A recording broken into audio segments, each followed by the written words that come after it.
Again, so here we have a Zero supposed to tell us that a child, a Tzara More, the Tzara More must be a man exclusively and not a father. Now, hold on. How is it possible that the Tzara More can even be a father? See, the Alvar Bosses actually states Cyrus, only the coward was his okay, remember our mission called up the entire period, but Tzara More is that period of time between starts to grow the 2 hairs until it grows in. So you're telling me that she became pregnant, my knee fucking hurt. And she gave birth before all those years grew in. Hold on a second. You can show us the eyes of time. All that happened is pregnancy and give birth. Springy. Yom Kippur. So imagine the time that there is for Bensora and Mora. It's only because watches takes 3 months. So it's supposed grow in. So how can it be the child is going to actually be able to be a father and the Alber becoming like Cyrus? This woman became pregnant before the child was Cyrus, while he was still a child. When did she give birth? Becoming like Kentucky before the hair completely grew in. Now parents freaking and say our son's out of control. He was so way the business going through the process. They say, hold on a second. He's a father. Included because it's only relevant to someone who is a child. That's the case. But what do you see? I mean, we must learn from here to confirm that the can indeed give birth to a child. No, incorrect. Hold on. The Albert Boston Bachelor Day What we're talking about is that the woman became pregnant from this young boy after he brought the St. Cyrus. So he's a gadol. He's already a gadol. He's electrically a gadol. He has 2 years. Now, only when did she give birth? Like a normal person, she gave birth, Boston back and such many months after all those hairs completely grew in. Who the Kakashi, you have the question of Christian Brothers, that entire period is 3 months. No, you misunderstood. Also, Rafini Omar, when Rafini came and told us that Abbas Marova, the clever Rabba man, below Haroy Lakrosa, what he meant to say was he has to be a ben, but he can't be called the father. When is someone called the father? He's called the father as soon as the person who is pregnant is noticeably pregnant. People see a woman who's pregnant and say, oh, who's the father of the child? He's like, this is the concept. Not people to Uberzah. Where does this child come from? Now, once they say, oh, this person, father of the child, before the father, before the father, the child is actually born. So yeah, the time of the pregnancy takes place, the conception takes place after he grows 2 years. Now, when is a woman noticeably pregnant? She was no pregnant. Then, so what happened? She had to actually noticeably pregnant. What happened was 3 months. Once that happened, the month is 3 months. Now, who starts with Rob? They say, hold on a second. Whose child is this? Oh, it's that person, that boy, that Sarah Laura, that guy. Oh, well, not a bed anymore. He's the father of the child. Okay, in other words, it's going to work. Going to work, and it's possible that she's pregnant from him once she's ready. Ready for the past. Gufa, Amr Kusadai, Amr Shafs, Call Yahweh, the Son of Mara, Amy Allah dealing with us all the days. So the Son of Mara are only 3 months hold on. And as now we learned from Ishmael, we see over the entire subject of the document. We didn't learn the 3-month period. We learned the period of 5 days. That's going to take some almost here. Mara says it's not a contradiction. You know what? We give him the best of both. It can suck it, Afghan, the Moses, and production, and all the years grew in within 3 months. Then the halacha is already exempt. However, Mulligan Cholesterol not such what they get is very slow. It's 3 months fast. He's also going to accept whether he gets hold on the rope from both sides, and he gets both. Yosef of Yaakov in our pockets to make the Ravina. Yaakov from our pockets said, Yosef of Amr said the following is made the Ravina by Yeshua. He said the following is made the Ravina by Yeshua. How many numbers we do Christmas Day? What's Christmas Day? Amr of Sapsai, that we led us to Shiva, to live in the first in the 7th month. Aim, Ukro, Nico is listening now. Remember the fact that this tomorrow assume that there are two possible types of pregnancy. One pregnancy is a 5-month pregnancy, another pregnancy is a 7-month pregnancy. And now that when a woman gives birth in her 7th month, which is universal immunity, rather there's a type of pregnancy that finishes in 7 months. Whether or not the official time is not modern day science is above my pay grade, that's what tomorrow is going to be discussed over here. Now, if that's the case, if it's a woman who can consider pregnancy in 7 months, how would you divide the trimesters? When will those trimesters happen? Typically, it's 1, 3, 6, and 9. But in this case, the universe after 7 months. So, when is her Uber going to be recognized? So she's pregnant. It must be, he says, the aim will be listening. Not to notice the pregnancy. There she is. Only a third. How you living, girl? 2 months and a third of a month. 2 months and a week. What's good? But he's not tonight. Over Nicholas Listen. All right. Well, I sprained my knee, which is not good. It's okay. Wait, repeat that. I sprained my knee. It's like How did you manage to do that? exactly. It was when I was praying this morning.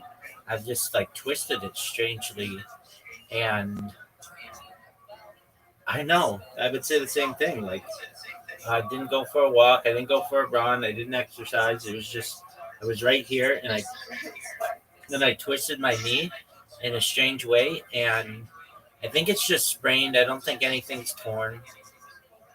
I can still walk on it. I'm not like in so much pain. I need to take painkillers or something like that.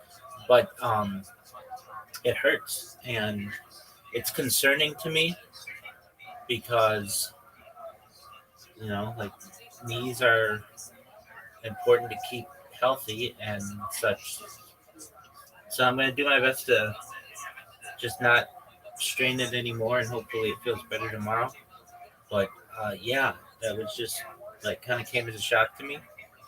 So I've got that. Rabbi, it might be best to take some Tylenol to help with the inflammation, even if it's not that painful. Yeah, but then my kids are gonna have autism. No, that has nothing to do with I know. Tylenol. I know. It's all, like, superception. I know.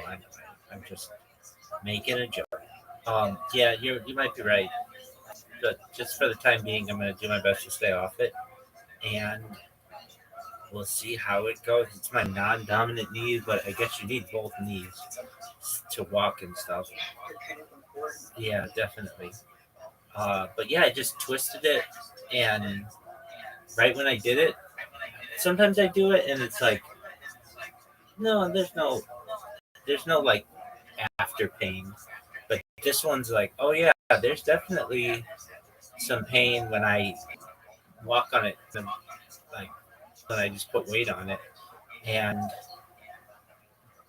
but I think it's gonna be one of those things. Did you fall onto yourself? No, Or did you just sprain it or just twist it? I just sprained it. I think I just twisted it, and yeah. So of all the things, it's generally pretty easy to do on this stream is keep my body relatively healthy from injury. But there you go. That's what happens. Anyway, so yeah, I've got that going. I have my bots going. I keep getting random ass people in here, and I check their profiles, and if they mention to me, but they have a Twitter account, that's always a good sign because it's like, how else would you have found out about me? It's one thing if we have a bunch of servers in common. It's like, oh, they saw me in one of their other servers and then they joined. But if we don't have anything in common and they just have a random Twitter account, that's a good sign for me because tells me my bots may be working. So not everybody has the courage like you had. Well, you didn't even have the courage initially when you first came in here. I remember I would be like, hey, how are you? And you were just quiet.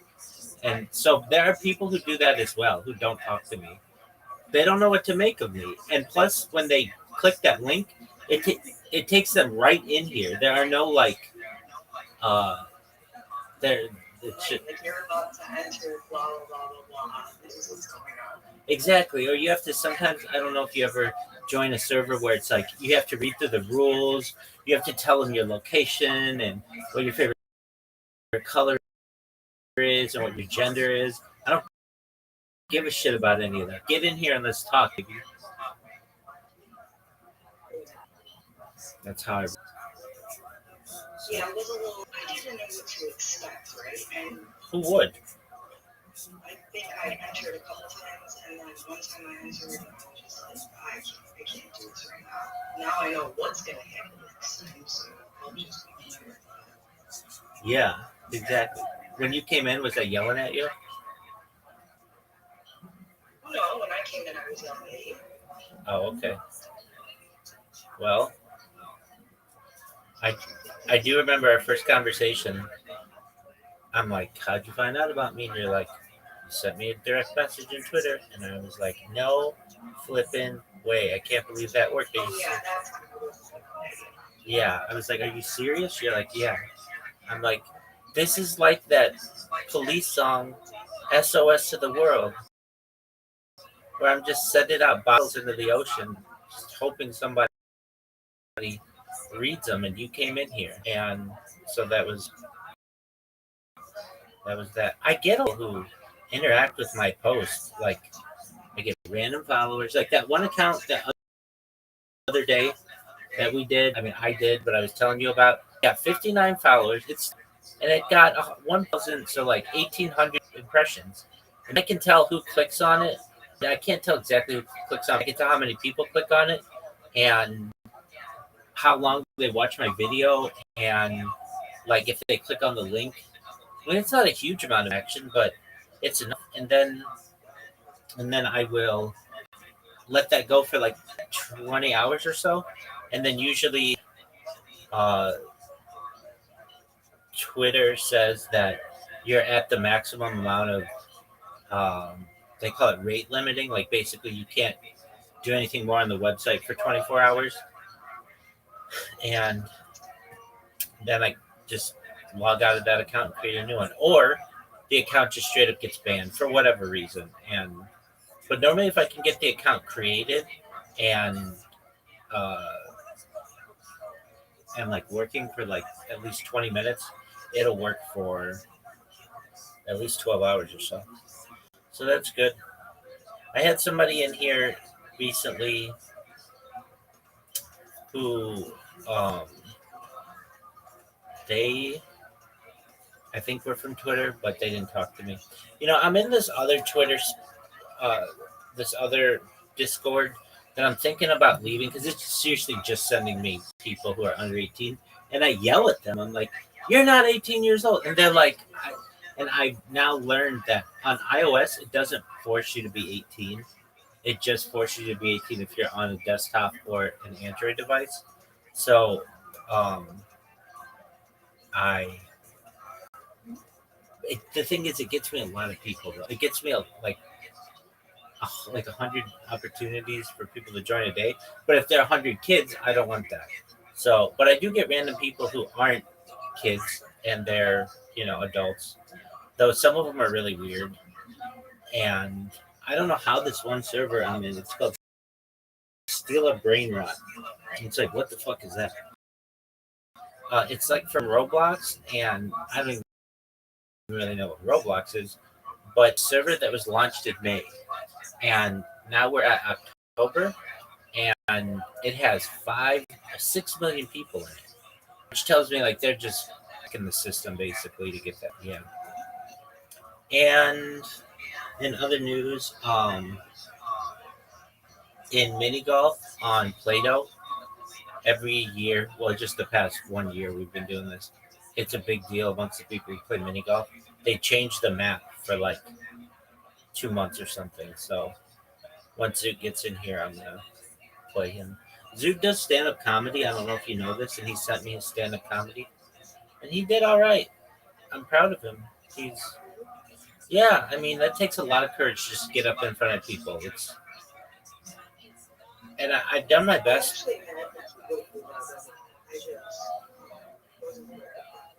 Yeah, he's got to get his wording down. He and sometimes his jokes don't make sense, but like uh, he is obsessed with like the same subjects. They are autism. He is obsessed. He is obsessed with just recently.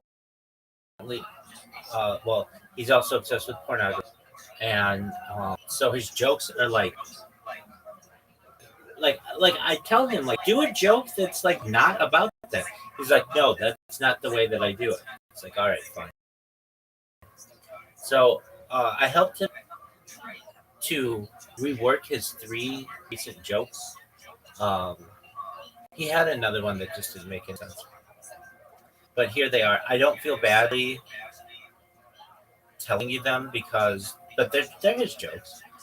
But I helped him with the wording of them because the wording was could have been worked on. Now, again, these are just imagine like I gave you like three words or three subjects and you had to work them into a joke. It's like it's kind of a challenge. But okay, here we go. What's his first joke? What was it? I don't know if you all saw recently, but President Trump made the announcement that there are no documented cases of Amish with autism. Coincidentally, there were no Amish at my most recent gangbang. That's his first joke. Um, the second joke is um, pretty wild. What'd you say? No. So the second joke was I don't know if you all saw recently that Bonnie Blue made headlines for having sex with over 1,000 men within 24 hours. You know, a lot of guys might say that she's a 10, but I don't know if any of you saw some of the guys with whom she had sex, but they were very ugly. You know, I've heard of holes in one, but I've never heard of 1,000 ones in a hole. But all right, and then the final joke he had was, um,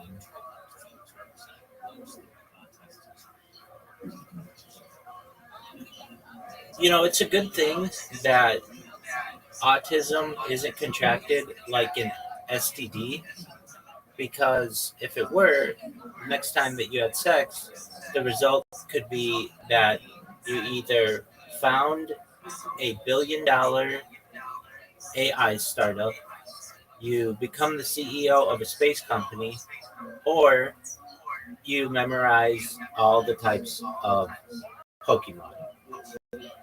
That was his joke.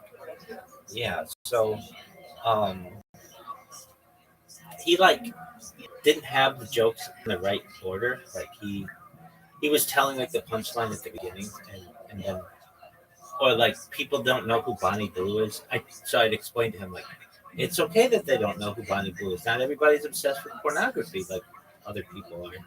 Um, so what you have to do is you have to explain that she is a porn star and why she is famous, and then everybody understands.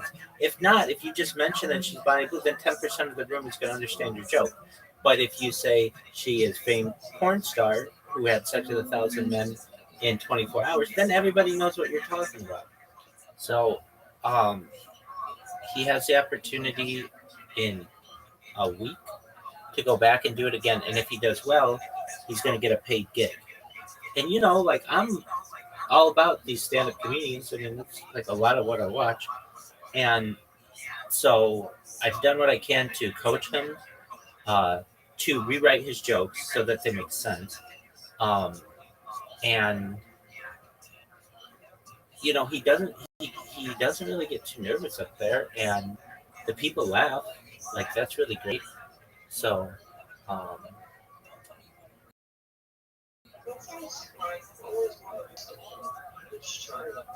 right. If I had to give him, if I had to give him any advice, he's got to get different subjects. He literally talks about the same subjects, and They're just not. I want to live to hear a transition.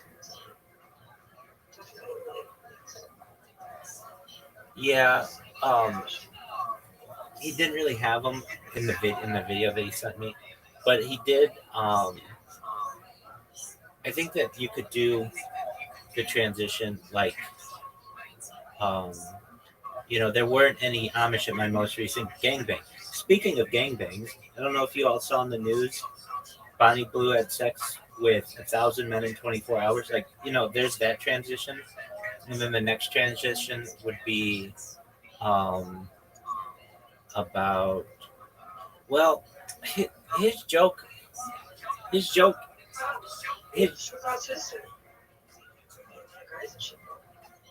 his joke was not what I said. That's more my joke, which I just I don't find the subject matter like extremely hilarious, but um, his joke is I watched a Bonnie Blue documentary, and he doesn't say this, but he's got to say, she's a porn star who had sex with 1,000 guys in 24 hours, and I didn't see any Amish people in the documentary. But it's like you just told an Amish joke. Like, it's not like, do you have any other jokes aside from Amish and autism? And so um, I advised that he change that a little bit. And so the joke that I gave him, I don't even know if that's my joke. It could have been something that I found online. Um, I mean, I came up with it, but it is, I think I heard it somewhere where it works. I mean, like, you have to think about it a little bit, but if you say, some guys consider Bonnie Blue to be a 10. I don't know if you saw the guy she was with, though. I've heard of holes in one, but never 1,000 ones in a hole. And when you say 1,000 ones in a hole, it means like 1,000 guys who would rate on a scale of 0 to 10 as a one. Um, there's also the idea of like a guy having one penis in her or whatever, but it's not the. Pardon me? Yeah, exactly. So it's multi-tiered. A lot of people would because they wouldn't. A lot of people don't think of. Yeah, that's why I say the part. Some might say that she's a 10, but the guy she's with, they're all very ugly. That's why I've heard of. Oh, they were not good-looking dudes. And then the third joke. Um, he loves Pokemon, so I don't want to take that away from him. But at least what people are when they make autistic jokes, which I don't think are cool. I told him previously I don't think you should make these kind of jokes because you're going to alienate. That's fine. I think you can alienate your crowd. Um, he. That's not alienation. I mean, that's not a negative thing. It's just how they are. It's not. Yeah, I mean there are just there are some subjects like mental retardation, Down syndrome, autism that people like to stay away from. Basically, if it's something that someone can't control, race, gender, those kind of things, stay away from it. I mean, that's just. I get you, but I didn't feel like the joke was negative. I felt like it was an accurate joke. And yeah, well, so that's what made it good. It wasn't putting people down. It was like highlighting how they are, who they are, and if you can understand the joke, it's funny. No, I get that, and I think that the last joke that he has, which is, you could either be you could start an AI startup, you could be the CEO of a space company. Like those are positive things, or you could end up memorizing all of the Pokemon. Those are like the first two are positive, so it's not putting anybody down necessarily. The last thing is negative. So many people love Pokemon. Yeah, One, exactly, and two, like that are not autistic. Anyway, so it's like the hyper not a negative thing. Like just because it's, I don't think that any autistic person would feel insulted about their hobby. They are just so into it that they could care less about what anyone thinks. But for it to be highlighted would be a good thing. I don't think that that's negative. Yeah, no, I don't think so either. He had another joke that was that he got rid of that just didn't work, and the people didn't understand it, and I get why. Do you know who Stormy Daniels is? She was the porn star who Donald Trump had sex with. So he had a Stormy Daniels joke, but it just didn't make sense. He said, "Yeah, I went to my doctor and recently and um, found out that the cure to my autism." No, that wasn't it. It was something like I contracted autism recently, but no need to worry. I had sex, I contracted it.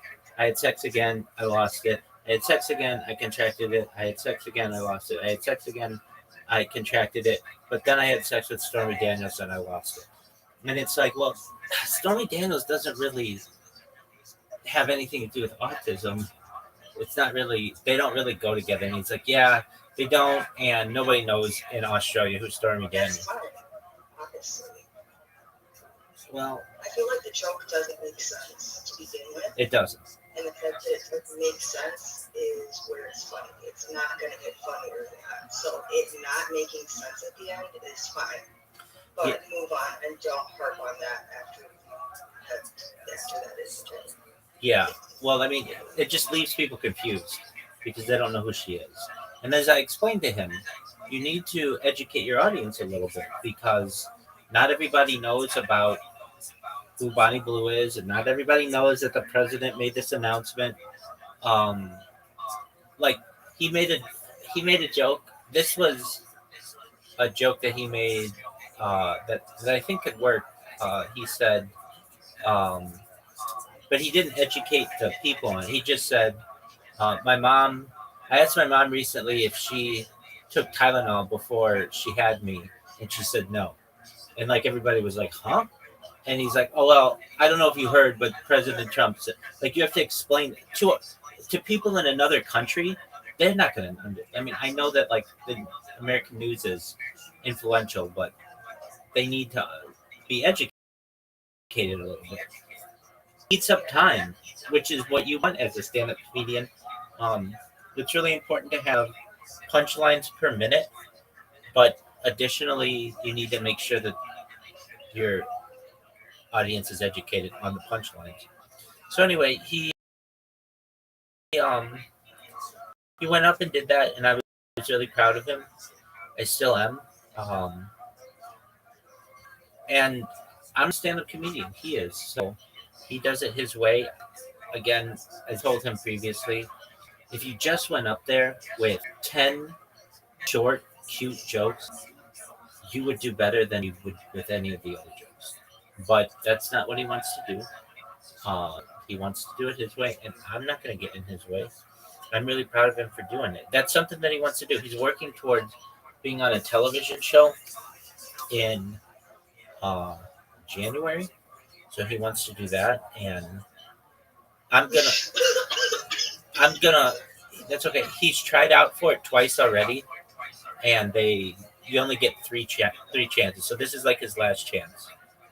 So I want him to do well, and he doesn't have to have a new joke every single week. He can literally just get the jokes that I just said down in a short amount of like just in a condensed version, and I think it was pretty funny, just like naturally, and I'm surprised that it's not going better actually, and that he wouldn't like take your advice. Yeah. To put more jokes this one because Exactly. I really only liked the last joke. Yeah. Or not the last joke, the last joke. I couldn't understand the last one. The last one was okay. The last one about Pokemon?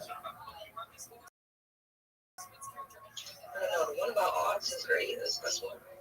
Yeah, so that's his closer. About Bonnie Blue, and I mean, it's just like you can take a bunch of jokes at that situation. The way that he told it, he had just told a joke about Amish people not having autism. And then he comes back with another joke saying that there weren't any Amish people in that documentary. Like basically, he's talking about two gangbangs in jokes right next to each other. One that he had and one that Bonnie Blue had, which you could make work, but it's like the audience already knows that punchline you're going for. And so, I mean, okay, we could change it to. So he says the first one, which is President Trump recently announced that there have been no documented cases of Amish people with autism. Coincidentally, there weren't any Amish people at my most recent gangbang. Now, why is that funny? Because it's just like such a shocking thing to say. Like, wait, you had a gangbang and there weren't any Amish people there? Like, people want to know more about that. Okay, fine. So then the second joke would be speaking of gangbangs, I don't know if you all saw, but the porn star Bonnie Blue recently made headlines for having sex with 1,000 men within 24 hours. And then you could say, I can't even make that make sense. I can't even. yeah, I think it was, There's not enough time in 24 hours to do that. I can't believe that. But like, no, I mean, the way that it was, and then they just stuck their dick in once and then moved on. no, they just stuck there. So nobody came. Correct. Okay, yeah, because it's not having sex with people. If you're having sex with somebody, it's like Yeah, they you're weren't. either fucking around or it's like it ends a certain way. Right. No, you're saying it ends. That's why the math wasn't adding up. No, I understand that. I mean, I didn't see the video, but it's impossible. It literally seems like you're right. Like that's all there would be time for. Literally. There was. I mean, I think that they timed it, and each guy got like a minute and like 10 seconds or something, and that had to include the transition. So like the guy had to have his pants down, she had to be in the position. So they all just stuck it in once. Makes sense actually. How long you say? 24 hours. Yeah. That's terrible. Yeah, I'd imagine so. Though I don't know if she had the right lube and the guys weren't overly large.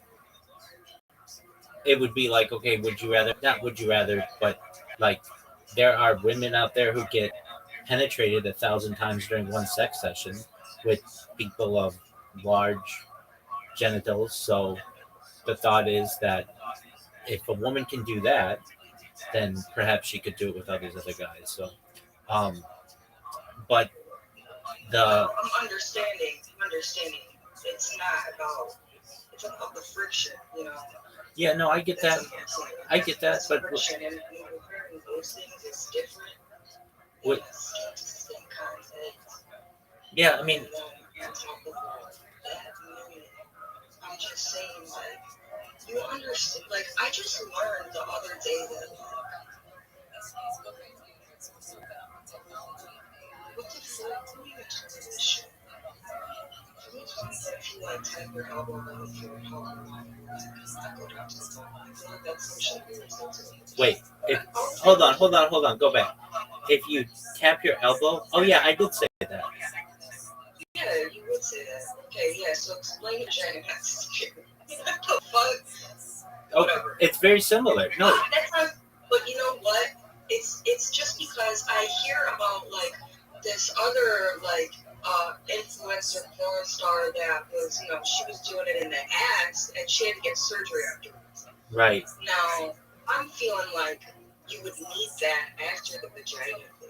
Believe it or not, But I can answer this. I can answer this due to a television show that used to air in Canada that also would air in the United States called Sunday Night Sex with Sue, and I would watch it with all these girls that I knew. And one of the things that um, we learned is that the anus has one layer of skin, while the vaginal canal has 24 to 26 layers of skin, meaning it's much stronger than the anus is. So that would make sense that the girl who had sex, I think there's like 100 guys anally, would have to go to the hospital, but you could have sex with, quote unquote, sex with 1,000 guys vaginally and still tear through your vaginal thing. Yeah, I mean, I didn't I didn't watch it. That's not my thing. But I did see the video beforehand of like the guys, and then I mean they were just like average. I didn't see any genitalia or anything. They're just average sized men, so it wasn't like okay, there you go.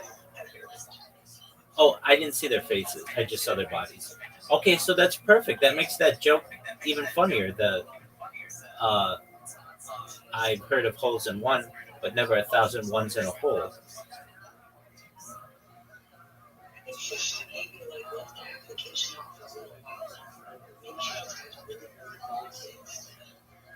I mean, she's just trying to get famous, and can you blame her? Yeah, I'm just saying that if I was gonna do that, I'd take the time to make sure that we got some people on our work. Shit's gonna be worth my fucking time. I'm not about to. This is no mercy for whatever. I'm casting a movie alone. I'm sorry, Yeah, but I just maybe there wasn't as much thought as. no, she's a porn star, so she had sex with people of all shapes and sizes, but particularly of wealth, and she had sex with a lot of wealthy men, and then also men who are also porn stars, and they videotape it and then publish it. That's something that she does, but that's not what this encounter was. No, I understand that, but I'm just saying that it's different than I would have done. I feel I was going about lazily. Maybe it's because you're already in the industry that it's not. I don't understand, like, well, why? Yeah, I don't know. I feel like again, too, if you want, like, if you wanted others to watch it, you would probably. I don't know. People who are attracted. I'm not sure. I didn't see it, so I can't comment on it. What I can comment on is that it is no longer available on her OnlyFans. Again, I don't subscribe to these things. I've never subscribed to any OnlyFans chicks. This is not my thing. Not even the free ones that I hear are a thing. The issue was she made everybody a release, but stating that they were 18 and they had to take an STD test and pass it or whatever. But there was something that she did not transfer all of the like to be on OnlyFans. You have to have consent from all of the people to be on OnlyFans, and I don't know if they all gave their consent to be on OnlyFans. I think it was probably like OnlyFans didn't necessarily want that content on their webpage or on their their platform. I'm not sure. I'm not a fan of OnlyFans from a platform standpoint. Possible that she decided to take it down. That could be too. She's always trying to get more and more headlines. She's trying to outdo her friend Lily Phillips, who after this happened, then Lily Phillips started going to old folks' homes and having sex with older men just to they just keep trying to make headlines, and I get it. No, they're two different people. One is Bonnie Blue, the other is Lily Phillips. They're both British chicks. Zoot has met Bonnie Blue when she was like an influencer slash call girl and spent some time in a. And so says, I'm not saying that I don't believe him. I think that he has met her, but he doesn't remember the conversation that they had, and I think that would be something that you would remember. Well, he says that it could have been her who said, or it could have been she who said, "I want to drink a condom full of pee." But like, I would remember if somebody told me that. That's not something I think I'd ever forget. I'd be on my deathbed and I'd be like, I remember when that motherfucker told me that. But he said he couldn't remember if she's the one who said it or if it was somebody else. So it's fine. I'm proud, very proud of Zoot for overcoming his fears, going up and doing stand up. I just, if he would, when he comes in here, I would work with him to rehearse his jokes, and I think that he could get paid to do that. I mean, you don't need to have the most brilliant things, but the best way to. Well, I think he's just more naturally funny than whatever the fuck this shit is, for sure. That's all. I think that people, and if you're ever watching this in the future, people to be funny as a comic, when you have let's say 100 people in a room, it is best, in my opinion, to try to make the most amount of those people laugh as possible. So what does that mean? That means staying away from controversial jokes, and also no, no, they're not. No, they're not. No, no, no, no, no, no. So if I go up in front of 100 people and I start insulting women, I'm going to piss off 50% of the crowd. You never said insult them. Well, that's what I'm saying. Sometimes the jokes can be insulting. And so the best way is to, you don't have to make all 100 of them laugh. But if you can make between 80 and 90% of them laugh with each of your jokes, that's great. That's great. Like, those are the kind of jokes that you want to do.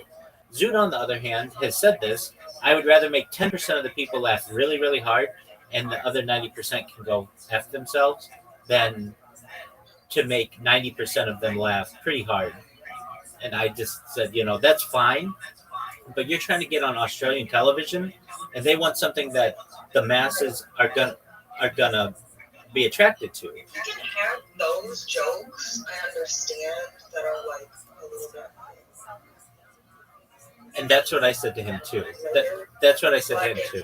But you need to mostly have things that other people understand. That's exactly right. I said that to him as well. I said, you can have your dirtier jokes or whatever, or more controversial jokes, and you can tell those, but that's only after you get mass appeal. So, Right. I'm happy that he did that. Yeah, I'm jealous. Okay. Why don't you go to Zany's and go do their? I think they have a Monday. I think it's in. Well, it's in Chicago, but I think they have like a Zany's in. Is it called something like Shump or something? So I always hear kids talk about. There's a Zany's in Nashville. Like, I don't know. I've never been to these places, but That's actually really good information because I looked this up before, and there are like tons of comedy clubs like in the suburbs that I was looking up from before, and I just need to know like what is like where are people even gonna be at when it's like worth you know what I mean? yeah. So Zany's is the big one, and the reason why I know about it is because the big comedians talk about it when they're in like the different cities like Denver. I've been to Denver, like to there. I've been to Denver, but I haven't been to their comedy clubs. But I know that the name of their comedy club is called, they have Denver Comedy Works, and they have two of them. Why do I know this? Because I hear these comedians telling these stories about doing cocaine in the bathroom of one of these or off a hooker's tit or something like that. And so these are funny stories that stick out in my mind. And I know that these comedians always say, I've done that too. there you go. These comedians say that they hate going to Chicago in December, and but they aren't like always places to play. So they go to it's called Zanies. I don't know anything more than that. I know there's one in Nashville as well. That's all I know because they talk about it. But anyway, I think they have a Monday open mic. All these places have kind of started that, and so if that's of interest to you, you should do it. You need jokes first, though. Oh, yeah. But if I were you and you really wanted to do it, and again, this is just what I would do. I would get 10 simple, funny, not too controversial jokes that I could memorize, and I'd get up there for my 1 minute, and I would just fucking floor people with them.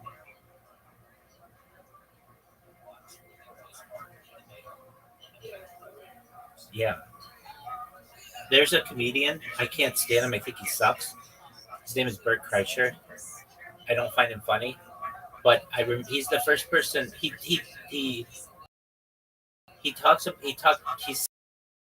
talked about two things comedy that I've taken from him. I take something from all these comedians that I hear, and things that he said really excellent. So Bert Kreischer, if you ever see this, you suck. I don't find funny, but I do find how you interpret the art of comedy to be profound in some ways. So the first one is, what is the first word that a comedian comes out and uses? So like, what's the first word that they're gonna say when they get on stage? Uh, is it gonna be hello, welcome to Seattle, or whatever? Welcome Seattle, whatever. Or what? So that's the first thing. And the second thing is, you need to worry about punchlines per minute. Like basically over the course of a comedy uh, set, let's say an hour, how many times can you make the crowd laugh? And the more that you do it, the better chance that there's going to be that they're going to ask you to come back, or you're going to get a special or something. There are a lot of people who take a long time to tell a story, and the story doesn't have that good of a punchline, so they waste a lot of that time. There are other people who go up there with just one-liners, non sequiturs, just really, really quick, fast, entertaining jokes, and they kill. They do really, really well.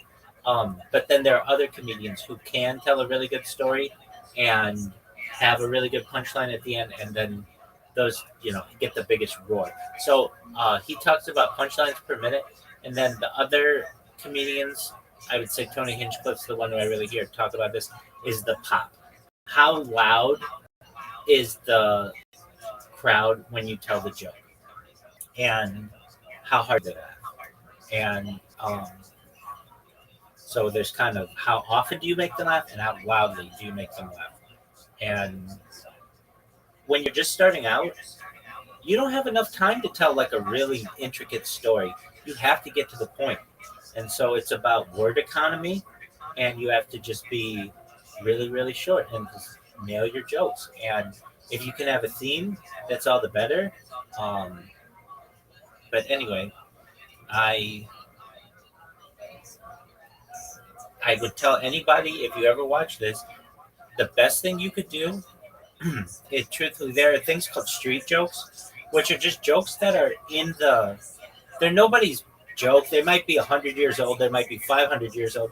They're just like jokes that people make and nobody owns.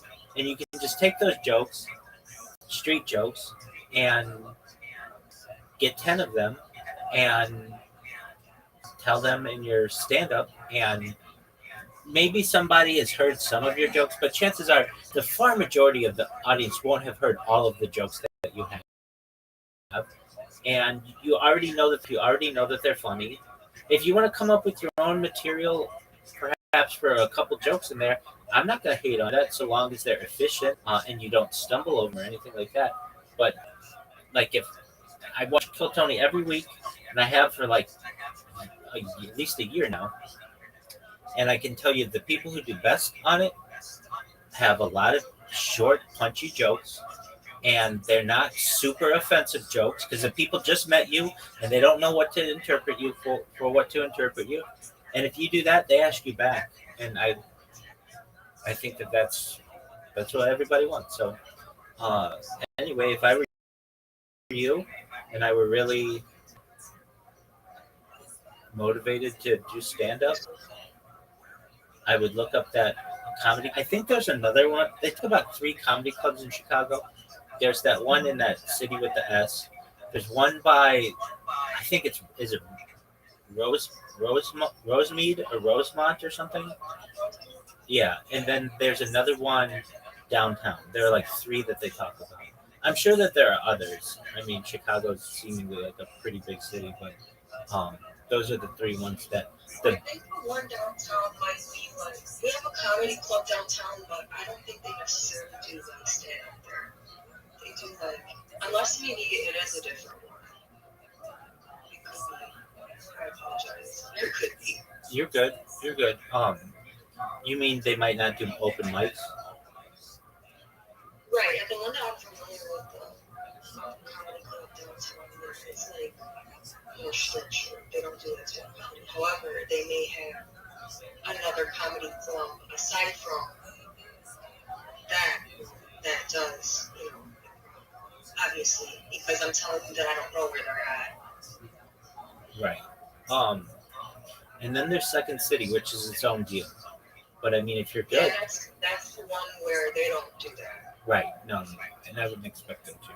But if you're good, like if you did well at the comedy club, then that's an option. We have called Upright Citizens Brigade, and it's like the Second City, but for LA. And it's weird. I don't know. I don't. All I know about Second City is that it's named that. It's named that because it's like back in the day, that city was like the second biggest in the United States, and then also like really big people have come out of there, like John Belushi and Dan Aykroyd and people like that. Chris Farley, I think, or maybe not him, but like that. And then, um, but at least with the Upright Citizens Brigade, they charge you to be part of it. It's like going to college basically. So you can get scholarships to go there. Um, I don't know how good that is, but anyway, if you were good, that's something that. And then everybody wants to get to Saturday Night Live. That's like the ultimate comedy show. Do you know who Cam Patterson is?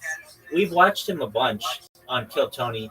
He's the young African American guy who's got like a real deep voice and like dreadlocks. Not dreadlocks. He doesn't have dreadlocks, but he has like a fro.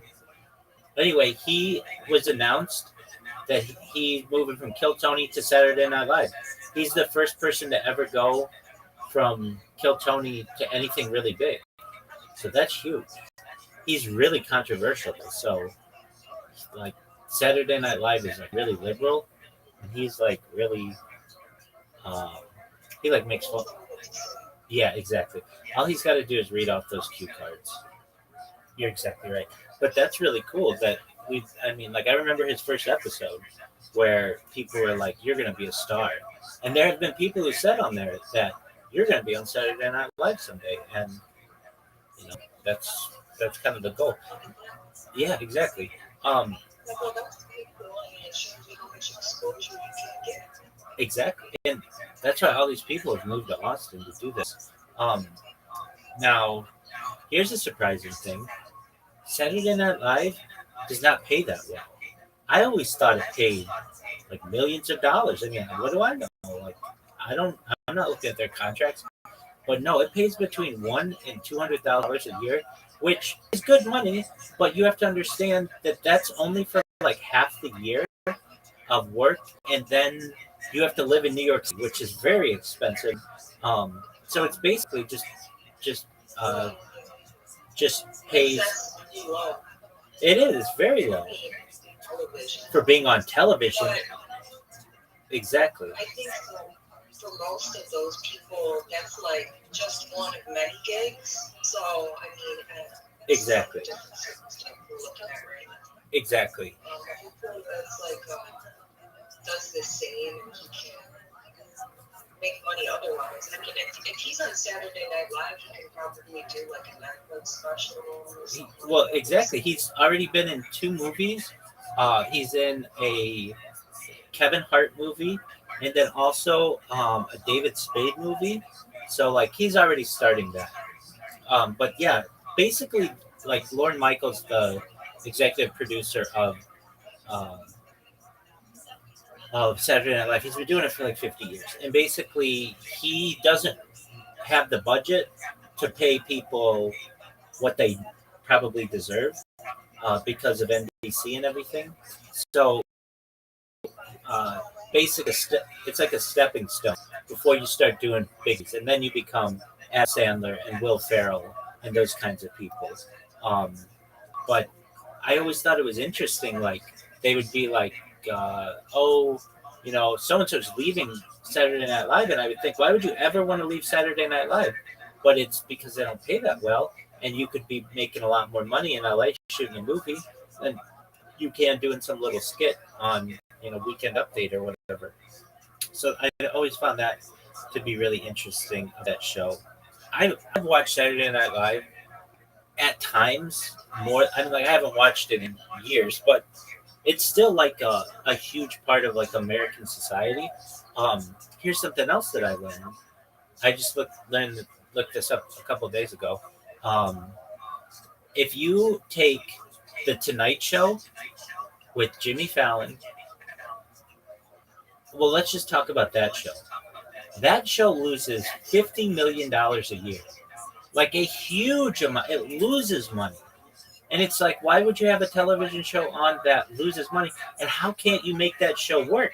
There's nothing else on at, you know, that time of the night.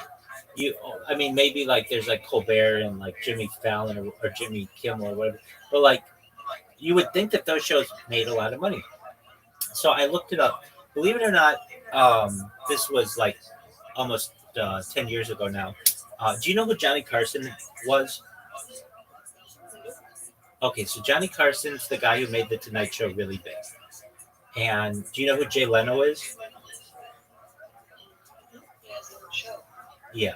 So the guy who had the Tonight Show before Jay Leno, his name is Johnny Carson, and he did the Tonight Show for like 30 years. And yeah, exactly. And believe it or not, he had a personal bartender named Bob, and I was Bob's accountant for a period of my life. And Bob was in because Bob didn't drink. Bob was a bartender, and um, he would have all of these with Johnny Carson and for all these famous people in Hollywood. And this was before I got associated with Bob. But then Bob eventually started an events company, and then basically like a wedding planning company hired me to be their accountant, and I was also Bob's personal accountant for some time.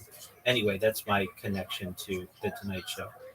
Well, what when Johnny Carson did the show, they would make like $150 million a year in today's dollars from that show. And then when Jay Leno did it, he made like $75 million. But now with Jimmy Fallon, they lose $50 million a year. And it's like, why did they lose so much money? Like, what happened? And it's because advertisers. Exactly. They used. No, you're exactly right. You're 100% right. That basically 40 years ago, there was nothing else on television between like 10 and midnight or whenever it was. But now people will just put on Netflix or they'll watch the internet or they'll watch YouTube or whatever. So the amount of eyeballs that are on there. So they're actually going to change, I've heard, the Tonight Show to no longer be 5 nights a week.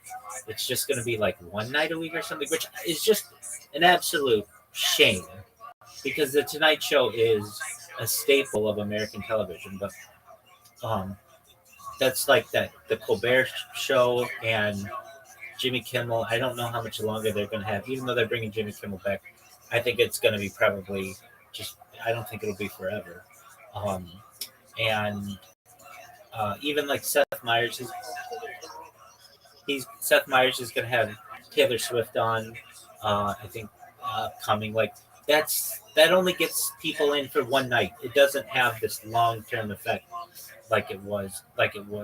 So the night the like comedy scene has changed so much that a show like Kill Tony has become the biggest. It's the biggest uh, show on YouTube, and it's also the biggest podcast in the world. It eclipsed the Joe Rogan podcast. So I mean, even just while you and I have watched it, it's I could see that, honestly.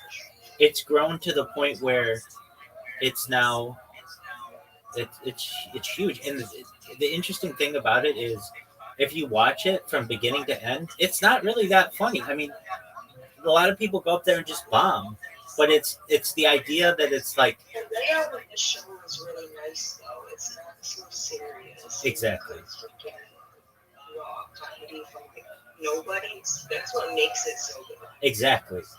It's like that show like America's Got Talent, or American whatever, like one of those shows that is like a what do you call those shows? Variety, not just a variety show, but a talent show. It's like a talent show, and people love that stuff because it's like you could literally go from a nobody to you could be witnessing someone go from a nobody to being on Saturday Night Live. And Cam Patterson he's young. He's like in his early 20s. He's gonna be like maybe the next Eddie Murphy or the next Chris Rock or the next Kevin Hart. He's gonna be really big. So long as he doesn't say something that offends somebody too much or get into trouble or something like that. And that's really cool. And then I think people really like the idea that they can be like, I saw this person when they got their start, basically.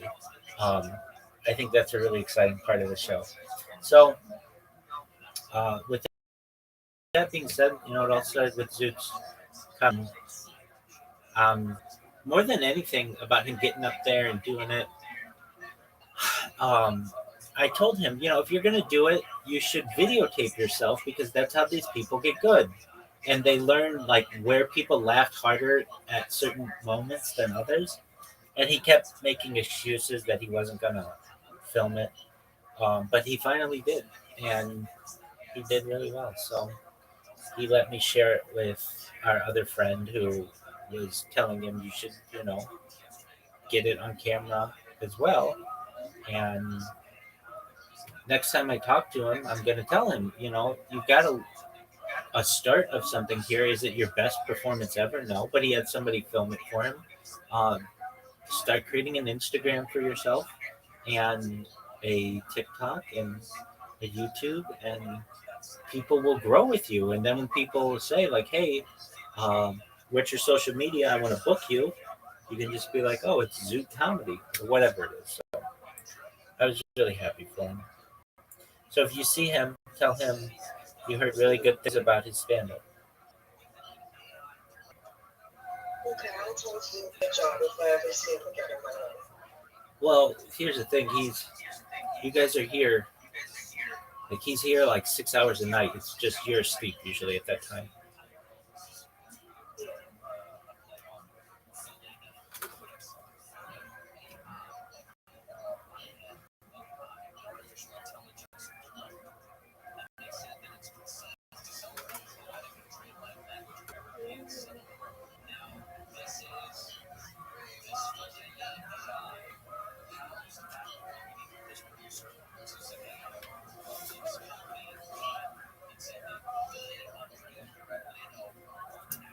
Tell me that you great notice is what pregnant after a slish, after a third of the way there, let's listen out. Lumali Gimel, why do we have to wait 3 months? But the trade with Tulsa Sagi, 2 months in the third, that should be enough. In other words, it's be enough. That's a third of the way we're talking. See? And it's noticeable. In other words, she gets told it as a potential bestseller, Laura. Look at this woman. If she's not pregnant, you say, okay, you're eligible.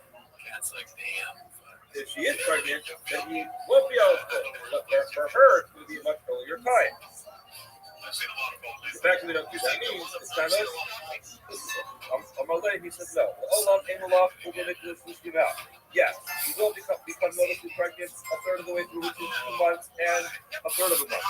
However, it's no muscle legal. You go after the majority. Most women do not give birth after 7 months. I'm real committed, British. I'm a little, you need to brush your teeth. Hold on a second. You're about to kill this Bensoro Laura. You're assuming that his wife, this woman, is going to be. Bottom line is that because you're assuming she's not pregnant, but we actually Look at Tango. That's over here. I'll do my best. Turkey says that was tough to A to be before. That one of the jobs of an adjudicating basin is to try to save the potential conflict in this case. Basically, job was to find a for Misa. And now you're saying, go after the majority, put the guy to death. That's not how it works. I grew up to make Ravina, and they came back to Ravina. Remember, like, yes, this is the function of Zuba. We not go after the majority. I'll prove to you that we do. But now, it says in the Mishnah, that's how we decide to cause the comfort to tell us. He was testifying in the capital case, and he says, what happened on the second day of the month? That's the Gibbo. The other one, of Salate Yusuf Kayemet, who do not qualify their ages just by virtue of the fact that they have contradicting months of the days of the month. Sorry. This guy got the memo that the previous month was extended. The other person does not know that it was extended. Therefore, they're both referring to the same incident at the time. But their calendar and their days, I think one of them got the memo that was meant today, the previous month, the other one did not. So he's like that when if you're just trying to come to capital cases, you do not go majority in the honey dot from the side of the that which you still come out to the other. Let's just say we don't go after the majority. And what will we say? They are just simply being mad at each other. LOL. In other words, they're practicing each other to cross that their haters. LOL. We must say we go after the majority. And what does that mean? As you can tell, the word the Yarcha. Not everyone has an app on their phone to get them even today. And therefore, some people who are very common around town, we ask people what date is it. One guy said it is the second of the month. Another guy said it's the third of the month. And eventually, sometimes during the month, people figured it out. But it was very common to make this mistake, and the majority of people would make that mistake, and that would be fine. Clearly, you go after it. Omar, Rabbi Yirmi, just the Afana Mishnah. We also learned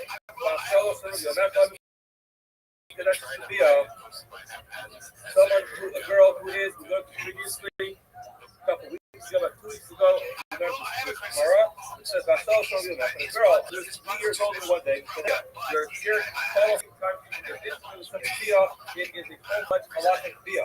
You can be married with the Bia, while Yavon Kana is a legal marriage takes place, then she is officially married to the other 11 if she's married to someone has been intimate with her, then the halacha is the time patient says, Kama's Boila, the time Mishka with the Elyon. And if somebody is going to be blowing her walking in Nida, then the Tumah, as we explained last time, has a very strict level of Tumah to the top of the Elyon, even if you don't actually touch it, the person actually becomes Tumah, and he can do Tumah other things. This is the Kohen, if you is married to a Kohen, we'll call it the Tumah. This is the relevant one here. If any one of the disqualified people are into it, they're possible becomes disqualified. Yo. How are you? Go fuck yourself. I don't want to talk to you anyway. They will be put to death for being into it. But if anyone is the arrived they are going to be Sayyid Nisa. Why? Because they had full-fledged Bia with the arrived. How you living? What's good, Sky Gandhi? Hello. How'd you find out, Sky Windy? How'd you find out about me? On YouTube and Oh, you found out about me from Nathan Ross. Okay, you didn't find out about me from Twitter, right? Yeah, you have a sheet description. You have a lot of info in description. I don't see it. No, I know. Did you find out about me from Twitter? No. From Discord, from Adios. Okay, excellent. Do you mind if I tell you about myself, big man? Yes, please. I'm from Poland. Greetings. Salam alaikum. Excellent. You're from Poland? Yes. Okay, excellent. Alaikum shalom. Okay, so we've got. I'm Rabbi Rothschild. I stream my life 24 hours a day, 7 days a week, 365 days a year for world peace. I've been doing so for more than 3.5 years, going back to the pandemic. We've seen the death of a queen, the birth of AI, the coronation of a king, and everything in between. If you weren't aware, the But economy. what are you doing in life? Are you doing some job or are you sitting in the home? I generally entertain people in here. We watch a lot of entertainment. I don't need to work. I have worked on the stream though. For the first year I streamed, but I made enough. I'm a certified project management professional. I've launched apps on the App Store and Google Play, and that has allowed me to have some financial independence. So I stream my life live on like 22 different YouTube streams simultaneously. Have you ever seen the movie The Truman Show or the television show Big Brother, Sky Wendy? Not yet. But how do you live? For what do you have money for living when you not working? Well, I just told you I'm a certified project management professional. I've launched apps on the App Store and Google Play, which has allowed me some financial independence. Nice. So it's inspirational guy. Absolutely. How about you? What's new with you? What do you like to do? I'm watching your streams. Oh, that's what I like to hear. Okay, excellent. Well, if you haven't seen the movie The Truman Show or the television show Big Brother, it's just basically someone who's live on camera 24/7. If you did not know, The Economist magazine 18 that data was Earth's number one resource, that data had overtaken petroleum, and I have more data, specifically human data, archived on the internet than any person ever, which may make me an influential person. Just one moment. Sky Windy. Just be quiet. Let me talk, and then you can make any comment that you want, okay? Excellent. So that made me... Okay, then don't. Fuck you.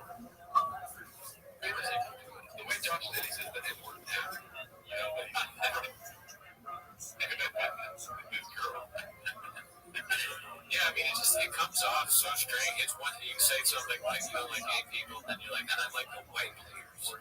Like, oh, was that supposed to be like a comedic delivery type video? I don't get it. Yo.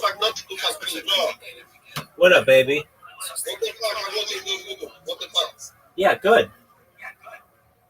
Don't say to me like fuck you, bro. I'm in the middle of talking to you, and if you leave, I'm gonna tell you fuck you. Sky Windy, get your ass back here. Oh, go fuck your.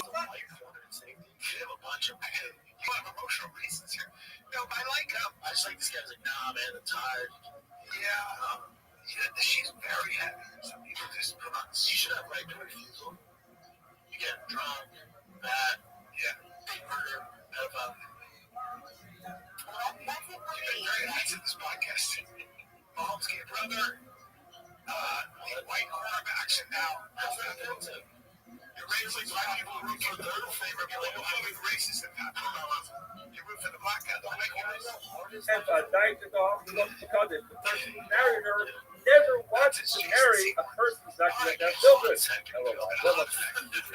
You say, this person went to head with intimate with an this woman, or with the front of the Arias. And why were you assume that she's talented? She's not going to be talented like everybody else. Majority of other people still have children, and there's no reason still about the little girl, nothing but that. And therefore, you put the guy to death. There he is. All right, big dog, you ready? Oh, fuck you, man. I'm trying to talk with you. You just keep coming in here, sticking your dick in, and leaving. Come on, man. If you're watching me on YouTube, Sky Windy, get your ass back in here.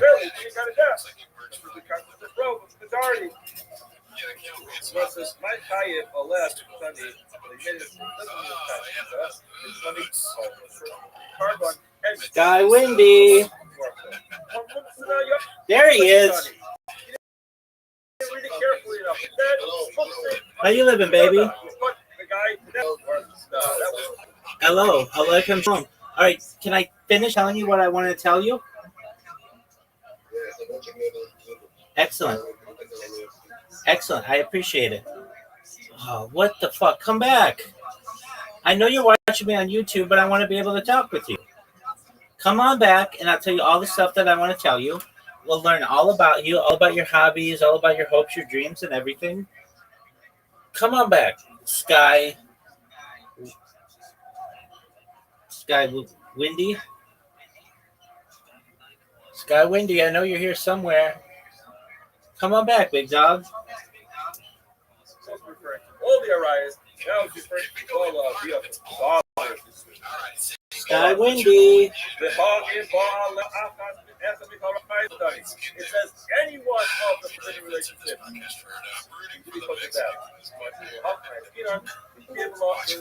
Yo, go fuck yourself. Nobody want to talk to you anyway. Love her so much that he said, even if it turns out you're an alienist, I'm going to keep you as wife. In such a case, even if it turns out to be an alienist, I'm still going to put again, we do see that we do not have a riot. We would go after Rome.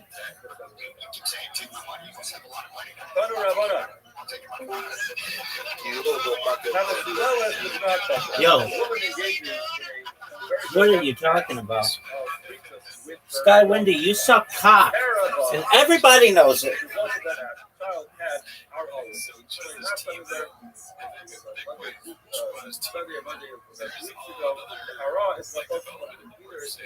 Contact or is the initial penetration. So it's not a full via, it's off the via, but it's the first part of the via, which is soft. So the woman has this intimate relationship with her son, her child, of what's called a family over him, possible, Mina, Huna, becomes prophet, Huna, Zona, but still not clear, the soul says that she's still going to be talking about Huna, watching her son. Over here, Ray, Rabba, Barna, Here, and son Rogan, Many said the following. Amro kiss with the Amri law, or a kiss to Amro Seiri, Katos gets exactly on the split. Some say that it was Rakia, the son of Rabba, Barnachmeni, in the name of Vista, and some say it's Vista, who said in the name of Seiri, that Akomo, but everyone, both Kitari and Vista, will agree that the meditation son of Yonathon should be also Via. Everyone agrees that this child is something that in this case was 9 years old in one day. His Via is a Via, and yet qualifies mother as a Zona. If the child was less than 8 years old, then the other Via would agree. No, I'm not going to ban you. I like you. Young child like that cannot have Good. I love you, Sky Windy. I want the best for you. Learn from previous generations. In other words, we're able to find. You love me. I love you. An 8-year-old child had a baby, and we'll say, even though nowadays our science what happened previously? Big dog. What happened previously, we're going to assume that it is a via nowadays as well. Still Savage, it still says, look, I mean, there's a trend of we cannot learn from previous generations. The rest of today's Amud take us into some family trees of some history in the Tanakh, and we're trying to figure out whether or not anybody in the Tanakh had a child who was 8 years old. How do we know the previous generation? I was rushing through it, but it's so much time to do this.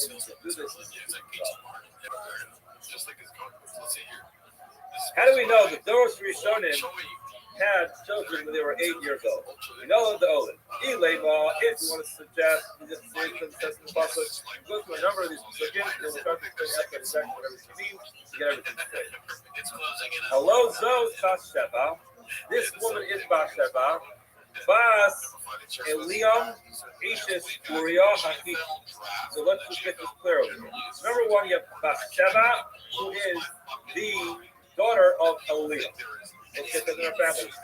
Bathsheba is the daughter of Eliam. Ashes to Eliam. It also says the Eliam and Achitophel. Eliam was the son of Achitophel. See now, Bathsheba, son of Eliam, son of Achitophel, Agiloni. Siva Yisrach Yad Nasser and Avi, Yikra Shmo Yedidya. And essentially, as Nasser and Avi, he called him Yedidya. Before Hashem, because of Hashem. And who is he referring to? That was Shlomo Hamelech. Shlomo Hamelech was the great grandson of Achitophel, right? So, Leon, Sheba, and Shlomo Hamelech. Because of the prophet, Idealists were saying Yamin at the end of 2 years when he goes to Marcella. And they were kind of chasing after Absalom Barak. Absalom ran away. The Yelis is Shula. When you some is different for years. Siv says the Yeshev Absalom Yushalayim. Absalom settled in Yushalayim. The sign of 2 years. Now Melech will rise not to the king. Now it says Siv he gets the in the 40 years. Yomer Absalom Elamelech El Shalom as the Darius turned out to go forward and Dilla said the Sidah because the law he will not he wanted to help him to achieve the plan. And he realized his plan was not working. But Yaakov was Tamar, as a Tamar, he ultimately saddled up his donkey. But Yaakov basically went to his house. Now, getting all this straight, that was a little story that happened with the rebellion of Shalom, and now what happened is he ended up committing suicide. When was it? It says, people of blood and Mirbo. No, fuck. How are you, Big Dog? We're not going to live half of a What up, baby? typical lifespan of a person. Is 7. I support world peace. 70 years. So person whose belly's like this won't live even half. I support world peace. That means he won't live until 35. We learned most Muslims, this is like all the years of Zoe, Sharba, and Arba. He only lived 34 years. It's not the Tofel, years of Achitophel, Einam, Elah, plus Michelle. Only 34 years. Remember, Achitophel was the great grandfather of Shlomo Hamelech, and he died when he was 36 years old. That comes out. All the years, so Achitophel, Einam, Elah, plus Michelle, were only 33 years. Kama Havilu, Kama were they? Plus in the clock. You have 33 years. Sal Sheva, the heavy Shlomo. Shlomo Hamelech was 7 years at the time of the death. It took 7 years. Now what he left with? Possibly Esther, calculate. They take 30. You take the 33, you're going to minus the 7, then you're up to 26. So you have, in 26 years, all these generations were born. Now, you have to subtract another 2 shni with plus the Hebrew for the 3 pregnancies. Now, why is that 2 years? Rashi has the spring just not exactly approximately 2 years. So Chad turns out it's 26 years minus 2 years. It turns out everyone was born. All these generations were born in 24 years. 24 divided by 3 is going to give you 8 plus 8 of your father when their father is 1 years old. Of course, hold on, that's not right. Catch it 24 divided by 3. Still much more by with the maybe 2 of them were born when the father was a 9-year-old, 7-year-old. And it could produce a child. Bathsheba, remember, was the female included in the story. Only Bathsheba, she was a child, she could do the person. Why? Because the Safari, women are more healthy than men. Therefore, women will give birth when she is only less than 8, less than 9, but a boy has to be 9 years old. Hey, now, why the Hahavu of Lad a Kara? Part of the story was that this older child, that turned out that she's sure had a child. Yes, and therefore got the point off. And what's the big deal? He's 9 years old, okay, Elohim Haas. Where we have arrived at 8-year-old first, Elohim told the Terah, these are the offspring of Terah. He had Terah holding this Avram. Terah was Avram's father. Who else's father? He was Nachor's father. That's Haran. Terah had Terah. It tells us Terah had Avram, Nachor, and Haran. Now the Avram Gadol Nachor Shana. Avram was older than Nachor by 1 year. The Nachor Gadol Haran. Now Nachor was the year of Haran. And so Avram Gadol stays over the Haran. Avram must have been 2 years older than Haran. You got Avram the Nachor and Nachor. Avram and Nachor both got married. Who did Avram marry? Sarah. And we assume that Sarah and Yiska are the same person. Who's Yiska? Yiska's Haran's daughter. He married Denise. Yiska. Remember Yiska? Yiska's Sarah. Yiska was Sarah. Beloved, why was she referred to as Yiska? The self-representation. It was to see with the divine vision and representation. And that's what it says. Oh, after Torah, and left the Torah, that's why I said to Avram, this is what I tell you. Why do you think first the prophecy? The Avram, he was for him, it's just a prophecy. Everyone was gave it. Now, it said that here. Avram fell on his face and he started to laugh. You know what he said in his heart? Oh, but here, I'm telling you. Oh, and the deal from now, how much Avram and Sarah? How much older Avram and Sarah he was as her snakes and years? We're talking Yahuwah, Tartin, snitch, and younger than her father. How much was Haran younger than Avram? 2 years. 2 years difference. Comes out. Older Haran and Sarah. When did Haran have Sarah? Again, she was from Avram. Avram still, and there was a 10-year difference there. Turns out he birthed Sarah when he was 8 years old. The time he old. Where she go? Hold on. You're making a mistake. You're automatically assuming that Avram was older than Haran. He was younger than his brother. There are some questions about the Torah is but Avram first because he was much older. There are some questions. You see that sometimes, like the apostles who throughout there are some questions, you sometimes put children not in order of age, but in order of their wisdom, but not from the fifth. Noah, after 500 years, but Yoel Noah and Sam from the second. And his young age of 500 years, he gave birth to his sons, Shem, Ham, and Japheth. Shem Gadol was Hashana. Shem was older than Ham by 1 year. Ham Gadol Japheth, Shana, and Ham was older than Japheth by 1 year. The will come down to the Shem Gadol Japheth Satan. Turns out the Shem is older than Japheth. Hold that in your head for a minute. It's it tells us. 100 years after he had a children, after the novel started. These are the children of Shem. They are Shana, Hafshad. Shem was 100 years old and gave birth to Hafshad. When was this? Zion?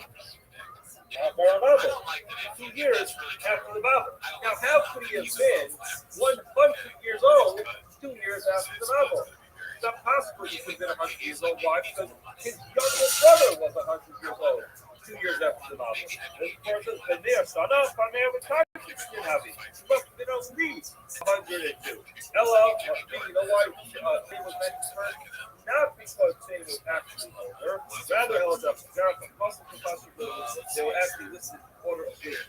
Mary Jackson must have possibility could be Abraham mentioned first because he was smarter and more wisdom than not. Abraham Kahana, a reasonable time to make their sin. I said this in front of this. Amar Li Absolutely, I'll plus you learn this concept in order. Sorry, in wisdom order. Here, and now the ultimate. We learned from someplace else. The same. You like Yahweh, the covenant, Aver, Asi, Yefes, Hagallo.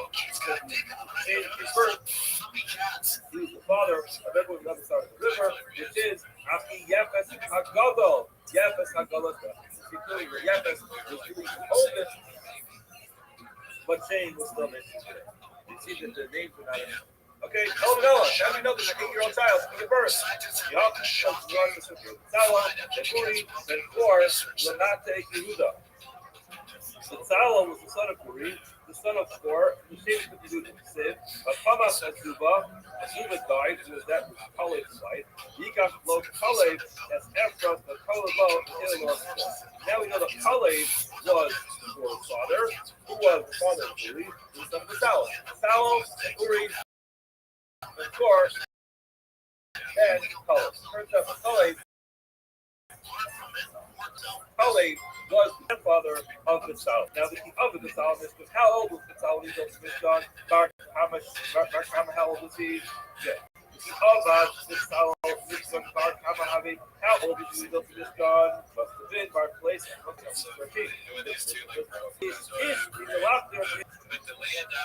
The person has to be an ish, the adult, to be able to build it. It's not even learned in a Bryson. Sada Rishona Awesome Moshe Mishkan. First year, Moshe built Mishkan. Shlia, the second year, after they were in the midbar, they built the Mishkan. Yeah, Sada Rishona, the first year, after Moshe Mishkan. Shlia Haken the Mishkan. He actually put it up. The Salah Meraglim extended the Meraglim during the second year that they were out of the sky in the midbar. Which is the second pasuk. Ben Arba'im Shana, Anochi the Salah Moshe Eved Hashem. This is referring to how old Kalev was when he was sent to the Meraglim. He went as one of the Meraglim. He was 40 years. He was sent as one of the Meraglim. Now, today, behold, I am Ben Kames 85 years old. They'll say to them, turns out, our boy, it was 40 years. Dollar basically, subtract 14 years, that'll be Betzalel. For Betzalel to be born. Possibly that's the shit. We left this 26 years. Dollar Tarki plus his years. Take out 2 years older pregnancies. Turns out, a second, turns out that whole family of Kalev, Tzala, Uri, Kalev, to Kor, Uri, and Betzalel also played 24 years. So now we know that's your 8-year-old Zebedee. That's another 8-year-old. So further than Mishnah, Bengalabah, and so the mother is going to relevant to the male child. Now, Tanya, other things, the truth is, if they it would be perfectly appropriate for a female to be a Ben Torah who's a Mora just like his son. Why is that called Mitzri? That's called Avera. Everyone's going to be readily available for her to Avera. Get to after herself. But as Rashi says, the law of the Soba, the Kakusa, there's going to be only thing which is really a child. So, but the Lord says to Yehuda, and that's just our instruction, our Galas, our Ragnas, our reason of every school. Yet, if the whole idea of Ben Torah is that ultimately this person can be a disaster if she's alive. Look at her. She's already acting like this. What's going to happen? She can end up being a major stumbling block to more than any has. But still, Ella Xeris constantly mostly teaches us then below that. The concept of the Torah Mora is only relevant to the rebellious and wayward son, but not relevant to the daughter, even though you might think it should be just as relevant to the daughter. It makes sense to be relevant to the daughter. Have a wonderful. They come out, they're going to take your living advice. They come out and take your mom. I hear it. Mom and the son. Yeah! That's the door right there.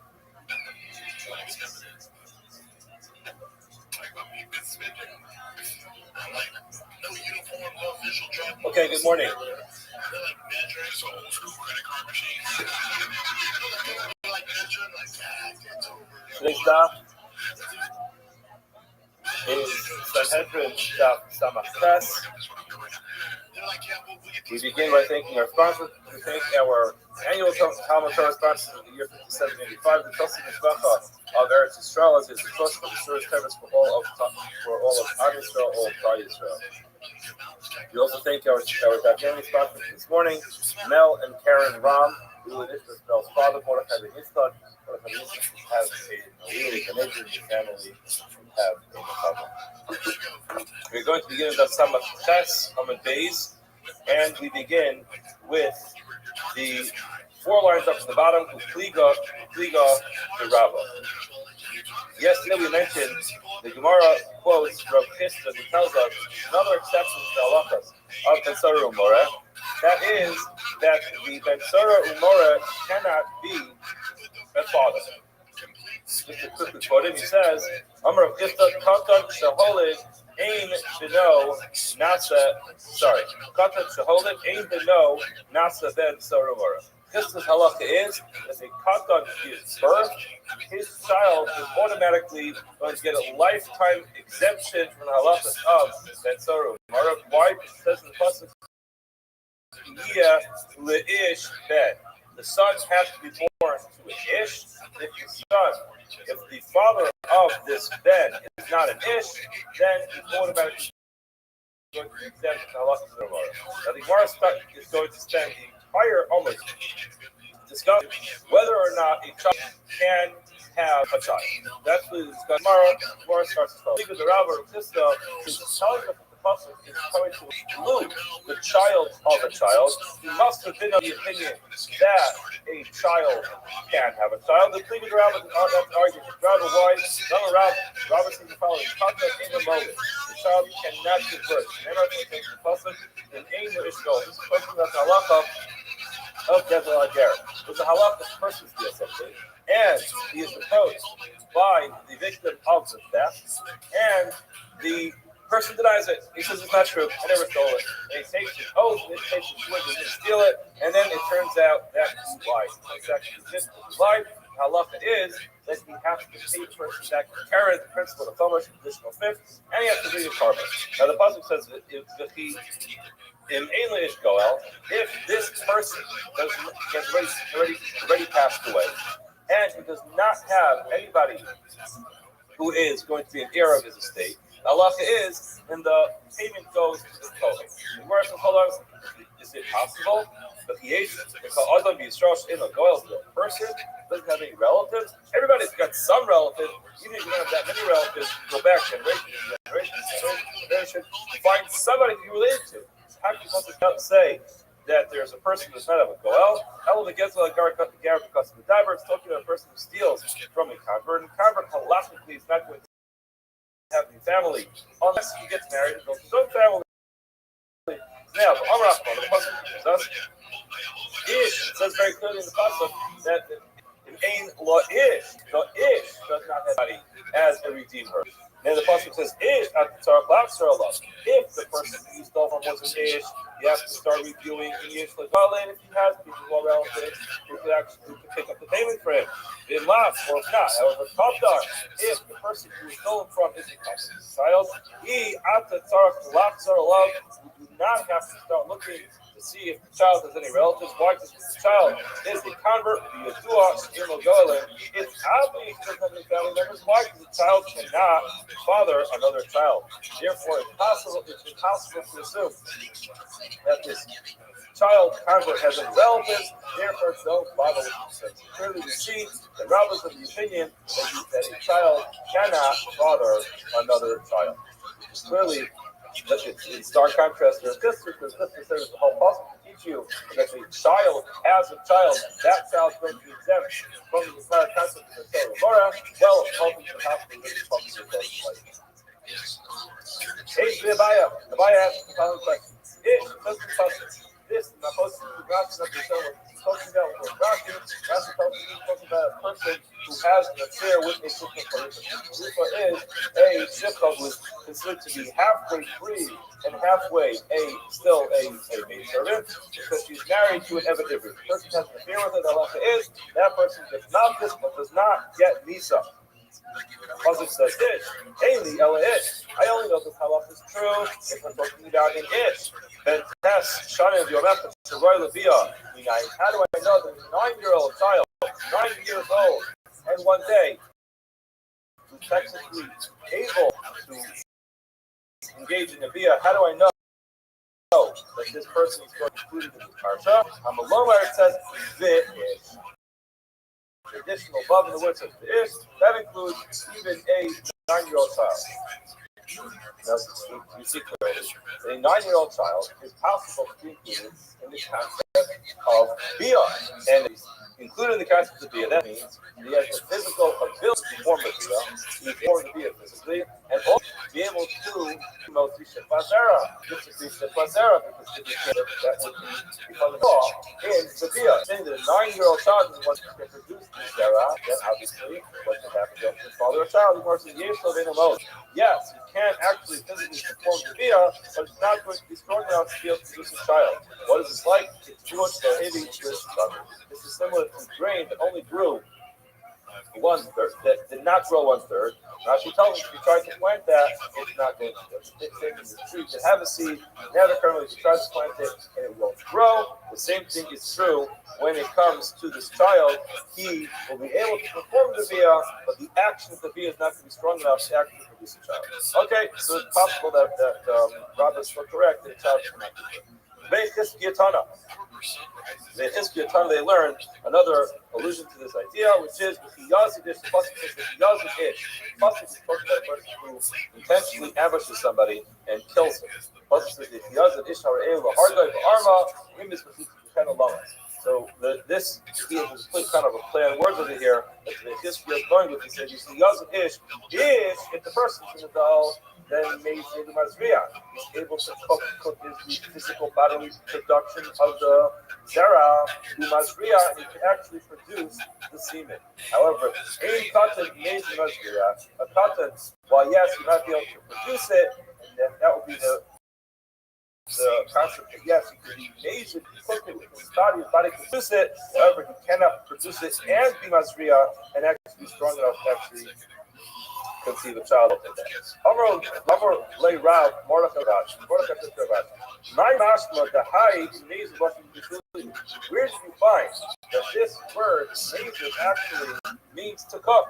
Mazid seems to be a person does something intentional. Where do you see mazid means to cook? He says, clearly the passage by Gazed, Yaakov was cooking up his lentils, and it was referred to as the yes, the passage actually uses it to mean he cooked. Further, the word goes on. It says, and asks a question on this topic. Very small. The very small quote as follows. Then below up. Again, when it comes to Ben Sarah the only thing you can do is exclusively a man, a son. He cannot be a father. Again, so then we have a Zeres Akasa to tell us that a child, a Bensora More must be a man exclusively and not a father. Now hold on a second. Take it up. How is it possible that the Bensora More can't even be a father? The outer boss of the IC State Cyrus over the college like the Sunday. Remember, I mentioned the entire period of Bensora More is that period of time between when he starts to grow the 2 hairs until it completely grows in.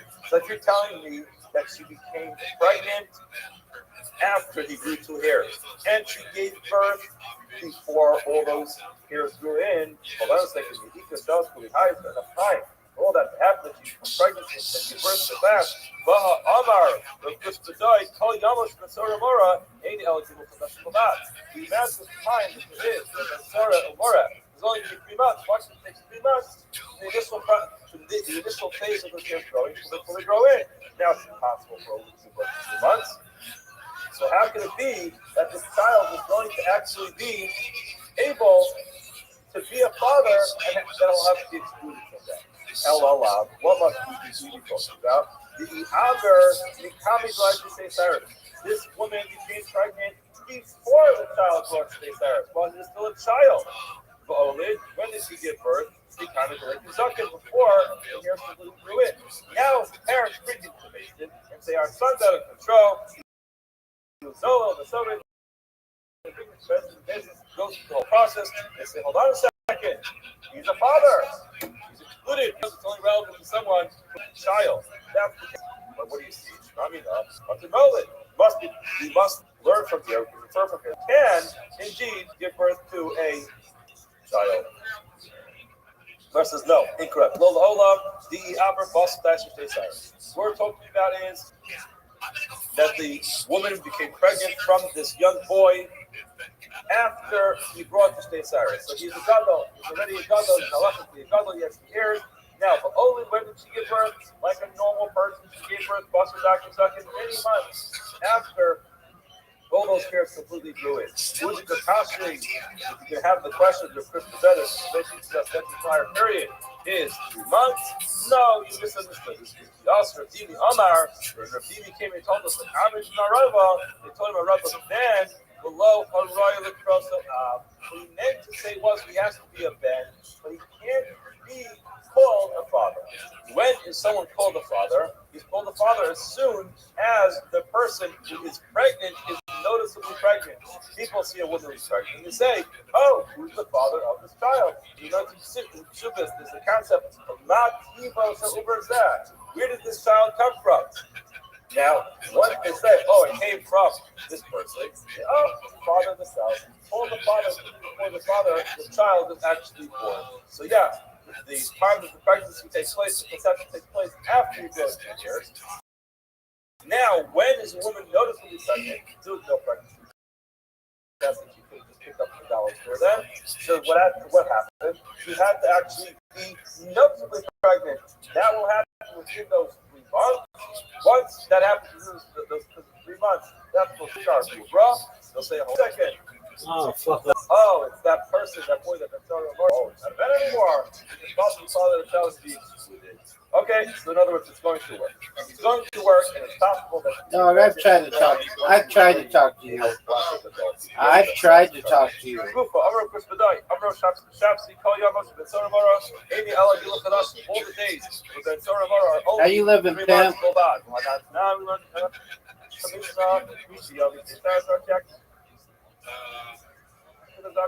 We didn't learn the 3-month period. We learned the period of 5 days. The marriage would undertake to control those years. Gemara says it's not a contradiction. You know why? Because we give him the best of both years. If you suck in Afghan production, if all the years grew in within 2 months, then the halacha is he's already exempt. However, Malagil production, Afghan is very slow. So the 3 months pass. Yo, big dog, how are you? Forget to hold on. The ropes on both sides, and he gets both. Yaakov in our pocket to make Ravina.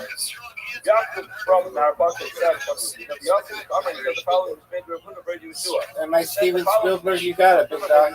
I'm doing something right now. It's complicated.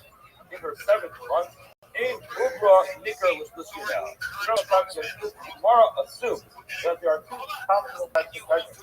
One pregnancy is a 9-month pregnancy, and another pregnancy is a 7-month pregnancy. And it's not that when a woman gives birth in her 7th month, rather there's a type of pregnancy that finishes in 7 months. Whether or not this is consistent with modern day science is above my pay grade, that's what the Gemara is going to be discussing over here.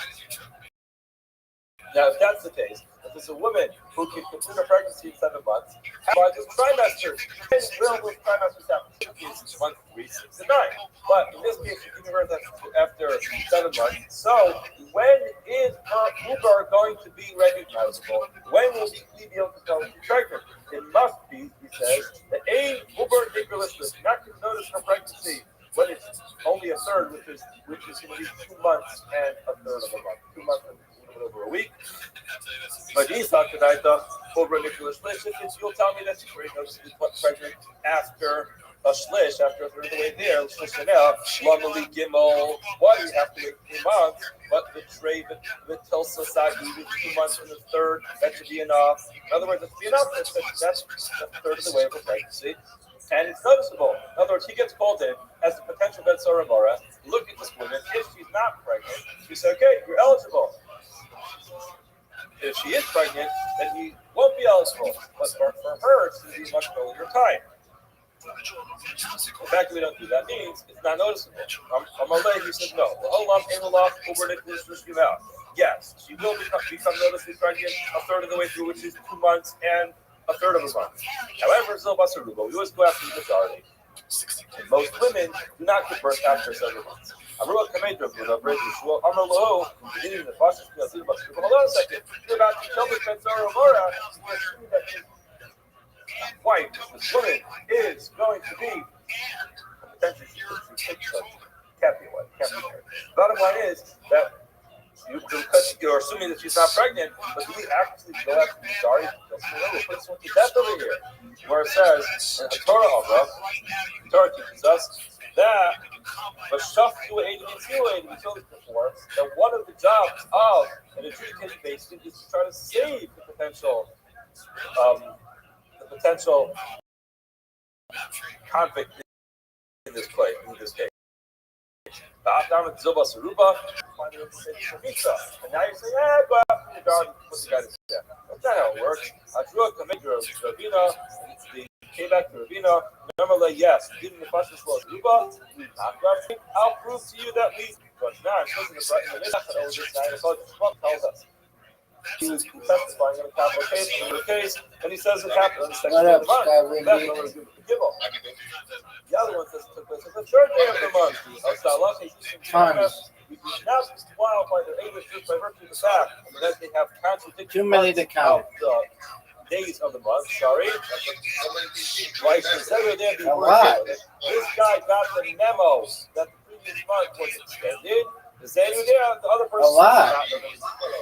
Yo, dog, in the top of this server, you're going to see a red circle that says 24/7 YouTube streams. Put that into YouTube, and you'll see all my different devices. You tell me. We do not go for the majority. Come out and let's just say we don't go after the majority. And what will we say? They are just simply being masked each other. El Alav. In other words, just extra each other to cross like their Adas. El Alav. Yeah. After the majority. And what does that mean? How do we know you got it, big dog. Not everyone had an app on their phone to get them to sleep. For some people, it was very I know. I know. One guy said, thanks, big dog. You're watching, though. And eventually, sometimes they figured it out. All right, my friend. And the majority of people would make that mistake, and that would be fine. More than that. Amar Rabbi Yirmi did the Afan Medina. We also learned about someone a girl who is learned previously. A couple weeks ago, 2 weeks ago, we learned this Gemara. It says, that a girl who is 3 years old and was we're qualifying that any time she is intimate with somebody, she has bia. It is a full-fledged halakha bia. She can be married with the bia. If a Levi marriage takes place, then she is officially married to him. If she's married to someone who has been intimate with her, then the halakha is and if somebody is going to follow her walking the Ida, then the Shema, as we explained last time, has a very strict level of Tumur Shemish with the Elyon. Even if you don't actually touch it, the person actually becomes Kamei, and he can do Kamei other things. This is the Kohen. If the woman is married to a Kohen, we'll tell her Peshuma. She's allowed to eat Truma, Bala, Ephraim, this is relevant on this here. If any one of the disqualified people are into her, possible Minakabuna, becomes disqualified to Buna. Now, can boil out Asad, Arias, and Arias is intimate with her, Malach is Mumsin allowed, they will be put to death for being intimate with her. Even to her, she's actually punished, she's a child, but if any one of the Arias is intimate with her, they are going to be Chayiv Misa. Why? Because they had a full-fledged via with one of the Arias. And we're asking the question, the Amai, why is it true? Why did it say that maybe she is someone who's an island, she can't give birth? And Daitatal, the person who's married her never wanted to marry a person who's not going to have children. What must you say? You say, this person went ahead, was intimate with this woman, or with one of the Arias. And why we would assume that she's an islandess, she's not going to be an islandess, but everybody else was guarding other people's children, and therefore you put the guy to death. Now you see clearly, you're putting a guy to death for being intimate with one of the Arayas. Why? Because she's married. Hold on a second. She's married, maybe married to pull apart because she'll be an islandess. Now, says the Gemara, we don't assume woman's going to be an analyst. Most women are not an analyst. Therefore, it's based in, let's got it down. Really, but we got it down. That's what we got to grow from the majority. Where it says, my chayyim are allowed to funny, so you made a mistake. It doesn't mean it's chayyim. So it's funny carbon. The person is being carbon and not Israel. More says, one mum katani. You didn't read it clearly enough. Instead, mum ayada. You put the guy to death. More says, nah, that was referring to all the arayas. That was referring to all the fathers. Hold on, says tomorrow. It says any one of the forbidden relationships. Really put to death. Must be talking about a case where the person who married his child loves her so much that he said, even if it turns out to be an islandess, I'm going to keep you as a wife. And in such a case, even if she turns out to be an islandess, it's still going to put the person to death. So again, we do see that we do not have a raya. We would go after row, but someone to death. Shana Rabbanan. The woman engages in a very grotesque act of priestess with her young child. The Harabah, as a result of that act, the child had our always. Last time we learned, it was on Monday or Tuesday, Sunday or Monday, or 2 weeks ago. The hara is my focus one of either it's the initial contact or is the initial penetration. So it's not a full gemar biyah, doesn't finish off the biyah, but it's the first part of the biyah, which is a problem. So a woman has this intimate relationship with her son, her child. She's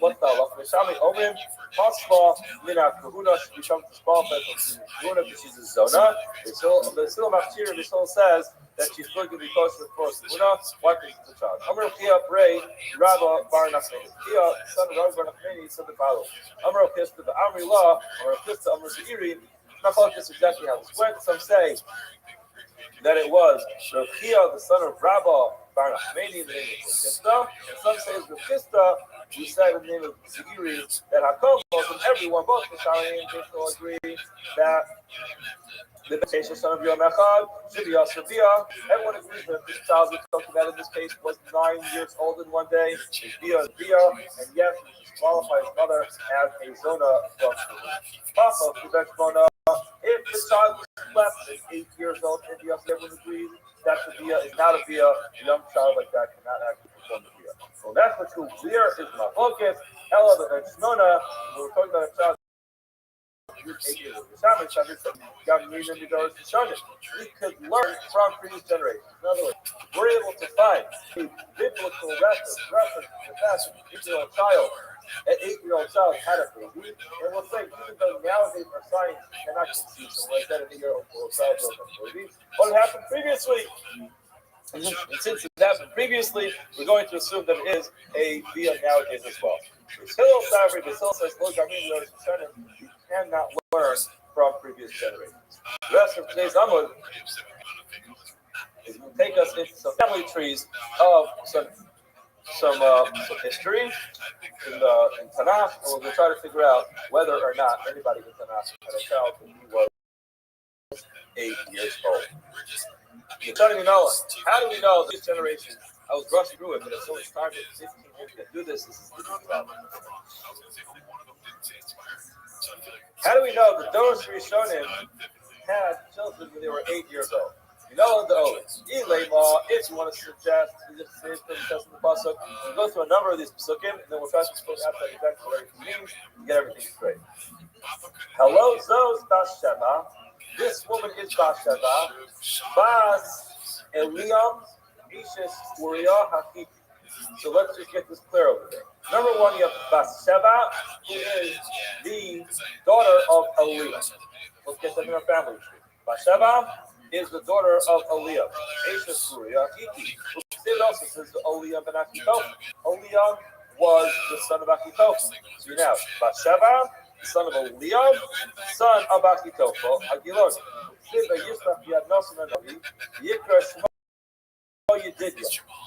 And essentially, and nothing of it, he called him Yedid before Hashem, because of Hashem. And who is this referring to? That was Shlomo HaMelech.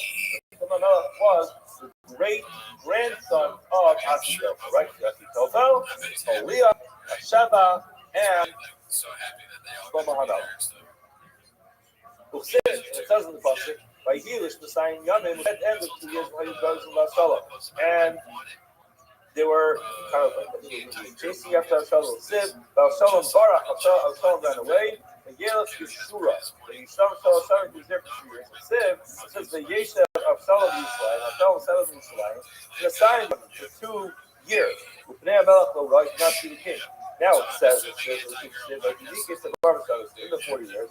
Yomer Avshalom, Avshalom said to Amelech, El Chana, as the Darius heard that she worked to go like Hashem, but Terry should not be tough for Ra to Manasseh. He was the one who was helping complete the plan, and he realized his plan was not working. But Yaakov was Hamar, as a Hamar, he also settled up his donkey. But Yaakov, by Yelach, eventually went to his house. Aziro, the Yaakov, of Yaakov, he also committed suicide. Now, getting all this clear, that was the whole story that happened with the rebellion of Shalom, and now what happened is he ended up committing suicide. When was this? Siv, it says, I'm Sheidamu Mirma, people of blood, and Mirma, Lo Yashtasu Yanayam, you're not even going to live half of a life. The typical lifespan of a person, the nation is 70 years. So a person who rebellions like this won't live even half of a life. So that means he won't live till 35. The time we learn all years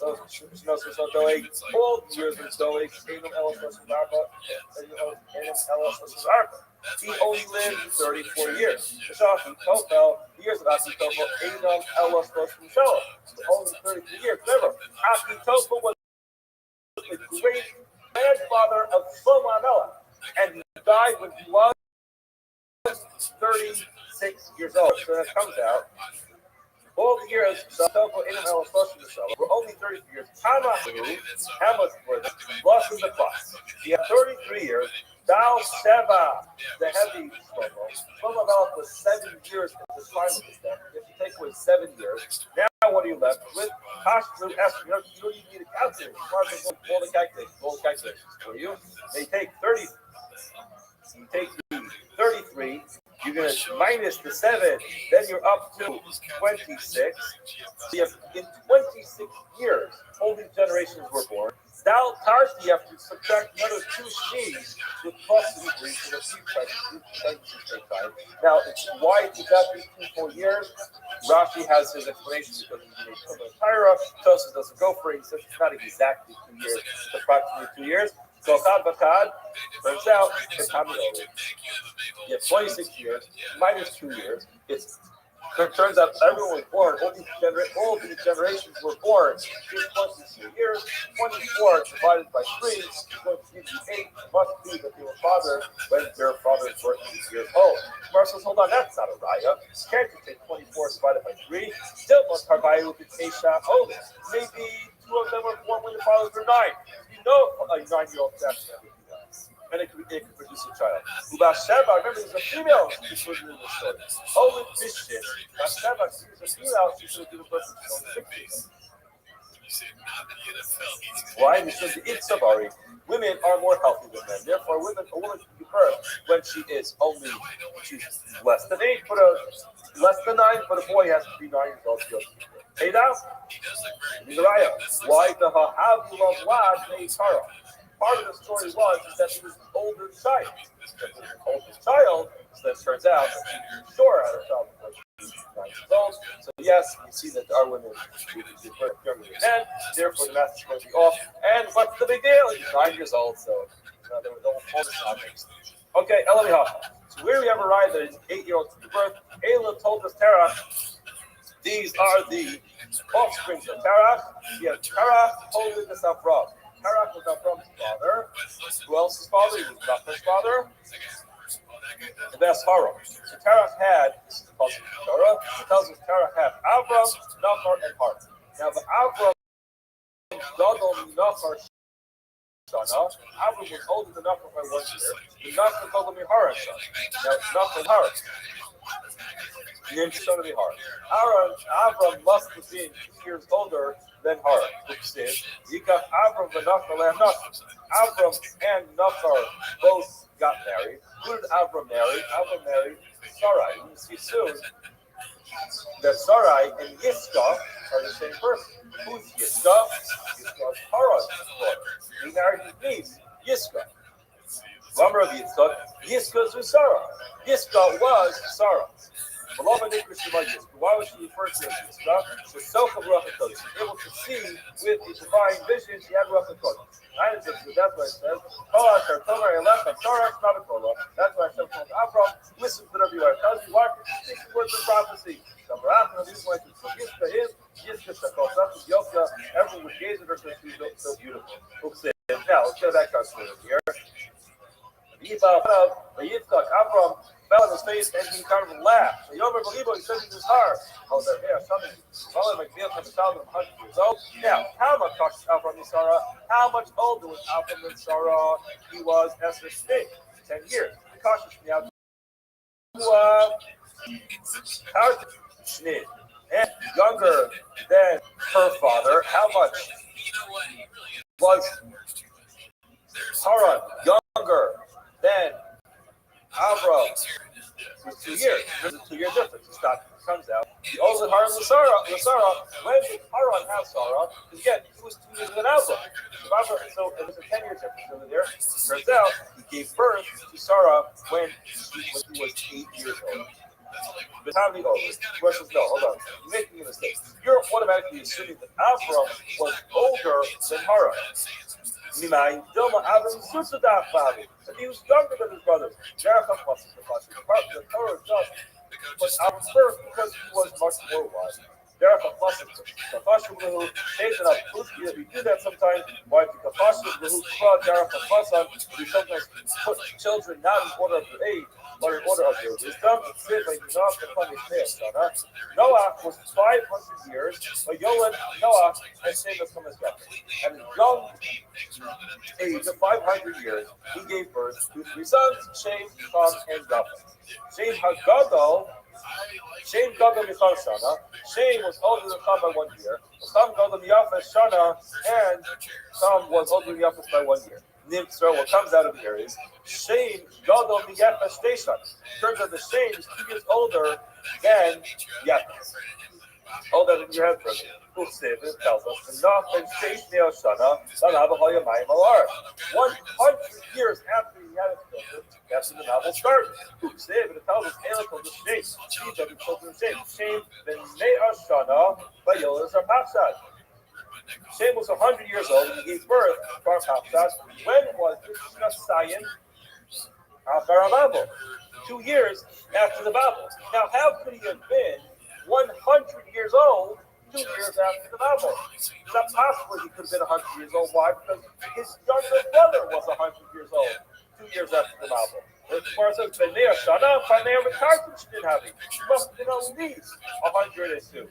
Hello, you know why Shane was mentioned first? Not because Shane was actually older, rather,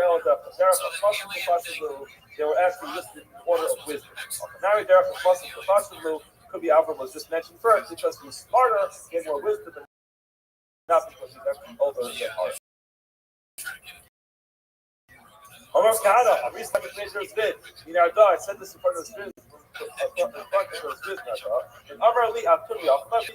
You learn this concept of people in age order, wisdom order from people. And now they often have to learn someplace else. You learn Gamhu Avi Kobane Aver Ashi Yefes Hagalo. Because Shem gave birth, he was the father of everyone on the other side of the river, which is Achi Yefes Hagado. Yefes Hagalo. You see clearly that Yefes was the oldest, but Shem was still mentioned first. So you see that the names are not in order. Okay, El Noah, how do we know that an 8-year-old child gave birth? He also had Salo, Uri, Ben Tor, Lamate, Yehuda. Nitzalo was the son of Uri, the son of Tor, the Shevet of Yehuda was saved. But Thomas Azuba died, who was Kaleb's wife. Yikach lo Kaleb, that's Ephras, but Kaleb lo, Kaleb lo is Tor. Now we know that Kaleb was Kor's father, who was the father of Uri, who was the son of Betzalel. Betzalel, and Uri, and Kor, and Kalev. Turns out that Kalev was the great grandfather of Betzalel. Now, this is of the Betzalel. How old was Betzalel? Yo. Yes. How are you? How old was he built the Mishkan? Must have been Mark Place. Can you hear me? Can you hear me? The person has to be an ish, an adult, to be able to build a Mishkan. The time we learned in a Brisa. Shana Rishona Moshe Mishkan. The first year, Moshe built the Mishkan. Shnia, the second year after they were in the midbar, he built the Mishkan. Again, Shana Rishona, the first year, also Moshe Mishkan. Shnia Hakim Mishkan. He actually put it up. The Shalach Meraglim, he sent the Meraglim during the second year that they were out of Mitzrayim in the midbar. Yo, can you hear me? Yo, Tread Marius. This is referring to how old Kalev was when he was sent. He was one of the Meraglim. He went as one of the Meraglim. He was 40 years when he was sent as one of the Meraglim. Now, today, behold, I am Ben Chamesh Ushmonim Shom, 85 years old. Now let's make the math. Kama Havilu, turns out, our boy, it was 40 years. Dalar base, so you have to subtract 14 years. That would be Betzalel. For Betzalel to be born. Pashlu and Bishit. What up, left Pam? with 26 years. Dal Tartishni, How you living, big dog? take out 2 years full of pregnancies. It turns out, What's new? Turns out that whole family of Kalev to Betzalel, Baby, I'm Uri, busy. What's up? Kalev, Why are to you Kor, what I'm doing? Uri, and Betzalel. Aren't you the most inquisitive of people? That's how we know that 803. This is going to further against the Mishnah, Ben Balabas. You are just very, very inquisitive, dog. Male child, not the female child. Tanya, over the Shinu, the truth is, it would be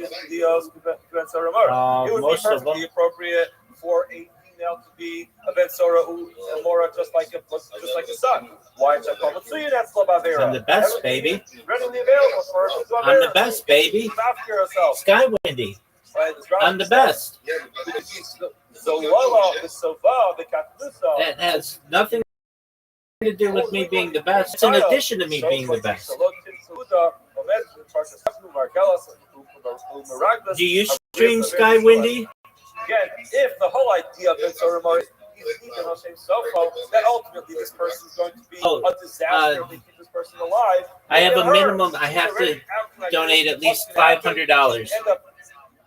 A major stumbling block for all the men in town, but still, Alex Zeres and Kasapi, Boston teaches us, Ben Malobaz.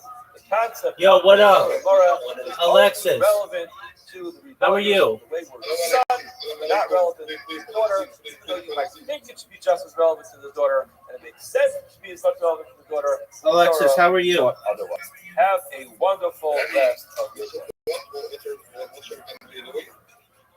Baby, I'm not the one doing it. I want world peace. I've told you that. Yeah, but do you support Israel? I support world peace. Yeah, but it's not answer for my question. Big dog, I support world peace. Do you support what Israel is doing? I support world peace. Yeah, it's not answer. I don't want anybody to die. Yeah. Yeah, but There you go. you are very good. Well, I appreciate that. All right, we'll say good morning or good morning. What are your plans?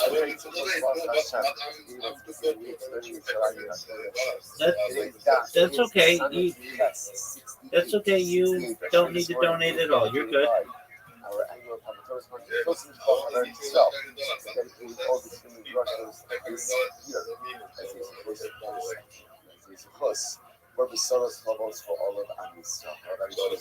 You're good, big dog. Should be a week of Nell and Karen Ram and Anurag. What do I think about what? Mordechai ben Yitzchak. About Poland. What about why? About Poland, about why? A very interesting flag. It's like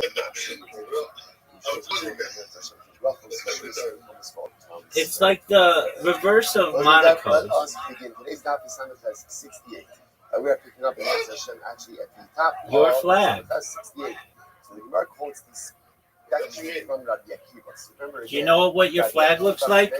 It's red at the bottom and white on top. It's red on the bottom and white on top.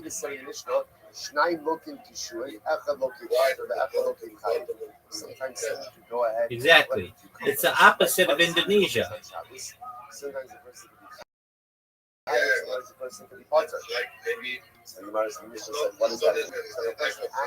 I know, it's slightly different. Exactly.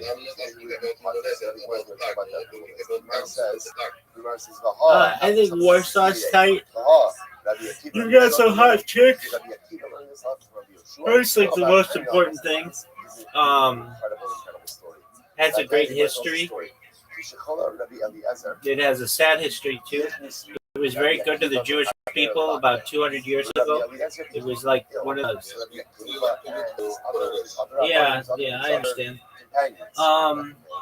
You've got Krakow. Shout out to Krakow. I've not been there, but I know of it.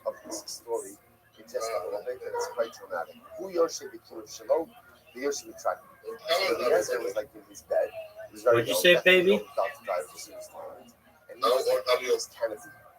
Old enough? And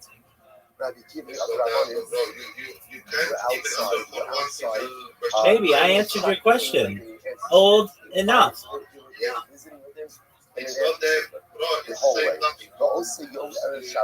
That's cool. So what happened?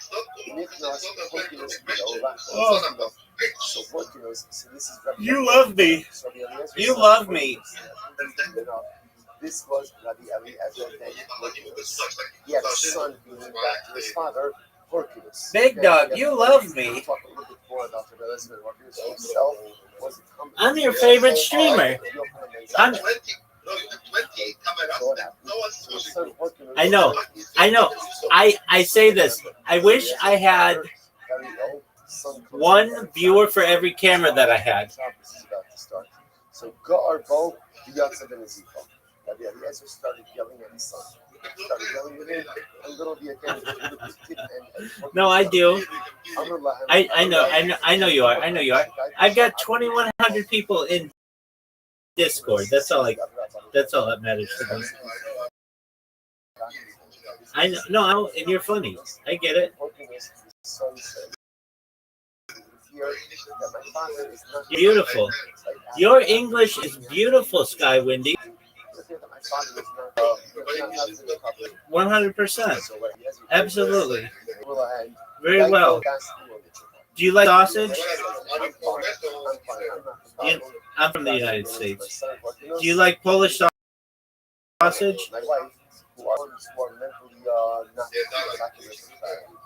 Do you like punchkis? Is that like kielbasa? And they're worried about getting Yeah, it's all right. Yeah. Do you know what punchkis are? It's like a donut. Do you like them? There you go. Okay, very well. What's on your agenda for today? What are you doing today? I know. Yeah, exactly. Okay, very well. Well, I'm gonna continue watching my podcast. Feel free to enjoy, my friend. You're welcome, big man.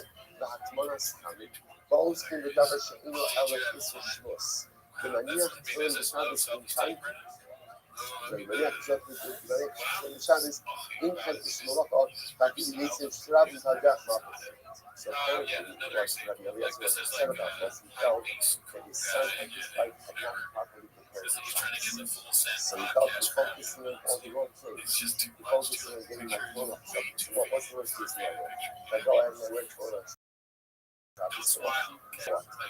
most of this is drop on. So better to go ahead and don't worry about this. Drop on and worry about the place properly. So again, so what was the shot? So Marshall brings on it, and Marshall says, you're right, he had the read of the shots. Why?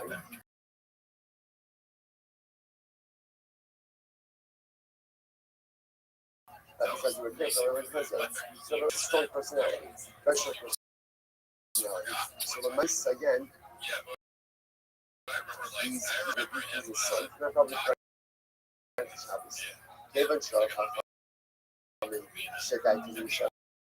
There's a lot. So at this point in time, that one realized that Rabbi Eliezer was of sound mind. Everything was fine. Everything was fine. He was of sound mind, he was totally with it. When the other Rabbi comes into the Navaka, Yashua Lafanov, Michal Dalit Amos. And they sit 4 Amos from Rabbi Eliezer. I was saying what's happening here. Now with the script is to really take point. Look at Rashi. Rashi says, B'richot Arba Amos. She does B'richot Machot, yes, Rabbi Eliezer. Was this is the story of Tanashah. Tanashah was the famous quarrel between Rabbi Eliezer and the Rebbeinu of his right, Tanashah right, and other of multiple parts, and the ritual status. Tumah Kara. So again, the entire Beit community is asking one way, Rabbi Eliezer asking a different way. Rabbi Eliezer would not back down from his community. As a result, he was put in favor. He was put in favor. He was excommunicated. He was put in favor. And what's interesting enough to look is that when someone is in Finland, you're not even allowed to come within Dalaramas, 6 feet of them. So they're coming now to go ahead and do Vodka Cola. Now, particularly when it's coming to Vodka Cola, what they're really coming to do is they're coming to glean any additional Torah knowledge that they can from Rabbi Eliezer. But they have to keep a distance from him because at the end of the day, he's still excommunication. That's why they're not going to his bedside. They're keeping a distance of Dalaram. So the Eliezer, again, even on his deathbed, was not accepting this halachic position. And therefore, again, they come a distance. Amar Lam, so the Eliezer says, what's the way? There's so much just about this entire story and about the Eliezer himself. You know, so there's some things in life, it's good to stand your ground, and it's good to keep your sheeples in your fingers. But if the whole world is against you, right, again, chances are you have to do a self-check, and you may be wrong. Now, that's not always true. For example, the world is against us, obviously, like the world is against us, and yet again, you know that we do not back down to the island. But within Kali Israel itself, if you're on the island, and everyone else says one thing, right, and you hold each else, chances are, and so you have to have enough humility and enough sense to be able to understand that you guys this is my sheep, my stuff, my halachas, my life stances. But Rabbi Eliezer would not back down. He would not back down. So what is it happening? So he goes, I'm about Banabasa. So Rabbi Eliezer says Rabbi Akiva and Rabbi Akiva said, and why did you guys come? Amar Lei, Amar Lo, Lilmod Torah. Rebbe, you came to learn Torah. What do you have to do? He's mentioned this many times. Once upon a time, Charles Balpak was Balpak. Like the old tradition was Mamish Balpak, which means that when a Rebbe died, what happens? Any Torah he had that he did not share went into his grave. Which is why so often in the Gemara you find that when a great sage is on his deathbed, his anything on something in the head because they're trying to distract whatever last Torah that's going to be. So now, Rabbi Eliezer was in favor.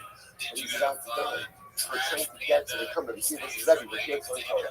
Give us whatever you can before you die. This is Rebbe Gemara. So why haven't you come in? And the rest is new. So where have you been this entire time? Why are you only coming now? On the road, they said to him, we didn't have enough time. We got busy. I'm not supposed to listen to this. On the other hand, so let's back to them. To Mia and me, in Yamusu Nisas Atsu. I wonder about you guys if you will die a natural death. Rabbi Eliezer saw prophetically that these individuals, unfortunately, would reach a very bitter end. Again, Rabbi Akiva, again, and all these other rabbanim were unfortunately killed by the Romans. So Rabbi Eliezer says prophetically, I see that unfortunately you're going to reach a very difficult end. Amar Rabbi Akiva, Shalimahu. Rabbi Akiva specifically asks Rabbi Eliezer, Rabbi, what do you see about my future? Amar Shalcha, Hashem Shalach. Your end is even more difficult. It's even more difficult than anything else. I must say, just there's a lot of emotions involved in this humor as well. Rabbi Eliezer was working with feeling that he was, ostracized from the community, which he was. But again, because of his own decisions. Those were very unrealistic back then. There was a logistics exchange, so incredibly profound. Like Rabbi Eliezer asking Rabbanim, why haven't you come to me until now? And they said, we didn't have time. And Rabbi Eliezer says, I'm trying to tell you, if you live a life where you don't have time, he says, Mia ani then I would be shocked if you only get to experience in this world. The way you can read that phrase is, I would be shocked if you only die a regular death. What does that mean? People go through life, and we have plenty of opportunities. But how do we justify not taking our opportunities, not taking our opportunities? Not enough. Every single time we reach out for an opportunity, because we can't go for having time, that's a quad like death. What is death? Death represents a certain finality. When a person dies, that's it. You fail to take advantage of your life opportunities. Listen, you know how this works. Often we don't take advantage of our life opportunities. But we convince ourselves that what? I'll get to it later. But that's not how life works. Often when you don't take advantage of a life opportunity, that opportunity is happening. So there may be other opportunities down the road. But the ones you miss are the ones you miss, and more often than not, I was about to say to the other Rabbanim, you tell me you don't have time. The people who live a life where their time and time is don't have time, just understand every time you don't have time, and you pass up a life opportunity, you're killing that opportunity. And not like you're just like killing it, like you're killing it, right? Not like that one, right? But like you've lost that one.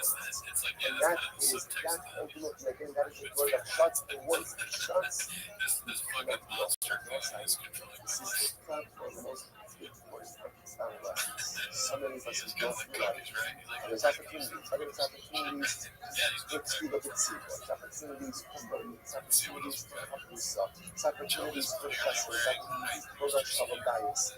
And what ends up happening? I'm too busy, I'm too tired, or I'm to this, or I'm to that.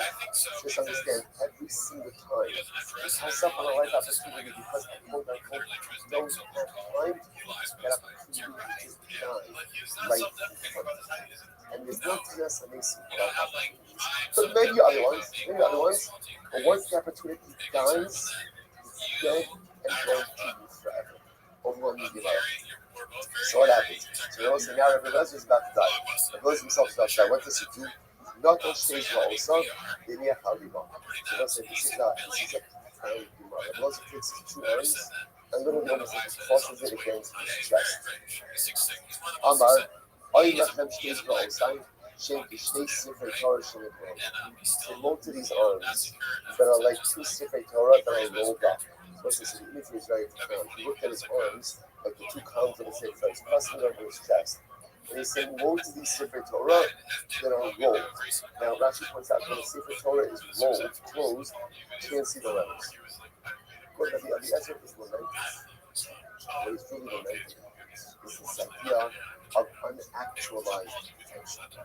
I had all of this, right? I had this sacred Torah. I had all of this in me, and yet my sacred Torah remains closed. What's like, it's such an overwhelming idea that when a person leaves this world, sometimes thing that gives them the greatest amount. You know what? I want to say something. When a person's on deathbed, no one ever says, "Oh, wow. What about all the places I want to get to?" Like, campaign was waiting for me, and Paris was waiting for me. And it's no one ever on the deck of the bed issues with it. I don't think so. It's not thinking people. What do people lament on the deck? They lament the opportunity they had to actualize their potential and failed to do so. Because that potential grows with you each day. And that's what Eliezer is lamenting. These arms, this sacred Torah, is rolled up. What good is a rolled sacred Torah? What good is rolled sacred Torah? What good is rolled Torah? You can kiss it, you can hold it, but you can't lift it because you can't see it. So the Eliezer is referring to himself as that rolled Torah. So much unactualized potential. Harbe Torah, Lamarati, the Harbe Torah Limarati. I learned so much and I taught so much. I want to say, right? It's interesting, by the way. So how does that stem? He just said that he's like a roll sacred Torah, which means you can't see the print. But then he says, I learned so much and I taught so much. But unless we're saying something profound. Yes, I did a lot of learning. I learned a lot of Torah and I taught a lot of Torah. But I could have done so much more. I could have been so much more. And that is the greatest existential thing for the person to face when they are at the end of this journey of life. I could have done it more. I could have been more. I could have learned more. I could have taught more. I could have accomplished so much more. He goes on, he says, how do you tell the amount of people don't pass out to me? I was like, I am. I learned so much from my rebellion. But the thing is, I didn't take more than them, but like this dog takes when sat lapping water from the sea. And the dog goes over to the river, starts drinking water, he doesn't finish the water. So again, I learned from my rebellion. But there was so much more I could have learned. Like a dog drinking the water from the river. I drank, but there was still so much more to drink. Harbe, Torah Maratim, below Kishini Kamida Ella Kimakaho Bishpokeros. I taught so much Torah, and my students didn't take anything more from me like a truth and like an application. In other words, it's the same idea that I took so much of my Rebbeim, it was like a drop in the ocean. I gave so much to my students, but it was just a drop in the ocean. A little old, not only that. Ella, so again, just in this way, the other fourth ones and 14 that's really important is lamenting an unfulfilled life, and that's the thing you can accomplish. It's like I learned a lot, I taught a lot, but I could have done so much more. My personalistic sacred Torah is rolled up. You can't see the print, and I go to the grave with the pain of knowing that I could have been more, that my life could have been more. He goes on, he says, "Oh, Ella shani shani shoshnas halachos b'dahares hazon, hello, hay adam sheshamini b'hem davar me'olam." I know 300 halachos with the baharas hazon. What's baharas hazon? So baharas is a type of tzara. Hazon means right. So what relative is saying is, I even had very specific knowledge with a specific type of tzara, and no one ever asked me about it. No one ever asked me about it. Hello, Ella Shani Shur Shlosh Minas Halachos, really Shlosh Halachim Halachos, Benetias Kishuin, Hello, Haya Adam Shaman and Davar Me'olam. Chutz Mekiva Ben Yosef, and I know 300 halachos, 3,000 halachos. When it comes to cucumbers, we'll see that in just a moment, and no one ever asked me anything except about the no one ever asked me anything except what's the stories of the Akiva? And Eliezer wants us and cucumbers, listen to this. Ham Achos, and even from the Hafna in the Dara. So the Eliezer tells the story. One time, Rabbi Akiva and I were walking on the road.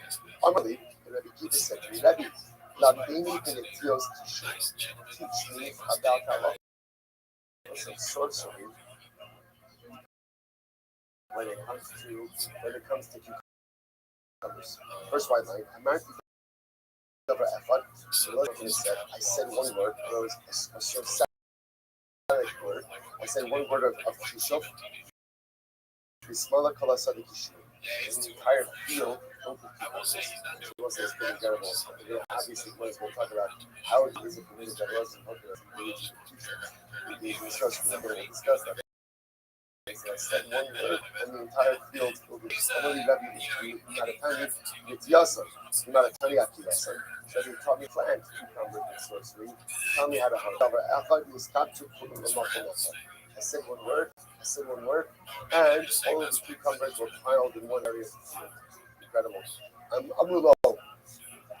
So again, that just understand that's the whole point of this story, right? Because remember, in the Mishnah, Rabbi Akiva quoted the Gemara was asking, Rabbi Akiva answered Yeshua. It seems from this way that Rabbi Akiva actually learned this from Rabbi Eliezer. That's the whole point of the story. We'll back here in just a moment. So Moses said, this point back and word comes back. The other Rabbanim who are coming to this video, you see that he's holding a sound mind. So therefore, they want to use this opportunity to ask him a variety of questions. Amuronis, Hakador, the Ha'amos, the Kamila, Utsar Hamadarios, the Mishkolas Kitana, Ma. They asked Rabbi Eliezer a question regarding Tumah and Tara. So literally, again, a ball, or Rashi says over here, a weight, an amulet, slab, a pouch for gems, a mishkola, or a weight. So let's say these are all things that she points out over here that are made from leather and filled with something else. So the Gemara says, silence, what's the, you're asking the answer to my power question.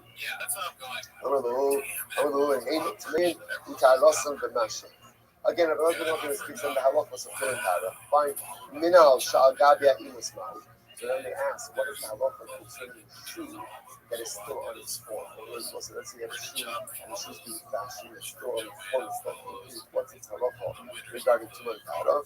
On the one hand, tar, ultimately again it's tar. Why? Because it's not a completed shoe. That's what Rosman said. The Gemara says, Yatzan Nishmasal Vitara. The last word that Abelazar said, the last word he said was tar. It's pure. Those were the last words out of his mouth. Amar Rabbi Yeshua Aragla Ba'amar Putra HaNeder Putra HaNeder. Rabbi Yeshua stood up and he said that ultimately again we release Rabbi Eliezer from the excommunication. So they lifted the Rabbanim Assembly, lifted the excommunication from the Muslims after he passed away. Incredible. That's what it is. Putra HaNeder. So the verse says as follows. The Muslim Shabbos, now again, so those who look at this died. And you know, say, incredibly enough, the last thing that he said when he died was hard. That was his last word. So the Muslim Shabbos, talk about Rabbi Akiva, and he started the road. I'm sorry, you know what Rabbi Akiva, the Muslim say now, this is when this story happened. This whole story happened on Friday. Remember again, that's how the whole thing started. The son was came into religious story, which was Erev Shabbos. So the Ravania was the Muslim Shabbos. Rabbi Akiva separated. He must be according to this story. Rabbi Akiva must have left before Rabbi Eliezer died. And Rabbi Akiva therefore went into the funeral procession on Motzei Shabbos. And Rabbi Akiva accompanies the procession from Caesarea to Lud. Ayamaka b'Saro ad shedamu shos his. So literally, Rabbi Akiva was striking himself until he started to bleed. Joseph points out that here, Joseph says that this Rabbi Akiva wasn't lacerating himself over the death of Rabbi Eliezer instead of the was. He was mourning the loss of hope. Because the halacha is, you're not allowed to lacerate yourself over mourning of the dead. He wasn't lacerating himself mourning the dead. Rather, again, he was just could not take the pain of all the Torah that was brought with his death of Rabbi Eliezer himself. So Omar, Avi Recha B'Shalom Parasha. So ultimately, again, he said the pasuk that actually Elisha said about Uriah and another guy. Recha, right? He said, Avi my father, Recha B'Shalom Parasha. Ultimately, again, chariot of Israel and its riders. Harbe Ma'os again, he referred to Eliezer as his father, and as a chariot. Right? Just like the chariot gets the rider from the future, Rabbi Eliezer was someone who was moving from himself forward in every direction. What Rabbi Akiva says, Harvey Ma'os Yeshvi, the English was funny the Harisos. Ultimately, again, I have so much money. I have all these coins, but I have no money changer. I have no money changer to show me how to talk about the I was like, this is incredibly absurd. You know, it's like sometimes. Let's be honest. I say the Torah. All of us are right? We need to all of us. And by the way, already doesn't even have to look at that. Like,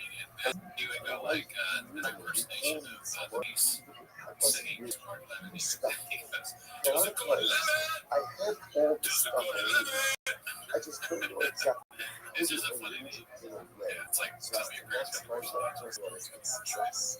Like, it's interesting that the Akiva is not saying, you know, it's what he says here, I have so much money, but I don't have the money to change it. What does the money change it to? What does the money change it to? I guess this is what money changes. In all of your friends, right? And then all of the money changes, saying, here's what you should do. Exchange this for this. Put this over here. Do this. The money changing is I take everything that you have and maximize what you have for ultimate profit and ultimate results. And he keeps saying this. I need to be realized. It's not because I need knowledge. I have the knowledge. And he helps me take all of the knowledge and figure out how to best maximize it. It's like sometimes in life, the biggest challenge is not knowing how to utilize the records that we have. I have so much. But I need to figure out how do I optimize it. Right? It's really interesting, especially like funds. You live in an age where it used to be you needed a ready I need everything. I will say it should be great. You need ready for information. Not really, right? Oh, fuck. Second dot, 25-second dot, like half a dot, part of a dot, the whole dot, right? So you can actually get any medium you want. Actually, you're not really ready for information. Baby, I'm busy. I'm not here to entertain you.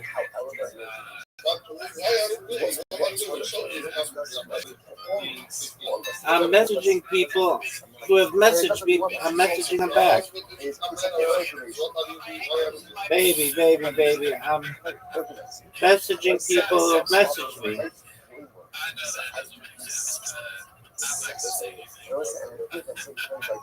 This is one of the biggest challenges of our dog.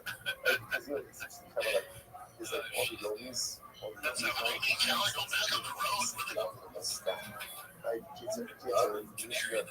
Yo, big dog.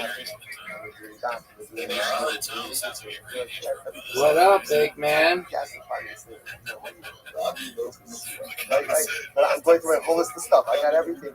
Because a lot of times, I'm here for you, big man. Where do I put it? What do I do with it? Right here, big man. More is less. Sometimes less is more. Sometimes I should be Yo, dog. things and not doing everything. Sometimes I should be doing everything and focusing. Right, face magic, home, kabusa, all these things. And it's everything. Tzedakah, shalom, bias. I have all the coins. I have everything. But how do I arrange them? And that's what's incredible. That's what the people was remembering. I don't need every resident produce for information. I have the information. But what I do with it, how do I organize it? How do I set myself up for success in life? That's what I need my Becky for. It's amazing. And when people lost happiness, he's overwhelmed. He's overwhelmed. Who is going to help me make sense of it? Who's going to help me keep patience and a way forward and a process and a framework? He's going to do that. And you see again, he's overwhelmed by these loss. Overwhelmed by loss. It's incredible. So the man goes like this. So by the way, full circle. What do you see from there? Rabbi Akiva didn't gain his cucumber knowledge from Rabbi Shimon. Who did he gain it from? Rabbi Eliezer. Amar Belezer Gamra Gemara. I'm sorry, Amar Belezer Gamra. Which the Gemara says you're right. Amar Belezer, the most suffer. Hadar Gamra Rabbi Yeshua, the Asbra Nikiva. So this is the originally he learned from the Lazar, Rabbi Eliezer, I should say. But Allah Almighty didn't understand it. And then he learned it again from Yeshua, and this time he understood it. Incredible. So the Gemara goes like that. The Gemara goes like, hey, Chila Velfi. Now everyone say, by the way, the Gemara says, whoa, can we hold up here for just a second? How exactly is Rabbi Eliezer allowed to go ahead and use peers, use the sorcery, to go ahead and make the fields appear with cucumbers, and then make the collected? Isn't that kosher? To which the Gemara says, "Banan Sinan, ha'osa ma'isechayim le'Islam." Right? I'm sorry, ha'osa ma'isechayim. So ultimately, how you have to do this? Isn't that if you go right to engage in kosher? To which the Gemara says, no, the Islamic shining. say sometimes again, especially the Eliezer has to understand how things work in order to be able to pass it. Right? So therefore you have to learn it, you have to learn it in order to understand it. I should say you have to learn it in order to be able to you have to understand it in order to be able to pass it. So I listen about it. I'm about los simul lasos. Torah tells us, do not learn in order to replicate or to mimic that which the nations of the world do. Lasos so ultimately, again, learn in order to go out and mimic that of the world. So let's say, so ultimately, again, halacha myself, person is not allowed to learn sorcery, other for that matter, or anything else, in order to do it for themselves. And if a person needs to learn it in order to understand, in order to teach it, that's where now again, be careful what you do with it. So, you know what? Listen, it's important to understand our ayahs. I don't mean the dumb meat to the people, right? In other words, like, it's important to understand it, right? I need to understand some numbers. I should have to become proficient. No, calm down, right? What it means is like this: that somebody who needs to be asking halachas needs to understand the mechanics of things. Right? You can't ask him if you don't understand it. So Rabbi Eliezer, who needed to ask him on different situations regarding Kishuf, needed to understand how it was working, and that's why he qualified Yeshiva not for the purpose of going ahead and performing such and such a the point ultimately again of going ahead and understanding the dynamic of this. Okay, plus I just point out, I just point out some of the reasons. Hadron Allah, I don't need social, let's say, Master Barak, local campus, first character chance. Incredible. Nearest Hashem, the first of May. Let's celebrate. All right, so Michael, it's a short celebration. Let's go. All right, it says that's how we do it. That's how we do it. Right, George, now move on. Let's say son of Chesed is what's another. That's the greatest metaphor for life, right? Metaphor for life. You know, in the belt, when you go ahead and you accomplish something, you see this, right? Like you win a Super Bowl. Like, oh, what are you going to do now? Right? And there's understanding. They're like, okay, now you have a break. Now you do this. And you just right. When you go ahead and you have a dramatic accomplishment, what do? Next moment, move on. Move on, right? Give yourself a shkoyach, 5 seconds, appreciate the accomplishment, and then move on to whatever is next. So let's say, here we go. Son of Chesed, 60 AD. Ben Sorer Umora.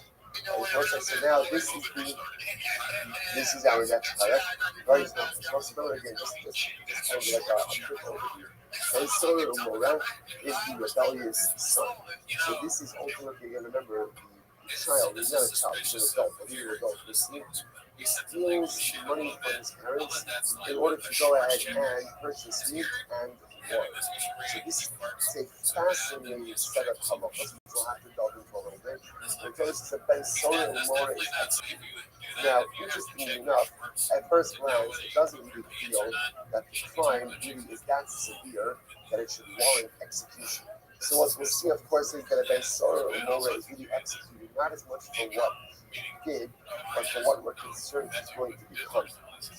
And he represents a profound threat to the community, and then by local rights to be executed before he can become actual threat. Now again, which is hashkatically problematic, doesn't seem to make all that much sense. We're going to delve into all of this. The ultimate happens with halacha. Let's begin first with some of the mechanistic details. So Ben Sorer Umora, Amos and Asa Ben Sorer Umora. When could a child become Ben Sorer Umora? Right? From what age? Vishiyavish de Saris, the Achiyakid Sokot. So literally, again, from the time that he brings 2 hairs, which is a sign of physical maturation, Achiyakid Hasakot. That literally sounds like his real beard fills out. Now the commercial is by the way, a tachton below elyon. That's the metaphor. Right? It doesn't mean that it's physically, but rather again, it means physical maturation.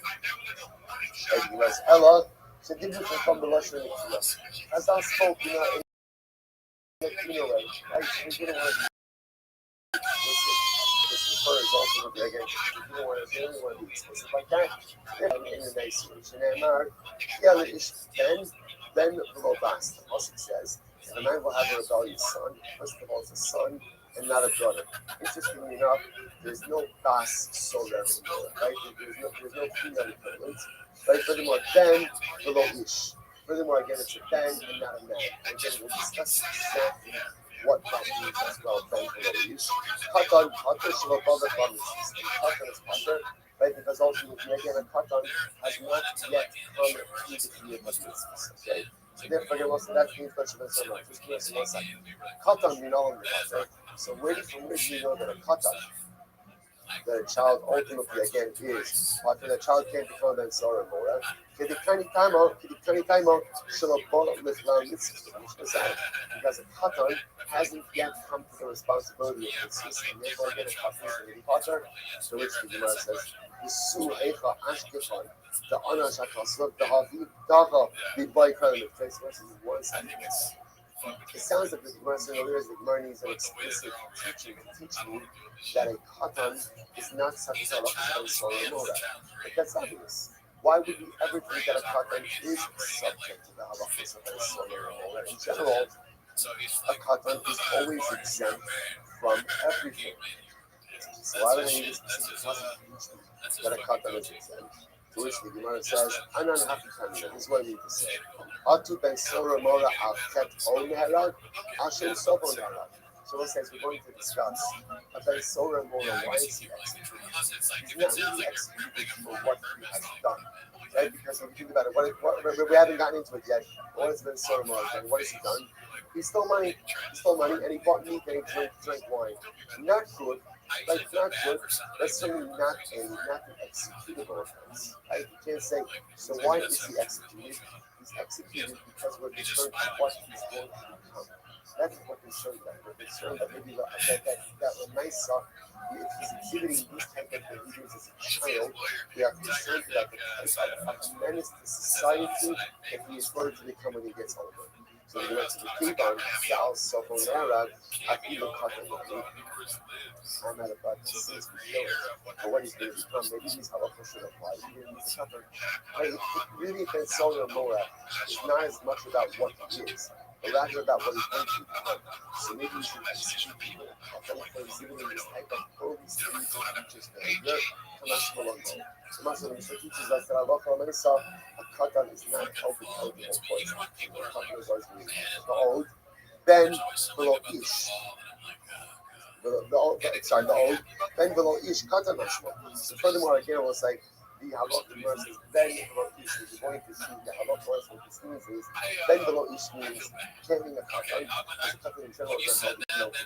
I'm going to give you the Amrav. The Amrav b'chiyah ish Ben.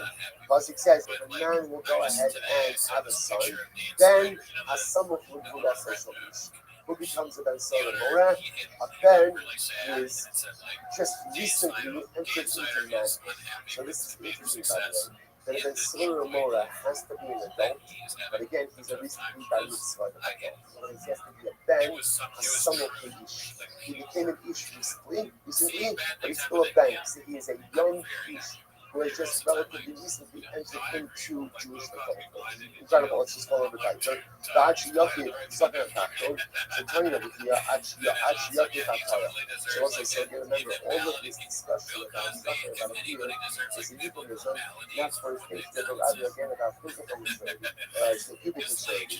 So the Gemara says, the Achiyaki, second attack. So turning over here, Achiyaki Fatara. Okay, and so there's hair that really surrounds the Torah. So the Gemara says, just like the Omar, Hakapas is below Hakapas gates. Okay, so what's interesting about this, by the way, is a tremendous level of specificity regarding pubic hair, right? So the nice again, the Gemara says it's not just particular hair, but rather again, it's pubic hair that surrounds again the young members. Right? So we're not going to test that, right? So as I said, I feel like that's something interesting. You want it to yourself, right? So really, so just understand, this is very reminiscent of like the Gemara that talked about execution. What in general, right? When it comes to things of executing. So I'll say, what's the general approach? We don't want to do it. And therefore, again, we will make it as difficult as possible for a baby to execute someone. When you see this level of specificity regarding pubic hair, what's the takeaway message? Unless you grab it, right? What's the takeaway message for this level of specificity? They don't want to do it. Right? So if you're getting into this, that now it makes you curious and pubic hair. Right. We're making curious in this, right? You make curious. What that shows you is the system does not want to execute this kid. And therefore, again, we will essentially make it as procedurally difficult as possible before execution. That's the thinking of the way. So the Gemara's Amr of this stuff, Katan Shaolid ain't been on Nasa and Solar Boys. Let's try today. Katan fathers a child, that offspring cannot become a Ben Solar in Mola. How do you know this? Gemara, here, Ish Ben, the Ish Ben below the Ben. So it's interesting enough that the passage says, this is what? An adult fathers that child to become a solar. But at the end of the day, if a child fathers a child, a minor fathers a child, ultimately again, that child cannot become a Ben Solar in Mora. Which the Gemara says, hi, we finally answered what we do have. 1 second, we need that phrase. And the name of God, so we know what's the name of God said to us. In the name of God, yet Ben reached. Constantine just said, if a man will have a child, or if a man, right, if a Ben will reach. Nike Likish Ben, why does it phrase it as if a man will have a child? Kilish Ben is supposed to Ben reach. Shmami no, the Kidrat Krista. Ultimately, I think Salah of Krista, if a minor, if a child, right, call it like a child, father's a child, then offspring can become Ben Solar. I the Ima Kule, the Asa, I have a maybe the entire person comes to this halacha. In the Makra, Ben Ish. The Senate in the short form of Ben Ish. My the Ish Ben. Ultimately, again, what does it come to as Ish Ben? Ultimately, again, what the says, parity. We can learn out both of these halachas. Right? Number one, halacha lemaisa, that again, halacha lemaisa. Halacha lemaisa, that it has to be a child, right? Halacha lemaisa, that halacha showing the pubic hair, that's number one. And the other halacha, that if a child fathers a child, that son also is not subject to the halachas concerning that son as the mother. So we'll say, so we're going to stop over for today. I'll just say interesting get here. So I don't want to launch into the whole Ben Sora more things, because in Eretz Hashem we'll see this on in future doctrine. And I just want to point out an interesting connection over here, right? If you notice, the Baraza Ben Horkinos, what was he lamenting? He was lamenting that, what was he lamenting? He was lamenting the Lord Sefer Torah. Right? He was lamenting the fact that he had so much to give, so much potential that remained unrealized. Unrealized. And it's incredible because Ben Solar Mora is almost like the opposite of that. Ben Solar Mora is we're nervous about the potential that will be realized. That there's Sora Umora, the philosopher of Gemara, Nico and Hashim Sofer. He is executed because of what he will become. So Ben Sora Umora, we're concerned about the potential he will realize. And that potential is negative and detrimental to the greater society. So Leslie Hortonus is lamenting unrealized potential, and then Sora Umora is executed because of potentially or realized potential, or potentially realized potential. It's incredible how much this is focused on potential, negative potential, positive potential, then Sora Mora, negative potential, nevertheless, the mental, positive, unrealized positive potential, and incredible you saw this hiding and the shots, and how to be shots, what do we speak about this? Right, Loya Mishakiva, right, about the greatest fear life of miscarrying the person, the greatest fear life of leading this world as a rolled up Sefer Torah. Each of us possesses so much incredible goodness. Most of us look at this. Each of us is that rolled up Sefer Torah. Each of us is so more that. And so more we're going to see he could change his ways. He could teach the God and realize he could transform dramatically different ways. But the goal ultimately again is to make sure you see so luck your potential enough. That's the show. Put yourself in a certain way. And you have to be so careful when you have not to corrupt our potential and not to live a life of unrealized. We'll stop over here for today. A lot more to say on these doctrines, but we won't get ahead of ourselves. Chef, everyone.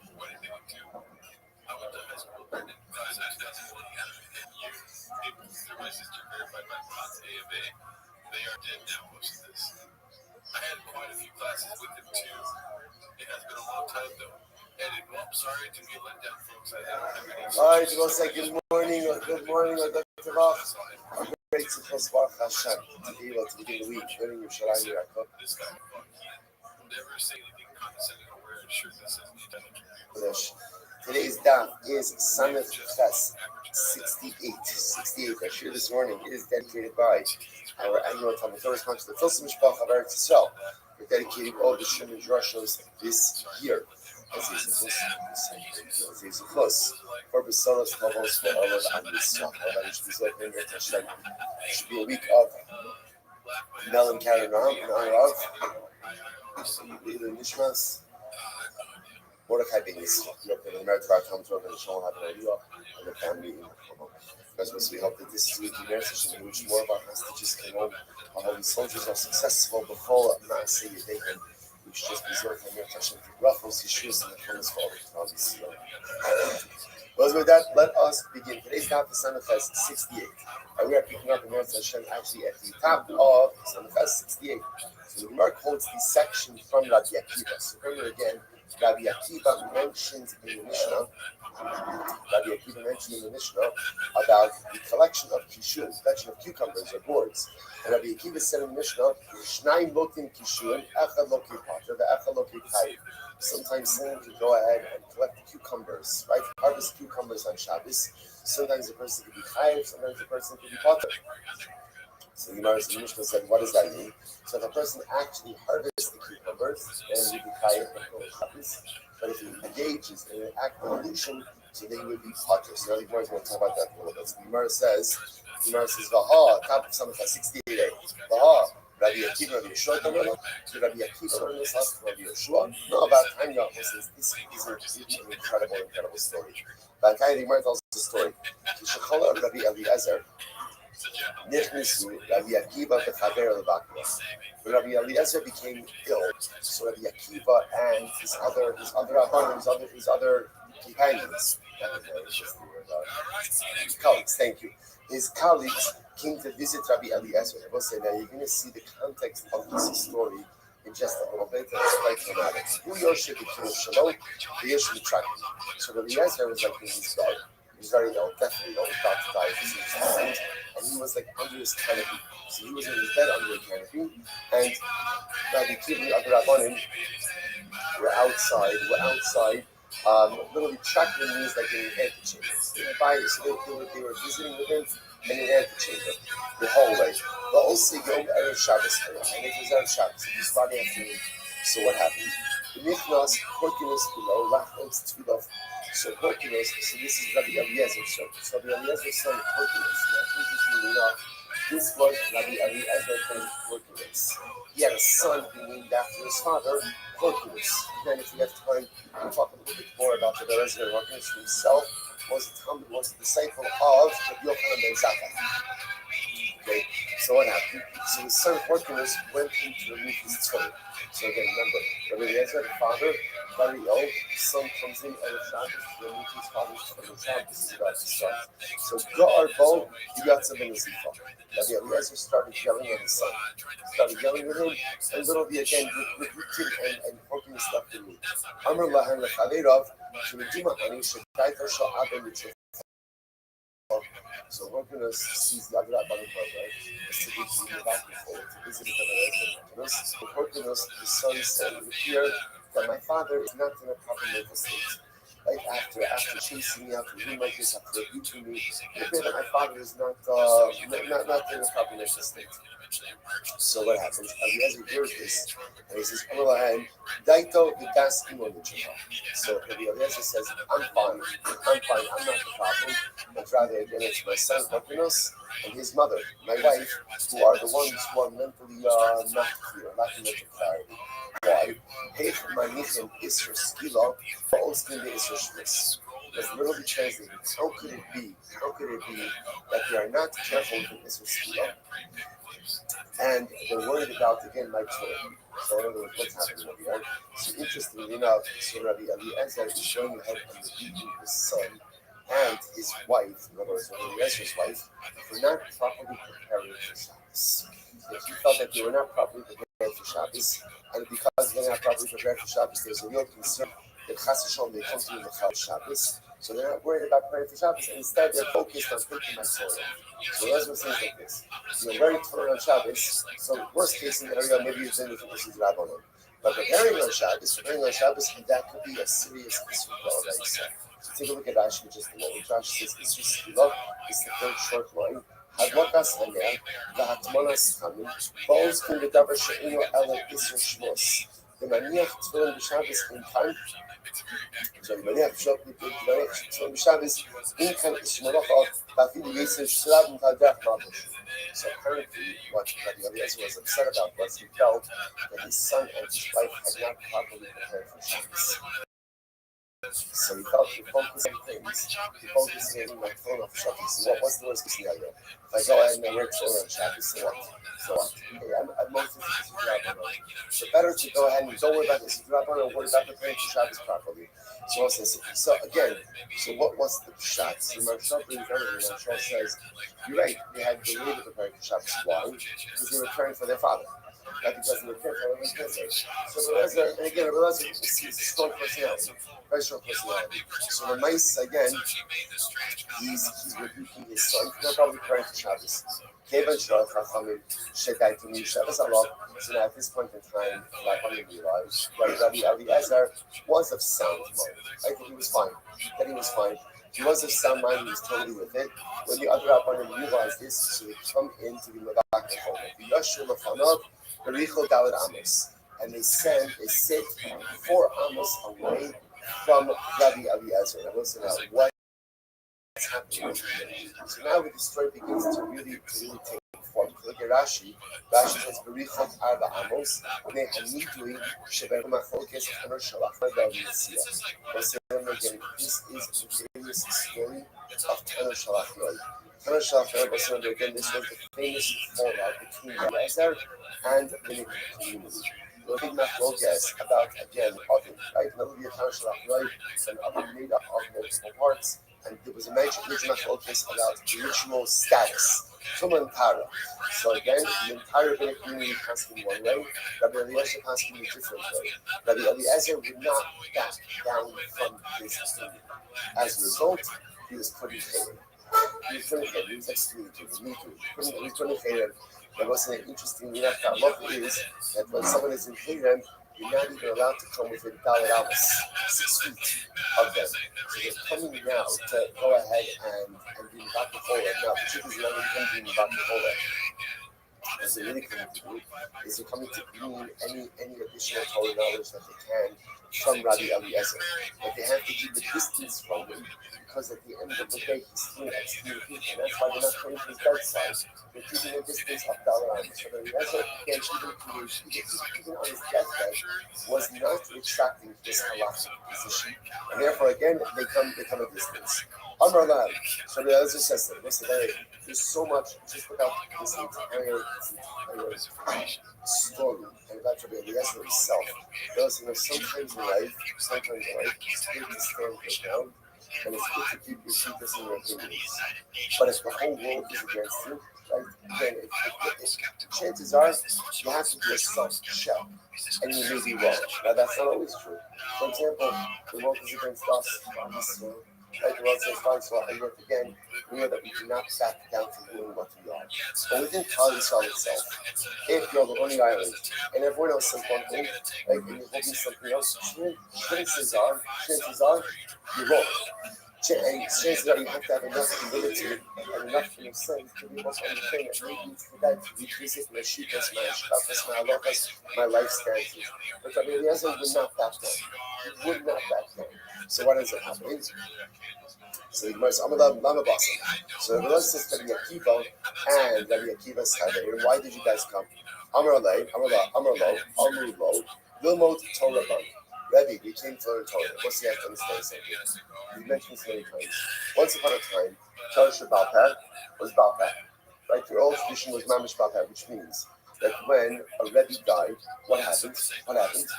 Any Torah that he had that he did not share went into the grave. Which is why often in the Gemara you find that when a great sage is on his deathbed, his Talmidim are circling the bed, they're trying to just extract whatever last minute Torah they have people to do. So now, Rabbi Eliezer was in Canaan, and he's about to die. So they're trying to get, so they come and give us Rebbe, we're here to learn Torah. Give us whatever you can before you die. This is incredible Gemara.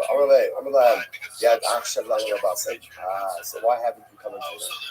Right, so let's just know, so where have you been this entire time? Why are you only coming now? Amrullah, they said to him, La hayalanu kinai. Wow, we didn't have enough time. Enough time, we got busy. I'm not supposed to listen to this. I'm not handle. So but says back to them, to Mia and me, Emia Musu Misas Hatzman. I wonder about you guys, if you will die a natural death. Whereas Rabbi Eliezer saw prophetically that these individuals, unfortunately, would meet a very bitter end. Again, Rabbi Akiva, we know again, and all these other Rabbanim were unfortunately killed by the Romans. So Rabbi Eliezer says prophetically, I see that unfortunately we're going to meet a very difficult end. Amar Rabbi Akiva, Shalimahu. Rabbi Akiva specifically asks Rabbi Eliezer, Rabbi, what do you see about my future? Amar Lo Shalcha, Kashim Shalach. Your end is even more difficult. Than anyone else. I will say, so just there's a lot of emotion involved in this Gemara as well. Rabbi Eliezer been working with feeling that he was, ostracized from the community, which he was. But again, because of his own decisions, his own unwillingness to back down. But also, that this exchange is so incredibly profound. Like Rabbi Eliezer asking Rabbi, why haven't you come to me until now? And they said, we didn't have time. And Rabbi Eliezer says, I just want to tell you, if you live a life where you don't have time, he says, Tamiya ani in Yamusu Misas Atzma. Then I would be shocked if the only death you experience in this world, the way you can read that phrase is, Tamiya ani, I would be shocked in Yamusu Misas Atzma. If you only die a regular death, what does anyone say? People go through life, and we have plenty of opportunities. And how do we justify not taking our opportunities, not taking advantage of our opportunities? Not enough time. Every single time you lose out on an opportunity because you quote-unquote don't have enough time, that's a quasi-death. What is death? Death represents a certain finality. When a person dies, that's it. You fail to take advantage of your life opportunities. Listen, we know how this works. Often we don't take advantage of our life opportunities because we convince ourselves that I'll get to it later. But we know that's not how life works. Often when you don't take advantage of a life opportunity, that opportunity is happening. So there will be other opportunities down the road. But the ones you miss are the ones you miss, and more often than not, you cannot regain. So the Brown is saying to the other Rabbanim, you tell me you don't have time. For the people who live a life where their common refrain is, I don't have time, just understand every time you don't have time and you pass up on a life opportunity, you're killing that opportunity. And not like, you just like, I'm killing it. Like, you're killing it, right? Not like that one, right? But like, you've lost out on it. And that ultimately, again, that is a door that shuts, and once it shuts, you cannot reopen. It's almost like this is perhaps one of the most important and profound lessons. So many of us go through life, and there's opportunities, whether it's opportunities for tefillah b'tzibur, it's opportunities for learning, it's opportunities for kaprisha, it's opportunities for chesed, it's opportunities to go back shalom bayis. And what ends up happening? I'm too busy, I'm too tired, I'm too this, I'm too that. Just understand, every single time you pass up on a life opportunity because I quote unquote don't have time, that opportunity has just died right in front of you. And there's no tears on for life opportunities. So maybe other ones, but once the opportunity dies, it's dead and going to you forever. Overwhelming Gemara. So what happens? So they will say now Rabbi Eliezer is about to die. Rabbi Eliezer himself is about to die. What does he do? Not those stays were also they need a Chaliva. So they'll say this is a profound Gemara. Rabbi Eliezer takes his two arms and literally almost forces it against his chest. Amar, I left my stays were also Shen Kishtei Sifrei Torah Sheniglomer. So most of these arms that are like two Sifrei Torah that are rolled up. This imagery is very profound. He looks at his arms as the two columns of the Sefer Torah. He's crossing over his chest. And he's saying, woe to these Sefer Torah that are rolled. Now, Rashi points out that the Sefer Torah is rolled, closed, you can't see the letters. But Rabbi Eliezer is lamenting. What he's truly lamenting is this idea of unactualized potential. I had all of this, right? I had this Sefer Torah. I had all of this in me. And yet my Sefer Torah remains closed. Yeah, we'll say it's such an overwhelming idea that when a person leaves this world, sometimes the thing that gives them the greatest amount of freedom, I say, you know what, I'm going to tell you something. You know this. You know, when a person's on their deathbed, no one ever says, oh, you know what? What about all the places I wanted to vacation and I never got to? Like, oh, Cancun was waiting for me, and Paris was waiting for me. And this, no one ever on their deathbed laments the vacations they didn't take. No, at least I don't think so. It's not thinking people, don't do it. What do people lament on their deathbed? Lament the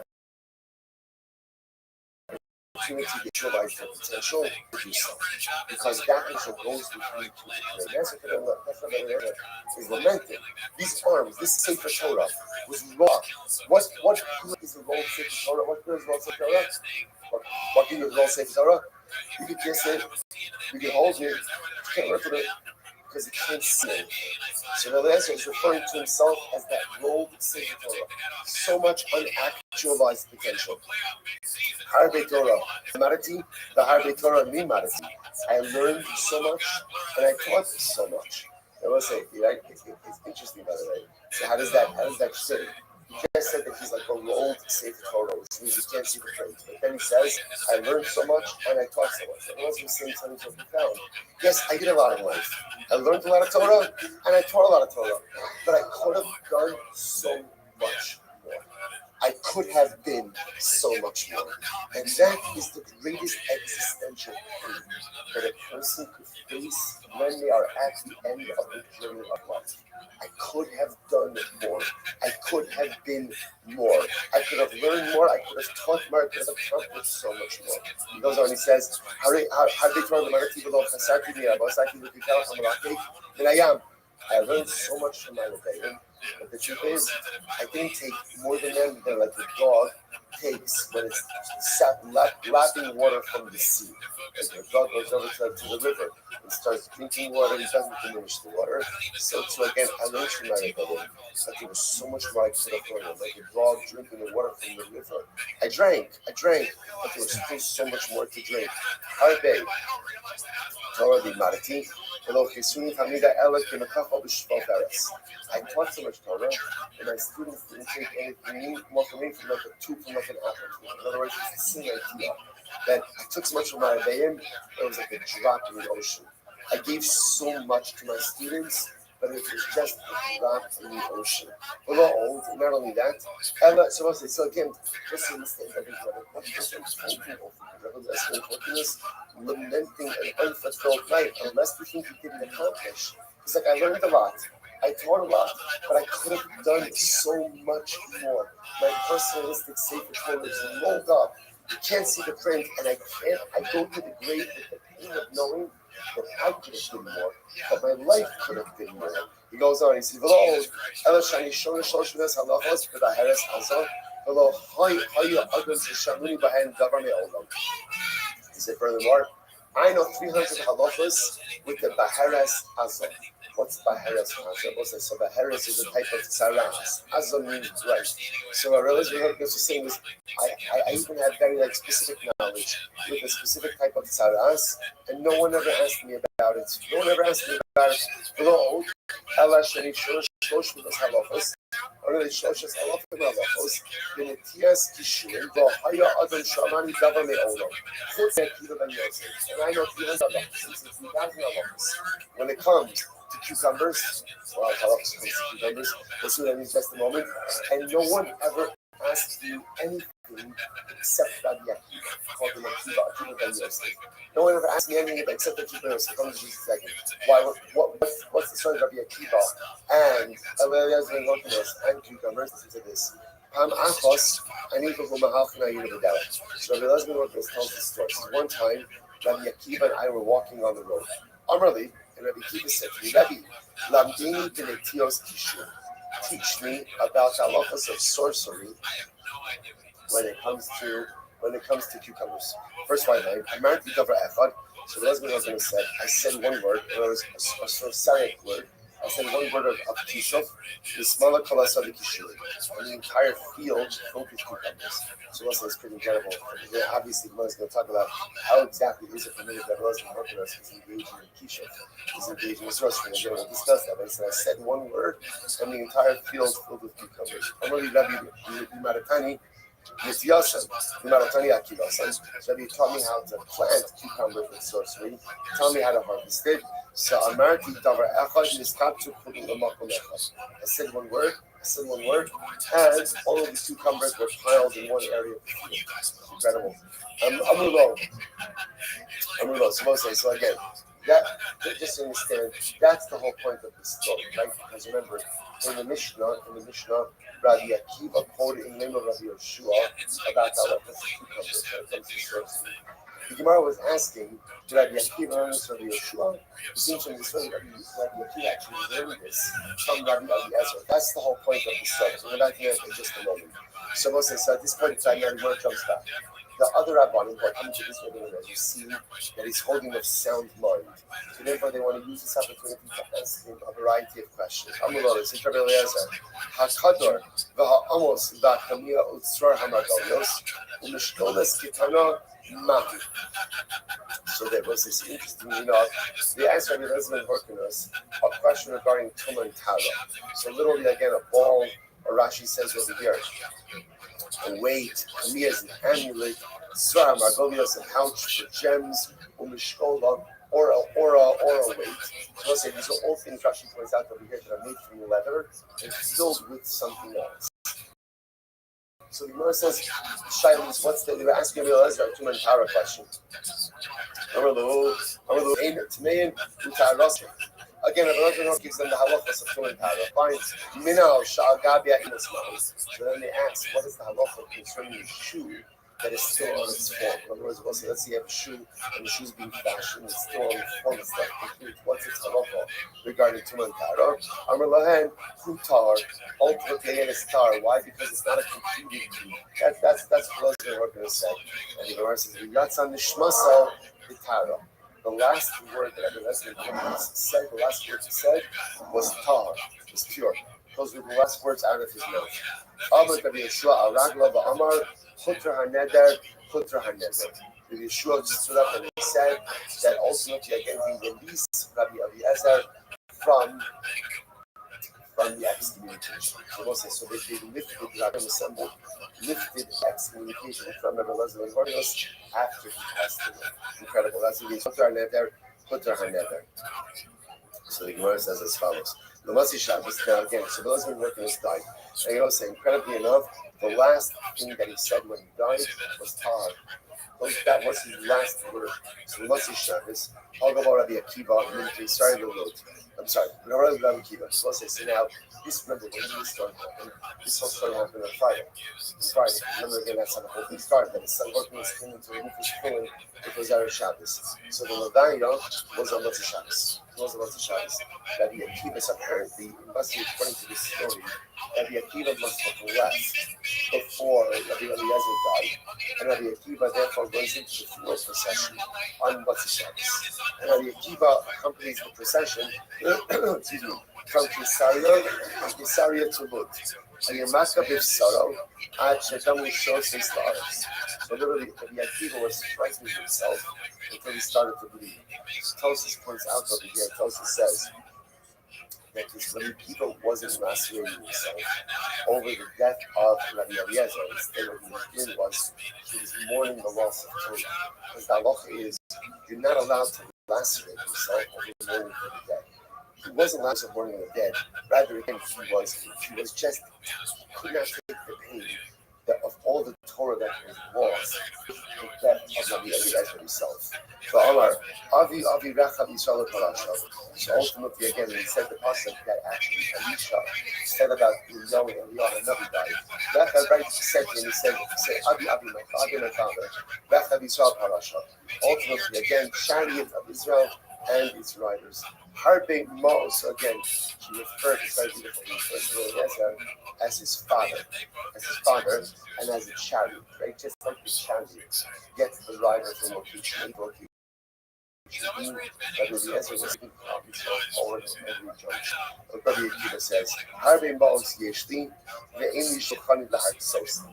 Ultimately, again, I have so much money, I got all these coins, but I have no money changer. Like, no money changer to show me how to properly utilize it. We'll say, this is an incredible soul. You know, we'll say, sometimes, you know, the Mishnah tells us, I say L'charav, all of us in life, right, we need a rabbi, all of us. And by the way, a rabbi doesn't even have to be like a rabbi. A rabbi just needs a life. You need someone, we all need someone who can help with perspective. Because a lot of times, I have all the stuff I need. I just don't know exactly how to arrange it in a way so as to maximize my personal success. Right? It's interesting that Yekiva is not saying, you know, it's basically says that I have a money changer. What a money changer do? What does a money changer do? I guess I'm a money changer. You bring all of your coins, right? And then all the money changer saying, here's what you should do. Exchange this for this. Put this over here. This with this. The money changer will show you how to take everything that you have and maximize what you have for ultimate profit and ultimate results.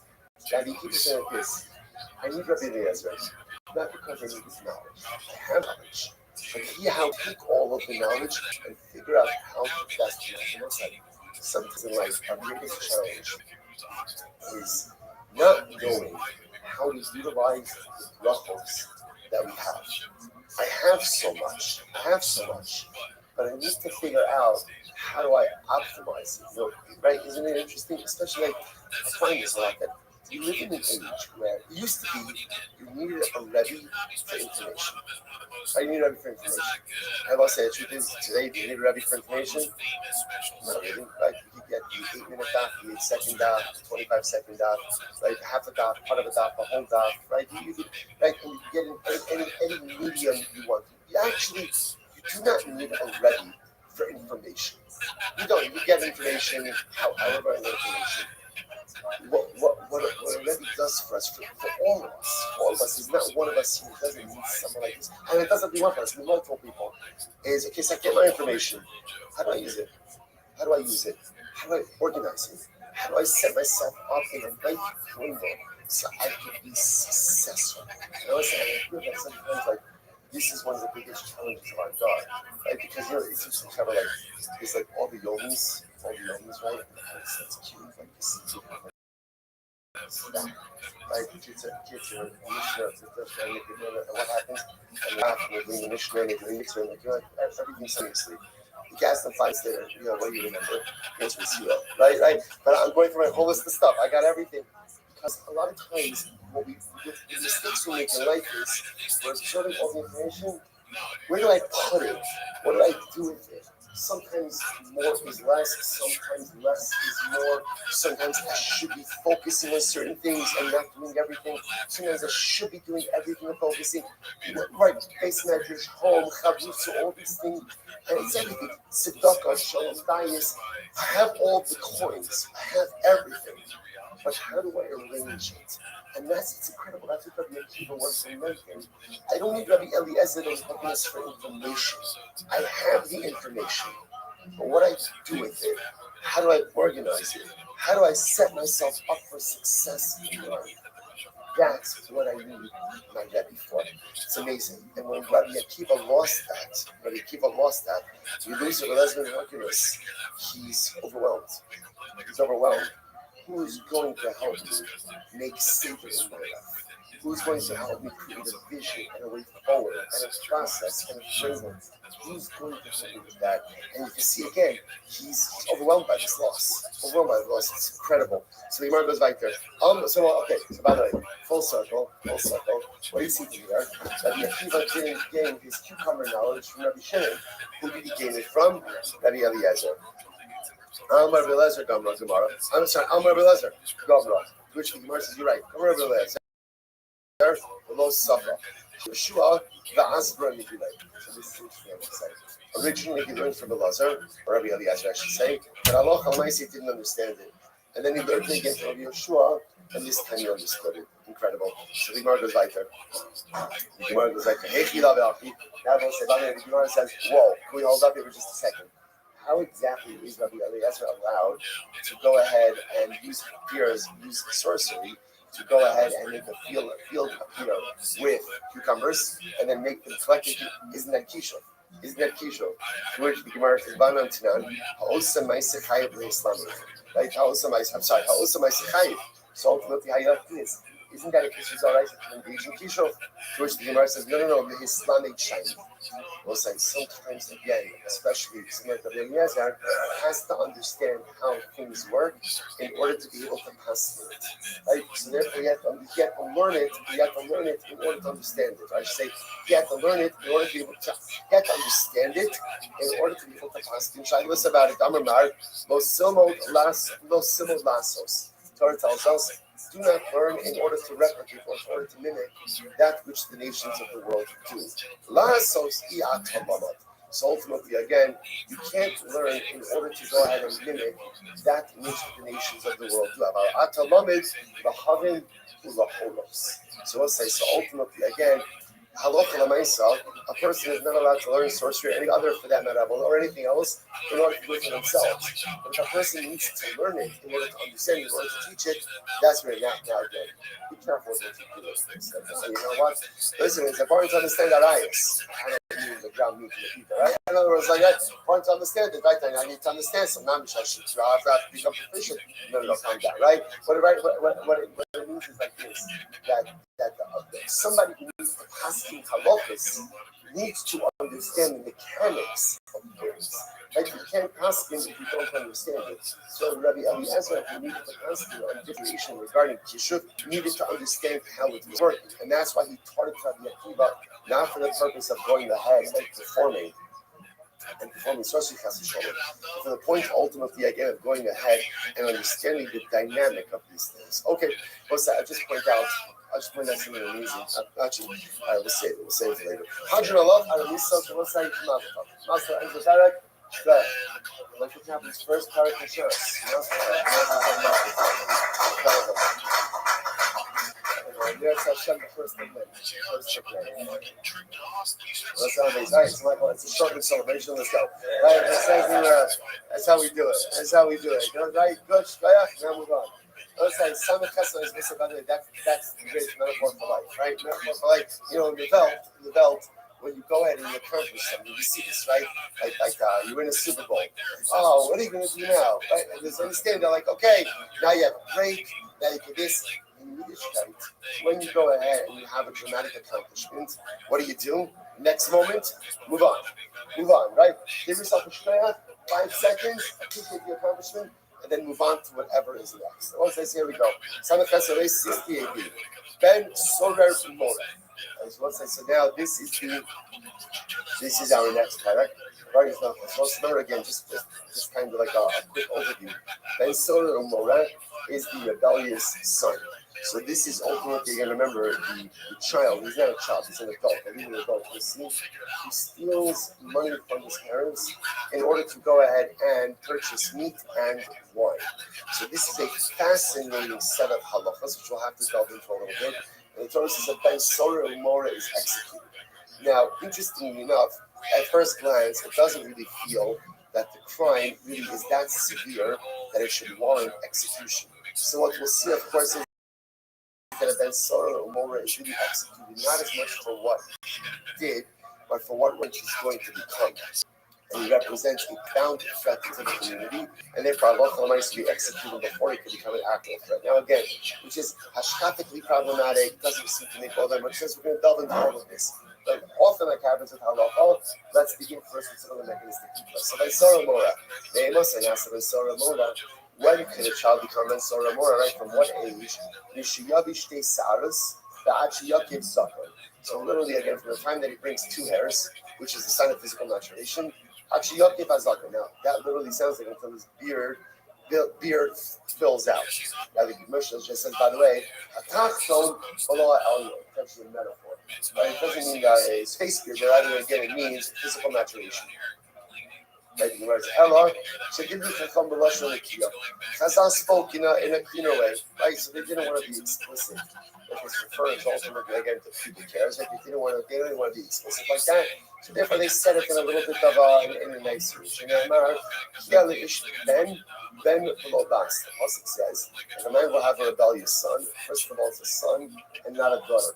Interestingly enough, there's no bas soler umora, right? There's no female equivalent, right? Furthermore, ben below ish. Furthermore, again, it's a ben and not a man. And again, we'll discuss exactly what that means as well, ben below ish. Katan, pater, shalabava, klamisis. And a katan is pater, right? Because ultimately, again, a katan has not yet come to the field of mitzvahs. Okay? So therefore, that's the question of so much. Just listen 1 second. Katan, you know, in the pater. So from where do you know that a katan, that a child ultimately again is pater, the child can't become a for the tiny time of should have bought with mitzvahs, which was sad, because a katan hasn't yet come to the responsibility of mitzvahs, and therefore again a katan is going to be pater, for which the Gemara says, "Yisu heicha ashkechan, the anashakasrot, the havim dacha, the baikal." The first verse is 1 second. It sounds like the Gemara saying, otherwise the Gemara needs an explicit teaching to teach me that a katan is not subject to halachos of Isor or Morad. But that's obvious. Why would we ever think that a katan is subject to the halachos of Isor or Morad? In general, a katan is always exempt from everything. So why would I need a specific positive teaching that a katan is exempt? To which the Gemara says, "Anan hakitan." This is what I need to say. Atu ben sora mora afet on herad, ashim sof on herad. So it says we're going to discuss a ben sora mora. Why is he executed? He's not really executed for what he has done, right? Because if you think about it, we haven't gotten into it yet. What has ben sora mora done? What's he done? He stole money. And he bought meat and he drank wine. Not good, right? Not good, but certainly not the executable offense. You can't say, so why is executed? He's executed because we're concerned of what he's going to come.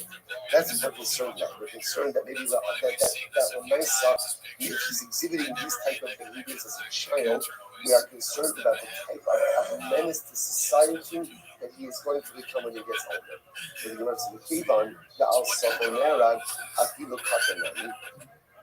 As a matter of fact, since we kill him for what he's going to become, maybe these halachos should apply even if he's a katan. Right? It really, the Sora Mora is not as much about what he is, but rather about what he's going to become. So maybe we should execute even a katan for exhibiting this type of early stage egregious behavior. Kamash Malongo.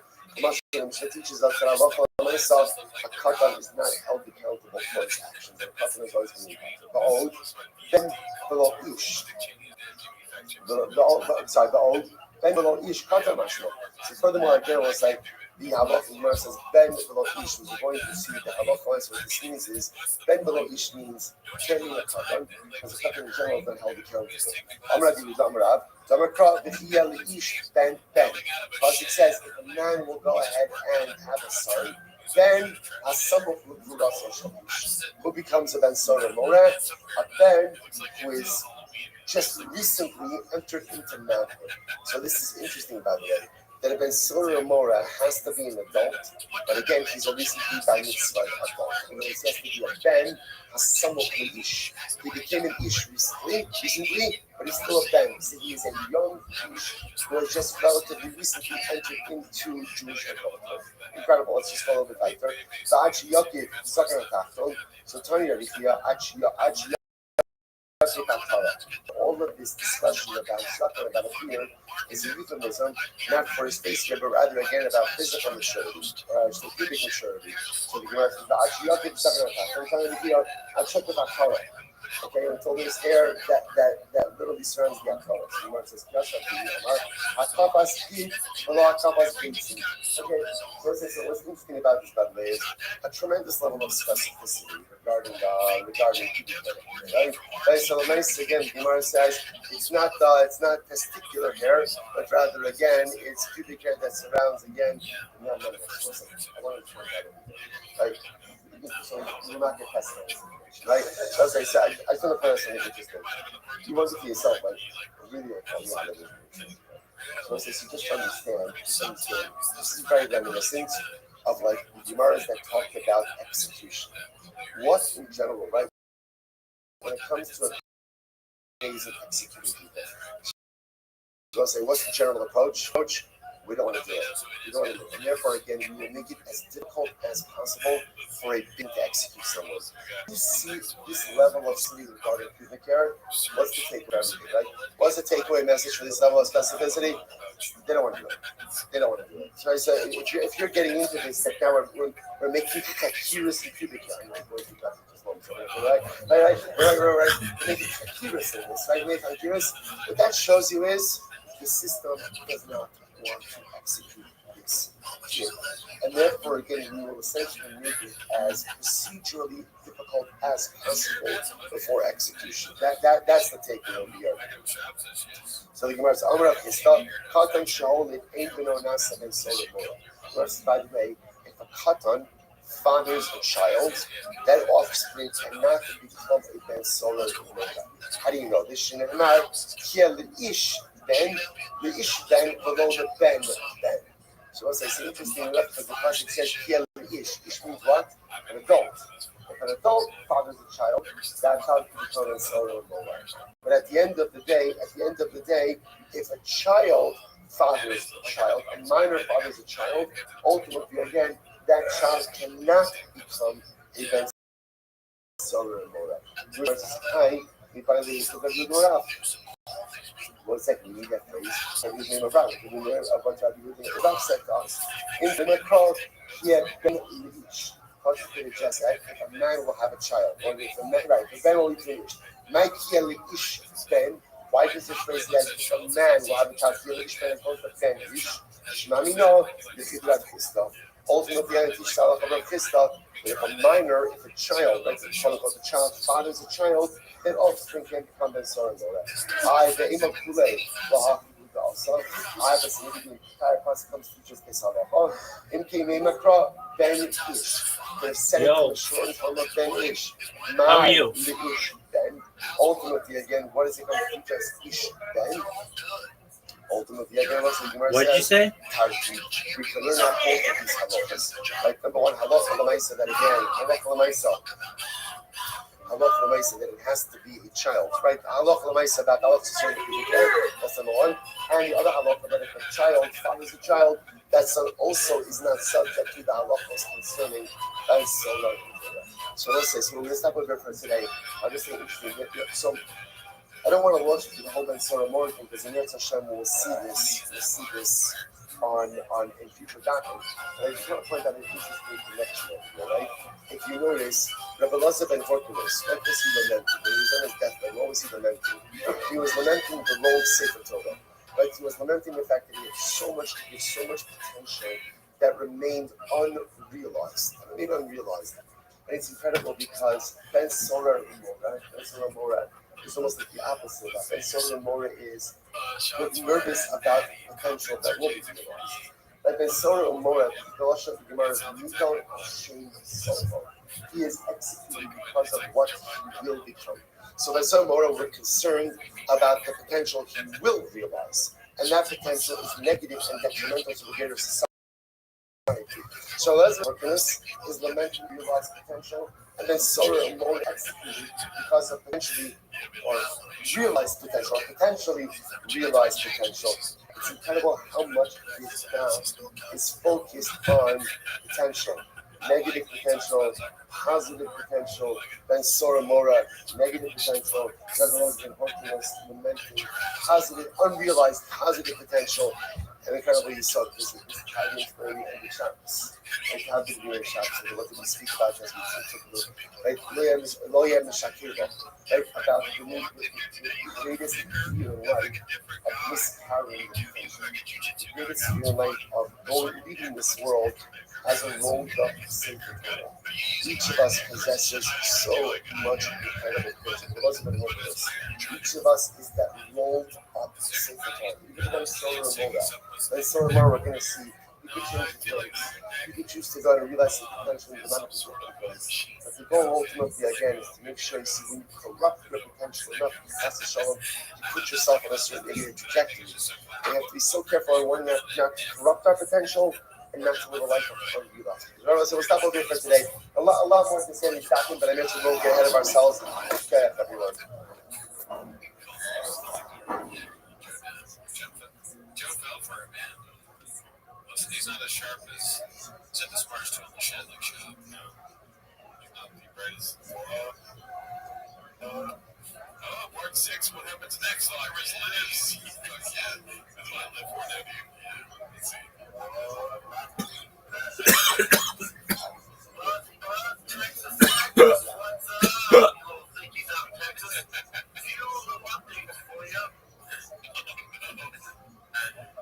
Saying the difference.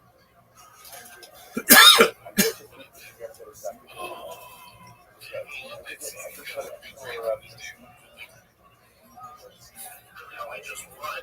Saturday.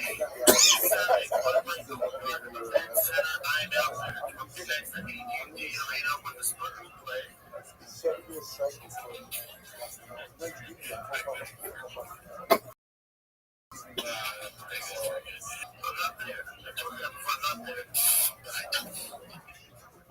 What was the update?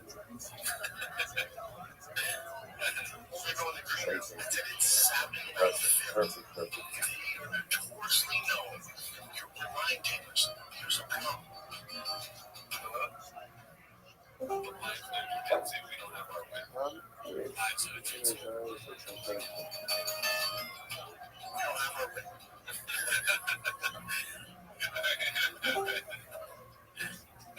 It does feel like a stretch just for him to say the Lions have YouTube. It also feels like it's right there. It seems more fun. But yeah, we don't have our win. These lines been drinking. Well, these lines will call it. They outnumber us. And I might say, I might go first. Say we got. All right, Kolosai. Good morning. Let us begin. Hashem, a great support. To be able to thank our sponsors for this morning's daf. Thank our annual Talmud Torah sponsor for Tafshin. Hey, those of you who have already dedicated all the children justice this year. And this first continue to show those troubles. And I should remember some results that there was something I was thinking about this little because preparing the daf. You know, one of the just kind of reverberating through my mind is Lule Sarasna Shakiraya Asavagakigan. Were it not that you put up gives you the light, I would have perished in myself. You know, we're so overwhelmed by everything that we see unfolding right in front of us. So overwhelmed by all the circumstances, heartbreaking, difficult circumstances. The loss of the Diva's children, Shemi Komdamam, the fact that the body identified wasn't truly Diva's. Overwhelming circumstances. So a person has used themselves in the abyss of pain. The incredible thing is that the Rebbe gave us a Torah. And that Torah is what keeps us heaven. That Torah is what keeps us connected. That Torah is what allows us from falling off, prevents us from falling off the sides of the sheer mercy of nationalistic state. It's the Torah that keeps us headed to a sense of optimism, to a sense of hope. The Torah that keeps us headed to the Rebbe Shalom. The Torah, Lube Serascha. David HaMelech said, suffered so much in life. The Rebbe Shalom were not to your Torah as Hamadu Bani. I would have been lost in my pain. Those words resonate in such abundant details. Were that were it not for the done, were it not for Torah, Rebbe Shalom, me too, would have been lost in the abyss. Thank you so very much. So listen, this story is just not a chapter. It's not. It's like a little bit of like a sleeping ball. For the next couple of weeks, we get to learn Torah together. Some of the things we can leave everything else unsolved. All we can just do is just immerse ourselves in the immerse ourselves in the sea of Torah. And yes, Hashem allow it to be beautiful and holy waters to see themselves. Once this is that, let us begin. Today's daf is Son of Love. Yes. So Shir is dedicated by Mel and Karen Ram. Ivri Nishmas, Mordechai Ben Yitzchak. Mordechai Ben Yitzchak, Maria,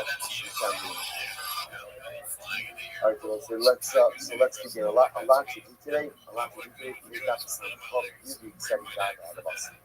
So we left off on some heavy and I want to Abu Tobias, who donated these. It might not look like much to you, right? I want to set up on your camera, able to see it also. It's a sticker. Frankly, I'm not fed up with me spending time every single morning trying to figure out where we're up to. So I guess we don't have these in Baltimore. So apparently in New Jersey, it's incredible. They stick and they stay and they're able to show you. So now as a result, I don't spend 14 minutes every single morning trying to figure out where we are. Only 4 minutes. When I moved the sticker from yesterday's here to this morning's here. So we are picking up. So really so a shkayach to the Tobias Mishpacha are dedicating postage, retail value 99 cents. But again, but tremendous shkayach going to save us a lot of time. So again, we are picking up in Yirtzeh Hashem Rava, which is 2, 4, 6, 8, 9 lines up from the bottom. So we'll say the Gemara says as follows: Amar Rava. We'll say this is an incredible Gemara. 9 lines up from the bottom, 65 pieces of them. Bo Tzadiki, Bolu Alma. Let's see how incredible this is. So Rava says, if Tzadikim wanted to, they could create the entire world. Tzadikim are so powerful that if they wanted to do, they could create. Shne'emar, Kabano Sekam Hayu Mapir. So this statement, if you take a look at Rashi says over here, Rashi says, first white line, he folds and he Rios Mikha of them. Now, so here this is the Rabbi thing is like this. If Sadiqim wanted to create an entire world, how could Sadiqim create an entire world? Because Sadiqim have the ability to cleanse themselves from sin. And once you cleanses yourself from sin, then there is no telling what he is able to accomplish. And that's it's interesting. So if both Tzadikim Bari Alma, if Tzadikim wanted to create a world, they could do so. Shneimar, Kiavana Sechem Hayu Mapir. So we'll say, what is seeking here? So there's two things to seek here. Number one, what is the definition of Tzaddik? If you speak about this a lot, what's the definition of Tzaddik? So we'll say, so we know, by the way, what's not the definition of Tzaddik? What's not the definition of Tzaddik? That's a very important question. Right? What was that? A Russia, excellent. Well done. I will say, by the way, after operating on the system as a very little sleep, I've set the bar very low. So really, like pretty much whatever you throw out is going to be fantastic. Russia, fantastic. A Navi, right? A Navi. Beautiful. So let's say, okay. Also, all correct. What you also begin to see is all excellent as not the one I was and so nice. What I was going to say is someone learns about Torah. What are we like that? One of the interesting things that you see is that anyone can learn Torah. Right? Learning Torah doesn't make you a tzaddik. But learning Torah does is opens up your neshama to all kinds of possibilities. Your definition of a tzaddik was that Menachem said, it's someone said before now the Russia, that's such a thing of a baseline. But Menachem said before tzaddik is somebody who helps others, doesn't just think about himself, and we are tzaddik. And I think what we also begin to see is a tzaddik is someone who realizes and has the ability to change. But as we spoke about in yesterday's daf, reality of cognition is never enough. Action. A tzaddik is someone who understands that he has the ability to be a vulture. Let's say that's it. Because being a vulture means that I recognize I don't have to be the same person. I don't have to remain a person. Listen, one of the most incredible things that you have to tell, the most incredible thing that makes yourself is you need to realize you don't have to remain the same. Change. Whatever change you want to affect in yourself, whatever change you want to affect in your life, do it. That's what Rava is saying. Rava is saying Tzadikim have the ability to become a Bali Tshuva. And because they have the ability to be Bali Tshuva, therefore what? Ibo Tzadikim Bare Alma. It will say, once you realize that you have the ability to change, what does that show you? That you have the ability to create. Change is the greatest gift. Because change says I can create and recreate as many times as necessary. I don't have to live in the same world. I don't have to be the same person. My life doesn't just have to continue consistently on and going forward in the same trajectory. If I want tzaddikim, definition of a tzaddik is about tshuva, and Rava says tzaddikim realize that they have the ability to create worlds. I will say each of us, if we choose to tap into the power of tshuva, we become tzaddikim, and if we become tzaddikim, we have the ability to create and recreate worlds. Is that not the most incredible thing you've ever heard? I know you might be thinking to yourself, I'm too tired to lift my hand, right? Let alone create a world. Deep breath. Do something that you're happy, whatever you have to do. Tap into this one, because this is good. Rava says tzaddikim. Tzaddikim means, like Rashi says, Bali Tshuva, have the ability to create and recreate worlds. That's the core of the gift. Consistently create and recreate. Gemara goes right there. Rava, this is great. Rava, Baragavra. Rava actually created someone. Rava created a person. So these are, by the way, like that. The stories of the golem, those stories are not those that are not aroused. The stories in the group are of people, right? So Rava literally Baragavra. He created a person. Look at Rashi. Rashi says over here, right? Baragavra, Ayidei Sefer Yitzira, Shalom Yitzira Osir Shosei. So literally, you're going to look at it as a Sefer Yitzira, which is a book that contains a sefer that contains all the secrets of creation. And Rava literally went ahead and he created a person. What happened? Shaji Lekane, Rabbi Zera. He sent the guy to Rabbi Zera, Havakam Shtai Bade. So Rabbi Zera started talking with this person. But ultimately, again, apparently, the person that God has created wasn't responding. He wasn't engaging in the conversation. Amalei, Minchavri at, and as Amalei, Minchavri at, Hadul Afla. So the Zera apparently wasn't happy with him. He said, you think Rashi says, Minchavriya, and in front of Ayah Havar in Asa, right? You are someone, right? You are someone else, right? Get out of here, right? No, Hadul Afla, go back to your dust. Go back to your dust. So they'll say, what's the practice? Why did Rabbi Zera go and say this guy back to us? Because remember again, this creation was unable to interact with Rabbi Zera. Listen, if you can't interact with Rabbi Zera, if you don't know how to say a shalom aleichem, if you don't know how to give Abbas to him, if you don't know how to give a word of visit, go back to the dust. The world doesn't need you. Drums or doesn't need you. If you don't know how to interact, how to be there, it's incredible. Let's listen to this. Havichanina Ravoshia, Haviyasi Kamal Shabsa, was an Eretz Shabbos Gemara. An Eretz Shabbos Gemara. How ridiculous is this? 7.5 year cycle. 7.5 year cycle. Granted, it's yesterday's, but don't get caught up in the details. Right? Also, listen to this. So these two Rabbi Hanina and Ravoshia were sitting on Eretz Shabbos. Aski b'Sefer Yitzira. And they were learning Sefer Yitzira. Both they were doing very calm now. I just want to point out, right? So you get a little later on, right? All of Eretz Shabbos learning Sefer Yitzira. And what did they do? They created for themselves. It was an Igla Tilsa. There's always in the clothes. So Igla Tilsa doesn't mean a third born calf, or doesn't mean a calf that has reached 1/3 of its maturity. Either way, it's supposed to represent like the best meat. The best meat, like the most tender meat. So they created an Igla Tilsa from Sefer Yitzira, and they ate it. So what's the point of this tomorrow? What's the point of this? The point is, again, is to show the creative power of tzaddik.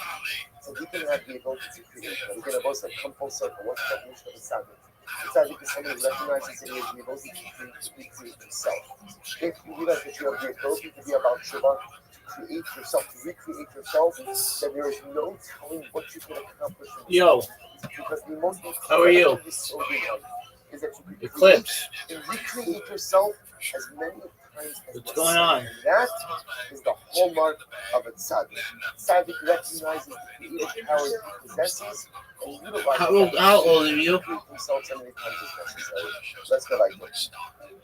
So the Gemara says, so the Gemara says, back to back to the grocery. So what's in my own name? You know, America. Zahamavir Shiva Mine Zafar Allah eyes. Interesting. So this is someone who takes seed in different types of animals and puts it on his eyes. Puts it on his eyes. Somehow again, when you start opening your eyes, you get see what's the problem. Right? I'm just saying. Right, so nice again, puts on his eyes and people are able to see things. But from the say, opens his eyes. You know, this is somebody who engages text. Right, like what's the word? Like an illusionist, like a magician, like someone who goes ahead and deceives people by making them think that he's engaging in some type of sorcery. The Kiva says, "Zamakashi in the shows." Let's listen to this. I have to sit this year out on the IR. But only if someone who believes Reserve. What does that mean? Omer, Hayom Yafalotes. Today is a good day to embark on a journey. Lemachar Yafalikach. Tomorrow is a good day for purchases. Limude Arve Shvius Eating Yafos. For someone who says, oh, Erev, Shmita, that's when the wheat is best. Kure Kitnios Mios Raos. So again, what's this? What's the chat? What does that need to say? Only is someone who feels that certain times are auspicious for different things. Why does that sound so bad? So it's like, what's that about their life? Don't wait for the perfect moment, but make the present moment. See, the Ma'onim is someone who believes you gotta wait for the right time in order to be able to go and accomplish. Listen, there are people like this. There are people who have the most incredible dreams, goals, and aspirations. What are they waiting for? What are they waiting for? What are they waiting for? They're waiting just for the right moment. And when's the right moment? When's the right moment? I don't know when, but it's certainly not now. Certainly not now, right? It may be tomorrow, but tomorrow's cloudy, so probably not tomorrow. Like, Sunday sounds good, but Sunday have that thing. I'm pretty sure the right moment is going to come sometime in the next decade. Oh, and when that right moment comes, oh, that's when I'm going to pounce on it, right? When that right moment comes, that's when I'm going to make the magic happen. That people says, you know what we call that? You know what we call that? We call that a ma'onim. That's an issue to rice. It's an issue to rice in life to wait for the right moment. People who wait for the right moment in life to make things happen. You know what they become excellent in? They become proficient in? You know what? In waiting. They become professional waiters. You understand, right? Right? They become professional waiters. That's what they do. Spend an entire life waiting to make things happen. Now, the Akiva says that's called sorcery. That's called ma'onim. Don't wait for the perfect moment. Make the present moment perfect. Goes like that. So let's say, so Menach is a person who believes like in wholeness. Like the person says, oh, my bread fell out of my mouth. That's about omen. Mak flown up from the other. My staff fell out of my hand. But no problem, my son called me from behind. These are things that people think like are bad omens. Oriv Korilo, the raven calls out to me. See if Siko Bagara. Here, ran right in front of me. No Karshmi Mino Bishua Mismolo. There's a snake on my right and a fox on my left. So that one made me repeat it. Right? If you have that right? But the nice again, these are all things that people omenize. Yes, you heard. Right? They omenize. Right? Yeah, Yosef and I were at a football together. My first football, life is crazy first. I'm about to start a football, and the iguana falls out of a tree right by the football. I'm like, this can't be good. Right? Okay, good. Anyway, right, but it was a new thing. The whole time, I never had to watch my back for iguanas, but this happens. It happens. Okay, the Gemara goes like that. You can speak to Yosef about this story. But, all right. So the Gemara says as follows. Right? Show me a small. Top of something else. 66a. Al Taskil B. I will say a person when they're collecting taxes, a person says to a tax collector, don't start from you. Right? Shakrasu, Shoshkodeshu, Matze Shabisu. Or you know what, again, I don't want to do certain things first thing in the morning, right? Actually, point out over here, paying your debts. You know, again, these are all people humanizing. And tell a tax collector, oh, it's not a good sin to start with. Or I don't want to start off day by paying my debts. Or again, it's Rosh Chodesh, I don't want to start the new week again, a person womanizes all of these things. We don't believe in that. We don't believe in that. We'll say again, Allah nice time to accomplish is now. The time to take care of your debts is now. The time to take care of your responsibilities is now. And if you don't, if I'm an action, the Buddha, the opals, the judgment. So those are people who engage in all types of sorcery and divination. Ultimately, again, with weasels, with birds, and with fish. Okay, they hominize all these things. But I will say, Mishnah. And the Shabbos has Shabbos.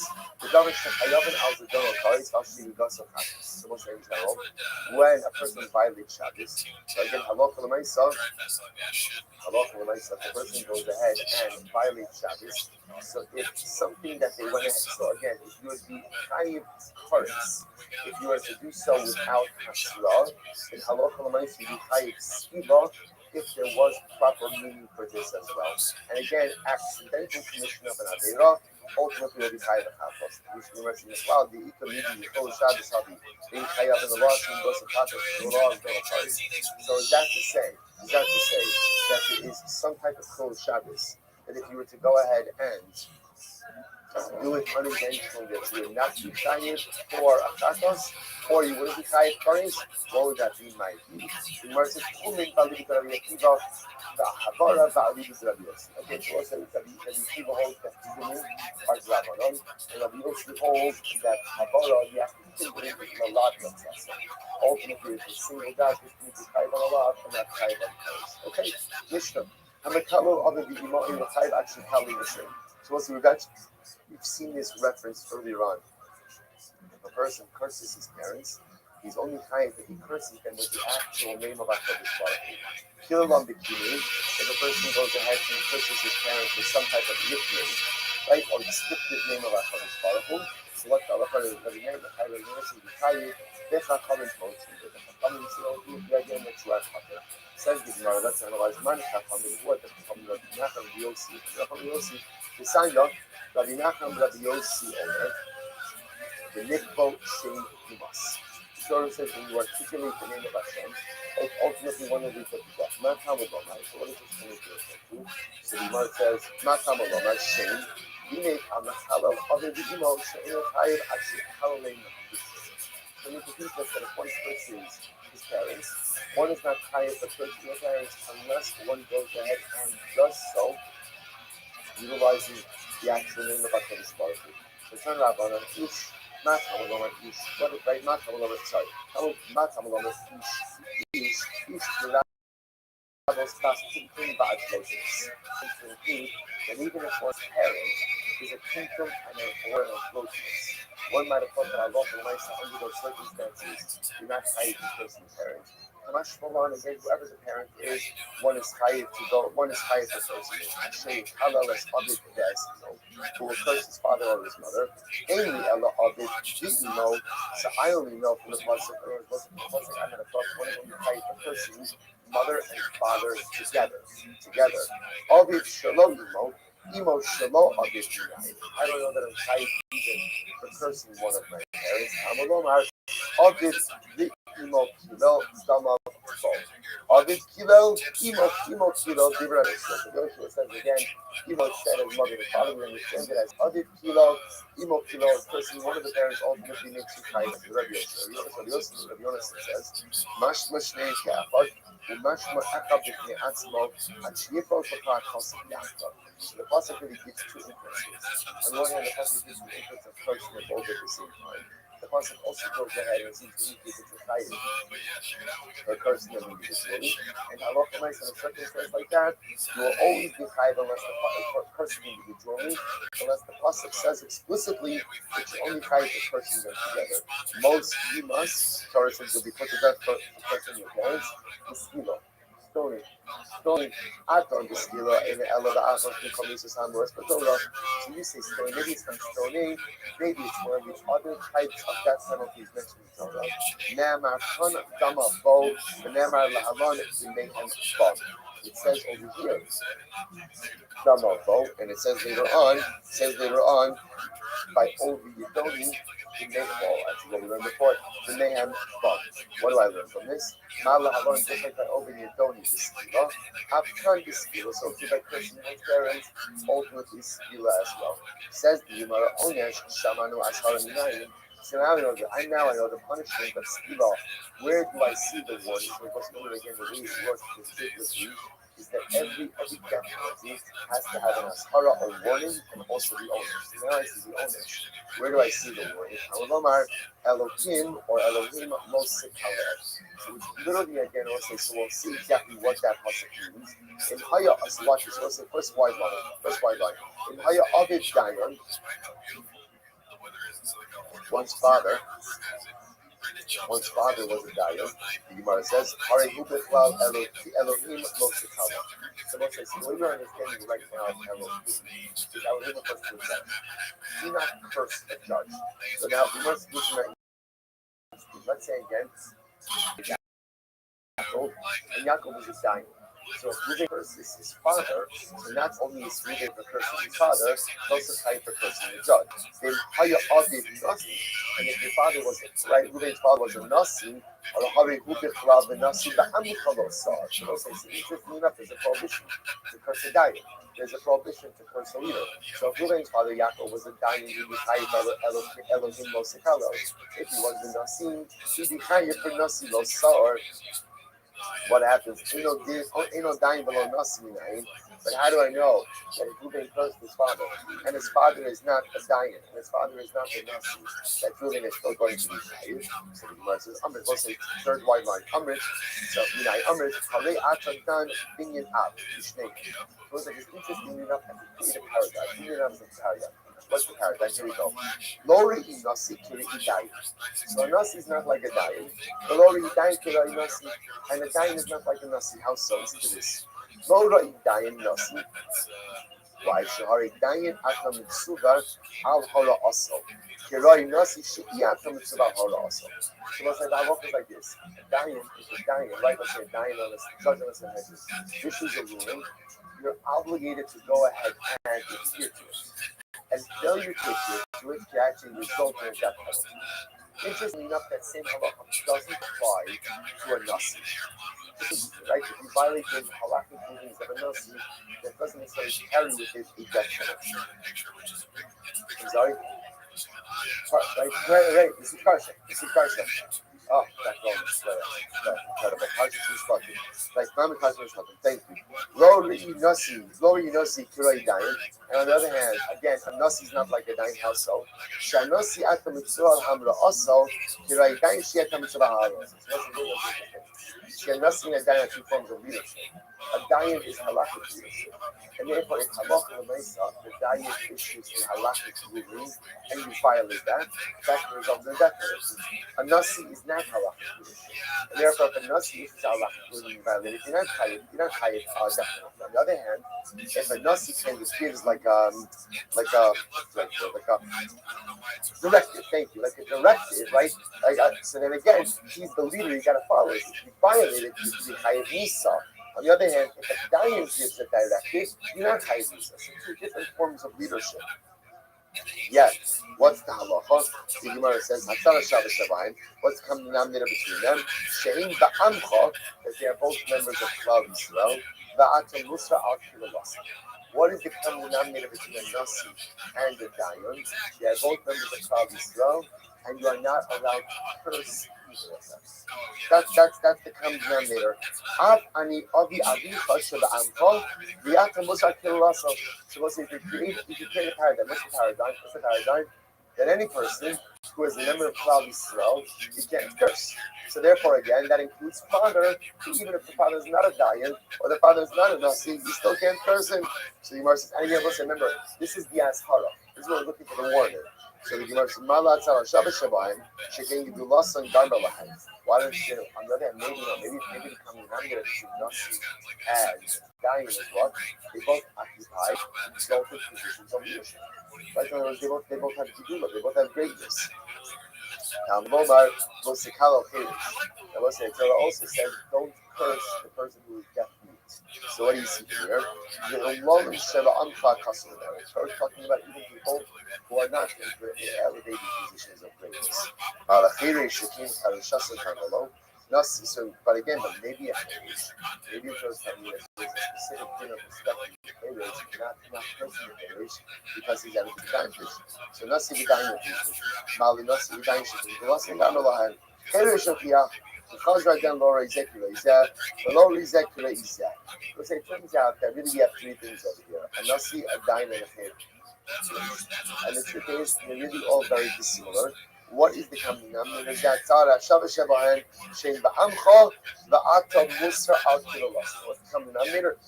Common denominator for a Nasi, diet, and a Cherish. What's the common denominator? They're all Jews. They're all Jews. They're all members of Amcha, and you are not allowed to curse them.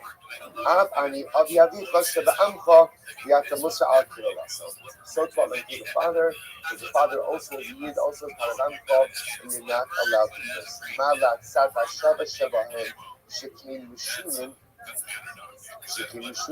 So it's like, well, maybe the Sata Shava Shebahem is that again, Nasi, Dain, and Cheres all have some unique difference. Imki Nichto Kra, O Elohim the Cherish, O Nasi the Cherish, Elohim Lamali. So we'll say that's because why do I need the Elohim? In Eno in Legufo in La'avid. Ultimately, I can also say if you don't need it for its own interpretation, then use it for fathers. Therefore, we'll say it turns out that we're beginning of a paradigm that is really created between Nasi, Dayan, and Cherish. Becoming number between all those three is that what?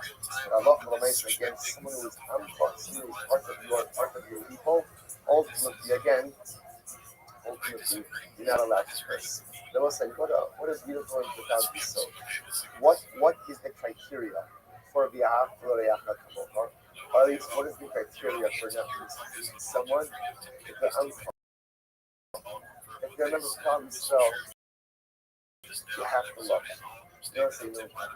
It's strikes me so beautiful.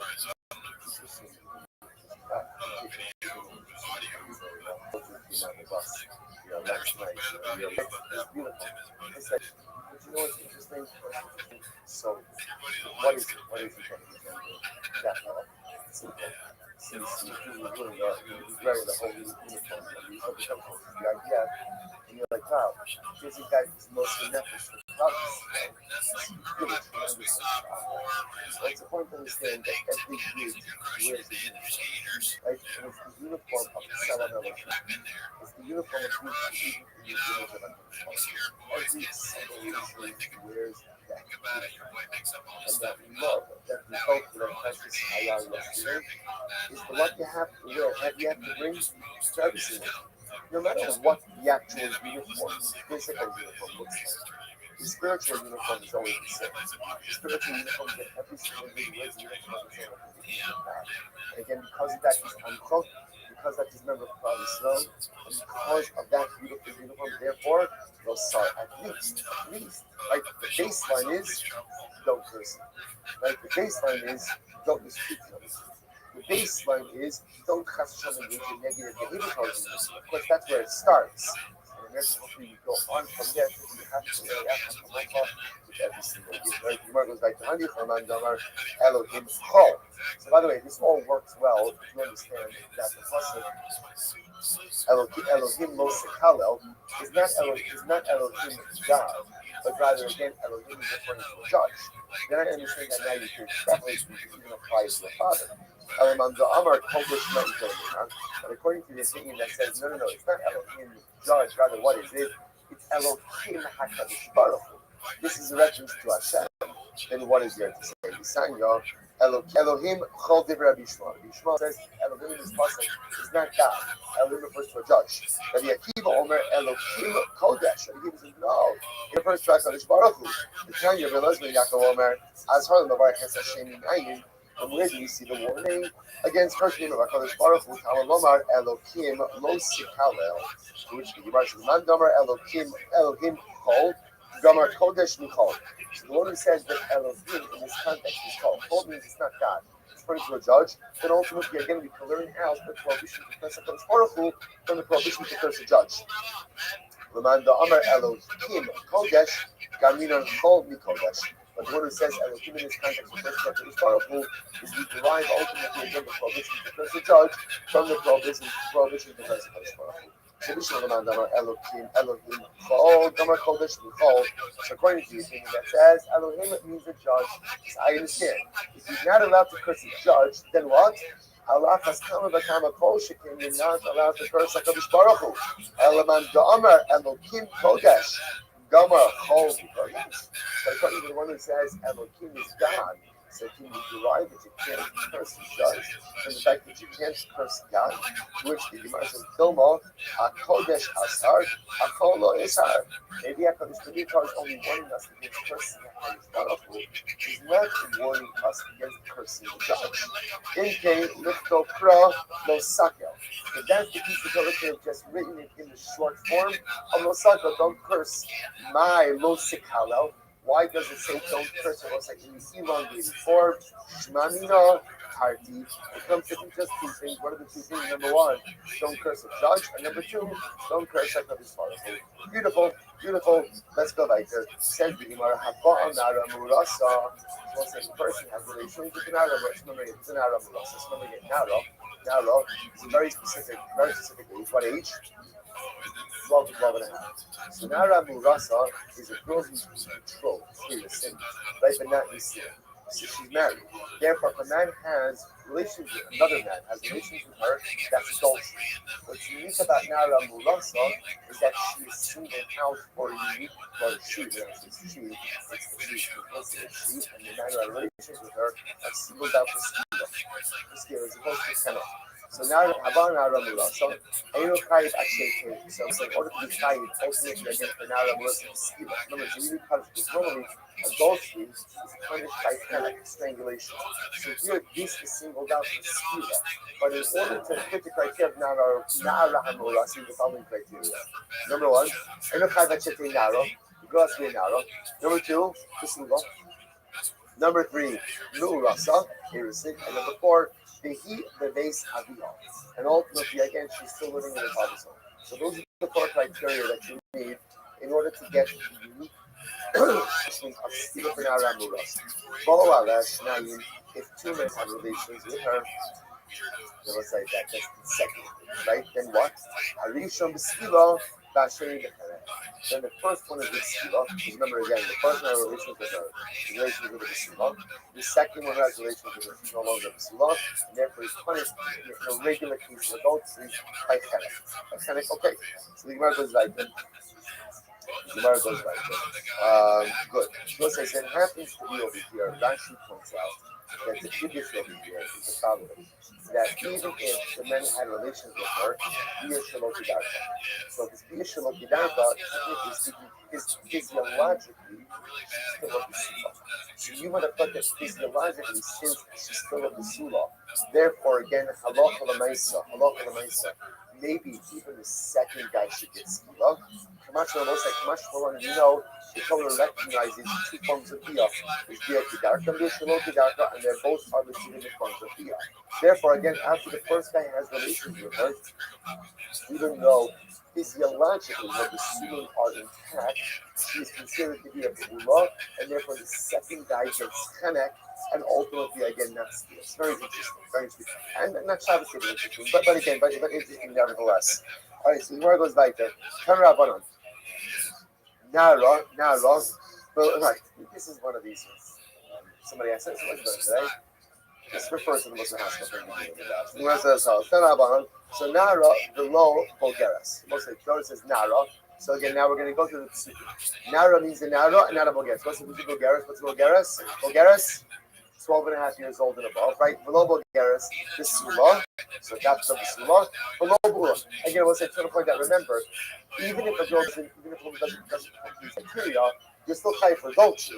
We're talking about the specific prohibition of Nara Murasa, which carries with it a penalty of Skiva as opposed to Chena. So in order to be high for this again, the Sula. Below Bula, Nu'urasa, that's the Erison. Below the Sula, the base Aviha, in her father's home. Fact, this comes to exclude the case ultimately again, where the father had already given her over to the shluchim of the husband, or where she was being given over, right, to be taken to her husband's home. The Gemara says, good. So good. Amar Yehuda Amar Rav. Shluchim Rabbi Meir. These are all the words of Rabbi Meir. Avacham the Chosei Nara Murasa. Afidu Kitanim Murasa. The Chum disagrees. And you can say that Nara Murasa was like a bit. Nara Murasa, it's a Via Kitana. Avir of Achim is it Rabino. United must be Rabbi Meir. He will eat Kitana and Nani. How do you know that a Mishnah is Rabbi Meir? And comes to exclude it.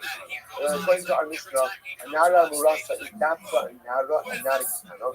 Dumura Bononi, Ulumi Ukizogaras Kisulo. Maybe it's according to the Rabbanon, and maybe the point of the Mishnah is to exclude a Bulgaris for Nara Murasa. Amale, Hi Unokai Akete Nara, Bisula Maorasa. Enokai Ella Al Nara Bisula Maorasa, Mubayale. So the Gemara says, it should have said, that's the Gemara just said, Nara Bisula Maorasa. Bisula maybe. So the Gemara says, nothing more to talk about this. We just solidified the fact that, again, the specific and unique punishment for Nara Murasa is Dafka for Nara, not a Kitana and not a Bulgaris. Burni Rabbi Bar Azamirav. Ba ala Kitana Murasa, the Rabbi Meir Nahi. What happens? If another man, in other words, not the husband, if another man did have a relation with the Kitana, he's in Arisa. What's the law in that situation? According to Rabbi Meir, what's the law? So the Gemara says, Gamre Manitla, is it saying that it's not adultery at all? Or Miskila Manitla, or maybe you should change to exclude it to Miskila. So I'm going to start from Miskila Manitla. No. It's still clear that it's adultery. It's just excluded from the prohibition or the punishment of Skila. Rather, what will it get? Get kind of instead by the I, Bahal Sid, Umesi Gam Shneim, Achi Shneim Shavin. And here's the problem. The passage that comes out of adultery says, Umesi Gam Shneim, they were both die. It seems to indicate to us that there's got to be equality in both of the parties committing adultery. Now, both sides, if the engages in adultery, what's the lahak? She's not chayav. Why should right? Kind of not chayav for anything. So how can you hold the man responsible if the girl is not responsible? So there's shasik Rav. Rav is silently giving you how to respond to this. Amar Shmuel might have a shasik Rav. I understand Rav why he said the name of it. Umei Saish Asher Shachabi Malvado. Again, about that, there's another pasuk, and the other pasuk indicates to us that the man will be executed because he committed adultery. So what do you see here? There's a case, ultimately, again, where a man is singled out for execution, even though the woman is not. What's the case where the man is singled out for execution, even though the woman is not? It would be a case of a man who commits adultery with a Ketana Hamilulasa. So again, she's going to be Ketura. Why? She's Ketana, but he's going to be Kaya for that. Which the Gemara says, Kitanoi. Reality is, we'll say this point is in fact a machlokes tonight. So basically, the positive is both of them will be with the dad. Bless you, Achi, Shneim, Shabda, Yoshia. And Yoshia says, in order to execute a couple for adultery, both of them have to have the same level of liability. And therefore, again, if it's adultery with the Kitana, since she's not put to death, he's not put to death. The Yonasan says, the Yonasan says, not true. There are sometimes where the man will be executed, even if the woman is not. What will be that case? Kitana so she's not going to be executed because she's a Kitana, right? But she will be because he's an adult, the Ida. What does Rabbi Yoshua do with that? What is the Ida? What does Rabbi Yonasan do with the pasuk that says which seems to indicate that again there's got to be equality and liability between the parties. That comes to exclude, let's say again, an act of intimacy that's not intercourse. So again, it's nice if you do any other form of intimacy that's not intercourse. That's not adultery. Again, not good, right? But nice again, he's not liable for death penalty if one does that. Nice if you do them not fully. The other part of of course not. Only the process is the nice if you do them. Other acts of intimacy that's not intercourse, that's nothing. Halachically, that's not recognized as anything. I don't need a process to exclude that. The Gemara says, the Ida, I levado my dash. What does the other thing do with the levado? So Kedisanya, Boala, Sarabane, Adam, Vagain, with the Sula. What's the different case over here? Let's say again, 10 men have relations with an Adam Murasa. but she's still a basuba. So how does that happen? Again, via shalokidanta. So 10 men have relations with her, but Lamaisa against still a basuba. So again, physiologically, her basubas are intact. Now, what is the liability for those men? So the Gemara says, Kulam b'skila. So the first thing it says, they're all liable to skila. Now, we'll say, now why are they all liable to skilas? Because the halacha treats it as if all of them had relations with a na'ara hame'urasa. Because since she is still physiologically to the basula, there's all chayiv b'skila. Rabbi says, no. Arisha b'skila is doing it kind of naturally. The first guy is chayiv skila, right? Because he had a relationship with an Arabu Rasa. But again, even though it was Bishul Kidanaka, so recognizes Bishul Kidanaka as a valid Hamafiyah, therefore actually that first act, therefore what is no longer Basila. So the rest of the guys are chayiv. What are they chayiv for? Adultery. But the chayiv for regular adultery, right? So the chayiv for regular adultery, which is not punishable again by skilo, only punishable by incredible. Ubas ish coin pisich. This knows what's the toast like when out here was spent a significant amount of time speaking about again the bas coin.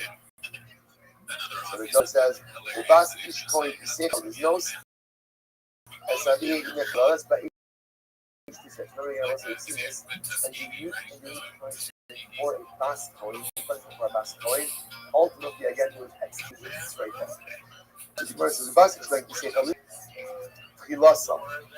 So Rabbi Omer Tchilasa. Let's deal with Rashi just a moment. Rashi says over here, right? So Rabbi Omer Seichel Lashon Tchila Ulukamim Mefarsha. So Rabbi says, Rabbi said, Rabbi is a Tchila. So the Gemara says, what does that mean? Say Omer, Omer Seichel Shesha Havima Lotado. Michael, what does Rabbi say? On Rafun Bein Yeshua. Rabbi can be Shmos really. Rabbi also can be Shmo. What does Rabbi Shmo say? The Amar Arusa Yotza Yisreifa below the Surah. So we'll say it is only in Arusa Baskoin. We had this before. It is only in Arusa Baskoin. Ultimately, again, he was subject to Sreifa, not in the Surah. Not in the Surah. The Hakika, what needs to say is Tchilas via business Sreifa the Idach the Hena. So we'll say if a Baskoin is in Arusa, has relations with someone, the first man with whom she has relations with, that's the he is Sreifa. Any subsequent acts of relations, ultimately again will be the henna. So again, what's that case? That's the indication of the issue of Kidarko. So the first man who has relations with the Bas Kohen, the Arisa Bas Kohen, he's going to be punished by Sreifa. The rest of them, even though she's still physiologically a Pusima, will be treated like regular pieces of adultery, and therefore again henna. So you want to see my thing. What's the thing? So you want to see Kiyasam Mahas in the Kilas Kiyah Kamishtaika. Just like her talking about over there in this Akadiyah. Hakanami is Kilas Kiyah Mishnamishra. So to over here, Torah is talking about an initial act of Kiyah. Amalei Rabbi Barabaye. Not law So he said Rabaye. My Rabbi didn't say this. Manu, who's Rabbi different? Rabbi Meir. Right? So Manu, Rabbi Yosef. Who didn't say this? Rabbi Yosef. So Rabbi Meir. Rabbi holds like Rabbi. The Amar Nisays Le'acham Minapsulim. Nisas of the Kanak. So ultimately, again, because Rabbi holds as follows. So let's say, Halach, my son. How can you ultimately again? How can you have? So Rashi points out. Go to Rashi. Rashi says over here, Rabbi Meir relates the Amar Bas Kohen Yisua Lukasha B'Sreifa. Aval Misis Tacham Minapsulim. What's the difference? Rabbi holds the following. You see about saying Rashi's 2 lines at the bottom of the page. If a Bas Kohen, right? When is there Sreifa by a Bas Kohen Arusa? Only if she is married to a person who is Tasha. However, again, says so let's say a Bas Kohen is married to a person. So she's married to a mamzer. So she married to someone who's a apostle. Therefore, what? Look at Rashi. She's chalal mishas nisuin shuv ina ella bechene by tchila dekama Rabbi Yachid. So let's say Rabbi calls it right there. What does the Meir say? The Meir says like this. The Meir says, when is there a unique punishment for Arusa Bas Kohen only when she's married or has innocence to someone who is kosher. But if she didn't Eris is someone who's possible, let's say again married a mamzer, in which case what? She's already quote unquote what? Been profaned. So therefore again the unique punishment of Shriva to a Bas Kohen doesn't apply. So the Gemara says I never forget it's still adultery, but it's regular adultery, only the Chelek. Bachar needs to say in Tchilas Achalasa Biznos Bisreifa. If halacha l'maisa the first time she was profaned was through the act of adultery, then there's a fee of sreifa. But if technically speaking she was already profaned, how? Through an illegal marriage, then a man who commits adultery with her will only be chayiv chenek, not sreifa. The idach. So we'll say the idach and the other, right? The idach, the chenek. And again, we'll say ultimately, again, the other case, right? The other person will be chenek. So we'll say ultimately, again, what the case of, what the chenek. Look at Rashi.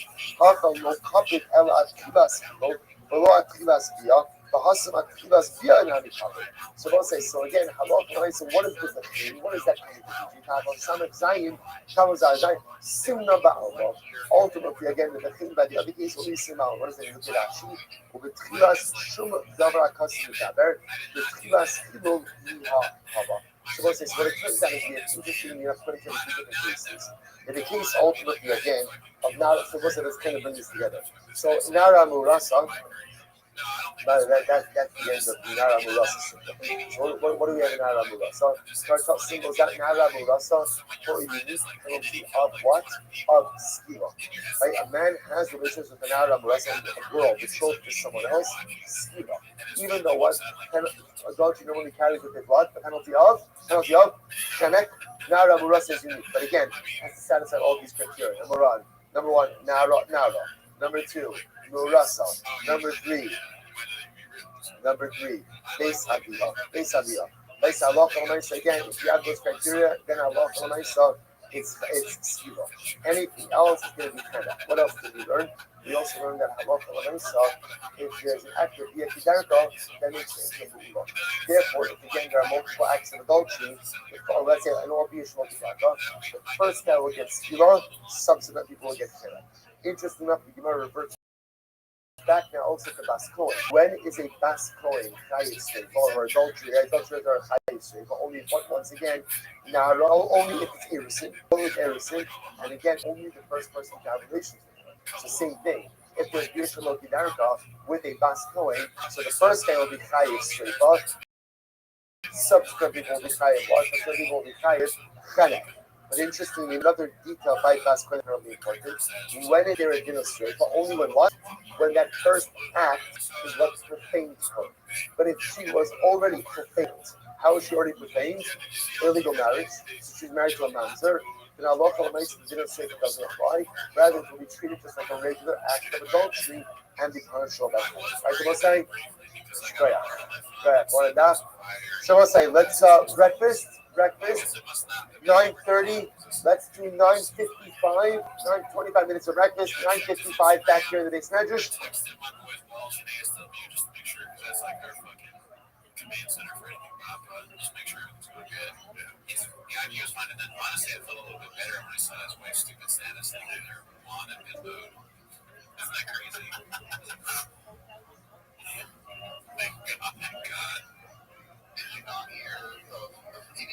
All right, it's like good morning. Let us begin a great sukkos to be able to adapt to Yerushalayim Kodesh. Thank our sponsors for this morning's daf. Thank our annual Talmud Torah sponsor for Tafshin Pei. Hey, it's also Mishpach Haveris Yisrael for dedicating all the Sherman Drushos this year. And this course of continuing to sell those cobbles for Israel. Our life should make sure to be able to see. I was thinking about this role because I was preparing the daf. One of the people had yes, and it reverberated through my mind is Lulei Soras Mashashuai Azavadati Ani. Were it not that you told us, gave me delight, I would have perished in my suffering. We're just so overwhelmed by everything that we see unfolding right in front of us. So overwhelmed by all the circumstances heartbreaking, difficult circumstances. The loss of the Vivas Church, Shemi Komdamam, the fact that the body identified wasn't Shemi Vivas. It's overwhelming circumstances. It would be easy for a person to just lose themselves in the abyss of pain. The Nebuchadnezzar is that the Rebbe gave us a Torah. And that Torah is what keeps us tethered. That Torah is what keeps us connected. That Torah is what allows us from falling off. It prevents us from falling off the side of the sheer cliff of nationalistic hate. It's that Torah that keeps us tethered to a sense of optimism, to a sense of hope. It's the Torah that keeps us tethered to the Rebbe Shalom. That's the Torah. Really, so that's David HaMelech said, David HaMelech suffered so much in his life. He says, Rebbe Shalom, were it not for your Torah as Avadati Ba'ali, I would have been lost in my head. Those words resonate with such profundity for us. Not for some were not for Torah. Rebbe Shalom, me too, would have been lost in the abyss.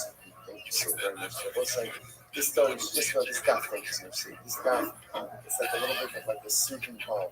For the next couple of minutes, we get to learn Torah together. It's almost as if we could leave everything else on the side. And all we could just do is just immerse ourselves in the Yam Shalom, immerse ourselves in the sea of Torah, and immerse Hashem allow its beautiful and holy waters to sweep our soul. So God says, with that, let us begin. Today's daf is son of Bob. Yes. So share is dedicated by Nelly Karen Ram, the Ilay Nishmas, Mordechai Ben Yitzchak, Meretz Hashem, and Shamsha, and Aliyah, family. All right, so let's begin. A lot to do today. Today's daf is son of Bob. Really exciting daf ahead of us. So we left off on Sunday days, and I want to publicly around Avi Tobias, who donated these. It might not look like much to you, right? It might not look like much to you, right? And I should have kept on the camera to see that. So it's a statement. Apparently, Avi backed that up. He's been spending time every single morning trying to figure out where we're up to. So I guess you don't have to be in Baltimore. So apparently in New Jersey, it's incredible. They stick and they stay and they're able to show you. So now as a result, I don't spend 14 minutes every single morning trying to figure out where we are. Only 4 minutes. When I moved the sticker from yesterday's shit to this morning's shit. So we are picking up.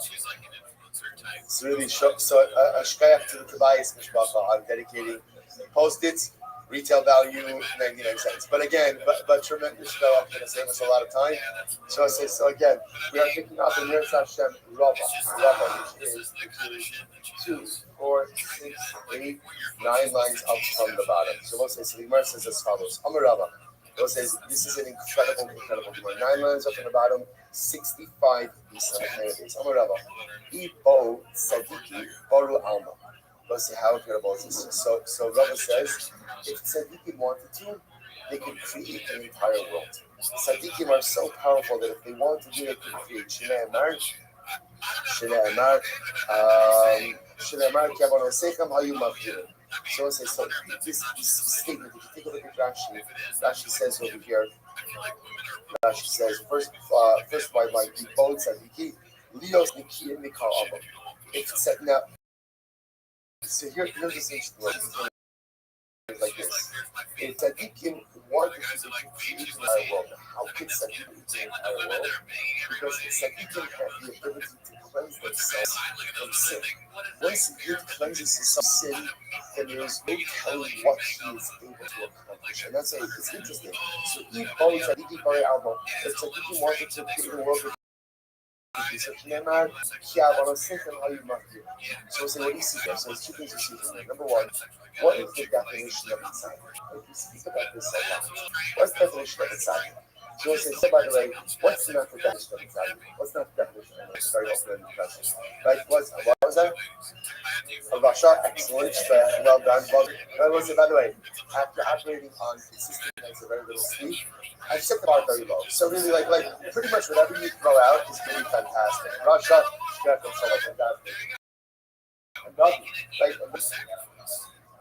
sounded beautiful. So we'll say,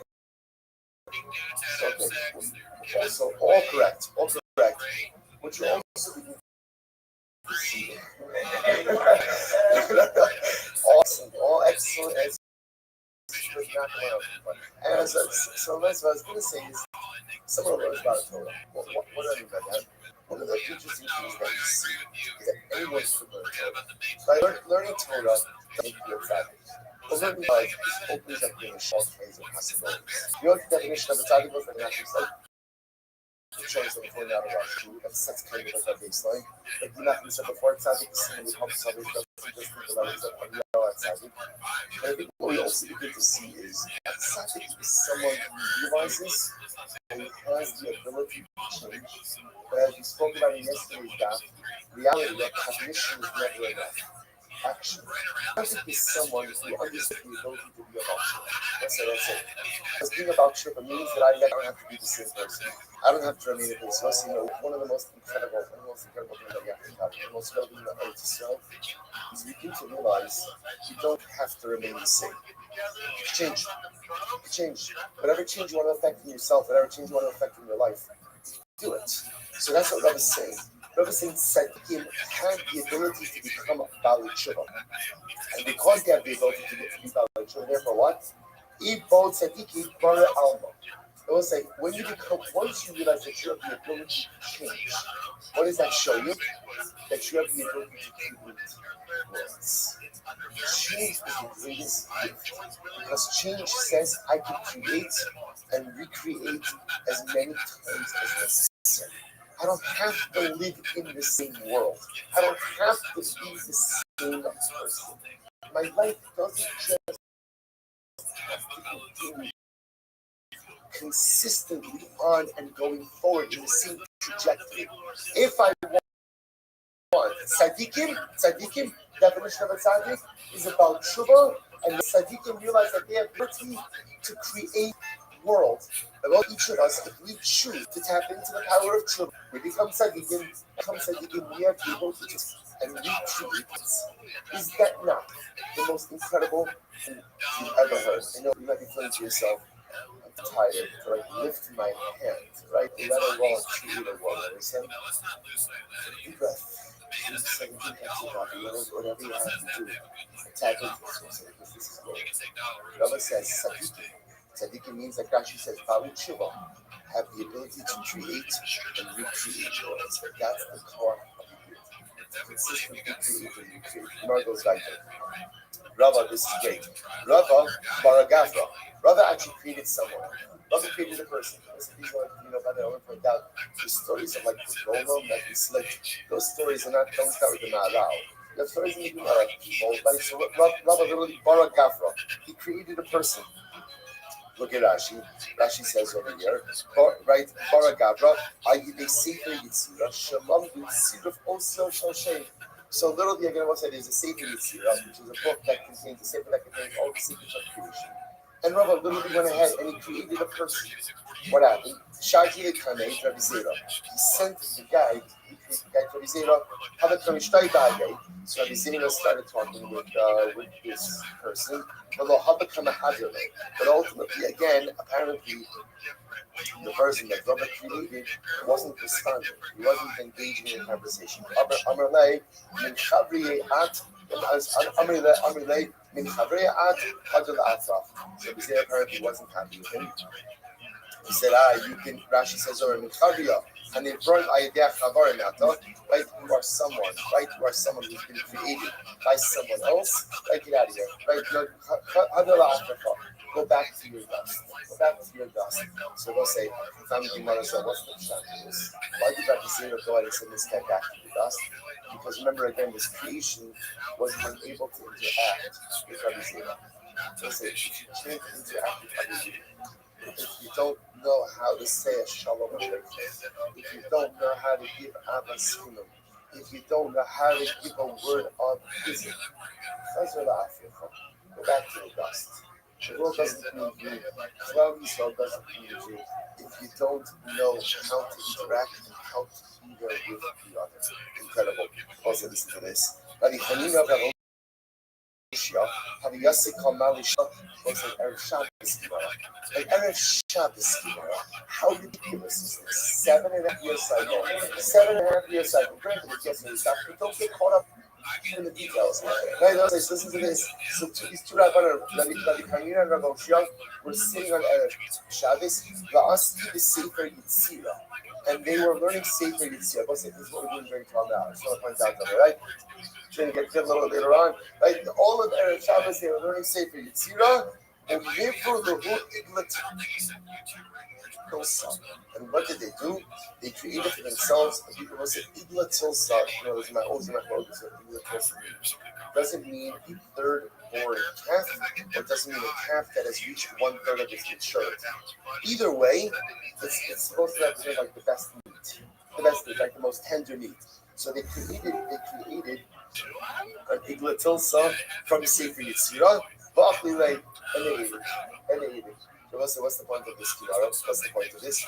The point is, again, is to show the creative power of tzaddik. So we can have the ability to create. And we can have also come full circle. What's the definition of a tzaddik? A tzaddik is somebody who recognizes that he has the ability to recreate himself. If you realize that you have the ability to be about tshuva, to create yourself, to recreate yourself, then there is no telling what you can accomplish in this world. Because the most incredibly disobedient life is that you can create and recreate yourself as many times as necessary. And that is the hallmark of a tzaddik. Tzaddik recognizes the creative power he possesses and utilizes that to create and recreate himself as many times as necessary. Let's go right there. So the Gemara says, Tanrabanon. So the Gemara says Ma'onim. So back to sorcery. So what's a Ma'onim? Rabbi Shimon Omer, Zehamavir Shiva Mine Zachar Ala'ai. That's interesting. So this is someone who takes seed from 7 different types of animals and puts it on his eyes. Somehow again, you thought opening your eyes in the Dead Sea was a problem, right? I'm just saying, right? So the nice again puts on his eyes and a part of it that allows him to be able to see things. But from the saying, no, this is somebody who engages in deception, right? Like what's the word? Like an illusionist, like a magician. Right, someone who goes ahead and deceives people by making them think that he's engaging in some type of sorcery. Rabbi Kiva says, "Sam Mechashe eating the shows." So what's this? Rabbi Kiva says, "Who is the Ma'onim? Ma'onim is someone who believes in auspicious times." Well, what does that mean? Va'omer Hayom Yafalatzos. Today is a good day to embark on a journey. L'machar Yafalikach. Tomorrow is a good day for purchases. Limude Arvi Shvius Chitin Yapos. For someone who says, "Oh, Erev Shmita, that's when the wheat is best." Ekure Kitnios Miyos Raos. So again, what's the pshat? What does Rabbi Kiva say? A Ma'onim is someone who feels that certain times are auspicious for different things. So I don't know why does that sound so bad? What's the about in life? Don't wait for the perfect moment, but make the present moment perfect. See, the Ma'onim is someone who believes you gotta wait for the right time in order to be able to go and accomplish. Listen, there are people like this. There are people who have the most incredible dreams, goals, and aspirations. What are they waiting for? They're waiting just for the right moment. And when's the right moment? I don't know when, but it's certainly not now. Right? It may be tomorrow, but tomorrow's cloudy, so probably not tomorrow. Right? Sunday sounds good, but Sunday have that thing. I'm pretty sure the right moment is going to come sometime in the next decade. Oh, and when that right moment comes, that's when I'm going to pounce on it. Right? When that comes, that's when I'm going to make the magic happen. He says, we call that? We call that a Ma'onim. That's the Orais. It's a right to wait for those people who wait for this moment in life to make things happen. You know what they become excellent in? They become proficient in? You know what? In waiting. They become professional waiters. Understand, right? They become professional waiters. That's what they do. Spend an entire life waiting to make things happen. Rabbi Akiva says that's called sorcery. That's called Ma'onim. Don't wait for the perfect moment. Make the present moment perfect. Gemara goes right there. Gemara says, Menach, what's Menach? So let's say, Menach is a person who believes like he always. Omer Pito Nafla Miyado, Bipiv. Right? The person says, my bread fell out of my mouth. That's a bad omen. Maklo Nafla Miyado. My staff fell out of my hand. Korilo Me'achorov. The no part of my son called me from behind. These are things that people think like are bad omens. Korilo. The raven calls out to me. Svi Hefsiko Vadera. A deer ran right in front of me. Nachash Mimino B'Shua Mismolo. there's a snake on my right and a fox on my left. Now that one maybe legitimate, right? In other words, if you have that right, right? But my second, these are all things that people hominize. Yes, right? They hominize, right? And it one, and it one. Yeah, Yosef and I ran a chuppah together. My first chuppah, life is totally first. I'm about to start a chuppah, and the guana falls out of a tree. Right by the chuppah. Right by the chuppah. I'm like, this can't be good. This can't be good. Right? Okay, good. Anyway, right, but it was a new thing. The whole time, I've never had to watch my back for iguanas. But, no, I wish it happened. It happened. Okay, the Gemara goes weiter. You can speak to Yosef for the rest of the story. But, all right. So Gemara says as follows, right? Show me a small. Top of something else, 66a. Al Taschil B. What I will say, a person when they're collecting taxes, a person says to the tax collector, don't start from me. Right? Shabbasu, Rosh Chodeshu, Matzeh Shabbasu. Or you know what, again, I don't want to do certain things first thing in the morning, right? Actually, Rashi points out over here, paying your debts. You know what's like, again, these are all people humanizing things. I tell tax collector, oh, it's not a good sin to start with you. Or I don't want to start off the day by paying my debts. Or again, it's Rosh Chodesh, I don't want to start the new month, or I don't want to start the new week. Again, the person organizes all of these things. We don't believe in that. We don't believe in that. And I say again, Halacha L'maisa, the time to accomplish is now. The time to take care of your debts is now. The time to take care of your responsibilities is now. Tanabana, Lo Sinachashu, Lo Sanin. If you don't eat Amenachashim, the Hulda, the Ovos, to the dog. So first, the people who engage in all types of sorcery and divination, ultimately, again, with weasels, with birds, and with fish. Okay, they hominize all these different things. Good. So we'll say Mishnah. Hamachalas HaShabbos, the Davar Shechayav and Al Zidon Otaris, Hashi Yudas Chavis. So what's in general? When a person violates Shabbos, so again, Halacha L'maisa, if a person goes ahead and violates Shabbos, so if something that they went ahead, so again, if you would be kind of Taurus, if you are to do so without Hasra, then Halacha L'maisa you do chayiv skila if there was proper meaning for this as well. And again, accidental commission of an avera ultimately will be chayiv achatos. Vishnu verse in the cloud, the ika miti the chol Shabbos habi in chayav in the law she goes achatos your law is no authority. So is that to say that there is some type of chol Shabbos that if you were to go ahead and do it unintentionally that you would not be chayiv for achatos, or you wouldn't be chayiv kares, what would that be? Might be.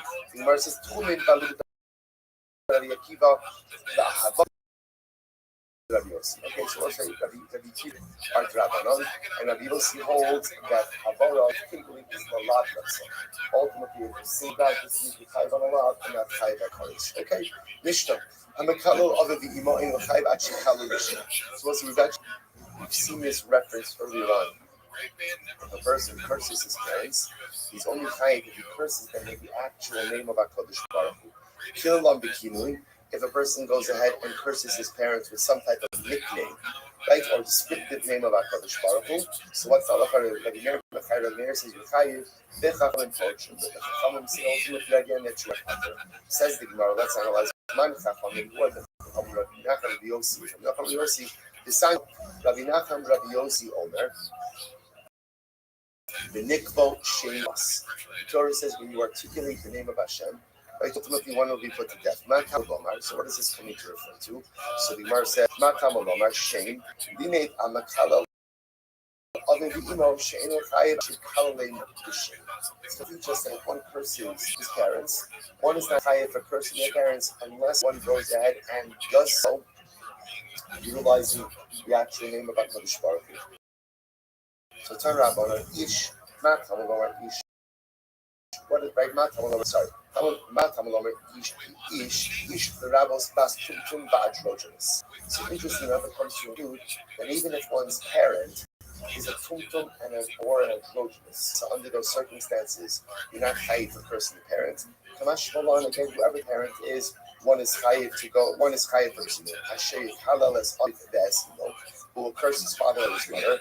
Ainly ella aviv v'imo. So I only know from the pasuk, or was it the pasuk? I might have thought one of them chayiv for cursing mother and father together. Aviv shalo imo shalo aviv minai. I don't know that I'm chayiv even for cursing one of my parents. Amalomar aviv v'imo kilo damav bo. Aviv kilo, imo kilo, Rabbi Yoshua. Yoshua says again, even though it's said as mother and father, we understand it as Aviv kilo, imo kilo. Person, one of the parents ultimately makes you chayiv as Rabbi Yoshua. Rabbi Yonasan says, mashma shneim ke'achad, umashma echad b'fnei atzmo, at sheyifol kachad kosev yachad. So the pasuk really gives two inferences. On one hand, the pasuk gives the inference of person and both at the same time. The pasuk also goes ahead and seems to indicate that you're chayiv for cursing them individually. And halacha in a circumstance like that, you will always be chayiv unless the for cursing individually, unless the pasuk says explicitly that you only chayiv for cursing them together. Most you must, Torah says you'll be put to death for cursing your parents.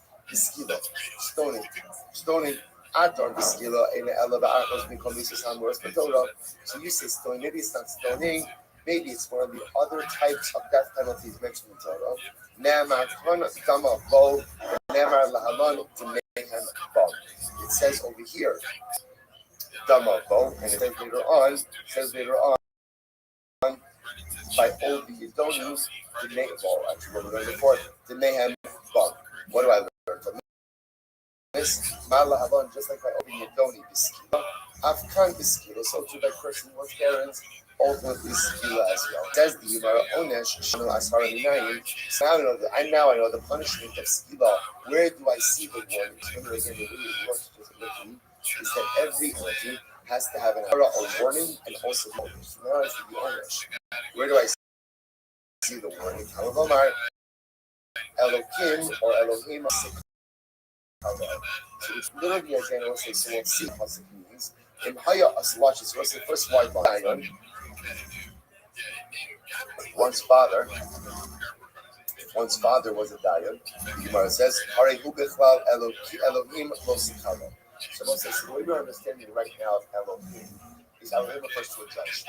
Do not curse a judge." So now we must do something interesting. Let's say again, like Reuben has a father Yaakov, and Yaakov is a dayan. So if Reuben curses his father, so not only is Reuben chayiv for cursing his father, but he's also chayiv for cursing the judge. Then Haya Aviv Nasi, and if your father was Reuben's father was a Nasi, or Hari Reuben Klav the Nasi, but Amukalosa. So we'll say, interesting enough, there's a prohibition to curse a dayan. There's a prohibition to curse a leader. So if Reuben's father Yaakov was a dayan, he'd be chayiv for Elohim lo Sakalo. If he was a Nasi, he'd be chayiv for Nasi lo Sa'or. What happens? Eno dying below Nasi. But how do I know that if Reuben cursed his father, and his father is not a dayan, his father is not the Nasi, that Reuben is still going to be chayiv? So Amrit, let's say third white line. Amrit, so Minay Amrit, Harei Achatan Binyan Av Mishnehem. So it's like it's interesting enough. I could create a paradigm. Binyan Av is a paradigm. What's the paradigm? Here we go. Lori Nasi Kiri Dayan. So a Nasi is not like a dayan. Lori Dayan Kiri Nasi, and a dayan is not like a Nasi. How so? Listen to this. Lori Dayan Nasi. Why? Shahari Dayan Atam Mitsuva Al Hara Asal. Kirai Nasi Shi Atam Mitsuva Al Hara Asal. So let's say the halacha is like this: dayan, right? Let's say a dayan or a judge on a issues a ruling, you're obligated to go ahead and adhere to it. And failure to adhere to it can actually result in a death penalty. Interestingly enough, that same halacha doesn't apply to a nasi. Just interesting, right? If you violate the halachic rulings of a nasi, that doesn't necessarily carry with it a death penalty. I'm sorry? Right? This is Karsha. Oh, that's all. That's incredible. Parshas Mishpatim. Thank you. Nasi, lower your nasi. And on the other hand, a nasi is not like a dayan house. Shanasi atam mitzvah hamra also. Kirai dayan sheatam mitzvah hamra. So what's the look? That's interesting. See, a nasi and a dayan are two forms of leadership. A dayan is halachic leadership, and therefore, if halacha the dayan issues a halachic ruling, and you violate that can result in a death penalty. A nasi is not halachic leadership.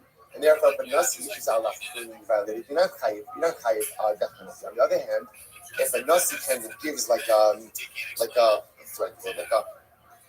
directive, thank you, like a directive, right? So then again, he's the leader, you gotta follow it. You violate it, you be chayiv nisa. On the other hand, if a dayan gives a directive, you're not chayiv nisa. So two different forms of leadership. Yet, what's the halacha? The Gemara says, Hatzara Shabbos Shabayim. What's the common denominator between them? Shein ba'amcha, that they are both members of Klal Yisrael. Va'ata Musra al Kilavasa. What is the common denominator between a Nasi and a Dayan? They are both members of Klal Yisrael, and you are not allowed to curse either of them. That's the common denominator. Av ani avi adicha sheba'amcha v'yata musar kilalasa. So let's say if you could create a paradigm. What's the paradigm? What's the paradigm? That any person who is a member of Klal Yisrael, you can't curse. So therefore, again, that includes father, who even if the father is not a dayan or the father is not a nasi, you still can't curse him.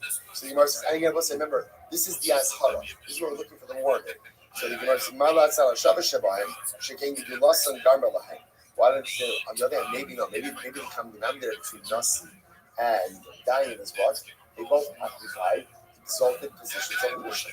So in other words, they both have Gedula, they both have greatness. Milomar, Losikal Chirish. And the Torah also says, don't curse the person who is deaf mute. So what do you see from here? The Umlalim Sheva Amcha Kasim.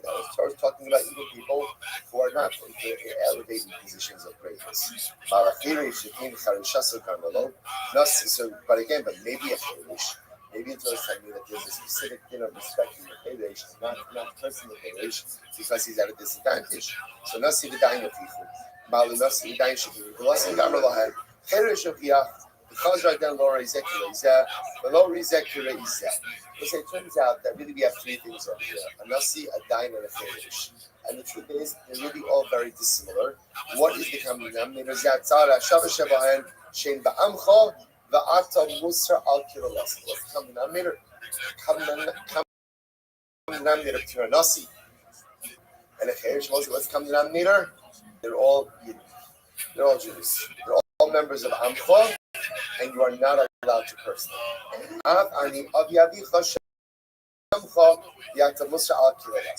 So taught me through the father, because the father also is a yid, also is Amcha, and you're not allowed to curse them.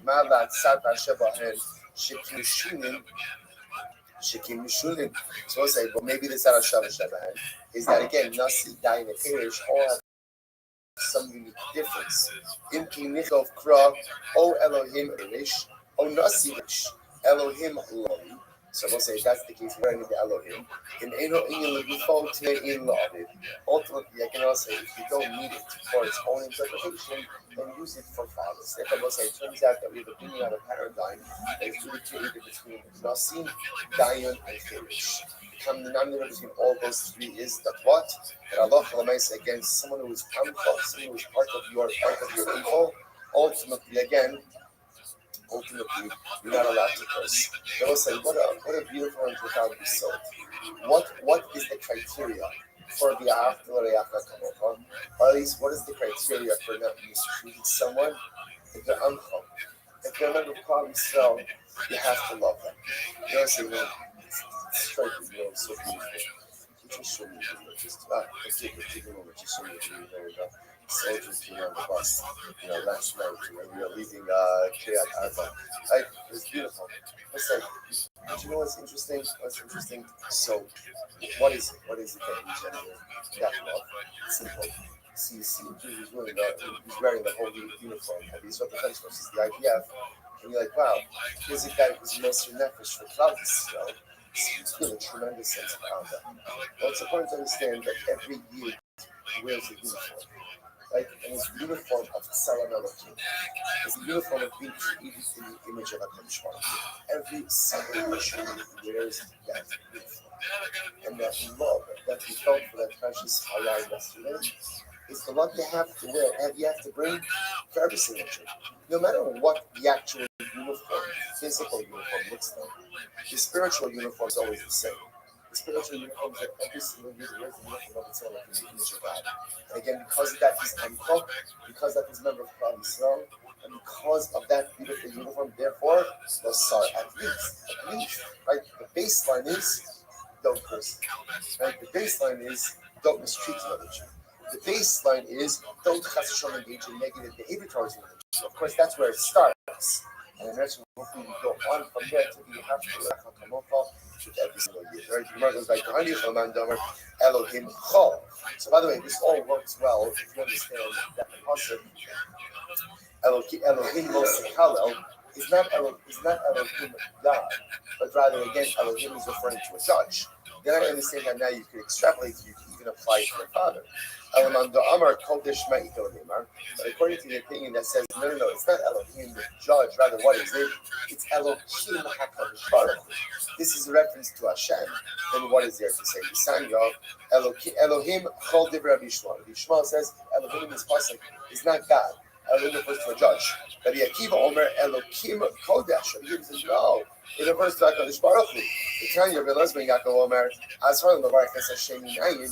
From where do you see the warning against cursing of HaKadosh Baruch Hu? Tamal Lomar Elohim Mosik Halel. To which the Gemara says, Man Gamar Elohim Chol Gamar Kodesh Michol. So the one who says that Elohim in this context is Chol. Chol means it's not God. It's referring to a judge. Then ultimately, again, we can learn out the prohibition to curse HaKadosh Baruch Hu from the prohibition to curse a judge.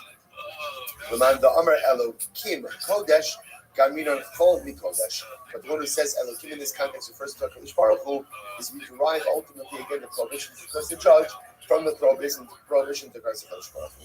So Bishlam Laman Damar Elohim Chol Gamar Kodesh Michol. So according to the opinion that says Elohim means a judge. So I understand. If you're not allowed to curse a judge, then what? Allah has kama v'kama kol shekin. You're not allowed to curse HaKadosh Baruch Hu. Elaman Damar Elohim Kodesh Gamar Chol Kodesh. But according to the one who says Elohim is God, so can you derive that you can't curse a judge from the fact that you can't curse God? To which the Gemara says, Dilma, HaKodesh Asar, HaCholo Isar. Maybe the Torah is only warning us against cursing HaKadosh Baruch Hu.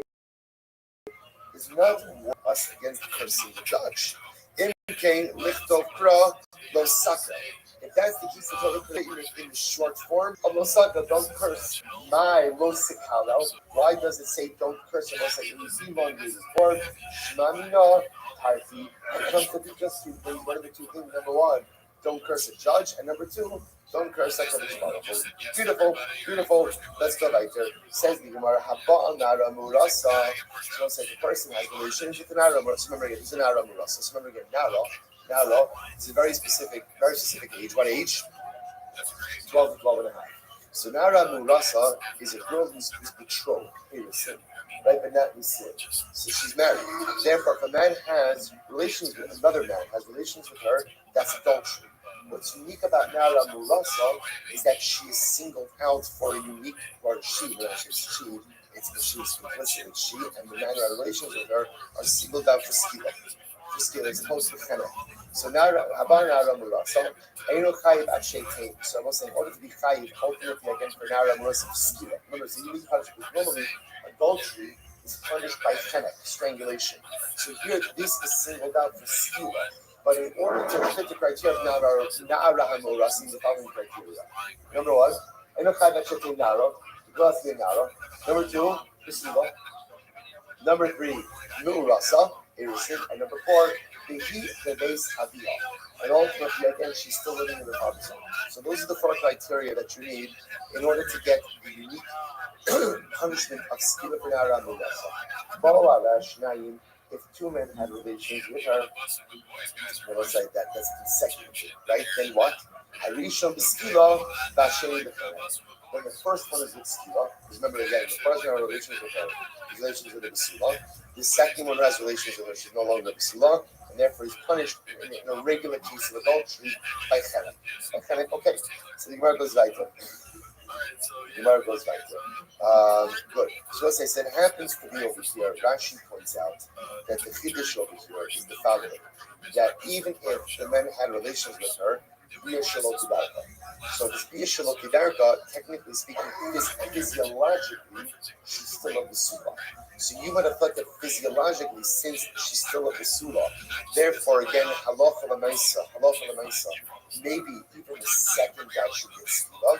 Kamash we know the Torah recognizes two forms of bia. Is bia kedarka and bia shelo kedarka, and they're both are legitimate forms of bia. Therefore, again, after the first guy has relations with her, Even though physiologically her Basurim are intact, she is considered to be a B'ula, and therefore the second guy gets Chenek, and ultimately again Nafsi. It's very interesting, very interesting. And not Shabbos table interesting, but again, very interesting nevertheless.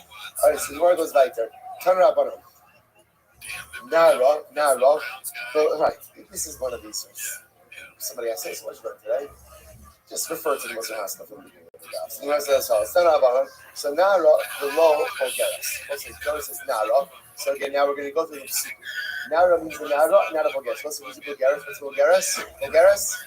12 and a half years old and above, right? Below Bulgaris, the Sula. So that becomes Sula. Below Bula. Again, I want to say, sort of point out, remember, even if a girl doesn't, even if a woman doesn't fulfill these criteria, you're still high for adultery. We're talking about the specific prohibition of Nara Murasa, which carries with it a penalty of skila as opposed to chena. So in order to be high for this again, the sula, below the ula, nu'ura, sat, that the irrisin, below the surah, the face aviha, in her father's home, prat, l'shemasar ha'av l'shkutin ha'bal.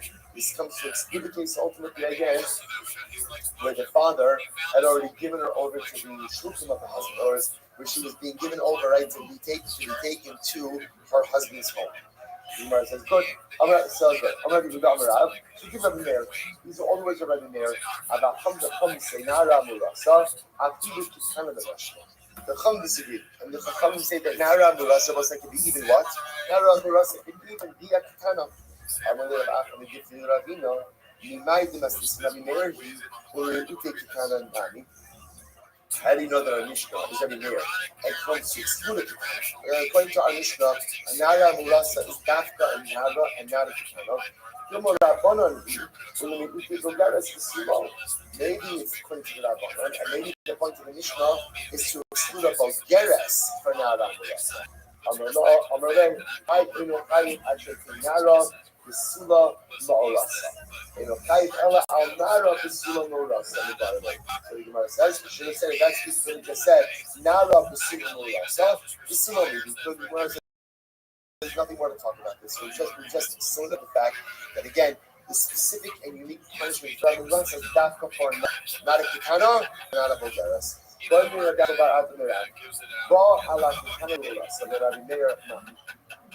What happens? If another man, in other words, not the husband, if another man did have relations with the Kitana, who's in our Rishon? What's that look in that situation? According to Mayor, what's that look? So the Gemara says, is it saying that it's not adultery at all? Or maybe it's just going to exclude it to Skiba. So I'm like, the stab of the Skiba moment. No. It's not whether it's adultery.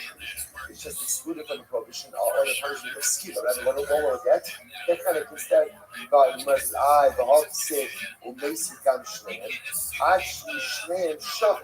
Here's the problem. The pasuk that talks about adultery says, they will both die, which seems to indicate to us that there's got to be equality in both of the parties committing adultery. I will say, if the Ketana engages in adultery, what's the halacha? She's not chayaves. Why is she not chayaves? Why? She's Ketana. Ketana is not chayaves for anything.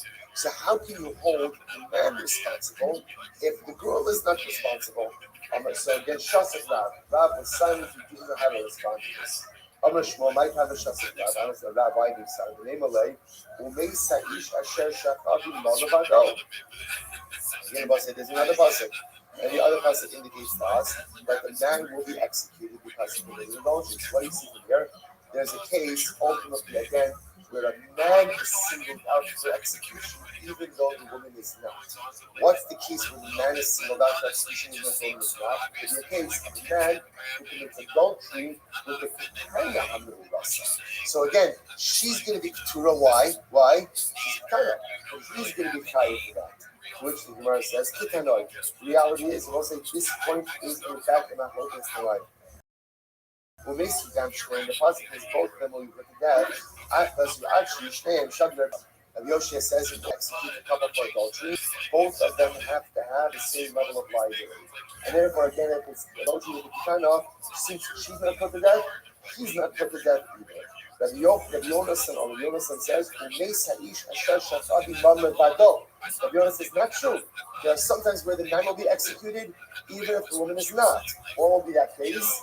So she's not going to be executed because she's a Kitana, right? But when I say he will be because he's an adult, what does Rabbi Yoshua do with that? What does he read up? Basically, sorry, basically understand like what does Rabbi Yonas on the concept that says which seems to indicate that again inequality and liability between the parties. The Rav that comes to exclude, let's say again, an act of intimacy that's not intercourse. So again, it's any other form of intimacy that's not intercourse. So halacha that's not adultery. Again, not good, right? But the mice again is not liable for that kind of thing if one does that. Nice not from the other part of of course not. Only the positive to exclude nice other acts of intimacy. That's not intercourse, that's nothing. Allah thinking that's not recognized as anything. I don't need a positive to exclude that. The Gemara says, the Ida, I levado my gosh. What does that have to do with the levado? So the Sanya, Boala, Sarabane, Adam, Vadain, the Surah. So it's an interesting case over here. Let's say again, 10 men have relations with an Aram Rasa, but she's still with the Suda. So how does that happen? Again, we should like that. So 10 men have relations with her, but again, she's still with the Suda. So again, physiologically, her Basulim are intact. Now, what is the liability for this man? So the Gemara says, so the first thing it says, they're all liable to skila. I will say, now why are they all liable to skila? Because the halacha considers that all of them had relations in Na'ara and Rasa. Because since she is still in the alliance with the Sula, there's all chayiv for skila. Rabbi already said, no. And we should be skila, including the kind of natural. The first guy is chayiv skila, right? Because he had a relationship with Na'ara himself. But again, even with Shmukanta, as a valid. Therefore, after that first act, therefore what? She's no longer the Sila. So the rest of the guys are Chai. What are they Chai for? What are they Chai for? Adultery. But the Chai for regular adultery. Right? So the Chai for regular adultery, which is not punishable again by Sila, only punishable by incredible Tanrabanan. Ubas point to say, listeners, was the first talking about how they was respect the significance of time speaking about again the Bas Torah.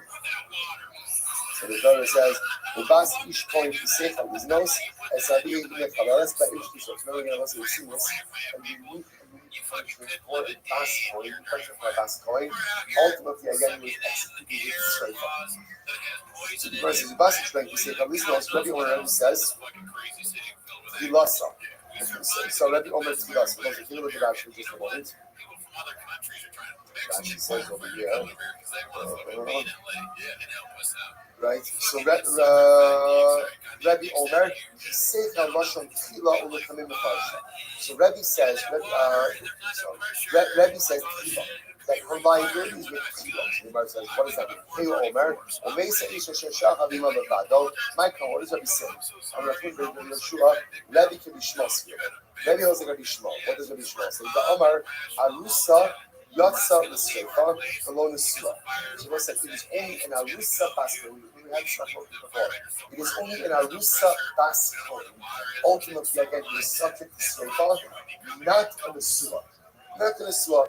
The Hakikam is always to say, in Tchilas, you have this Srefa, the Idak, the Chenak. So we'll say, if a Basco who is in Arusa has relations with someone, the first man with whom she has relations with, that's the key of Srefa. Any subsequent acts of relations, ultimately again will be the pen. So again, what's that case? That's going to be the case of the Mishnah of the Gata. So the first man who has relations with the Baskoi, the Arisa Baskoi, he's going to be punished by Srefa.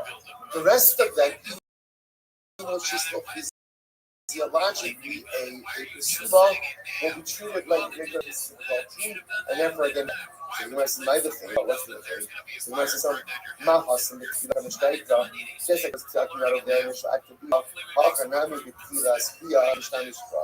So to over here, Torah is talking about an initial act of Bia. Amalei Rabbi Barataye. Mar lo hafilar. So if you said Abaye, my Rabbi didn't say this. Who's Rabbi's Rabbi? Rabbi Meir, right? So Rabbi Yosef. Who did he say? So Yosef, so Rabbi Meir, Rabbi holds like Rabbi, the Amar Nises La'acham min Apsulim, Nisasa B'Chanek. So ultimately, again, because Rabbi holds as follows. So I say, Halach L'Maisa, how can you ultimately, again, how can you have, so Rashi points out, to go to Rashi. Rashi says over here, Rabbi Meir, relate the Amar Bas Kohen, Yusua L'Kasha B'Sreifa, Ala Nises La'acham min Apsulim, supposed to listen to this. Rabbi holds the following. You see about saying Rashi's 2 lines at the bottom of the page. If a bas coin, right? When is there straight up by a bas coin on the song? Only if she is married to a person who is kosher. However, again, aval mises la'echamin apsulim. She is chalul b'shas nisui. So let's say a bas coin is married to a pasuk, to a psul. Now she's married to a mamzer. Married to a mamzer. So she's married to someone who's a pasuk. Therefore, what would be Rashi? She is chalul b'shas nisui. Shuv ina ela b'chenek. By Tchilas become a Rabbi Akiva. So also Rabbi holds it right there. What does the Meir say? The Meir says like this. The Meir says, when is there a unique punishment for Arusa Bas Kohen? Only when she's married or has innocence to someone who is kosher. But if she didn't need innocence to someone who's possible, let's say again she married a mamzer, in which case what? She's already quote unquote what? Been profaned, so therefore again the unique punishment of sliver to a bas Kohen doesn't apply. So the Gemara says it's the chenek, and therefore again it's still adultery, but it's regular adultery, only the chenek. But Roger needs to say in tchilas halasa biznos is sreifa. If halacha l'maisa the first time she was profaned was for the act of adultery, then there's a chi of sreifa. But if technically speaking she was already profaned, how? Through an illegal marriage, then a man who commits adultery with her will only be chayiv chenek, not sreifa. So we'll say the idach and the other, right? The idach, the chenek. And again, we'll say ultimately, again, the other case, right? The other person, the chenek. For my thing. So we'll say ultimately, again, what's the case of, what's the thing? Look at Rashi. Hachal no kapit el atchilas chilo, v'lo atchilas biyah, v'hasim atchilas biyah in hanu kapit. So we'll say, so again, halach, what is the thing? What is that coming from? We have some of Zayin, Simna Ba'arba. Ultimately, again, the thing by the other case, only Simna. What is it? Look at Rashi. With Tchilas Shum Dabra Kasim Gaber, the Tchilas Chilul Miha Hava. So what it turns out is we have interesting, we have 22 different cases. In the case ultimately again of Nara, so let's kind of bring this together. So Nara Murasa, that's the end of the Nara Murasa. So what do we have in Nara Murasa? So our top symbol is that Nara Murasa for a unique penalty of what? Of Skiba. Right? A man has relations with an Nara Murasa, a girl betrothed to someone else, Skiba. Even though what? Adultery normally carries with it what? The penalty of Chenek. Nara Murasa is unique. But again, satisfy all these criteria. Number one, Nara. Number two, Murasa. Number three, Beis Avila. Beis Allah Alamaisa. Again, if you have those criteria, then Allah Alamaisa, it's Siva. Anything else is going to be credit. What else did we learn? We also learned that Allah Alamaisa, if there's an act of Bias Idarka, then it's into a Bidah. Therefore, if again there are multiple acts of adultery, or let's say an all Bias Idarka, the first guy will get Skila, subsequent people will get credit. Interesting enough, the Gemara reverts back to also to Baskor. When is a bas kohen chayiv for her adultery? Her adultery with her chayiv, but only once again, only if it's innocent, only with innocent, and again, only the first person to have a relation. So same thing. If there's bishalo bidarka with a bas kohen, so the first guy will be chayiv shleifa, subsequent people will be chayiv bark, and people will be chayiv chena. But interestingly enough, another detail by bas kohen that's very important. When is there a din of shleifa? Only when what? When that first act is what profaned her. But if she was already profaned, how is she already profaned? Illegal marriage. So she was married to a mamzer. Now, local makes the dinner shleifa doesn't apply. Rather, we treat it just like a regular act of adultery and be partial by family. Right? So we'll say, so we'll say, let's breakfast, 9:30. Let's do 9:55, 25 minutes of breakfast, 9:55 back during the day Sedrish till 11 o'clock morning Sedrish. That will say. We need to be educating the people that are in rent control. They're going to raise the rent 6 years. I don't know if that's not good exactly. That's what I heard online. I fucking heard online that they're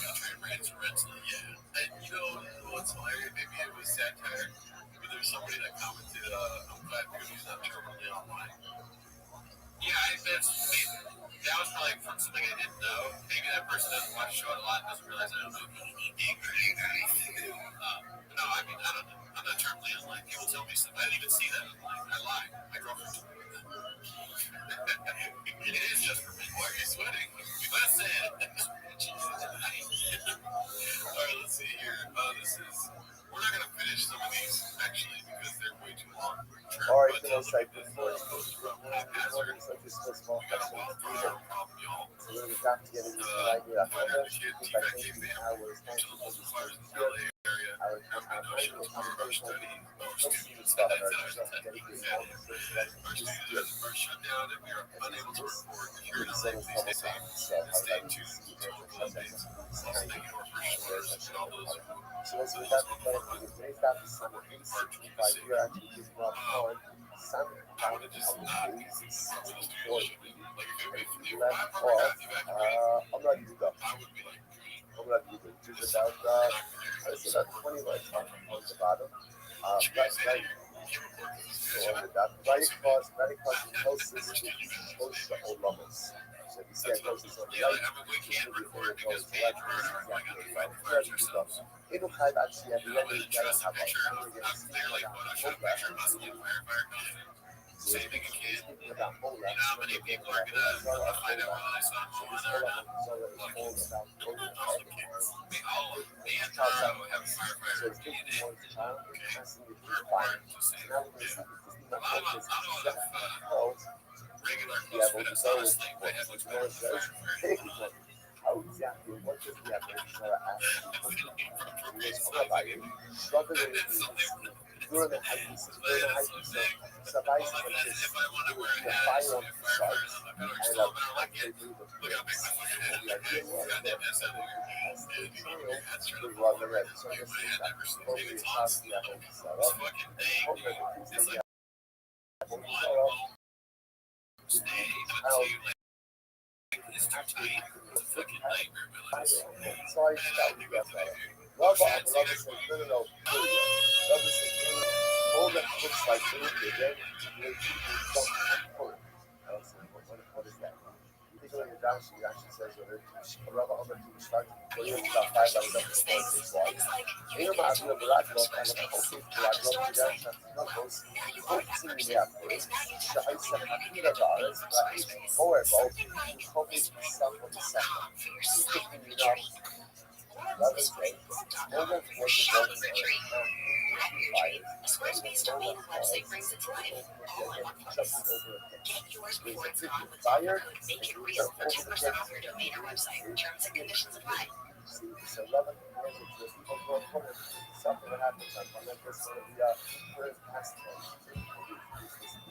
when the first past the first past was something over a page, something over see how far países. So that compares this that's a much less than the hundreds of protests exactly what all that país it was again a good fires rubber just over of fire.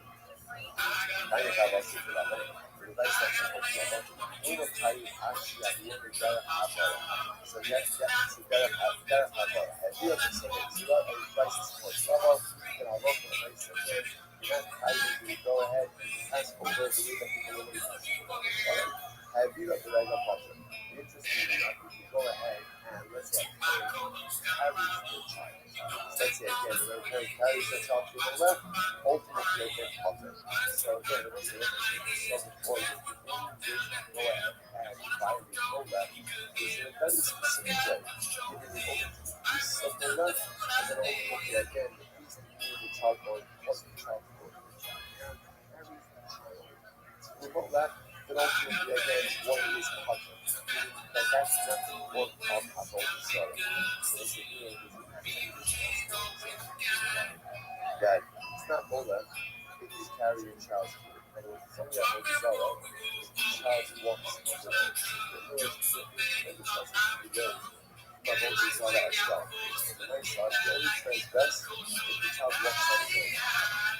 If the child is they're not going to be successful.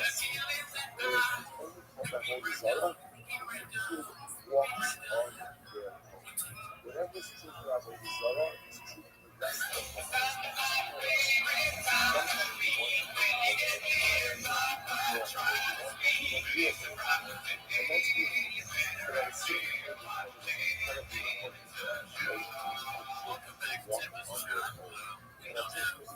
forward. They were always supporting. They were always hoping. And I think the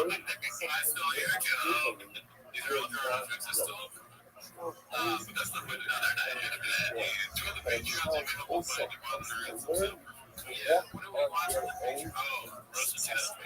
You know, there's like, Ella, are you looking at it? I know, one of the guys, go that.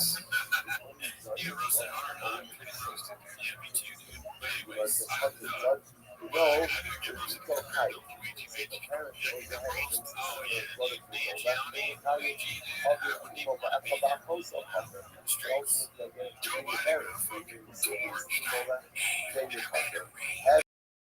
Yeah, a small pocket.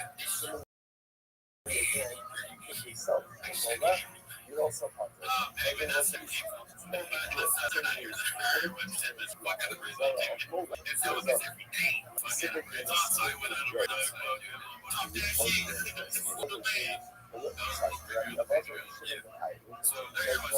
If you walk yourself to Mola,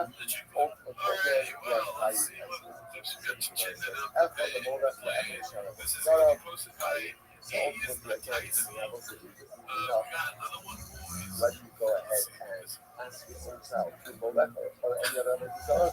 You're tired. The moment that one is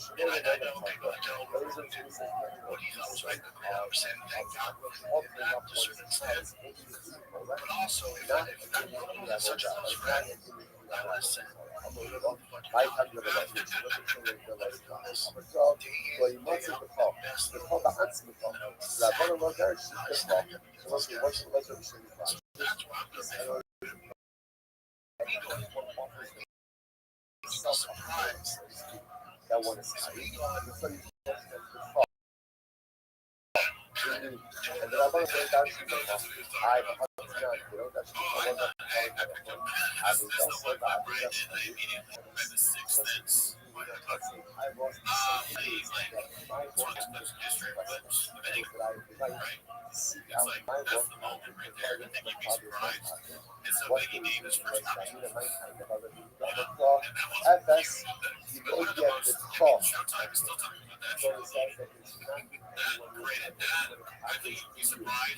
Go to damage to sell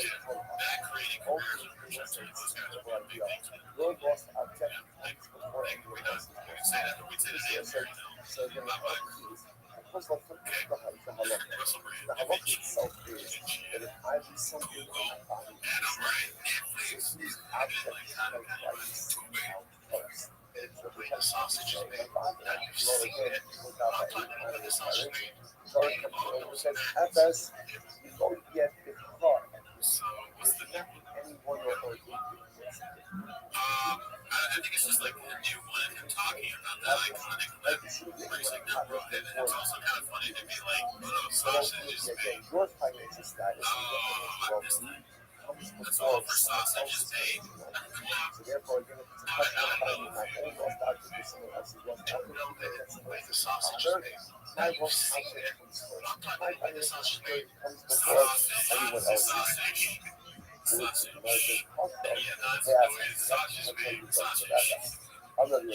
So yeah, That's definitely what I've heard. That's kind of like your sausage salad. You know, yeah, my sausage salad is going to back. Let's see what else we got here. The next one's going to be posted by Prince and Pizza Monday evening. It's called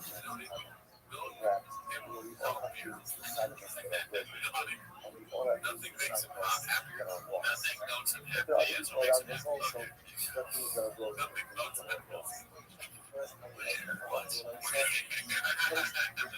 happy. He said that you said this out loud. No, I'm gonna make it one. Okay, but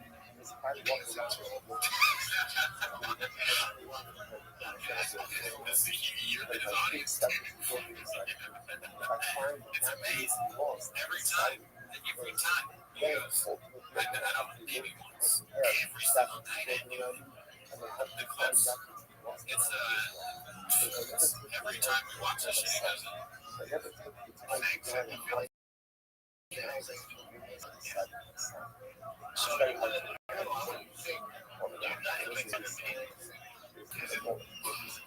it's like, I love to say, myself.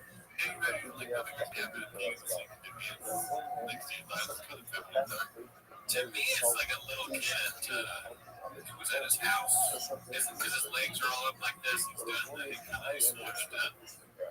He's happy to be in school. Watching cartoons.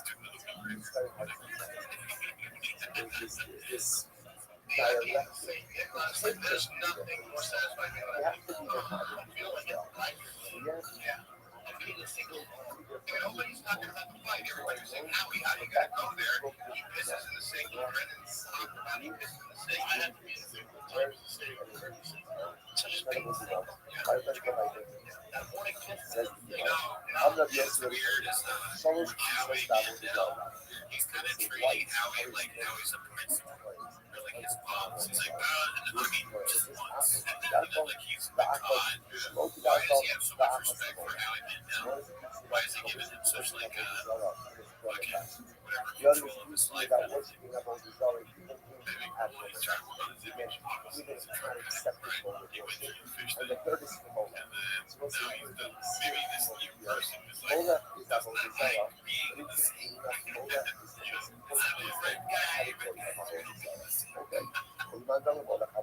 He's reinventing himself. He's like, no, it's never long. And never, like, once he thinks you have to, even though he knows that he does it all the time. He's like, no, that's bull. I don't do that. Why does the guy want to go over here? It's like, that was a joke. Like, at least I did. Yeah. Just a fucking vibe.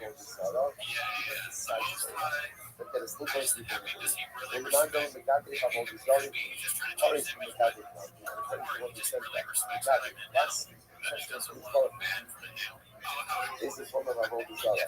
So why do I need curries by the guy?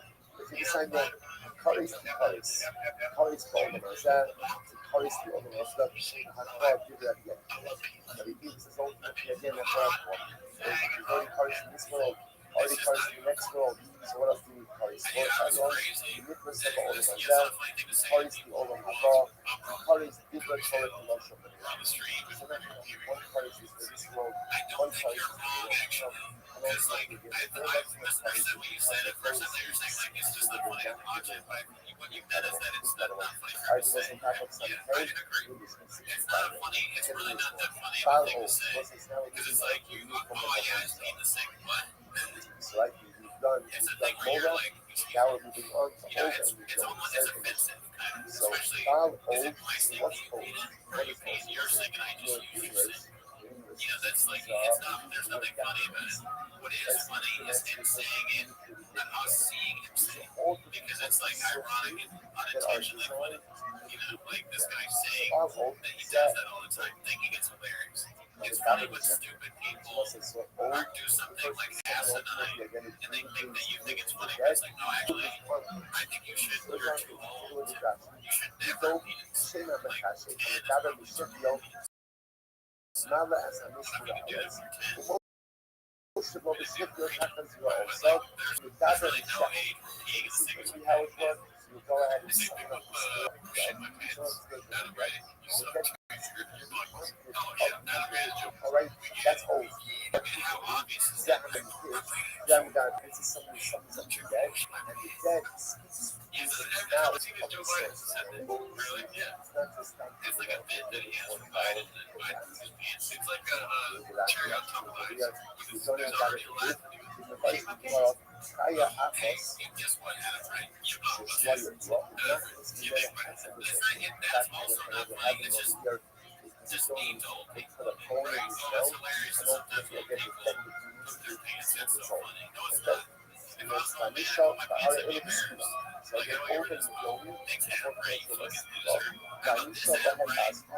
Não tem que ele só. Só que ouve no nome, that is right. So nós vamos pessoas céu, cai isso, cai isso, but ultimately one of the souls that open the nome is the violation of Allah. Alright, so tonight's not the time old. Tonight's not the time old. Shine it. This is the best. The women. This is the next both over the same. Or the same thing. They're both really that's the both. Have big old doesn't okay. No doesn't know, but it's the same idea. It's good. It's both over the same. Yet you're gonna also another place. Like Jesus only mentions old doesn't mention you don't. So what's the shot? What's the shot? Yuck, or the same a lot after that. Yuck is the same lot. So you don't even need to mention one, and the other is automatically you don't even shit in both places. So again, old is mentioned. You don't mention one because he has no mice. There's no mice that you look at actually there's like somebody you don't need. How people really the hustle. Not dark harbor room, but you should really go mice. So level one is doesn't have any action. You don't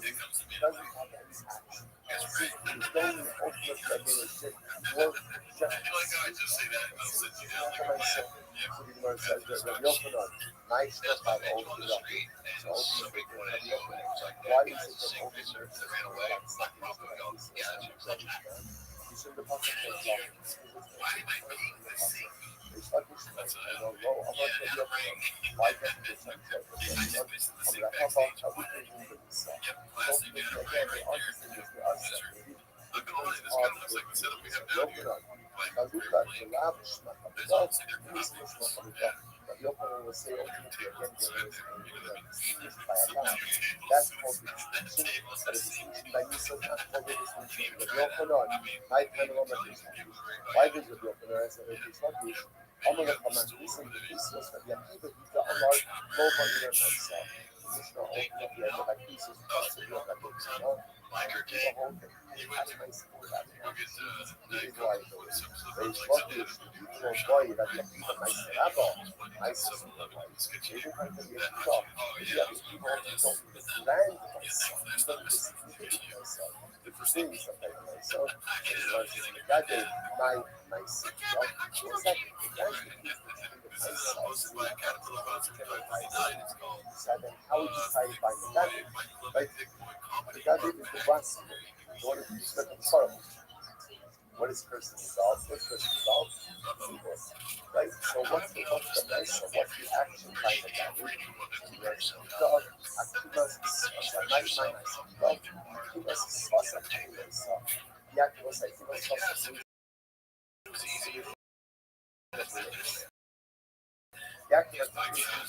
that by itself is the nice one.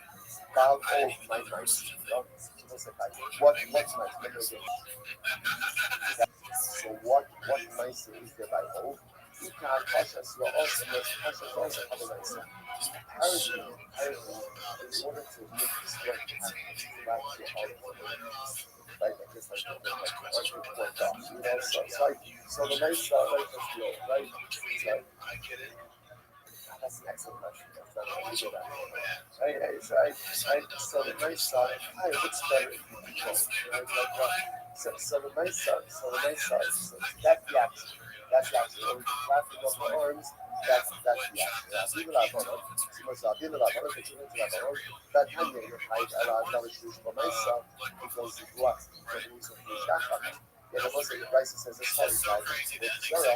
One is only carrying for example, swallowing lemon, incense, libation, frustration, worry, mankind is not who is the opinion that says castration? Like فبيبقى ده أمر هو بقى nice.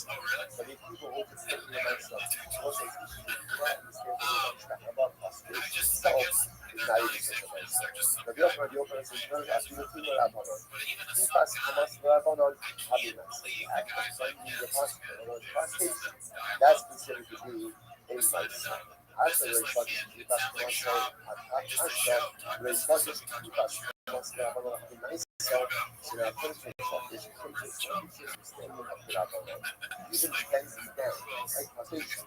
not considered to be a nice song. A podcast is also about flapping your arms for about so, and they start to turn it on the right. It's like this in front of the so the Akiva seems to say you only need to very minimal nice song. About the Rabbanon, no. The Rabbanon only was again, one does not do anything but nice to act for. I'm sorry, the Rabbanon will be the greater nice song. Ihati, lots of the garbage without, right? Ihati, lots of the garbage without what you love the Mikado shape. It's what you should do. Where you actually offering the sensitive shape. Actually, just as a nice I'm offering up the sensitive shape. I'm very love up. The Mikado shape all the levels of the bubble. I don't say it's offering up the sensitive shape.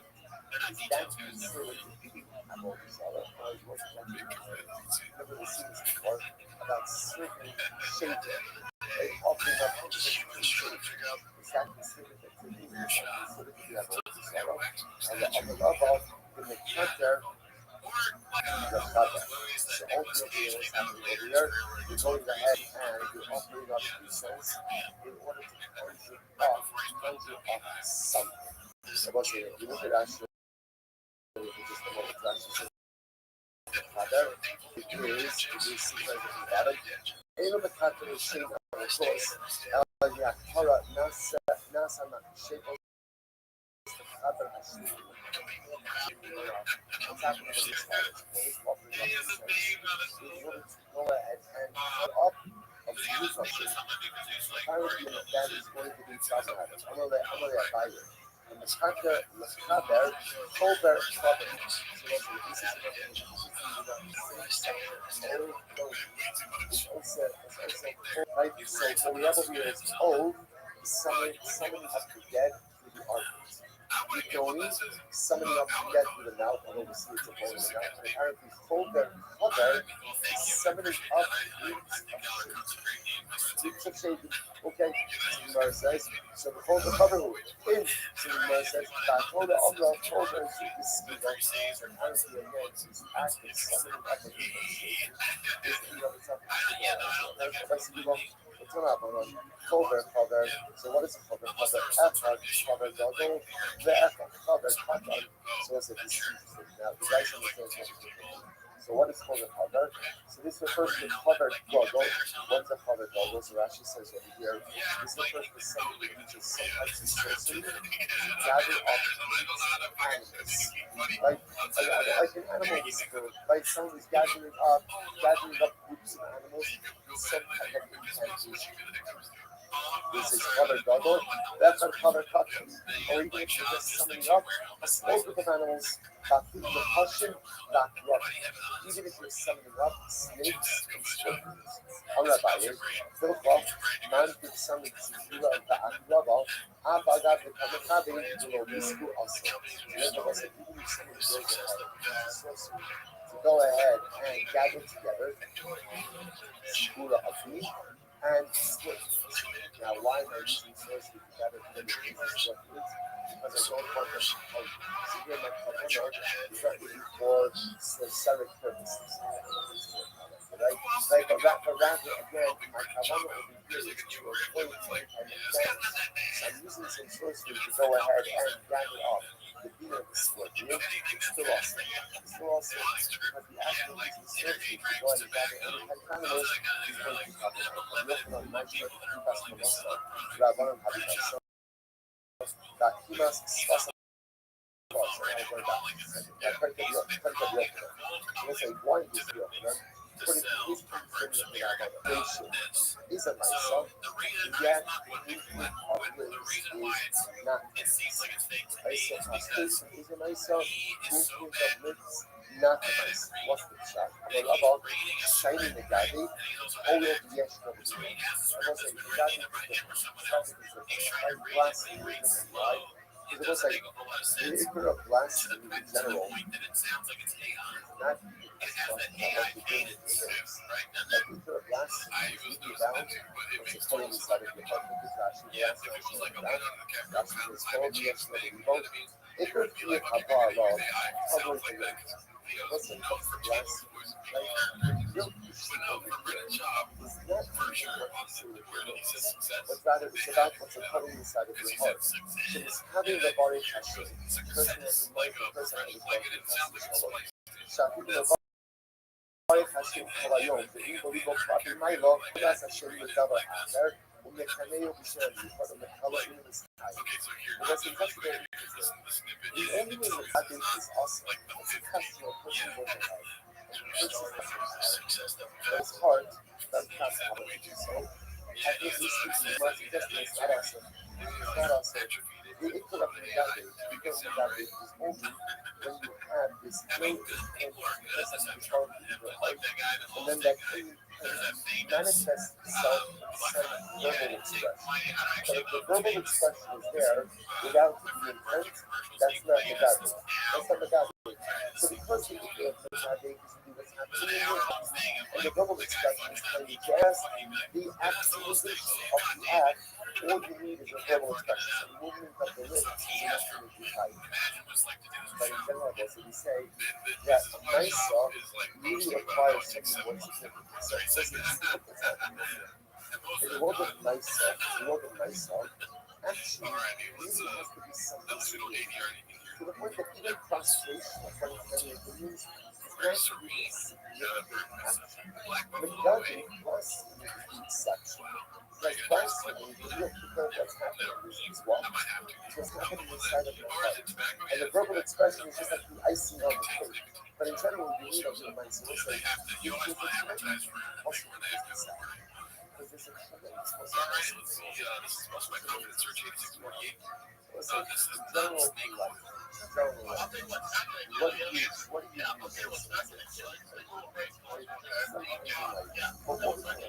listen, what do you need? What do you need in order to make that decision? What do you need? What do you need? Ice. You need ice. You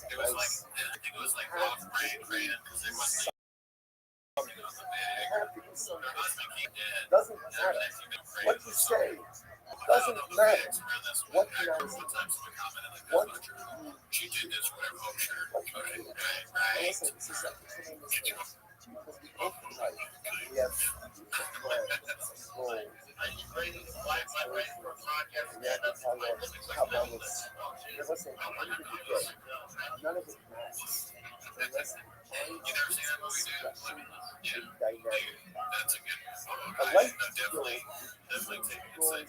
limitless, he basically takes this drug that's like nice, but it's useless. In order for anything that that's not inspired, you have to have a even that face, like, is that what it was? Expression, dynamic. Life of youth is a life of action, is a life of dynamic. This is not saying, well, what you start seizing up and what you got to do, and what you do, because it means that they that's the best. That's the because action doesn't just occur by itself. Action occurs in the result of what you do. His appearance. So you said, I thought something, I thought it was like Jersey, I'm not larynx right now, dude. It's so real, so I used to be way closer to way more far away now,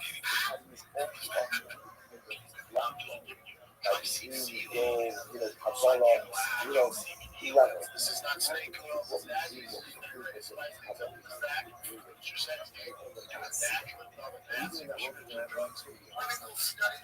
real science, genetics, Cambrians, like that's so bad. Eugenics. It sounded like that. Maybe saying eugenics. Maybe the products of eugenics. He said something about the rule is the we'll say, you bow down, you bow down just a little bit, you bow down a lot. It might not even be that nice. In 96 you myself, it's gotta be something incredible. I mean, that's what I'm saying. Sposta delle fajte. Se massimo bisogna vedere il calcio, gli occhi di insomma, se behind myself, so again, more contact with the guy, that he did so partner from Carter. I the partner from Carter. Why? Because there's no myself. So you must know myself, but I'm not all that's new for me. Right? Ultimately, again, but remember, even so, we'll say, how does a person provide, how does a person come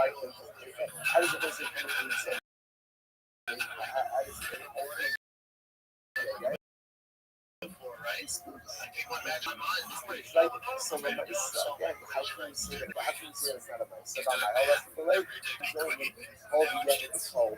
The poles will operate without mice. So that's the point. That's the way the pole. Just again, you will but just open up.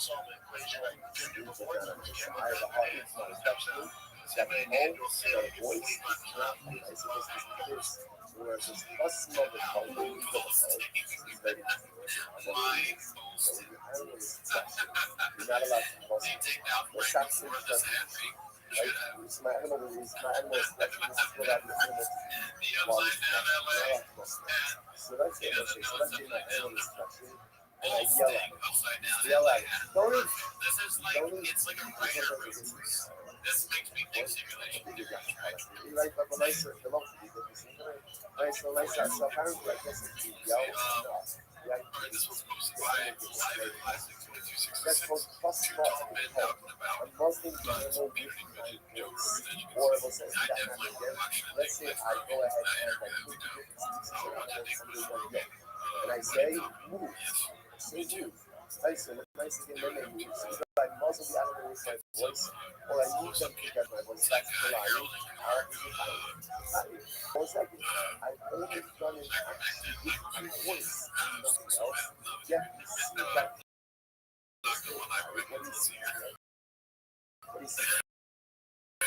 But again, that's affected by the call.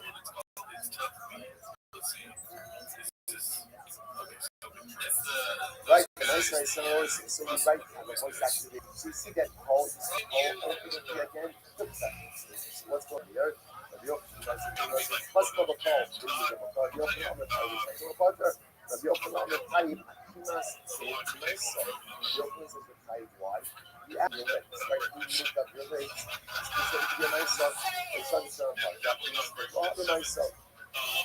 The one is as your partner. Because it's like this as active. It's not a myself. I'm a love and shiny zone of the exchange. Similarly, you play on the website. It's interesting enough. Angels in general. This is fascinating. Angels in general is not even about what he said. Or rather, what is Angels really about? What is Angels really about? What he's right? Everyone agrees that seems past, right? There's no mice involved in the other. So it's fascinating. But when it comes to the Angels, the essence of Angels is really passivity. And therefore, I won't call myself, there's no covenant practice, not even so. Also, another tremendous life, so often we see things, right? We see things, and we become inspired by the things that we see. But it's important to understand that when you become inspired by the things that you see, that is what happens to passive inspiration? We all know this. This is like passive inspiration, I see something amazing. If you don't do something with it, that is that says that when you see essentially describing passive inspiration, when you see something that inspires you, in every sense you have to put that inspiration on the point in every sense, even if you just open up and you just move. I gather I said emotionally, right?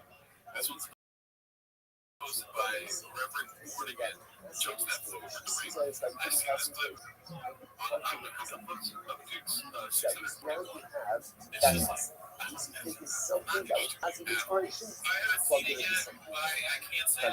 That's what I do. Ela amorava caindo de olhos no bravo. Falo, você tá com Falo, what's old? Serra Medaba tem a própria, tem a Cida Yoga.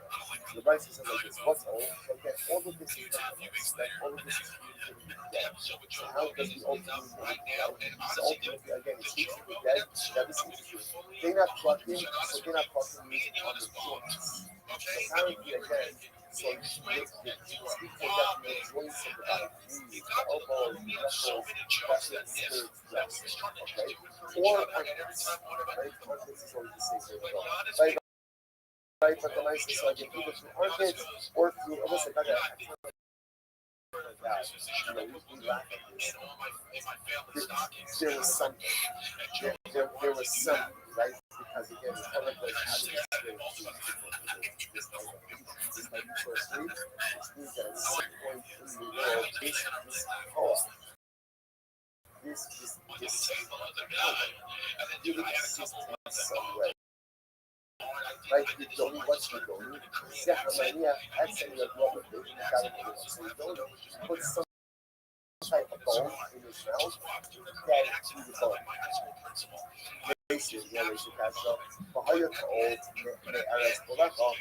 I love the strike. Okay, so I did say, you know, answer was like, is it not that old communities that great? You know, that the dead is great.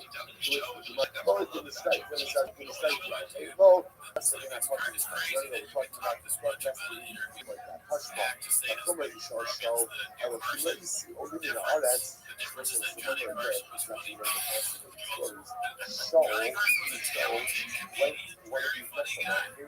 Joe Rogan is a great host. We like his show. He's just not playing it well. He can be playing conversation. He's no arbiter. I saw earlier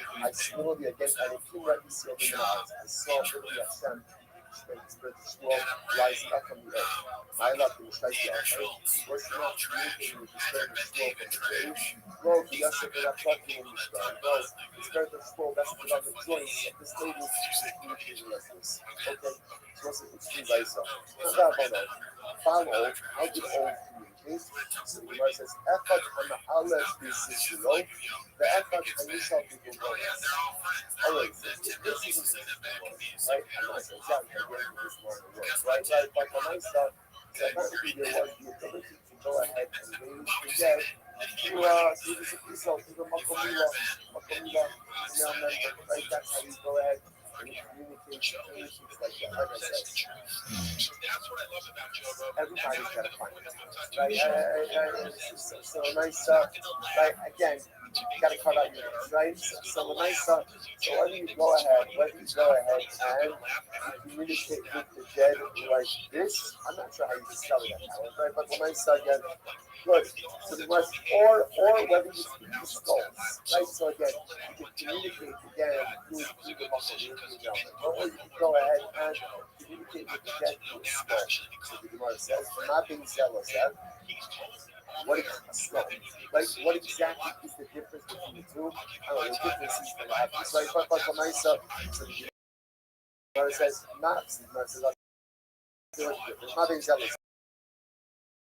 Now let me see if you look in the older tobacco. So apparently again, if you were dead, then if you're dead through your body, the dead doesn't come up, spirits don't come up in the normal way, like tobacco, or they don't come up like furthermore, again, apparently it doesn't work on Shabbos. Okay? Bishop was the Rolas, but if you summon up the dead to the skull, over tobacco, the spirits come up in the normal way, but over the Shabbos. And ultimately, again, and they come up on Shabbos as well.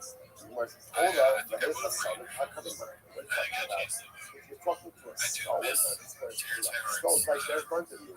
And the Ima Onek Tobacco for Onek Shabbos. So what it means is, when you get the skull, it means again, ultimately, the dead entity in a normal way, and also Okay, was it more told that was whatever. The odds even to show tennis Lucas so once they turn us with right also when they had good general so I was what did he say I'm alone not yom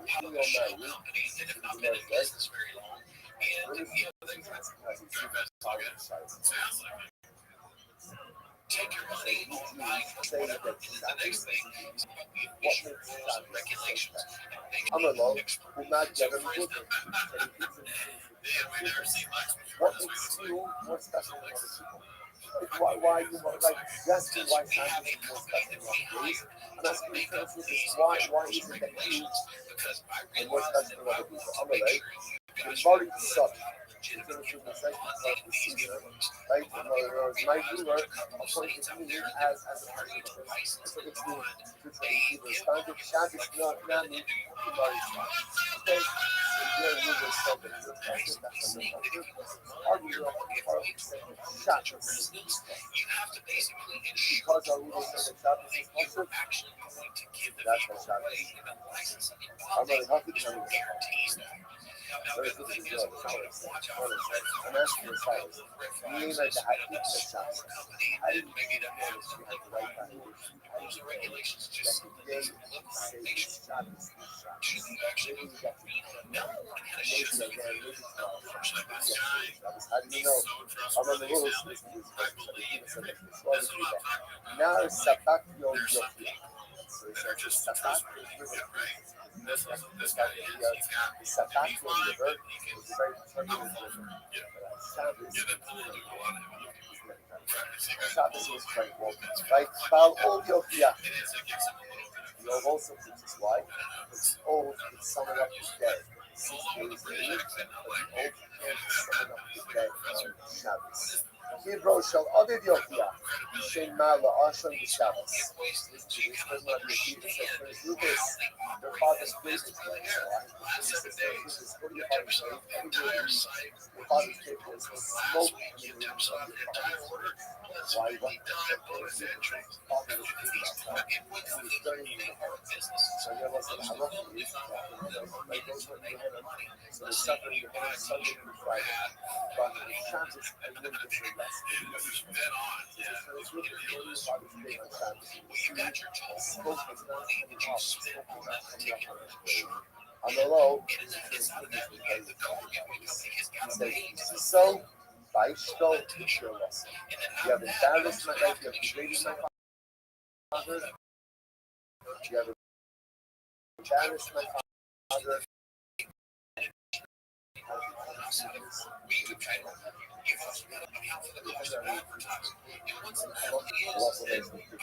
Situation is show out all three versions. More says, isn't it the same thing? Show out all the versions.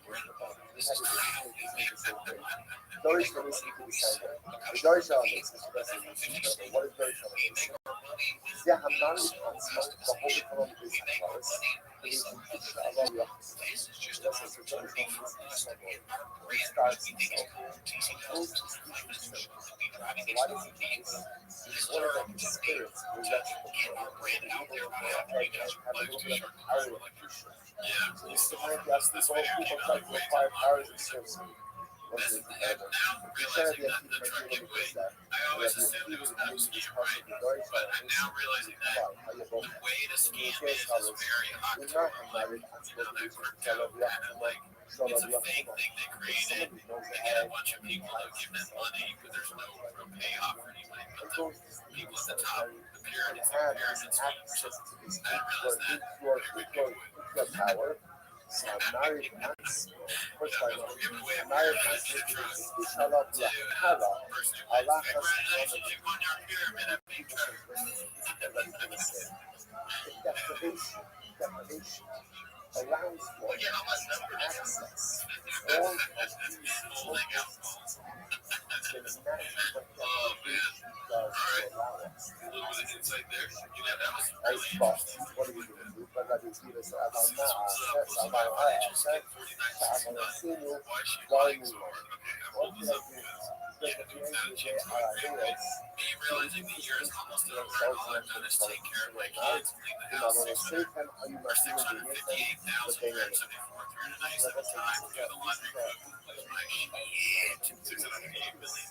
Oh, that's it down. how you act you got to have yourself up some food. You got to sleep right to have yourself up a comfortable bed.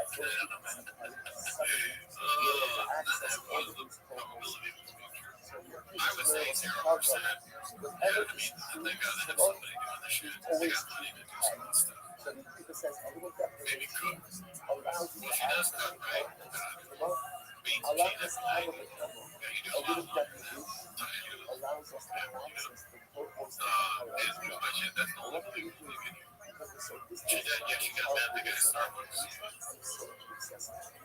So, hey, Chris, this was what happens next. This was great last week. Let's see what the second one's about. To talk about the 90s, and it actually happened. I can't remember the first companion, right? What should we call it? Frank goes, let's call it Silly Goose Time. Fuck you!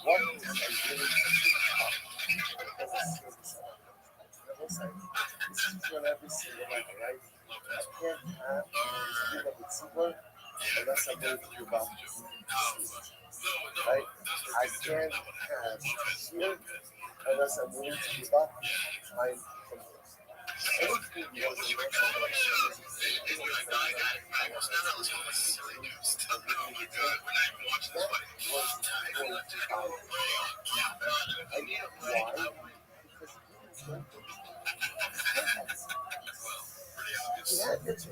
time from it's like right, like you can't have your steak and have ice cream. You have life is still a series of sacrifice. The greatest disservice of us is, a lot of us kind of don't want to get committed, right? Because like, I want to live all of my options.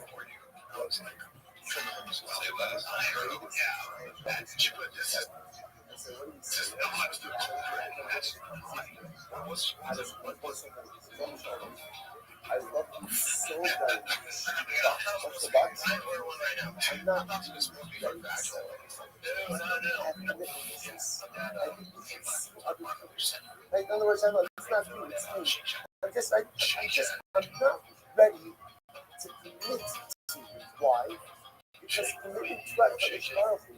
Comes with a whole series of sacrifices. Like, oh shit, he does admit that he does, and he fucks up, and he pretends like he's committed to do it on purpose. I call Shake Shake, I call Steve. Every time he fucks up something, that's what I call it, actually. No, it isn't. Then you're cheap. Yeah, I was just gonna say, Shake Shake. It's just called Shake Shake. I wear cheap wild pants. That's what I wear. That's the same thing. He just does everything wrong. It's weird. You ready for part 3? Oh, yeah, dude, it's what happens. Chris lives again, most of this will too. John, he's also a trucker. Yeah, well, now I'm saying they don't look. You know, but I mean, truckers look down. It does. So I like a fan. I go up here. You're lucky now. Uncle Charlie, my grandpa. You're lucky now. Was Uncle Charlie, my grandpa.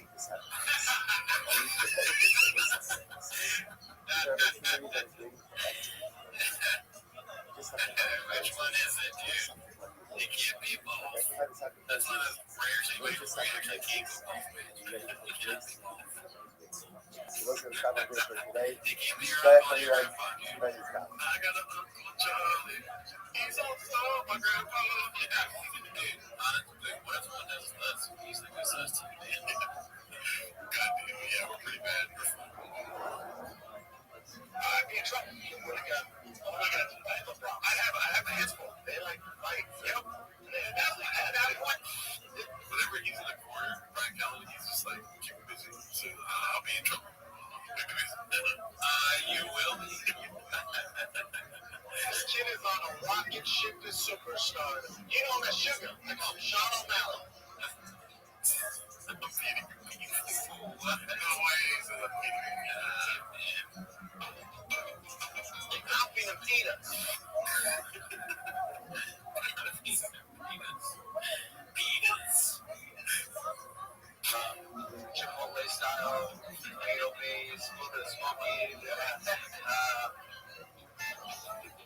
Just because. Fancy yourself a chef too. I can tell you what. I ain't a chef, but I love cooking. So I can mind my chef. So I can do it. It looks like you just realized that focus on Australia. He's like, why you talk like that? What is that? What are you doing right now? Alrighty, well that's all we have today. We said this last one here. It's posted by, what is his name? Chalistastics. Happy New Year's, homeless cats, dude. This is the first show for the new year for us. Check that New Year's to you too. Right? Any thoughts on that page over there? Not a good one.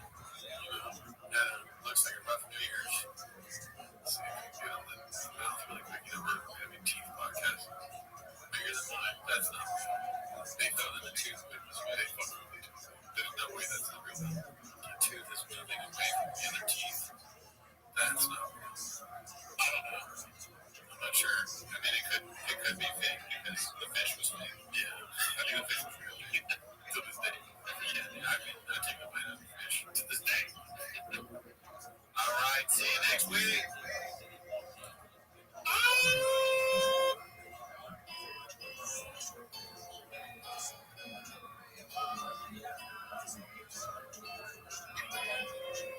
I got a plan. You can down anywhere. Maybe we can get some peace. Maybe together we can get some place. I am by myself. Starting from zero to the best you too.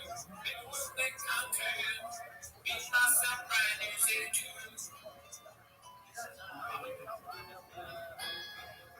I got a man's job. I got a man to work with you. They've been working at the convenience store.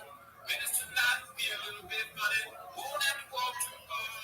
Just cross the street, get into the Chevy. You and I can both go in.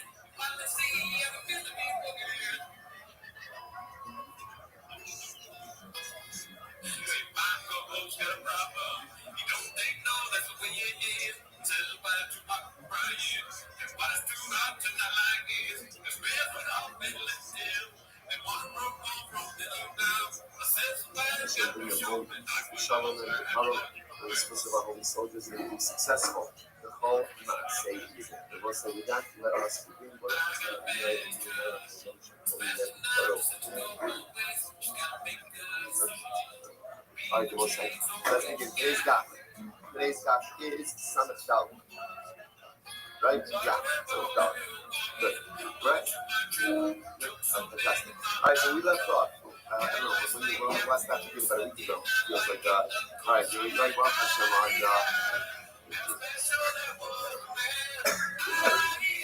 all right, so it says we're picking up on the bottom of Samuel Gimel of the Base 63b. We left off.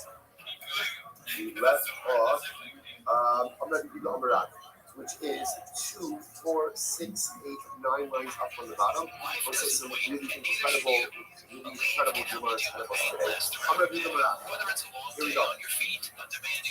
I'm going to read them around. Yogi Hagi Yisrael, Bavolos Koharim, Shein Bamash. Chatzor always made. Yeah, I hope it's all right. It wasn't anything to do. Because it's always such a profound Gemara. A lot of times when we see these syntheses, these Gemaras about Avodah Zarah, we wonder to ourselves, like, what is going on? How could it be? Like, how is that Avodah Zarah? So we said to him about this, well, Israel knew that Avodah Zarah was nothing really to it. Nothing really to it. So why did they worship it? So why did they worship Avodah Zarah? Avodah Zarah also was a matter.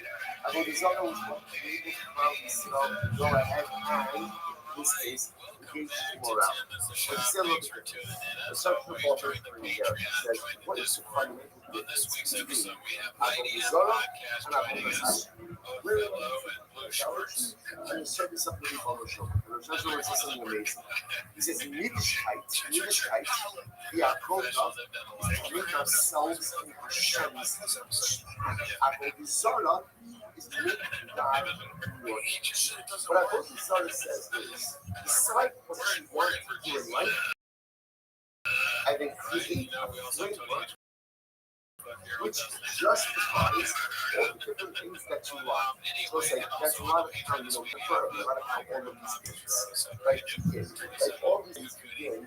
Like people can see that they want to morality, they want to go on and do all the different things. They create a system.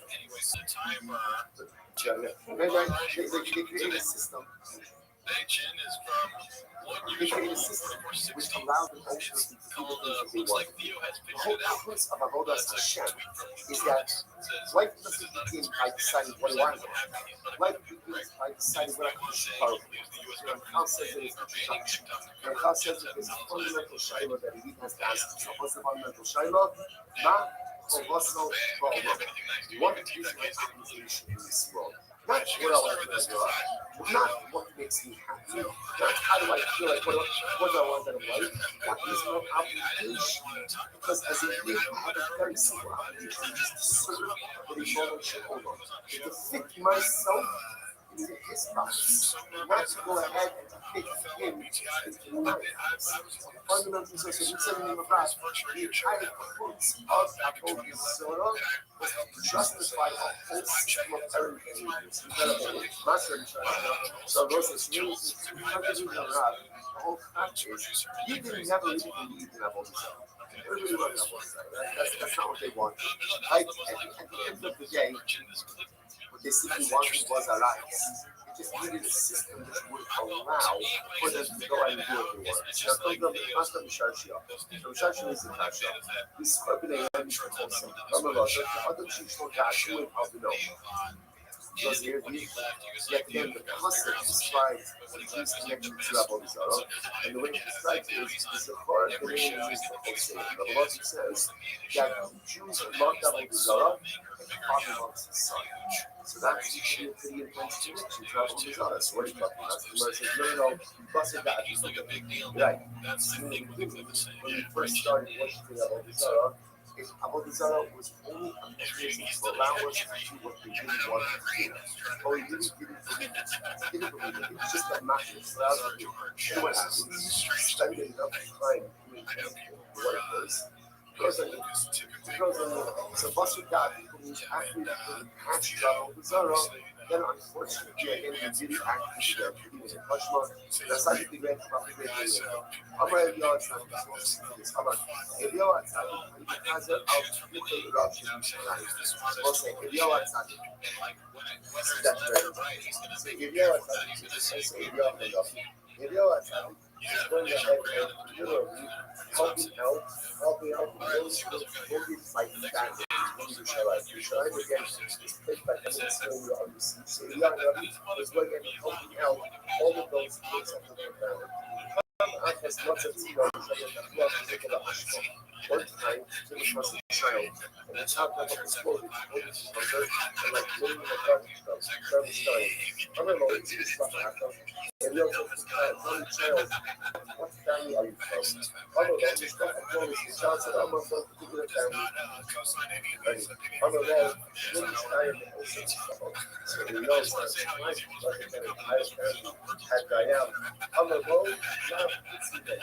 And the child said, I am the last remaining member of this family. I don't know, and I even on that, I don't know, I know, after Mama, so Elian says, the boy says, something. Like, I will save your life, and you will need to learn it. I'm going to make this because he doesn't want me. However, the phone calls, however, the phone, as you know, so Elian says to the boys, he's going to do this every single day.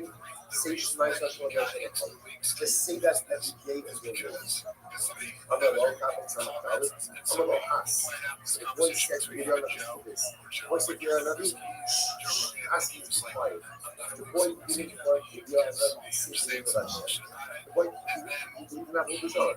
He didn't want anything other than Avodah Zarah. Shalom Haskeh B'Shem Hashem. Shalom Lidu Aviv. So ultimately again, so you imagine it was like, if you're not telling this point, you're kind of hungry. Right? Child, because Jesus is going to save your life. The sad thing is, trying to actually look at my heart. And the boy is so conditioned by gratitude from his parents that for another to say Hashem, The board doesn't recognize the lyrics. It's like, that's not our God. We worship a different God. And he silenced the author. What did he do? He asked us and they called the Chaf Menashe. A little boy took out the Avodah from his shirt and he began to go ahead and kiss it and hug it. And she lifted up face of enough for the rest of the earth, enough of the world. So ultimately, again, guys, the little translated, his stomach exploded, like his Avodah fell to the ground, and he fell down top of his Avodah. Very much again, and I said to the great so listen, so again, you see from here that again, the Jews were very clear to tell us after Israel was push up on that utilitarian purposes. When we believe it, which we might say, no, plus the God today. As we said before, originally, when we first started the whole just to justify very lifestyle. But once we got into it, and ultimately, again, we became very connected to it, and again, that's very interesting. You notice, by the way, how it's referred to in the first person Sadi. It's not the mobile apparatus, but it's so what's happening is that obviously going to Sadi is a higher level than Noah. So what's the shot? Because what is video doing? He's helping another Jew. So it's great to be enough, but it's even greater to be itself. And how do you become a Sadi? Hope this fellow. That's what we do. People often think that sickness means to work on yourself, sickness means to go and work on your business. Every person has worked on their own business. But if you are happy, becomes if you are sad, and the child in distress stops everything and relates to have personal piety, have righteousness, have sickness. It's not one that is paid by working on oneself, but parents. Have sickness paid, take the time to help out. Incredible. Touch mom. Exactly the called Elohim. My friend. So what's it? What's it? Cry, pour out a great voice of his love with God.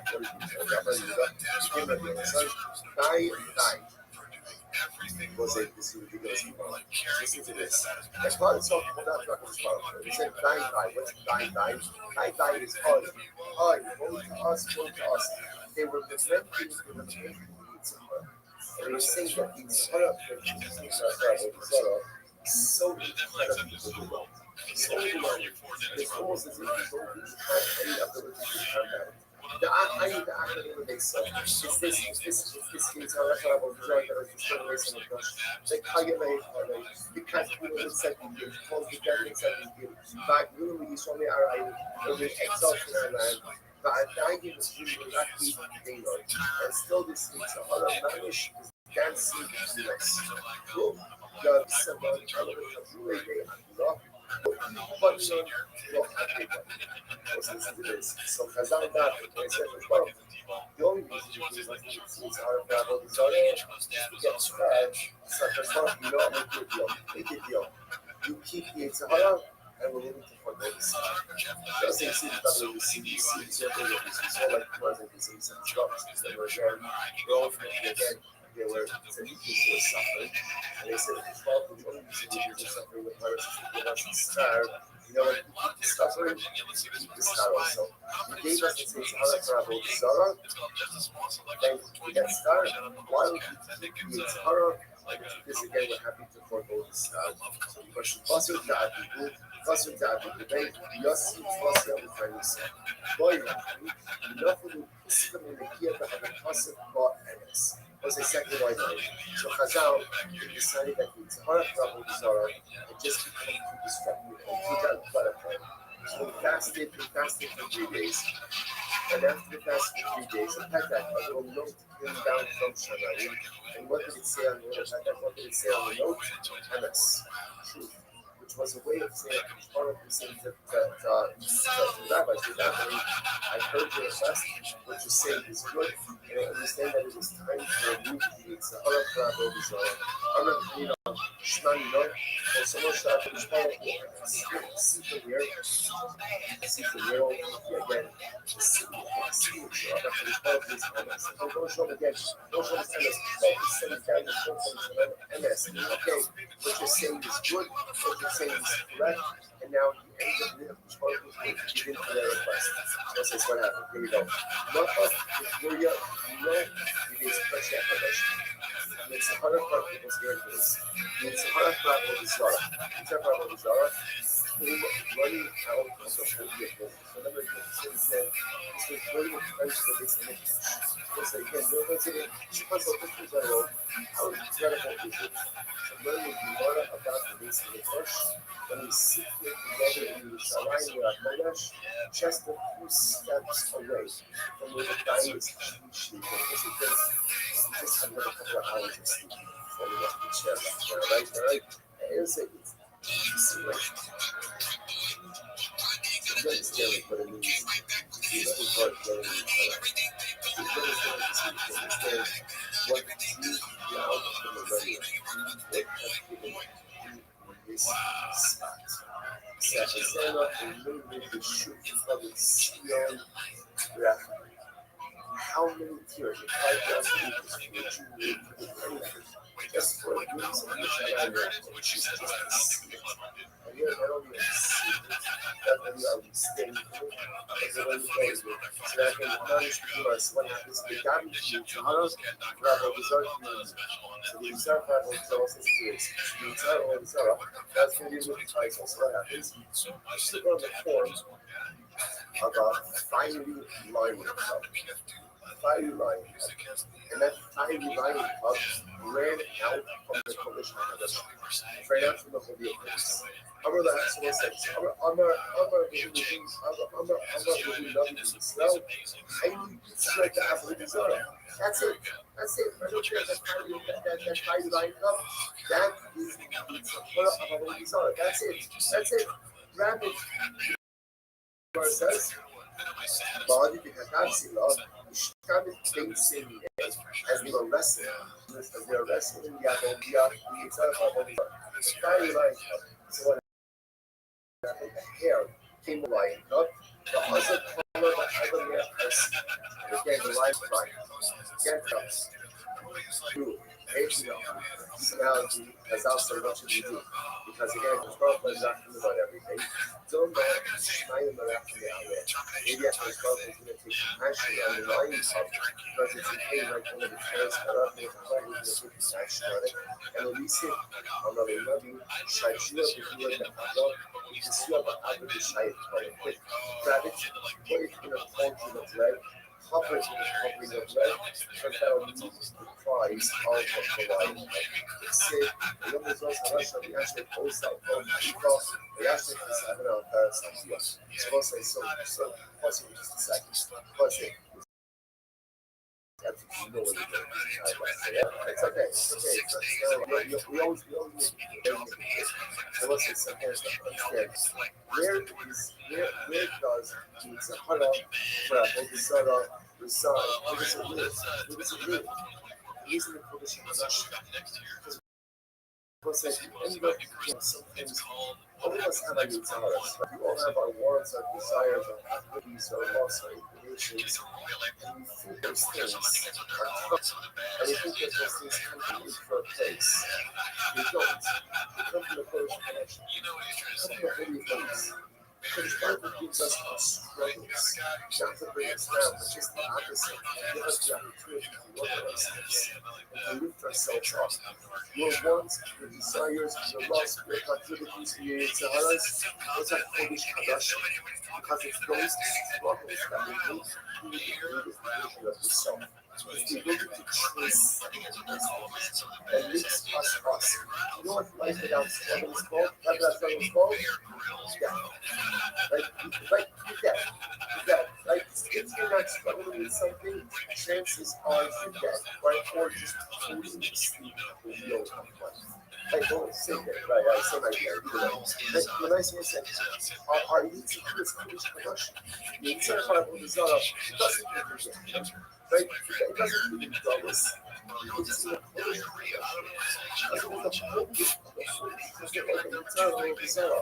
They gave us the opportunity. See, the challenge about us is that we say, be honest, be honest. You don't fight hard. You just don't fight hard. You just get in. You just get in. Or when the battle becomes a little bit too acute, you just yield. You just surrender. We don't have to surrender. We never have to surrender. We're so much stronger than we give ourselves credit for. So we need to hold on to what desire every single other desire we possess. Doesn't really get rid of it. We need to make it conversion. Because the challenges we have as horrible gives them to us only to allow ourselves to become the best version of ourselves. And that's what I will say. That's why when they're wrestling the lion cub, so to speak, the lion cub of the Avanzara, and the little tail falls off, and they're worried about Trump having Rahmanis, because he wants to love you to her. Sounds strange. Why does love you to her? Because he keeps us moving. Because he created it. Because he will say, it's a heart actually Photoshop Poland latest creation. Because it is the heart that is the engine of growth. So in that moment, when it's hard to wrestle, and it lets out a cry of pain, so it's almost as if as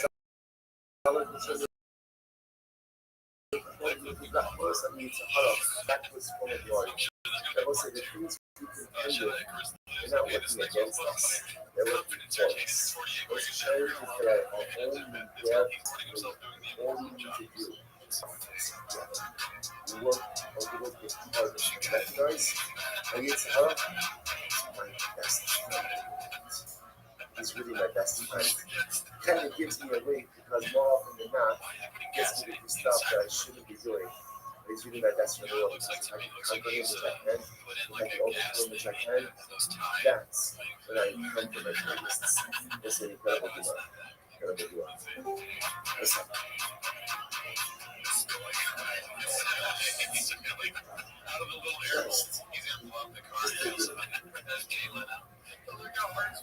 Just take me where you are. All of us are following you.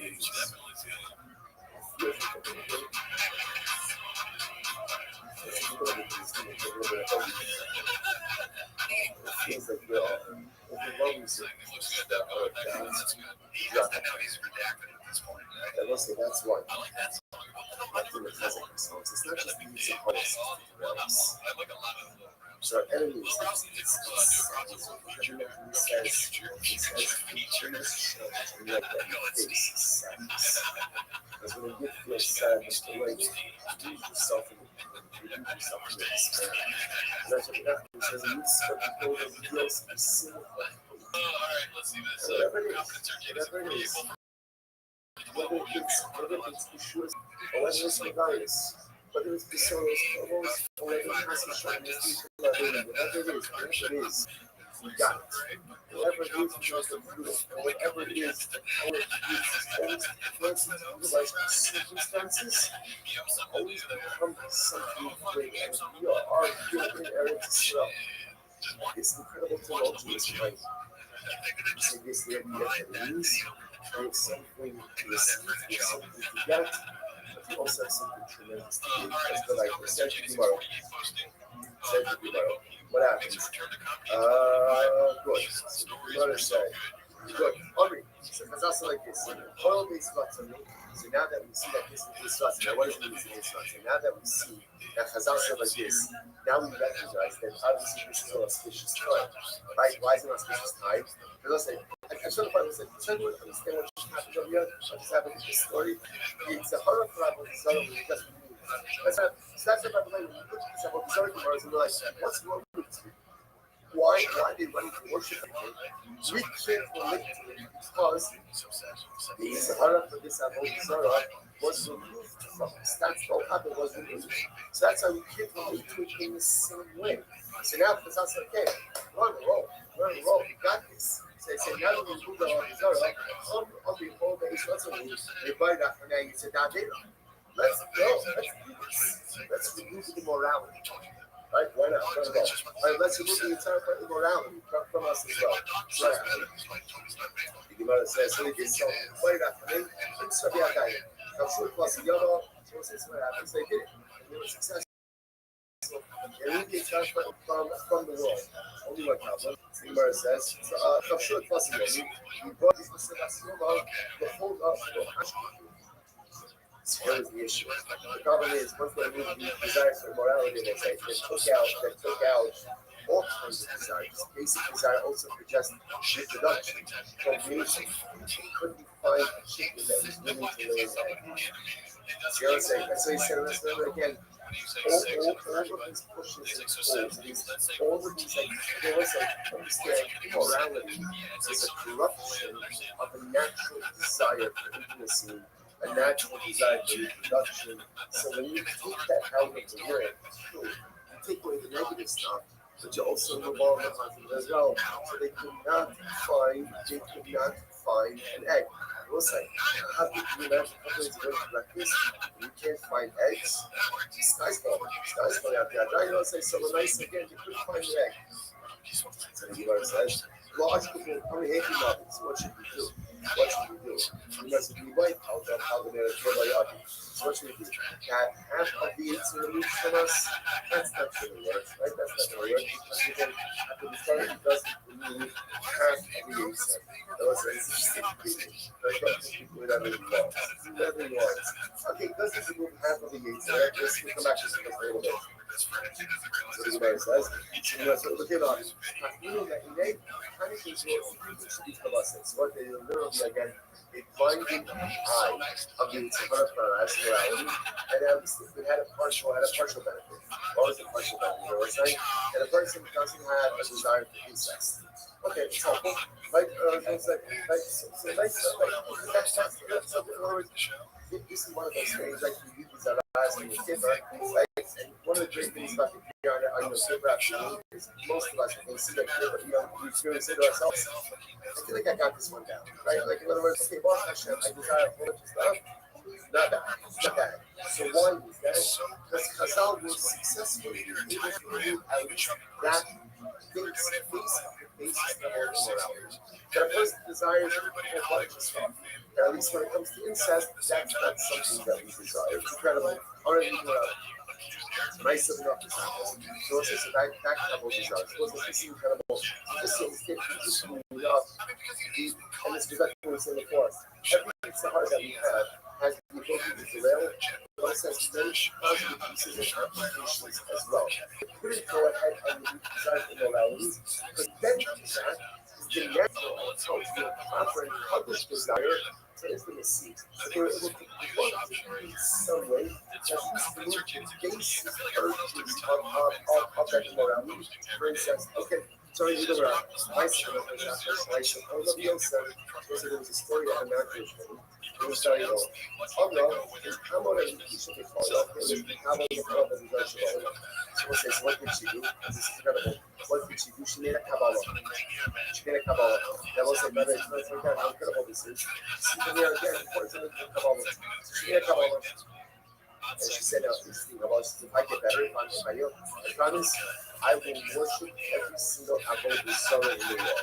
Yeah. Wrong kind of Kabbalah, but definitely good intentions. So what happened? So you must Baruch Hashem.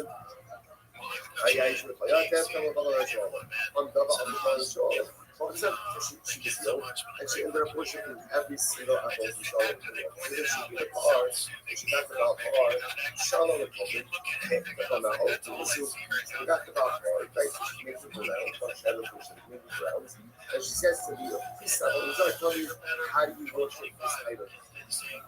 So what happened? Amullah said to her, oh, the show some shape, so you eat and you drink beer. So apparently that's a possible right? And when you do that, it's making an image of yourself, Right? So the man says, yes, peace, and I thought the balance for a move, or must be so. So it's all about how many times. So currently, again, top one was that one that you worship, like defecation of the item. So currently, so this defecation, but like, it's wrong. The top one was like, what's the right job? Like, what is the consideration? Like, when it's like a stickle eruption, like that's like apparently that's illegal. So again, if you put water in there after eating pizza and drinking beer, and you manage like erupt in front of the idol, that's like that's illegal stuff. Oh no. So this lady hears this and asks all her about his article. She says, "Mustafa Shaksa, Isha Lakoyat, Balakama, Balakama, Balakazar." Right? So she said, "You know what? No, I'm not gonna. You know what? I'm gonna pass. I'm gonna pass on this one. I'd rather get sick again, like and have to worship about Balakazar like this." So the Gemara says, Balakama, Balakazar. I can start doing things and it's spoken about to us. So again, so ultimately, yes. I just want to point out, just thinking about this, where does form of worship like this come from? Like, in other words, I hope this are we show us now, but how part of all the other are being encountered really gives once they finish out the reaching, it's inspiration. So reaching says it's not so crazy. Does it? You see a black happy. Right? So why? Because we recognize the godliness in the ability for the body to work the right way. The function of person knows and uses the bathroom. We recognize again, something that's open closes up. Right? Something that's open closes up. Something that's closed open. Right? It's as simple as that. It's as simple as that. If something is open and closed, say it's closed and open, right? So when I say again, we also make the drop off. So again, I hope you sign this if you notice that every single one of the barrel really is a very nuanced corruption of actually saying the sword that you have is the fight. At the end of the day, when it says like, I'm not doing this. Where it says, I said this they and it's spoken about art, semi-possible. The art cannot take him as and the street tomorrow is like because so again, the parties are not like that. Rather again, even when you worship Zara, ultimately again, you weren't so attached, right? You're just generally attached about the art. And as that very thing I saw a big thing, the state marks like you can see. When it comes to the powerful again, you cannot drink it. You think about the powerful, like two things. Like two things that go to each other as well. And it's spoken about art, but some it are you think, some it are you think you should. I cannot think in my show, okay, and thinking about what's good, it's not even much like a show like this. Even parties around worship, idolatry, you're never fully boring. Never fully boring. We were attached.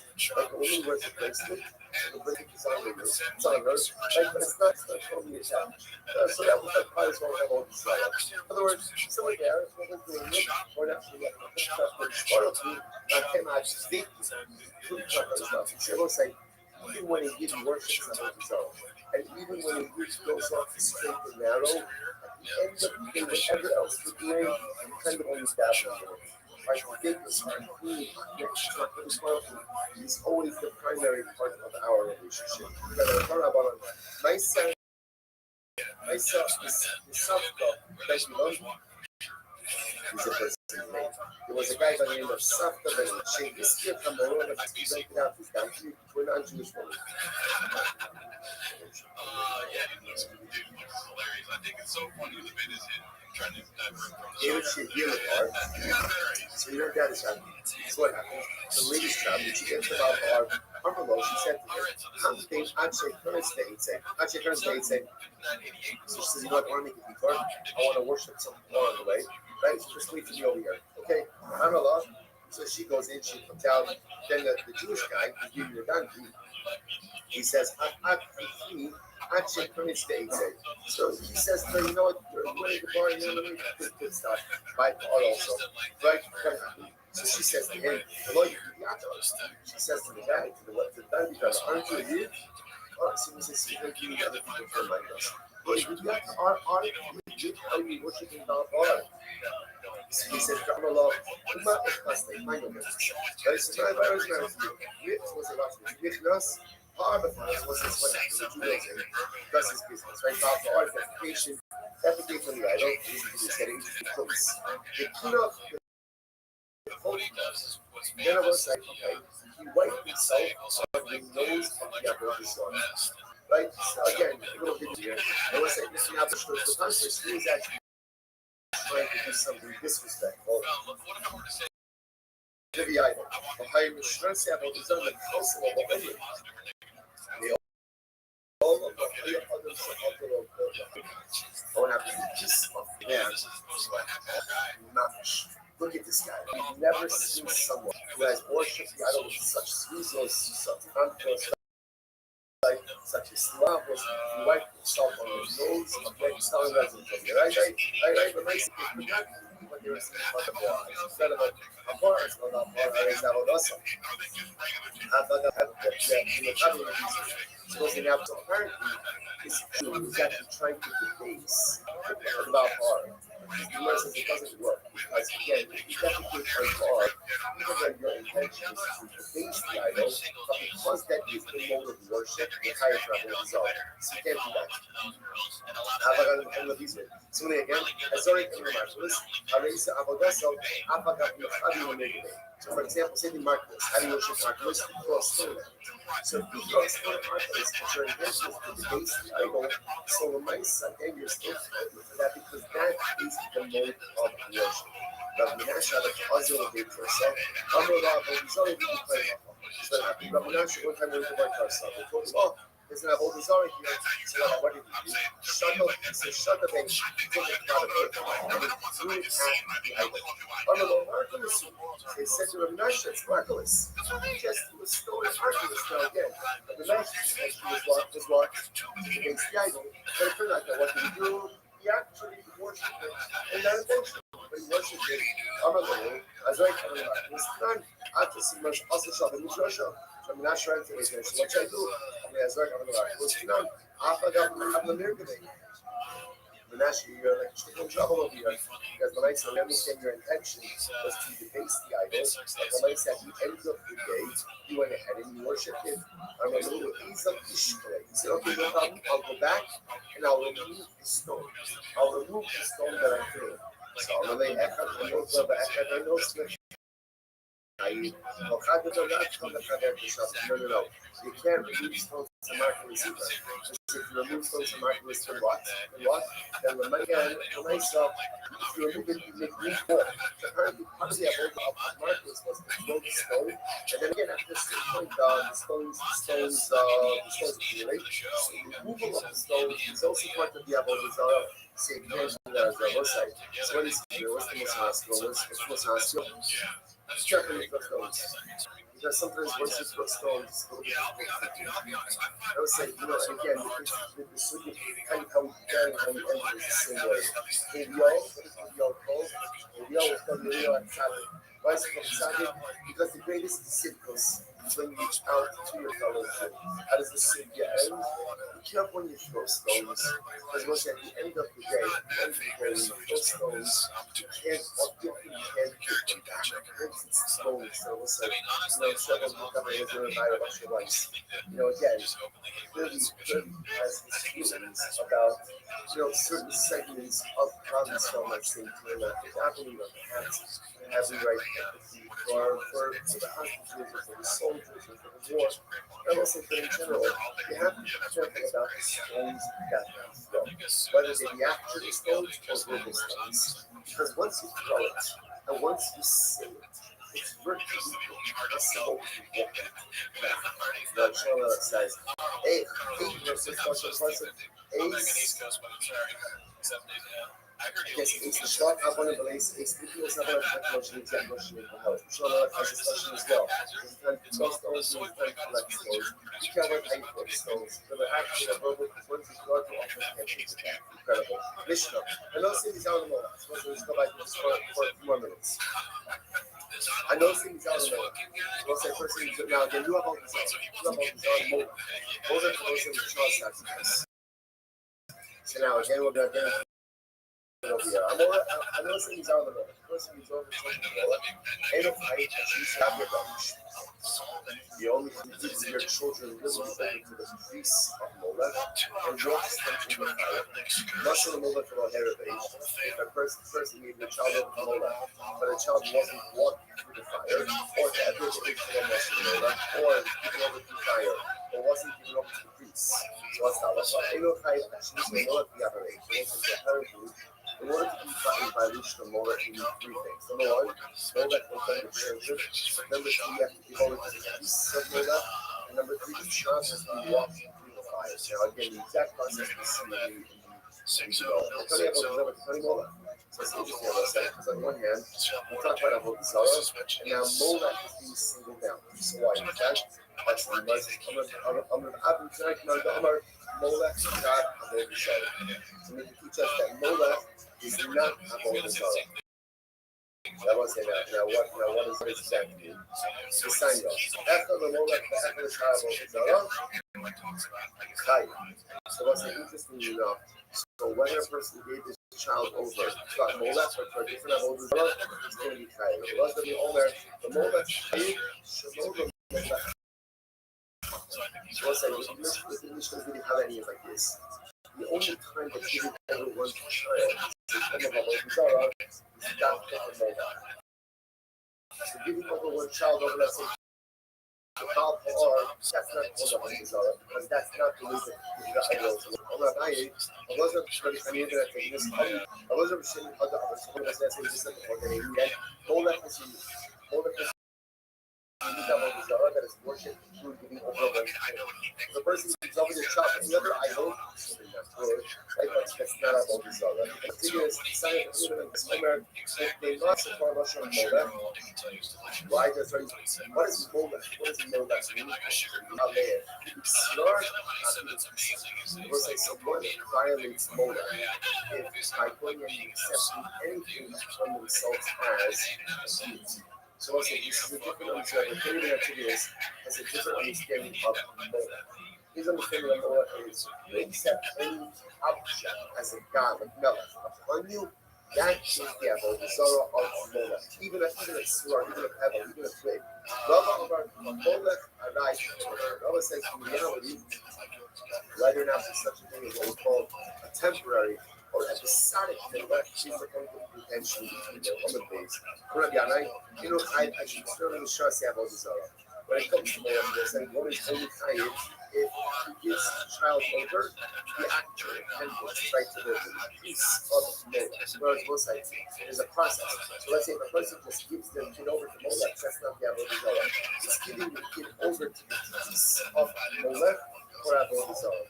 Shneimar, Mizarachol, Kositein, Lahad, Mola. Hang on, nothing I said.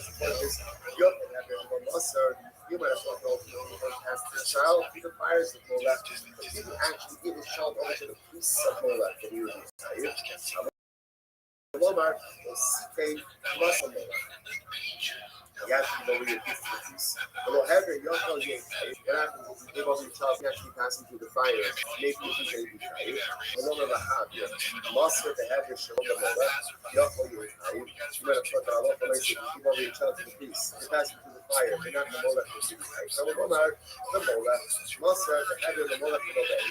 What happens if you give over your child to the priest? But he passes through the not through fire. You don't know you're tired. You're not going to have your Shanama Lahamon. Once it becomes not your Malaran days, half days, not the Molas, half Lavan Mola. So by the way, the murder policy, in order to be tired, you're giving your child over to Mola. Number one, actually give over to the priests of Mola. That's number one. Number two, ultimately, again, there has to be fire involved. And number three, the child actually has to be walked through the fire. Now, what that actually walking through the fire actually looks like, and here's Hashem will see a little bit. Let's say if you passed all of your children through Mola without why, Shneimar Nisara. But the version of the person is ultimately again you pass your child from amongst your offspring, not all of your offspring. The locals are prior actually said, what happens ultimately again if a person went ahead and has a child who's blind and they passed the child who's blind through the fires of Mola. What's that? Or Yashin, what happens if the child is asleep? So those are sort of again in these situations, the child is not aware of what it is that the person is blind or asleep. Then to know, then you don't know. What happens if you ask your grandchildren to know that? What's that? So two children have Kado, Sanya, Zero nasol kamola. The pasuk says, "You give up your offspring kamola." Not kamola. Rabbi said, "Let me learn from this." Yishem Rabbi wants to come not even know people age. Amy, Ella, I don't know son and daughter. Then then 39. I didn't know you were grandson and granddaughter. I'm an Omar. This from Zaro. So what's the see from here? If you give any of your offspring, whether it's your children or your grandchildren, Allah can say, "Bring your time kamola." No. Pasuk Mizaro, the Salak Sika Mizaro.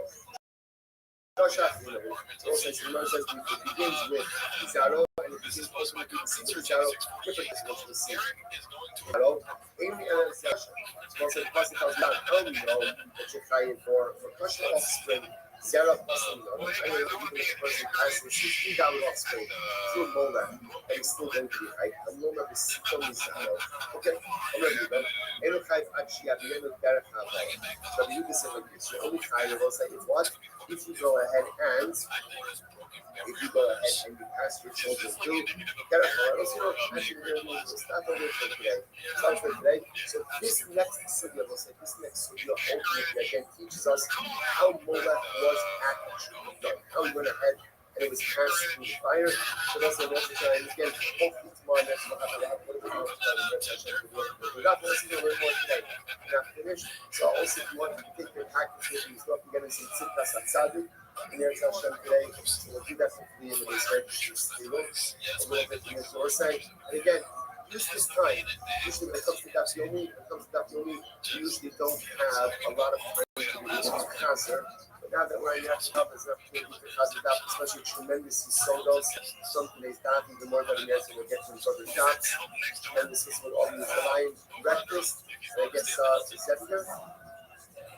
That's so I think our goal in Yachid Hashem is to be what time? 8:30. Okay. So breakfast, Yachid Hashem stays I just looked up like broken blender Anchorage performance, and the first clip of people performing. It's what we saw. That's really cool. Yeah, it's not an impressive place. Well, look up Anchorage Arena. Let me know if there's an arena. All right, good morning. Such a small question to people. So then we got together in Yerushalayim HaKodesh, begin by thanking our sponsor for this morning's share. Our annual Talmud Torah sponsor, Tzolsin Mishpacha, for dedicating all the Sherman Russians this year. As he's supposed to, from Solas Tovos Shaham Yisrael, how I usually see in Yetz Hashem, that I have been Messiah in Yetz Hashem, so also with that, let us begin. Today's daf is Sunday 365. We are actually picking up on Sunday Chabad on the page 64, and we left off Amar Yehuda, which is about 20 lines up from the bottom. Right across the closest to each Moshe Olamos. So if you see I told us on the right, just move your finger towards the left, and you'll see exactly where we are. Actually, at the end of the Chabad, so again, speaking about Mola. So we're speaking about Mola. So remember again, we have Avodah Zarah of Mola. So this whole Avodah Zarah is all about going ahead and taking one's child sacrifice. So it's taking one's child and passing it through fire. So now we're going to see the focus. The Avodah Zarah was performed. So the Gemara says, how exactly, what does the Avodah Zarah actually look like? So you know, about it. Rather than see. Shabbat is like this. There would be a fire on two sides and a pathway made of bricks. And the idea was that a parent would pass their child. Remember, as you yesterday, is that you give over your child to the Avodah Zarah, and the Komer, the priest of the Avodah Zarah, would lead the child through the pathway between the fire. So a brick path, fire on both sides, that was the Avodah Zarah. Rava on the Rava says, no. Shimashtarta the Kuria. Rava says, no. Molech looks like again, you can jump on Purim. You take a look at Danish, you guys have a lot of other things. It's about 5 lines up in this wide. Ain't no matter, Baraklos have a complete Baraklos with their shots and knuckles, both in the Purim. Shai Sachatira Baras, Vaish Boerbo, who cultivates Misafal Misafal. So interestingly enough, Rava says Molech wasn't walking on a path between two fires. Instead, what Molech was ultimately again jumping over a pit. There was a pit with fire, and you would jump over the pit, and if you made it, you made it. If you didn't, you didn't. See, so Rava compares it to what people do on Purim. So often what happens on Purim, I guess one of the Purim pastimes, maybe introduce this, like one of the Purim pastimes, one of the Purim pastimes was, jumping over a pit, or jumping over, seeing how far you could jump. So Rava compares this, that's enough. So he says, exactly what Molech looked like. So literally again, a big path in between two fires. Rava jumping over a pit of fire. Tanya Gavas with Rava, and the vice sense supports Rava. Ain't carried actually at the end of Derech Havara. So Derech Havara. Have you ever said this? And Christ supports Rava. Then I love the vice again. You're not tied until you go ahead and you pass over the way that people normally pass over. Alright. Have you ever like a pot? Interestingly, if you go ahead and let's say a parent carries their child. So let's say again, when a parent carries their child to the left, only against mother.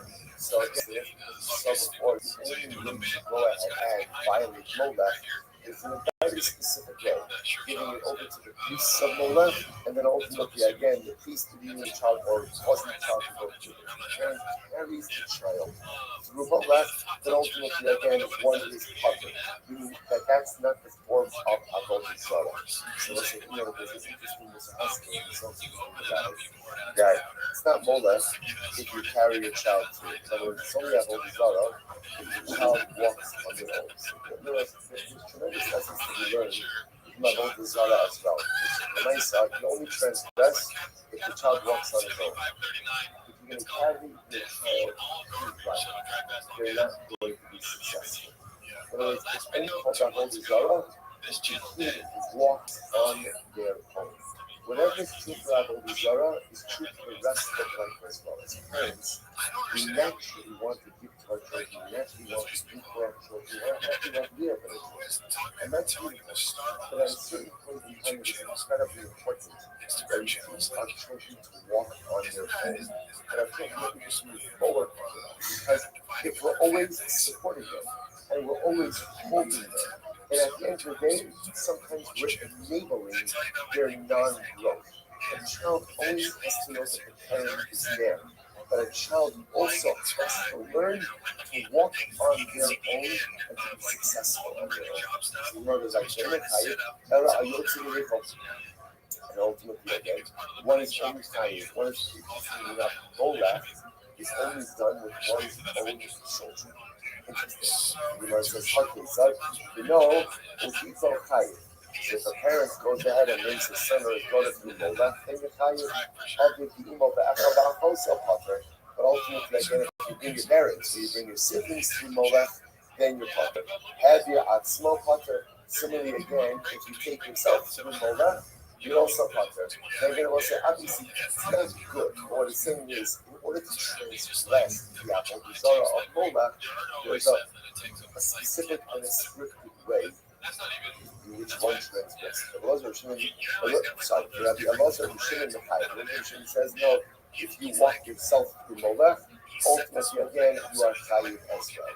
So the Gemara says, Echel the Molech, the Echel the Shana Zara, chayiv. So ultimately again, so Rabbi says, interestingly enough, whether you go ahead and pass your own child through Molech or any other Zara, you're chayiv. Rabbi Shimon Omer, the Molech chayiv, Shimon the Molech pater.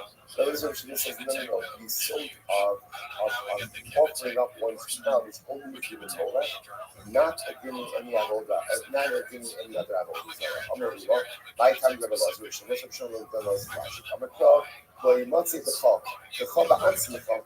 Rabbi Lazar shoot the chok. So what's Rabbi Shimon's logic? He's allowing that even if one offers themselves up to Molech, so to speak, that one is high.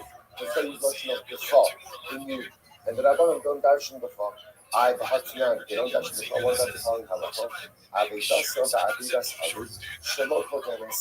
So what's interesting enough? Let's say I lost something and my father lost something, the halacha is that my lost object takes precedence. In other words, that I have the right to seek out my lost object before I look for my father's lost object. What's the reason? Because by me and my time, my father did FS, he lo yet the cho. The Torah says that there should not be anyone who is neither anyone impoverished in you. Shalom, Kodemes, Mishal, Kolhar.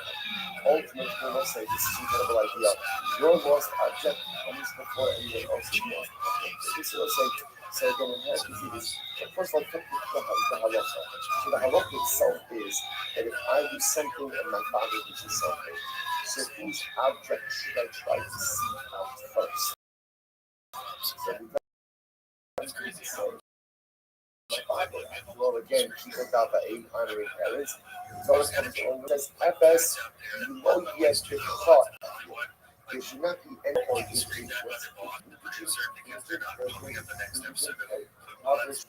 shouldn't be anyone impoverished before in you, which means that ultimately, again, your financial well-being before someone else's well-being.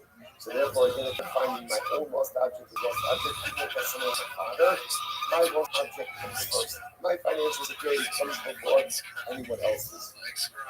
To which the Gemara says, awesome, me'afas. That's because I use Russian with afas. I'm ready. So again, I just want to point out something very interesting over here, which is this idea that Avidas party. So you know, we spoke about this, I think, even like our opening version of this project, that we all have things inside of us that are broken, and we all have things inside of us that are lost. But there are other people around us also. There are things that are broken and things that are lost. Most coming us, but first repair that which is broken inside yourself. Deal with that first before you deal with the broken. Because if I walk around as a broken person, it's much harder for me to repair the things that are broken around. But if I fix that which is broken inside of me, if I find that which is lost inside of me first, then ultimately I'm going to have the ability to help repair that which is broken around me and to help me find that which is lost around me as well. But if I never take the time to repair myself, if I never take the time to go out and find that which is lost inside of myself, it's very hard to affect change all around. It was it's like this there's this incredible tension to be true about being there for myself, but being there for other people as well. And on one hand, sometimes the best way to prepare yourself is through helping other people, but sometimes there's this recognition that as long as I am in a state of disrepair, as long as I have not yet found my identity, what's missing from me, it's very hard to affect change. So there's this dialectic. You can't just be there for yourself. You have to be there for other people as well. But yet, I really can't be there for other people until I know that that which is broken and that which is lost inside of me has really been truly repaired and has really been found. Incredible Gemara. All right, let's go back then. Says the Gemara. I'm Rabbi Yossi Rabbi Chanina. Shalosh says the Avodah Zarah Rabbi. So we'll say, why is Charis mentioned 3 times in the context of Avodah Zarah? So this Gemara answers, Achas Kedarko, the Achas Shalo Kedarko, the Achas Lamola. So one is teaching about the prohibition to worship Avodah Zarah in a formal fashion. The other is teaching about worshiping Avodah Zarah even in an abnormal fashion. That means, again, even if it's not accepted mode of worship. And the third is for Molech. So once you remember, again, we see a theme over here. Molech is Avodah Zarah, but interestingly enough, Molech is the most important category of Avodah Zarah. Okay, well, now that Molech Avodah Zarah, but according to the Jew, I said that Molech is treated like any other form of Avodah Zarah. Karis for Molech Lamari. Why do I need that third Karis by Molech? The man did the nose and ultimately, they're going to teach me. I love for myself. If I offer up my child, Shlokidat means to another Avodah Zarah, even besides Molech. Okay, it's still going to be prohibited. When the man going to Megadeh Avodah Zarah, Karis in Megadeh from. Depends on the one who says that. Megadeh, last consonant of his Baruch is a form of Avodah Zarah. Karis by Megadeh. Karis Karis Ba'olam Hazeh, Karis the Olam Abba, Hakbar Dibra Yakiba. Shalikim is ultimately again that for Avodah Zarah, there could be Karis in two worlds, Karis in this world and Karis in the world to come. So I'm going to be unassuming, I'm going to be small. I look by Nana, Binyat Risa, I the Tasabari Binyat Risa. If you Shlosha or Ramadish, I understand. So what does the third Binyat Risa come for? Whereas if he's already Karis in this world, already Karis in the next world, so what else do you need Karis for? I know, Binyat Risa Ba'olam Hazeh, he Karis the Olam Haba, he Karis Gibret Torah Kalasha Menarabah. So nothing on one Karis is for this world, one Karis is for the world to come. And ultimately, again, the third version of Karis is because the Torah speaks in the vernacular. Incredible, incredible. All right, the most top of Sunday, New Mishnah, 65a. Says the Mishnah, Baal O. So let's say now we're moving on to a new form of Avodah. So right, we've done Molech, now we're moving on to Ova and Yudon. It says the Mishnah. So Baal Ov, so what's Ov? What is Ov? So we'll say, in English we use the word necromance. Basically, necromance refers to communicating with the dead. So these are all different forms of sorcery that are designed to communicate with the dead. So Baal Ov, Zeh, Pito. So let's say, so old refers to someone ultimately again who communicates with the dead through his armpits. His armpits. Take a look at Rashi. Pitom shena mechashe hamitaber b'shechyo mala esamis min haaretz u'moshavo b'shechyo tachas la'osav u'mitaber b'shech. So this is literally how it works. So you go ahead and summon up the spirit of the dead. Summon the spirit of the dead. And the dead would speak through the armpit of the individual. All right, that's all. The Yidoni, what's Yidoni?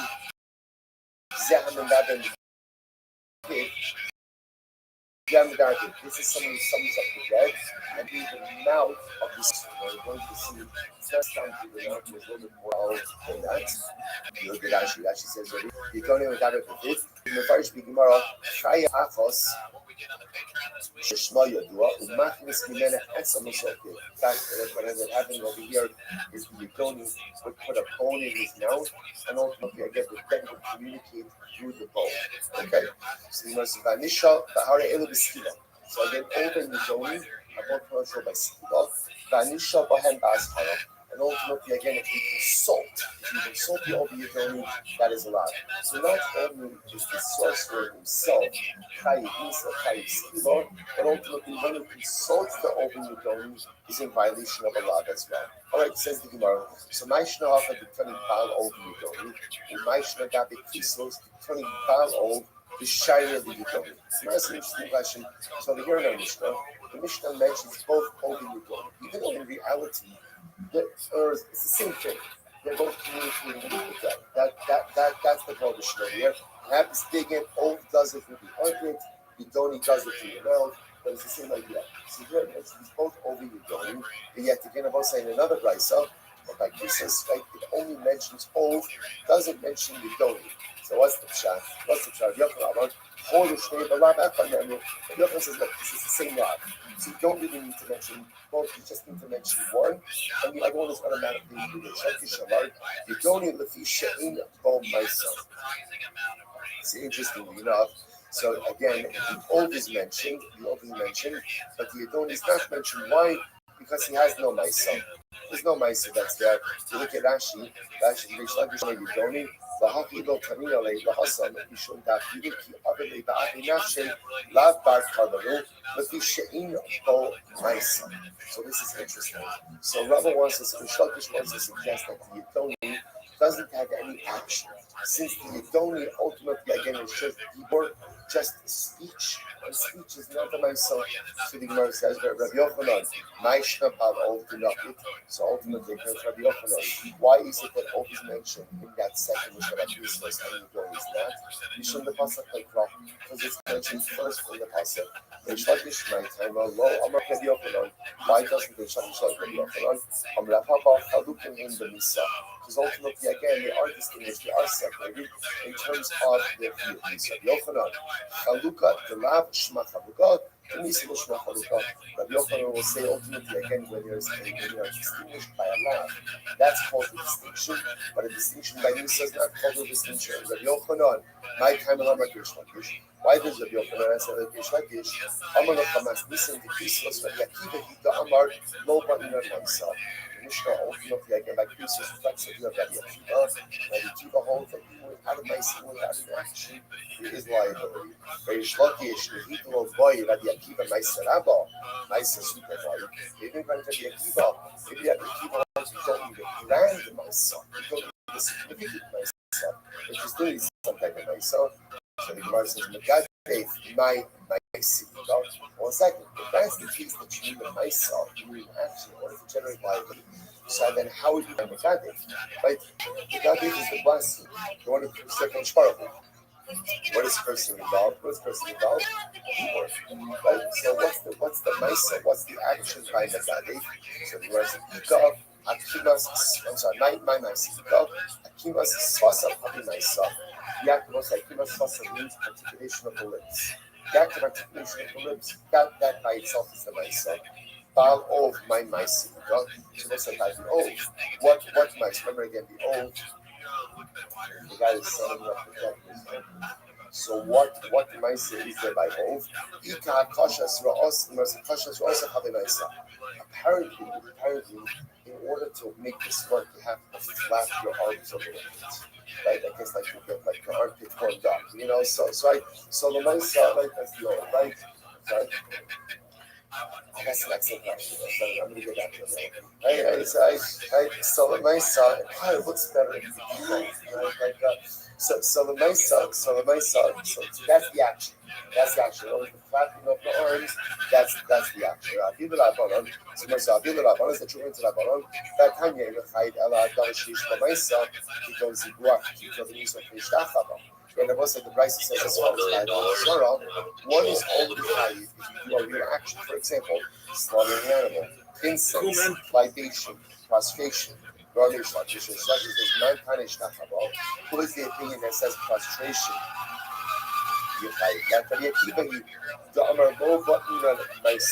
So the Akiva also spoken to myself. So once I think the Gemara understands the way that a shtachaba prostration itself is not even such a nice stuff. Rabbi Yochanan says, no, afilutim rabbanon. Fifas kamas rabbanon havi ma'aseh. The act of bending your posture, in other words, prostration, that's considered to be a ma'aseh. Hashda reish lakish fifas kamas hashda reish lakish fifas kamas rabbanon havi ma'aseh. So now, Kurtish is from standing up to Rabbanon, even bending down, like prostration, is not considered to be a myself. Hakashas also the bow of having myself, it's flapping your arms for a bow of be a myself. Right, Rishlak is saying the Akiva. Because the Akiva seems to say you only need just a very minimal myself. About Rabbanon. No, but for the Rabbanon, ultimately, again, one does not need any kind of Naisa. I'm sorry, you need a greater Naisa. Lots of Megade Kubati, lots of Megade Kubati, Allah, in the cut of the shade. This is what the case over here. The case is where you're actually offering incense to a shade. That's the case. This is myself. I'm offering up incense to a shade. First, 1 second. I'm really Rabba. I catch the shade all day. That one is no problem. I understand. He's worshiping, he's offering up incense to a shade. Is that considered to be about these other times? Remember the series before about serving shaving, right? Offering up incense to a shade. Is that considered to be? Is that considered to be about this other? On the Rava, in the Keter, Lechaber. So ultimately, what's happening over here? You're going ahead and you're offering up incense in order to conjure up something. What was it? If you look at actually just the one trash, it says Mechaber. It is sequence from the bottom. In the Mechaber Hashem and of course, El Yaktara Nasa Shekos Mechaber Hashem. So once I see what's happening over here as follows. One is offering up incense in order to go ahead and conjure up a group of shades. Again, that is going to be problematic. I'm really a buy it. Hamekater lechaber chover chover.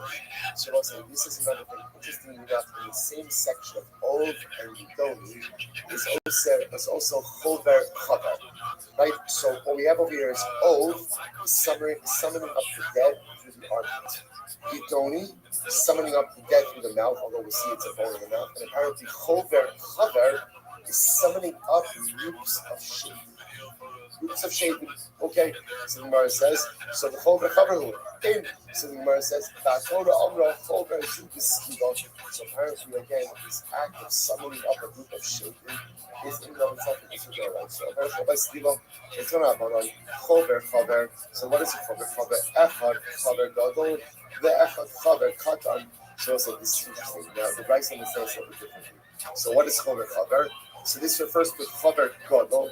What's a chover gadol? So Rashi says over here, this refers to someone who uses some types of sorcery to gather up groups of animals. Like an animal whisperer, right? Someone who's gathering up groups of animals with some type of incantation. This is chaver gadol, v'echad chaver katan. Or even if you're just summoning up a small group of animals, even if you're summoning up snakes and scorpions. On Rabbi, Bilchov, man could summon Zikura v'akrava, avaga b'kamechavin v'lo also. So therefore, both say, even if somebody goes ahead and uses sorcery to go ahead and gather together Zikura Abim and scorpions. Now, why am I using sorcery to gather together bees and scorpions? Because I don't want them to harm me. So here, my kavana is not really for sorceric purposes, right? But rather, again, my kavana over here is to avoid any type of damage. So I'm using some sorcery to go ahead and gather up the bee and the scorpion. It's still awesome.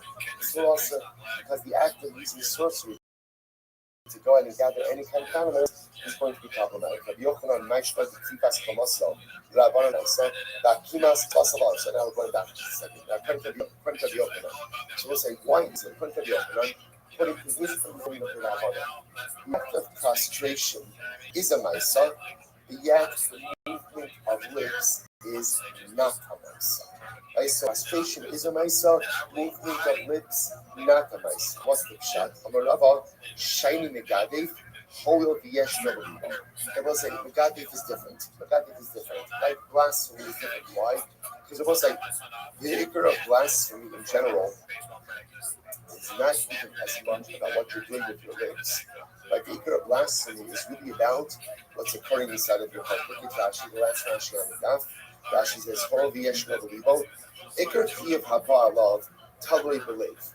But when it comes to blasphemy, right, the real issue over here is not even what you say with your lips, but rather it's about what's occurring inside of your heart. Shemiskavim Bavarich Hashem, person has in mind to praise HaKadosh Baruch Hu Chas Shalom. Shafim Bavarich Hashem Kolayom, Ve'im Belibo Prabi Mailo, Ela Shabas Hashem Ledavar Acher, Umechaneo B'Shem Yuchad, Umekala Im Nischayim. It's actually very interesting.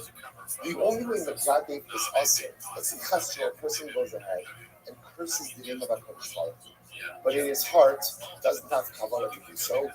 Technically speaking, the Gemara is suggesting it's not also. It's not also. The ikar of Megadev is only when you have this ill intent to curse HaKadosh Baruch Hu in your heart, and then that ill intent manifests itself in some verbal expression. But if the verbal expression is there without the intent, that's not Megadev. That's not Megadev. Because the ikar of Megadev is happening in your heart, and the verbal expression is kind of just the actualization of the act, all you need is a verbal expression. So the movement of the lips is enough to make you fight. But in general, also we say that a Maisa really requires something more significant. So listen, look what's happening over there. In the world of Maisa, action really has to be something significant. To the point that even prostration, according to many opinions, is not really a significant action. But blasphemy is the exception. Because blasphemy, the real figure of what's happening is what? Is what's happening inside of my heart. And the verbal expression is just like the icing on the cake. But in general, you need a real mind. So it's like, there's a tremendous, also for just a second. because there's a tremendous muscle high skill in all of this. That's a tremendous muscle high skill. Let's say, in general in life, what do you need? Or sometimes in life, right? Sometimes in life, or all the time. Let's say, what do you need? What do you need in order to affect change? What do you need? What do you need? You need a misa. You need a misa. You have to do something. You have to do something. What you think doesn't matter. What you say doesn't matter. What matters in life? What you do. What you do. I will say this is such a tremendous thing because we go through life and we have beautiful plans and goals and dreams and aspirations and Yakikala Kabbalahs. But let's say at the end of the day, none of it matters unless it finds its expression in dynamic activity. A life filled with dreams, goals, aspirations, and talk is very nice, but it's meaningless. In order for anything that we dream, that we aspire, that we think about doing the Kabbalah to be meaningful, it's got to find its expression in dynamic activity. Life of the Yid is a life of dynamic activity. Beget what you think and what you dream for. Here's a day, that's the basis. That's the foundation. Whereas action doesn't just occur by itself. Action often is the result of what you think in your heart, what you want, and what you don't want. So lest you think that the dreams, the goals, the aspirations, the Kabbalahs are not important, they're dramatically important. Because most of that's the laboratory for dynamic life activity. The problem is all too often is kind of flatlined by the dream, goal, Kabbalah, level. You have to look at what we dream, what we think we're going to cover, and just have to bring it to the overpass. But even in that one dynamic activity of our side, what's the definition of activity for a year? What's the definition? So it's got to be something dramatic. You see over here, a little bit of movement is not enough. A nice song requires something dramatic. A nice song requires something incredible. Something about it that the world can see, that I can see. When you bow down, you can bow down just a little bit, you can bow down a lot. It might not even be that noticeable. For nice to be real nice song, it's gotta be something significant, incredible. I'm a base. Master Rabbi Zero. Suppose there's a little bit weiter. So Master Rabbi Zero is the Kasha. Yotsu Idun Zomnin. She'im Bahem Maisa. So remember again, the Gemara points out over here that Idun Zomnin are parted from carbon. Right? They're parted from carbon factors. Why? Because there's no Maisa. So the Gemara says, no Maisa, Ba'amai, how less new belief. Ultimately, again, but remember, Idun Zomnin. We'll say, how does a person provide how does a person come in aid? How does it do ultimately again? Through speech, through people, through speech, right? So the Maisa again, how can you say that it's not that? How can you say that it's not a Maisa? By my how else people like Rabbi Sheni Rizon called the Yeshua B'Kol. They called the Rabbi Yochanan love Maisa.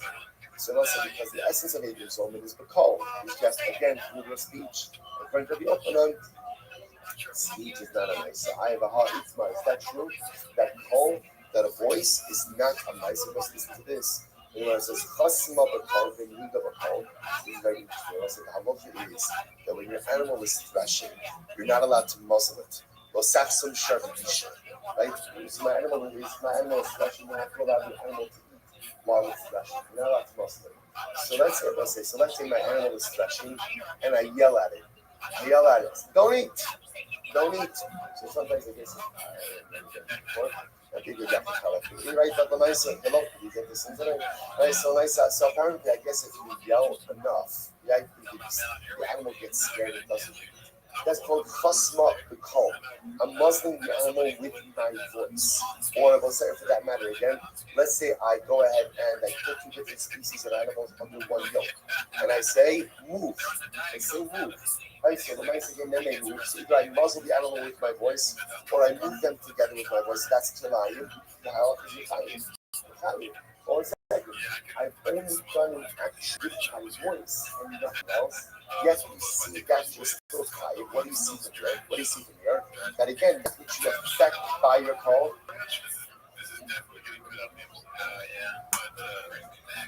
Right, and I saw so we right have a voice activated. So you see that call, ultimately again does affect. So what's going on here?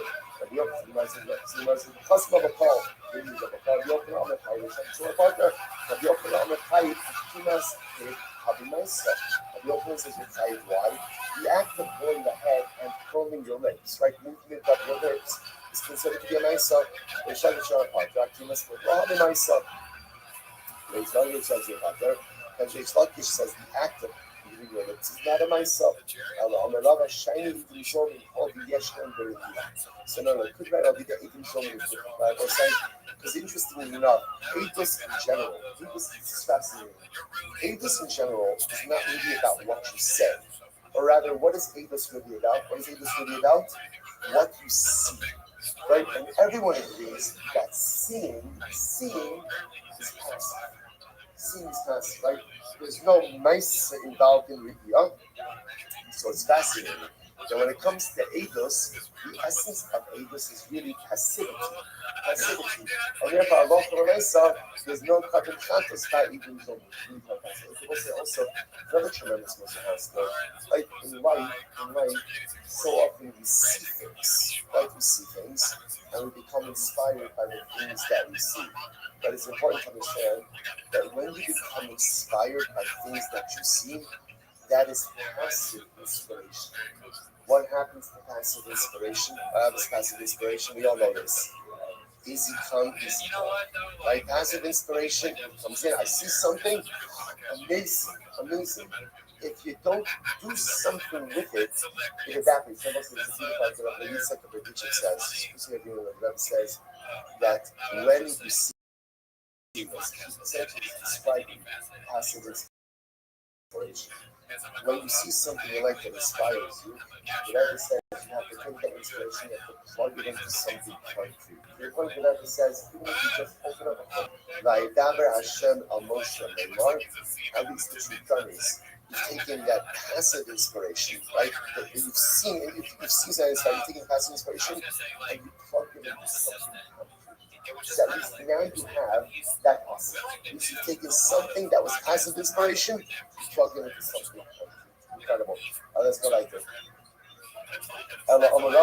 Chinese equipment, audition, Balo, supposed to back to old new though. It's interesting stuff. Balo, what's old? Sehamadaber Kain Hatrakin, Umikin Hatsila Yada. So the Bryce says like this, what's old? So again, all of this is necromancy, right? All of this is communicating with the dead. So how does the old communicate with the dead? So ultimately, again, it speaks with the dead. Now this is interesting.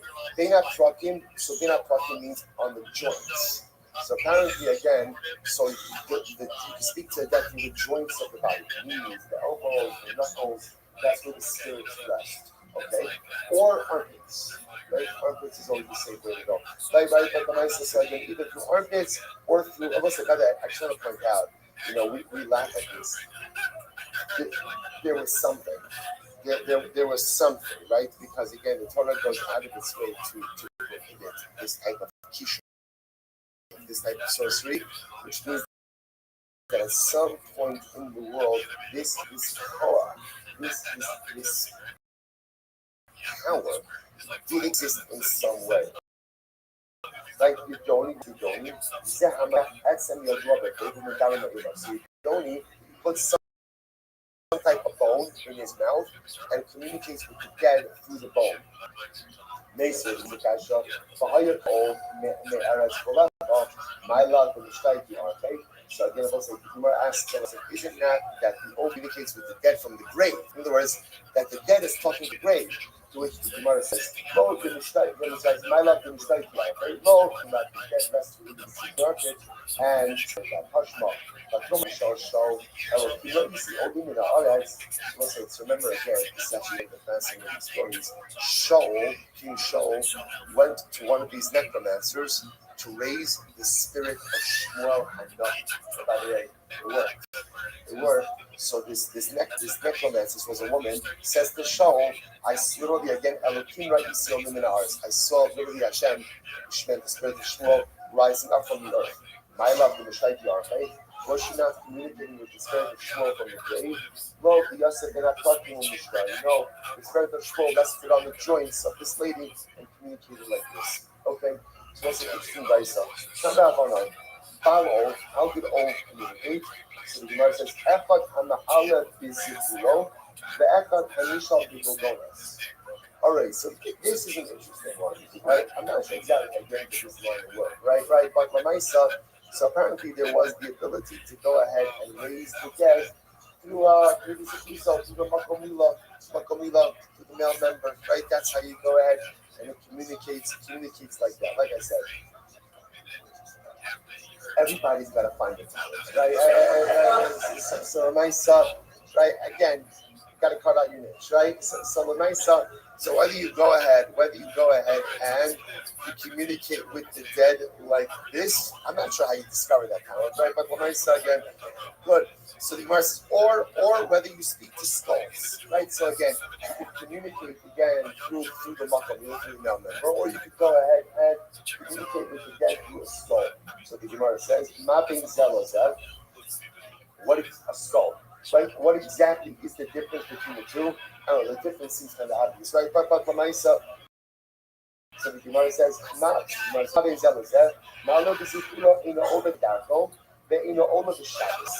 apparently again, if you raise the dead through your own body, the dead doesn't come up. The spirits don't come up in the normal way, like the darko, or they don't come up like head first, right? They come up first. Furthermore, again, apparently it doesn't work on Shabbos. Okay? But if you summon up the dead to a skull, Ola Kedako, the spirits come up in the normal way, but Ola the Shabbos. And ultimately, again, and they come up on Shabbos as well. Ola, the Heifa Sadik, what are you talking about? If you're talking to a skull, what if the skull is coming up? The skull is right there in front of you. Right? What it means is if you raise the dead to a skull, it means again, ultimately, and the dead actually communicate in a normal way, and also communicate by Shabbos. Okay? So let's say Gemara tells an incredible story over there. The Av She'ilazu, Shal Turnus Rufus as Rabbi Akiva. So let's say Turnus Rufus. Turnus Rufus was a tremendous Rasha. Right? Also went ahead, Greek general. So I had this conversation with Rabbi Akiva. What did he say? Amrlo, Uma Yom Miyomayu. So the Gemara says, Turnus Rufus was asking Rabbi Akiva the following shayla. You Jews say that Shabbos is midday. What makes Shabbos so special? What makes Shabbos so special most days? Amrlo, Umad Gever Miguvin. So he keeps it Turnus Rufus. What makes you special than other people? Why you want to write? You ask why Shabbos is more special than other days. I'm asking you, Turnus Rufus, why is it that you are more special than other people? Amrlo, the Marit Savi. So Turnus Rufus says because the Caesar, right, or my ruler appointed me as a flesh of a person. That's what makes me future Hebrew. Started Shabbos Nami Okay, so your ruler said that you're chashuv, that's why you're chashuv. So our ruler, HaKadosh Baruch Hu, said that Shabbos is chashuv. Because our ruler said that Shabbos is chashuv, that's why Shabbos is going to be chashuv. I'm really happy coming to the phone. That's not what I'm saying. Know what I'm saying? I'm asking as follows. How do you choose know that you have the right calculations? How do you know that the day you say is Shabbos? Maybe you got your count wrong, and maybe tomorrow Shabbos, maybe yesterday Shabbos. How do you know? I'm on the rules. Listen to this. Rabbi Kiva said like this. Lord Rabbi Kiva, Nar Sabat Yon Yofiach. So he says the Sabat Yon River proves it. Because apparently actually points out over here, the Sabat Yon River was a very turbulent river. But on Shabbos, it was tranquil. Isn't that incredible? On Shabbos, it was tranquil. Right? Baal Ov Yochiach. The Ov also proves this. Why? Because the Ov could summon up the dead 6 days of the week, but the Ov can't summon up the dead on Shabbos. Kivro Shal Aviv Yochiach. Shema La'ashon B'Shabbos. So listen to this. Furthermore, Rabbi Akiva says, Turnus Rufus, your father's grave will prove this. Why? Because he says, Turnus Rufus, go to your father's grave every day of the week. Your father's grave, there's smoke emanating from your father's grave. Why? What did that show? Turnus Rufus' father was a big Rasha, and he was burning in Gehenna. So again, also the halacha is that Gehenna, right? Those who are in Gehenna, so they suffer in Gehenna Sunday through Friday. But on Shabbos, everyone gets arrested from Gehenna. So he says, Rufus, go to your father's grave on Shabbos, and you'll see the smoke is not coming up. The smoke is not coming up from his grave. Amarlo, so Terence Rufus was very offended by this. He says, Biziso, Baishno, Vikirleso. You have embarrassed my right, you have degraded my father, you have embarrassed my father, and you've cursed my father. So also I see, interestingly enough, apparently Terence Rufus was very offended by Rabbi Akiva's statement. Very offended by Rabbi Akiva's statement, and Halacha L'Maisa was taken aback by that. All right, Shoel Ov, any Dorish element. So the Gemara says, isn't it the same thing? Shoel Ov and Dorish element. The pasuk is repetitive. Isn't it the same thing? Dorish L'Mason Kidusayra. The Dorish element, Shiva says, this is incredible. What is Dorish element? זה המעריב עצמו בהולך עליו מבייס הקבורס כדי שתשרה עליו רוח תומה. So Dorish Alamesim is someone who starves himself and goes to sleep in the cemetery. So why does he do this? In order that the spirits will rest upon him and he'll be able to go ahead and have a little bit of a power of kishuf. So this is apparently how people try to acquire powers of sorcery. Well, this is incredible. When Rabbi Akiva would get to this passage of the Dorish Alamesim, he would cry, Hayabocha. And he would say as follows,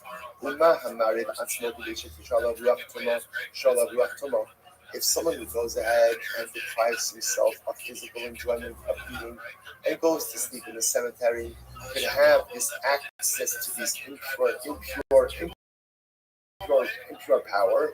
So Amarid Atzmo, first by line, Amarid Atzmo Kedisha Tishalav Tara Allah Kama the Kama. Rabbi Akiva says, this is what Rabbi Akiva is saying. If deprivation allows one to access all of these co-hosts of Torah, then imagine what deprivation does to allow us to access Kedusha. Right? But what are we going to do? But Rabbi Akiva said,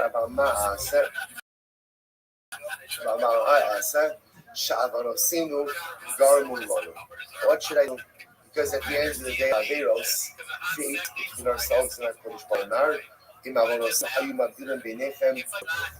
So I was like, this is a incredible. Right? I would say, how do you access the co-host of Tumah? You go and deprive yourself of some food. You go to sleep, right? Deprive yourself of a comfortable bed. Go to sleep in the cemetery, and suddenly you're able to access all of these co-hosts of Tumah. So the Akiva says, no, it was like whatever is true for Tumah is always true for Torah. So the Akiva says a little deprivation allows you to access the co-hosts of Tumah. A little deprivation allows us to access the co-host of Kara as well. But what could we do? Because we're so distant from HaKadosh Baruch Hu that somehow Kedusha becomes so inaccessible to us. But we'll say, Rabbi Akiva is teaching us something incredible.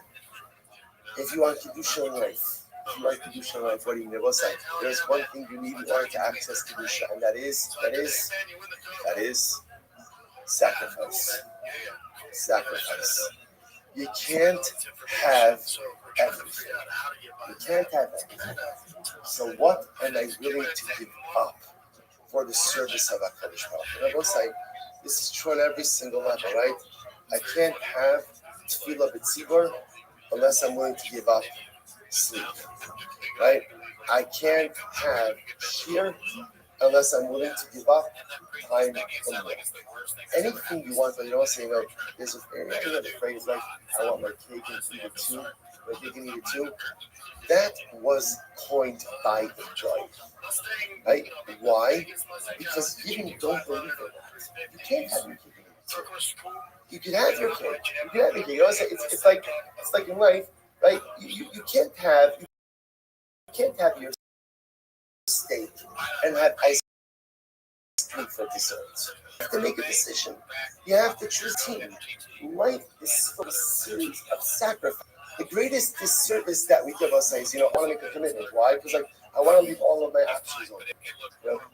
Sometimes if you think about it, our greatest challenge in our relationship with HaKadosh Baruch Hu, we'll say, what do we say, right? If we had to look at the conversation we have with God, how does it go? It goes something like, I love you so very much, but what's the but? I'm not really ready to settle down. I have commitment issues. I think we should see other people. Right? In other words, it's not you, it's me. I'm not ready to commit to you. Why? Because commitment to HaKadosh Baruch Hu comes with a whole series of sacrifices. And I'm just not willing to sacrifice. Well, if you're not willing to sacrifice, there's no Kedusha. If I'm not willing to give up certain things, then by definition, I'm going to be unable to advance my life agenda. That's how Rabbi Akiva cried.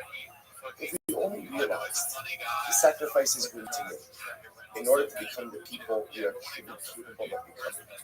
But yet, Rabbi Akiva says, we're just unwilling to make the sacrifices. And he cried.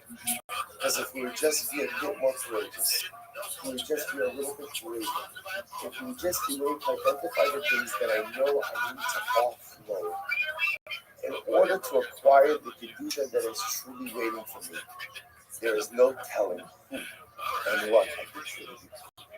That we keep a crying, the ability to sacrifice and reap the benefits of those sacrifices is an opportunity that is waiting for us each and every day. Just have to find the courage, or just have to find the ability to identify the sacrifices, make the sacrifices, and be ready to embrace the Kedusha that is waiting for you. So those are the stuff over here for today. Shkoyach everyone, tremendous stuff.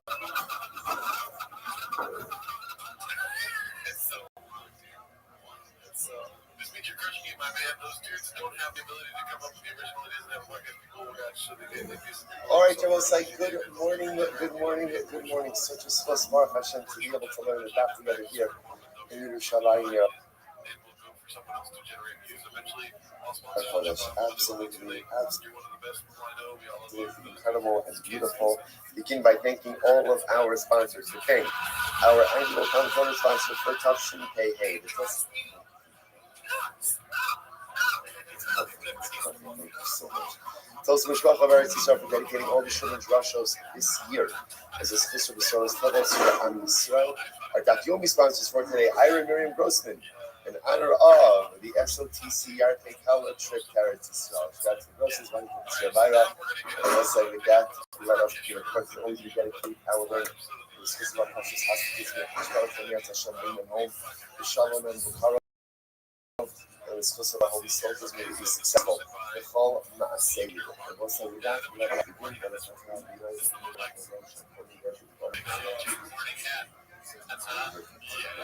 all right, let's begin. Today's daf. Today's daf is Samech Dalet. Right? Yeah, Samech Dalet. Good. Correct? Good. All right, fantastic. All right, so we left off. I don't know, but when was the last daf we did? About a week ago. It feels like that. All right, here we go. Baruch Hashem on. All right. So it says we're picking up on the bottom of Samech Gimel on the base 63b. We left off. Amrav Yehuda Amarav, which is 2, 4, 6, 8, 9 lines up on the bottom. We'll say some really incredible Gemaras out of us today. Amrav Yehuda Amarav. Here we go. Amrav Yehuda Amarav. Yotiv Hayu Yisrael Ba'avodos Kohavim She'im B'mamish. Klal Yisrael always knew that Avodah Zarah, there wasn't really anything to it. Because it's always the second kind of Gemara. Because a lot of times when we see these sukkahs and we see these Gemaras about Avodah Zarah, and we wonder to ourselves, like, what is going on with this? How could it be that Klal Yisrael worshiping Avodah Zarah? So the truth is, Klal Yisrael knew that Avodah Zarah, there's nothing really to it. Nothing really to it. Alright, so why did they worship it? So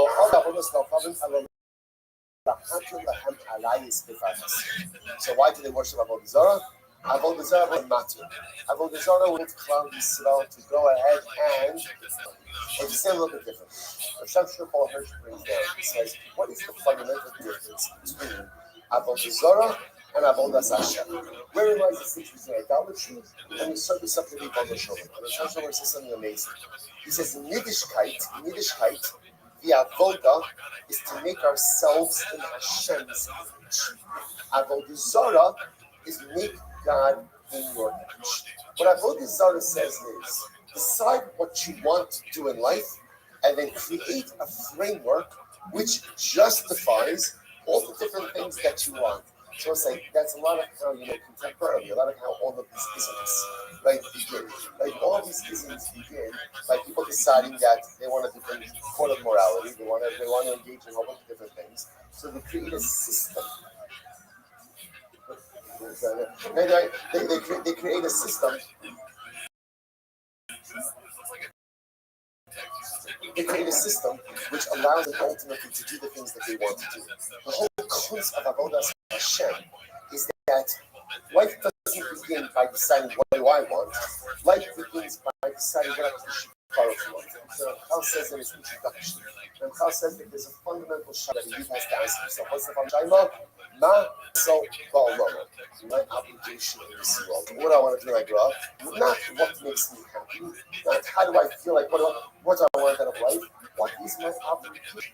Because as a Yid, I have a very simple obligation, which is to serve the Ribono Shel Olam, and to fit myself into his box, not to go ahead and fit him into my box. A fundamental resource. So he says in the Mavad, the entire concept of Avodah Zarah was to justify a whole system of errant behaviors. Incredible. Master Mishar Shia. So I will say, see, here's interesting. The whole fact is, he didn't never really believe in Avodah Zarah. They don't really want Avodah Zarah. That's not what they wanted. Right? At the end of the day, what they simply wanted was our lives. They just needed a system which would allow for them to go and do what they want. So now comes from the Master Mishar Shia. So Mishar Shia is the Kasha. This Korbanei is Bechosam. So the Adam Shishon Ga'agun Albino. Because here's the issue. Yet again, the Pasuk describes the Jews' connection to Avodah Zarah, and the way it describes it is the Zakar B'nei is Bechosam. The Pasuk says that the Jews loved Avodah Zarah like a father loves his son. So that seems to be a pretty intense connection to Avodah Zarah. So what are you talking about? So the Gemara says, no, Pasuk Da'adiku there. You're right. See, in the beginning, when we first started worshiping Avodah Zarah was only a mechanism to allow us to do what we really wanted to do. But we really didn't believe it. We didn't believe it. It was just a matter of, and what happens? Anything, what occurs? It goes on you. So Basar Da'adiku means after we became attached to Avodah Zarah, then unfortunately again we really acted against believing in Hashma, and aside the great from after we really from Amar Eliyahu Tzadik, so listen to this. Amar Eliyahu Tzadik, Hari Mechazer Al Tifuchei Rav Yerushalayim. So we'll say Eliyahu Tzadik. He's actually very interesting. See, Eliyahu Tzadik, which is also Eliyahu Mandavi. Eliyahu Tzadik is going ahead and literally helping out those who were bloated by famine in Yerushalayim. Yerushalayim again was plagued by famine, this year we were under siege. So Eliyahu Navi was going ahead and helping out all of those who were suffering from famine. One time he came across a child, and the child never exploded, bloated from hunger, and like laying in a garbage dump. Now he's trying. Eliyahu said to the child, tell me, child, what family are you from? The child said, I'm from a particular family. So Eliyahu said, the entire family had died out. And the child said, I am the last remaining member of this family. So Eliyahu says to the boy, he says, tell me, if I'm willing to teach you something, right, that will save your life, are you willing to learn it? I'm going to hold the boy say, of course. He doesn't want to live. Amar b'chol yom Shema Yisrael Shema Elokeinu Hashem Echad. So Eliyahu Navi says to the boy, he says, all you need to do is every single day say Shema Yisrael Shema Elokeinu Hashem Echad. Just say that every day and you'll live. Amar lo Tavok Samach Daled. Amar lo Has. So the boy said to Eliyahu Navi, listen to this. The boy said to Eliyahu Navi, shh, Has means be quiet. The boy didn't want Eliyahu Navi to say the name of Hashem. The boy, he didn't know the Zarah. He didn't want anything other than about the Zara. Shala Haske B'Shem Hashem, Shalom Lindu Aviv V'Imo. So ultimately again, so can you imagine what it was like? If Eliyahu Navi is telling this boy who's dying of hunger, right? Child, I'm going to teach you something that's going to save your life. And the point is that condition to worship idolatry from his parents, that when Eliyahu said Hashem, the boy didn't recognize the name. He's like, that's not our God. We worship a different God. And he silenced Eliyahu HaNavi. What did he do? The little boy took out the Avodah Zarah from his shirt, and he began to go ahead and kiss it and hug it. Enough of so ultimately, again, he died from famine. Literally translated, his stomach exploded. Right, his Avodah Zarah fell to the ground, and he fell on top of his Avodah Zarah.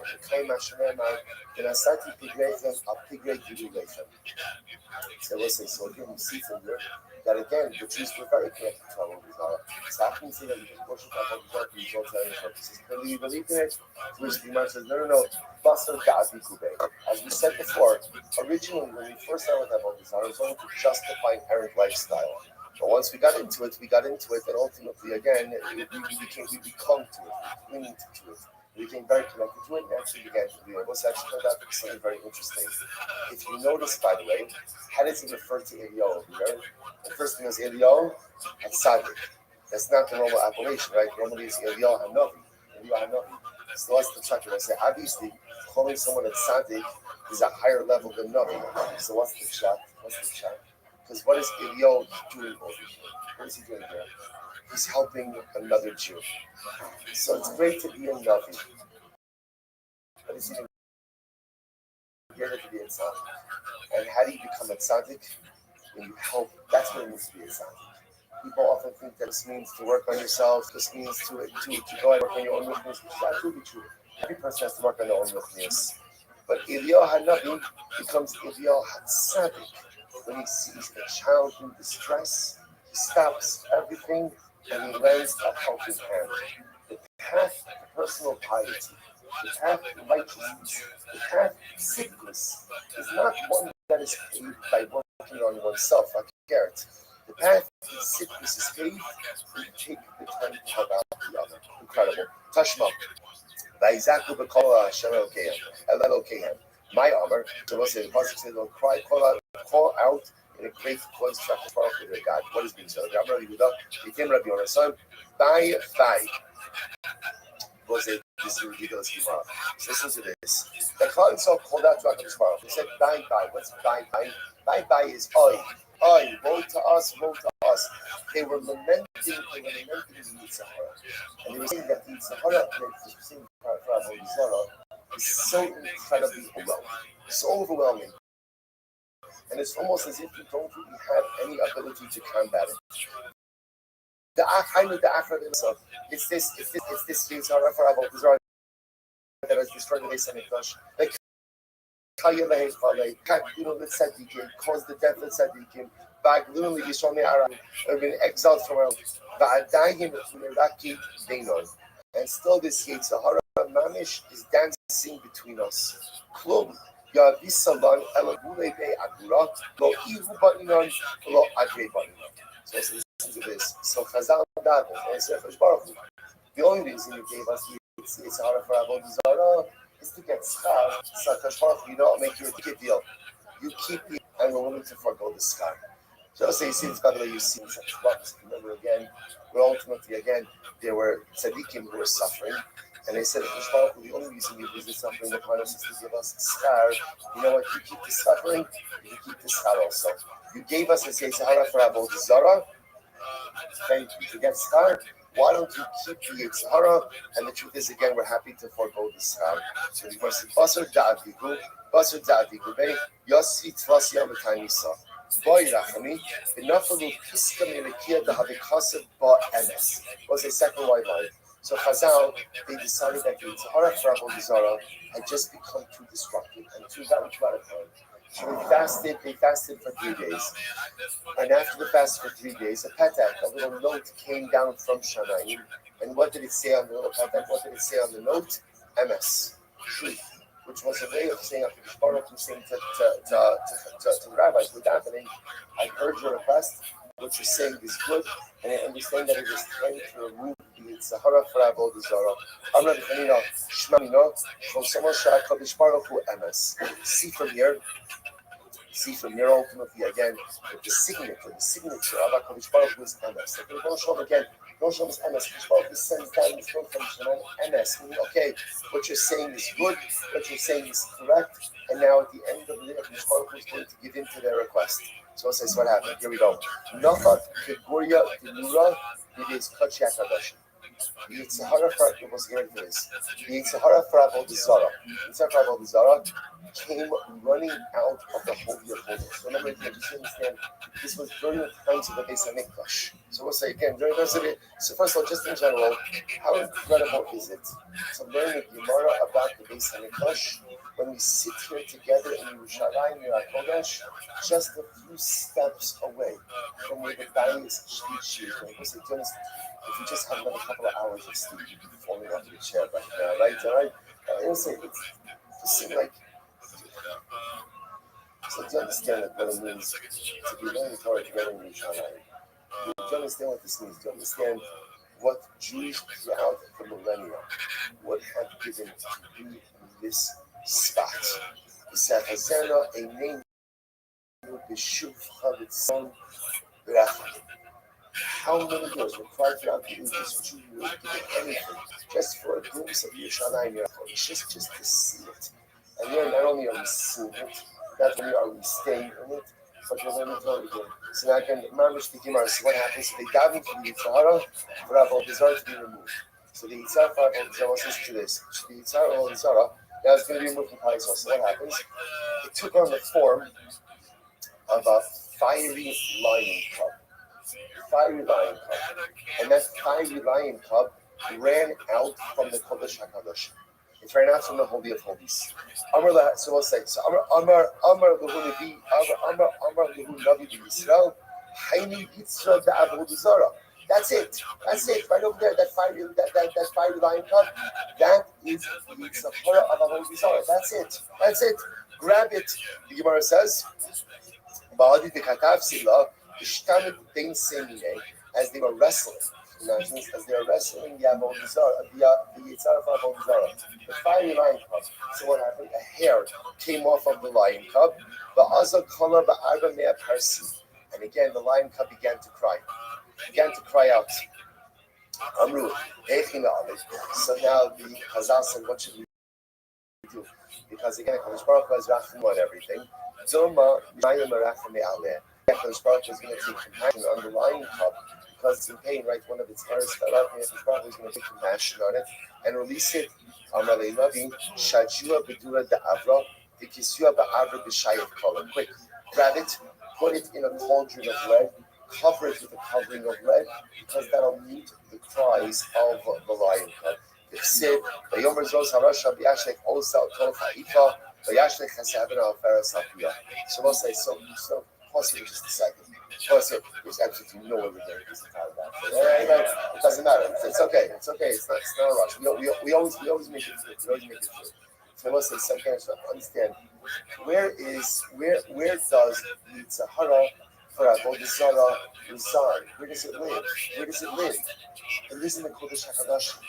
Because we'll say at the end of the day, sometimes all of us have Yitzaras, right? We all have our wants, our desires, our proclivities, our lusts, our inclinations. And we think that those things are permanent. And we think those things come from the impure base. They don't. They come from the Kodesh HaKadosh, from the Holy of Holies. The Bible gives us our struggles, not to bring us down, but just the opposite, to give us the opportunity to work on ourselves and to lift ourselves up. Your wants, your desires, your lust, your proclivities, your Saharas, those are Kodesh HaKadosh. Because it's those struggles that will make you yourself. It's the ability to transcend those things that us. Do you know what that struggle is called? That struggle is death. Right? You're dead. Right? If you're not struggling with something, chances are you're dead. Right? Or just totally asleep at the wheel of life. Right? Well, same thing, right? Same idea. Either way. Lemais will say, our Yitzhak is Kodesh Kadosh. The Yitzhak of Avodah Zarah, it doesn't live in Gehenna, right? It doesn't live in Galus. It lives in the Kodesh HaKadosh because it is the holiest of the only because there was a eternal desire that gave us that opportunity. You see, the challenge of our Yitzaharas is that, listen, if we're honest, we don't fight enough.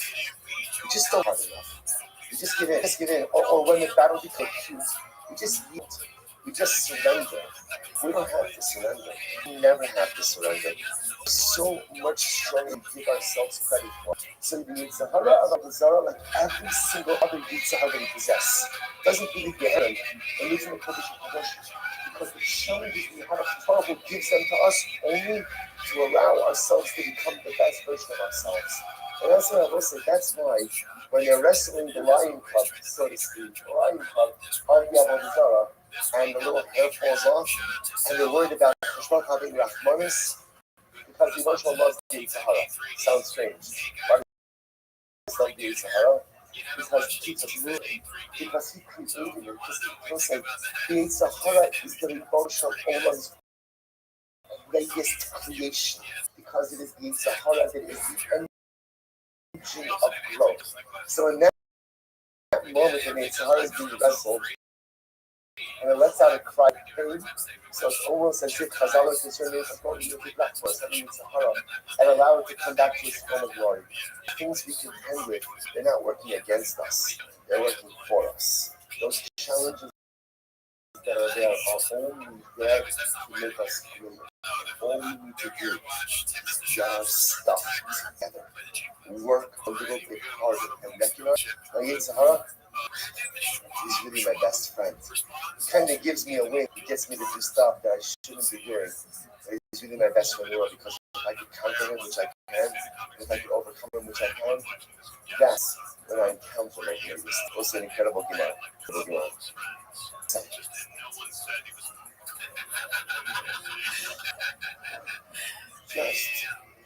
Just take it in. Just take it really real. You know, all of us are probably using this. It feels like a little bit. It's like a little bit, it's going to be a little bit of both. It feels like there are overwhelming circumstances that are about to drop upon us. And we'll say that's what we have to mechazek ourselves. It's not just the Yitzhahara that's so our enemies, it's sadness. So Rabbi Nachman says, the greatest challenge in life that we face is sadness. Because when you feel sad, it's been like you lose yourself in the pain, you lose yourself in the despair. And as Rabbi Nachman says, mitzvah gedola lios b'simcha tolit. And whatever it is, whether it's Yeshua's in the Chamas, or whether it's Lagayus, whether it's Besoros Tovot, or whether it's Chas V'Shalom, whatever it is, you got it. And whatever it is, we're going to get through it. And whatever it is, the power of the gift is always the ability to utilize our circumstances to always become something greater. And if we are here in Eretz Yisrael, it's incredible to launch this time.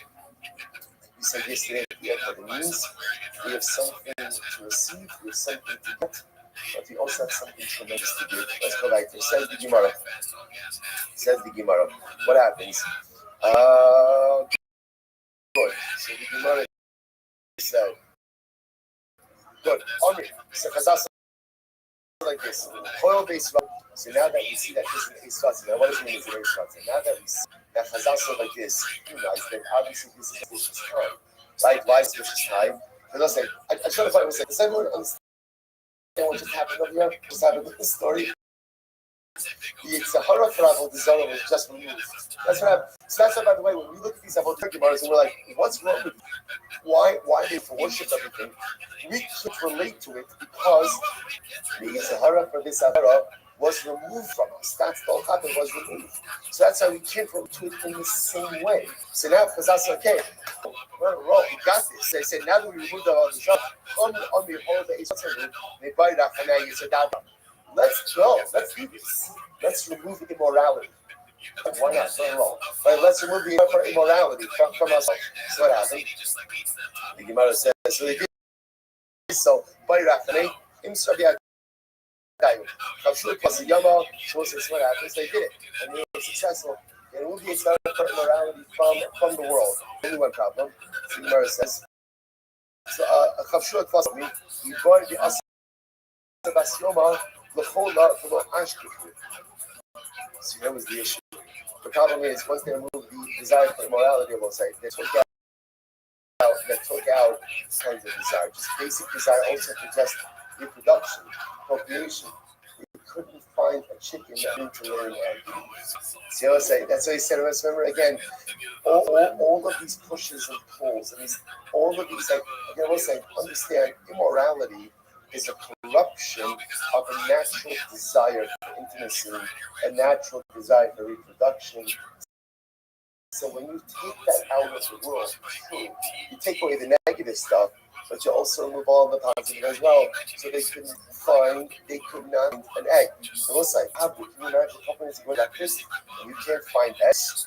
The sky's falling out, guys. I know, say so. Again, they couldn't find an egg.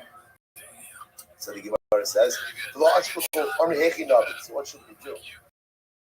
What should we do? So the Gemara said, so what should we do? To have half of the gates removed from us? That's not going to work. That's not going to work because again, Hakadosh doesn't remove half of the Yetzer. That's interesting thing. First of all, he only wants. Okay, he doesn't remove half of the Yetzer. Whatever. We'll come back to this in just a little bit. So the Gemara says, they brought everything should be crevasse. So they literally again, they blinded the eye of the immorality, and at least it had a partial benefit. Always a part of benefit. You know what I'm saying? That a person can have a desire for incest. Okay, it's helpful. Right? So in other words, this is one of those things, right? We read these aras in Yom Kippur, right? And one of the great things about the Qiyamah on Yom Kippur, we can say to ourselves, I this one down, right? Like in other words, hey, Baruch Hashem, I desire a whole bunch of stuff. Not that. So why is that? Chazal was successfully able to remove at least that base of the basis level of immorality. That a person desires a whole bunch of stuff. That at least when it comes to incest, that's not something that we desire. Incredible. All right, we go up. Ma'asav enough Mesachos. So we'll say, so back to our desires. This is incredible. So just to understand, interestingly enough, and this goes back to what we were saying before, every mitzvah that we have has the ability to derail, but also has many positive uses and applications as well. So they couldn't go ahead and remove the desire of immorality because embedded in that is the natural and healthy and proper and Kaddish desire for intimacy. But they were able to blunt it in some way, at least the basic urges of that immorality. For instance, okay, sorry, there's no doubt. My second for example, was a story of a non-Jewish woman who was very ill. In Tamora, someone says, so what did she incredible?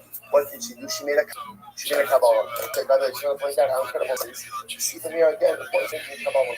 She made a Kabbalah. And she said, now, interesting Kabbalah. She says, if I get better, if I heal, I promise I will worship every single Avodah Zarah in the world. Now, wrong kind of Kabbalah, but definitely good intentions. Good intentions. So what happens? So the Gemara says, Baruch Hashem, and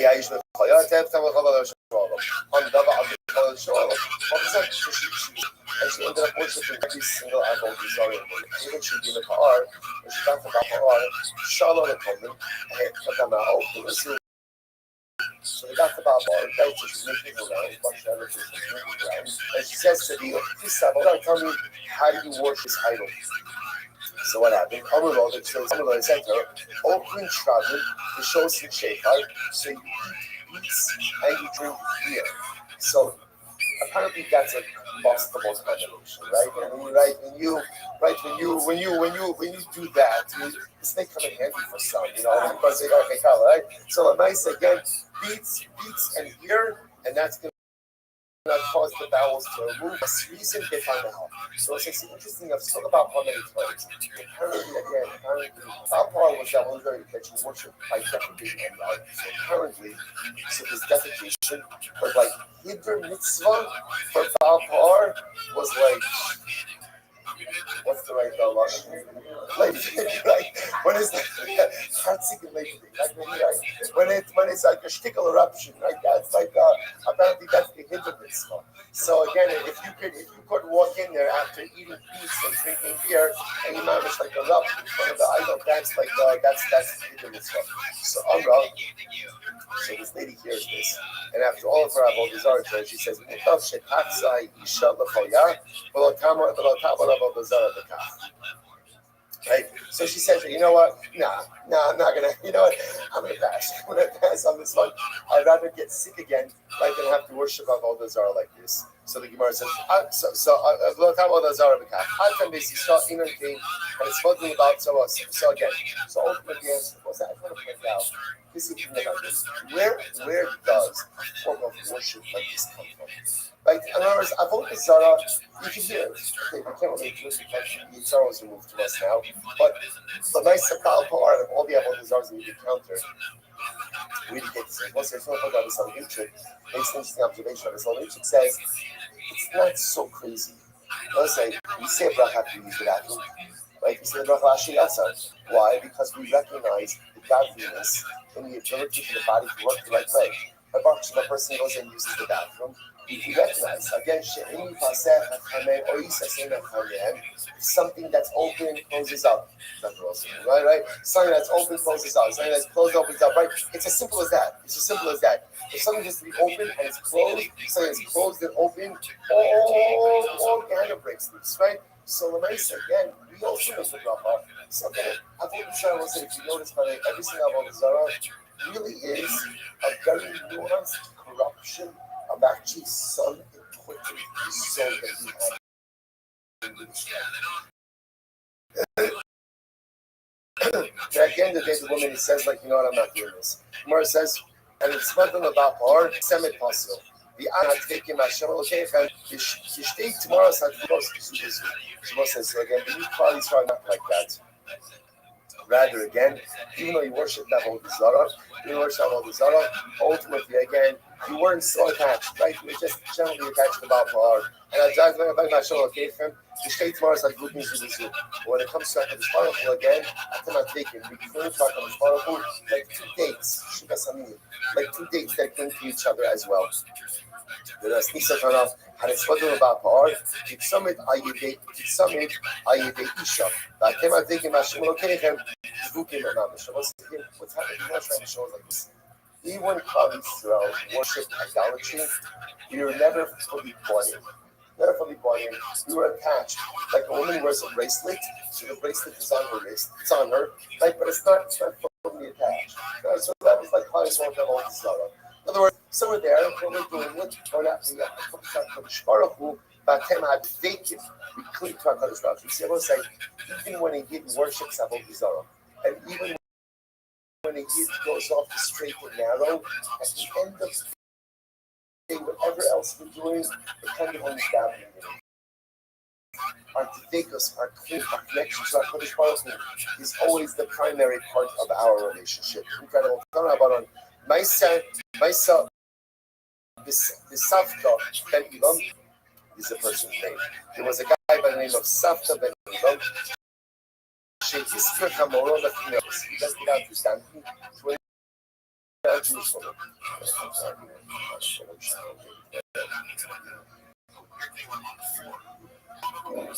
So he went down. So what happens? So the league gets the Baal Pa'ar. Amro said to him, Hamtein, I understand. He said, I understand. So she said, I want to make a detour. I want to whip some Pa'ar on the way. Right? So just wait for me over here. Okay. Amro. So she goes in, she comes out. Then the Jewish guy, leading the donkey, he says, so he says to her, you know what, you went into the bar, you know, you're the quick stop, buy Pa'ar also. Right? What happened? So she says to him, she says to the guy, to the donkey driver, aren't you Yid? So we say, sometimes we need other people to remind us. So if we get to our art, to a Yid, how we worship in Baal Pa'ar. He says to Amrullah, Uma ichbas mind your business. But he said, my doesn't matter to you. So we'll say, watch this. Nichnas, Pa'ar before us, so we'll say, what happened? He goes in, does his business, right? Baal Pa'ar, defecates on the idol. Listen to this, he had an interesting quotes. The kinoch, the chotmo. Then I will say, okay, he wiped himself on the nose of the Avodah Zarah. Right? So again, a little hidden mitzvah over here. They will say, now the Pashtos, he was actually trying to do something disrespectful to the idol.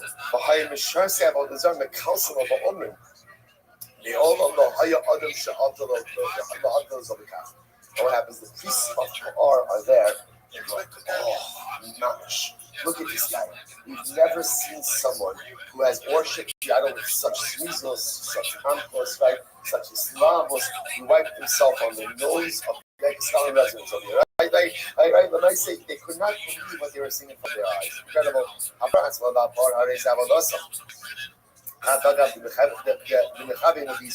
So once now, based on this, the Gemara says that. So apparently, this Jew is actually trying to debase the Baal. The Gemara says it doesn't work because again, if you defecate on Par, even though your intention is to debase the idol, but because that is the mode of worship, you're chayav for avodah zarah. So you can't do that. Similarly again, Hazorik Ibn Lamarkulis, Hareza Avodaso, Afakav Mechavi in the Merkabeh. So for example, say the Markulis, how do you worship Markulis? You throw a stone at it. So if you throw a stone at Markulis, because your intention is to debase the idol, so nice again, you're still thanking for that because that is the mode of worship. Rabbi Menashe had a ka'azil of eight torsa. Amr la avodah zarah would be quite hafa. So what happened? Rabbi Menashe one time went to Bar Tarsa. He told him, oh, there's an avodah zarah here. So what did he do? Shakal, he said, Shadabay, he took a pot of her and he threw it at the idol. Amr la markalusu. So they said to Rabbi Menashe, it's markalus.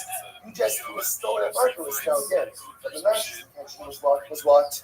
To debase the idol. But it turned out that what did he do? He actually worshipped it. And not intentionally, but he worshipped it. Amar Lahu, Hazorik Ibn Lamarkulis, Tanan, At Sugmas, also Shabbat Midrasha. Menashe writes in his mention, what should I do? Amar Hazorik Ibn Lamarkulis, Tanan, Afagav Mechavla Mirgane. Menashe, you're like taking trouble over here because the Maisa, we understand your intention was to debase the idol. But the Maisa, at the end of the day, you went ahead and you worshipped it. Amar Lahu, Ezel Ishkale. He said, okay, no problem. I'll go back and I'll remove the stone.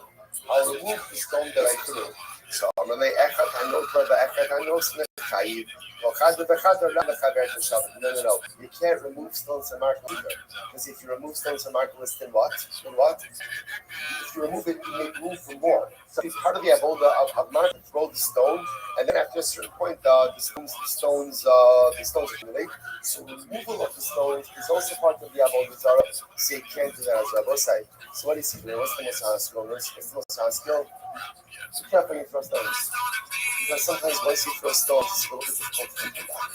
I would say, and again, it's depends how we began and how we ended it the same way.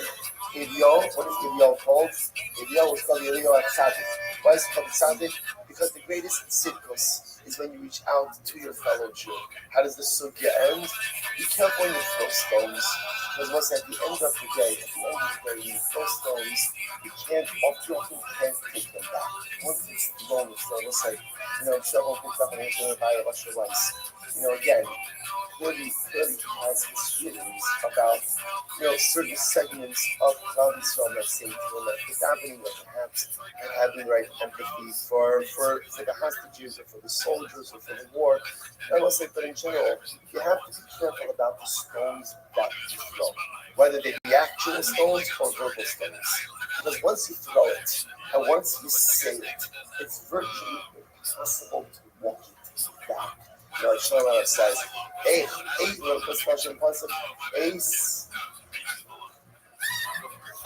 the Shloch Habon and Belace, Ace, the Fios Habon of Teklosh, the Teklosh, Shlomo has this question as well. So you can throw stones, you can collect stones.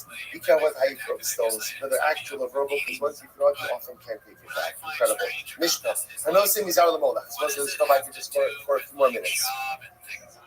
I know Sim is out of the Molech. So we'll say, person, now again, you have all these on Molech. Molech, I know Sim is child sacrifice. So now again, we're going to get into it over here. I know Sim is out of the Molech. The person who's over his children to Molech. Eno Chayiv, Ashim Shon Molech, Yavir Ba'ish. You only Chayiv until a person gives their children literally over to the priests of Molech and walks them in the fire.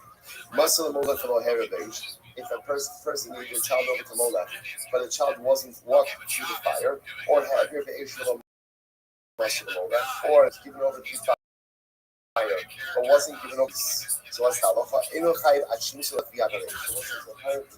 be in violation of three things. Number one, Molech was done with children. Number two, you have to give over to the priests of Molech. And number three, the child has to be walked through the fire. Now, again, the exact process we see in the Gemara. Katani about the Zara, Katani Molech. So it's interesting about saying, on one hand, we talked about Avodah, and now Molech being singled out. So why is that? The Gemara says, Amar Molech Lab Avodah Zarah.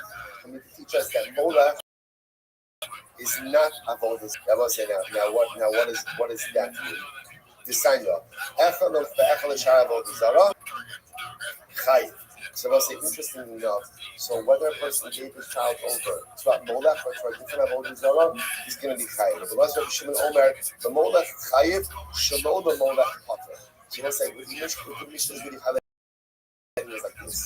The only giving over one child is the form of Avodah Zarah is dafka from Molech. So giving over one child over, say, to Baal Pa'ar, that's not called Avodah Zarah, because that's not the way that the idols worship. I'm not saying, those Rabbi Shimon, Rabbi Chanina, going to take this, I'll double Echad. Those Rabbi Shimon, so those Rabbi Shimon was answering just like the front end, again, Molech is unique. Molech is unique Avodah Zarah that is worshipped through giving over one child.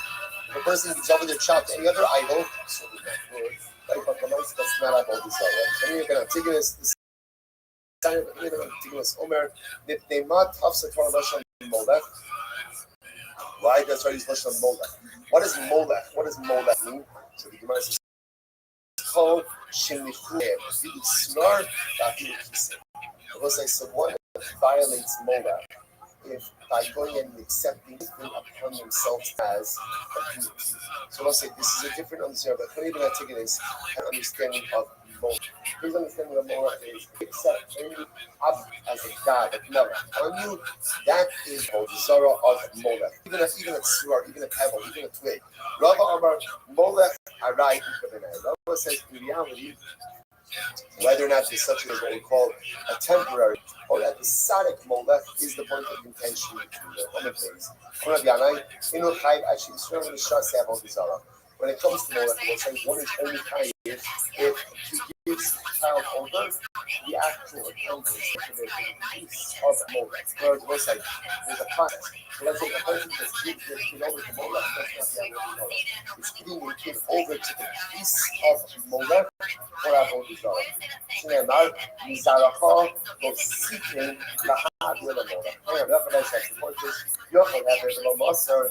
You might have thought, well, you want to pass the child to the fires of Molech, but you can actually give the child over to the piece of Molech. So he would be tired.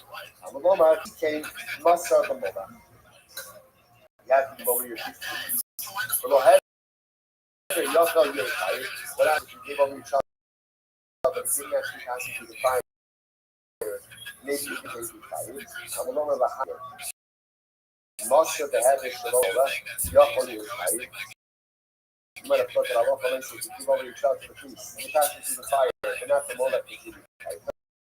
The Molech, Master, the heavy of the Molech will obey. What happens if you give over your child to the priest? But he passed him through, but not through fire. You block on you. I never have you. The Nemar Lahalon. The Nemar Lahalon. You must have come not. You're no people. Malaran Baish, Afghan Baish, and Makban. Molech, Afghan Molech. So bottom line, in order to be high, giving your child over to Molech, you need three components. Number one, you have to give over to the priests of number one. Number two, ultimately, again, there has to be fire involved. And number three, the child actually has to be walked through the fire. Now, what that actually walking through fire actually looks like, and Yetz Hashem will sing a little bit. I'm not going to be Rabbi. We're called Zaro Potter.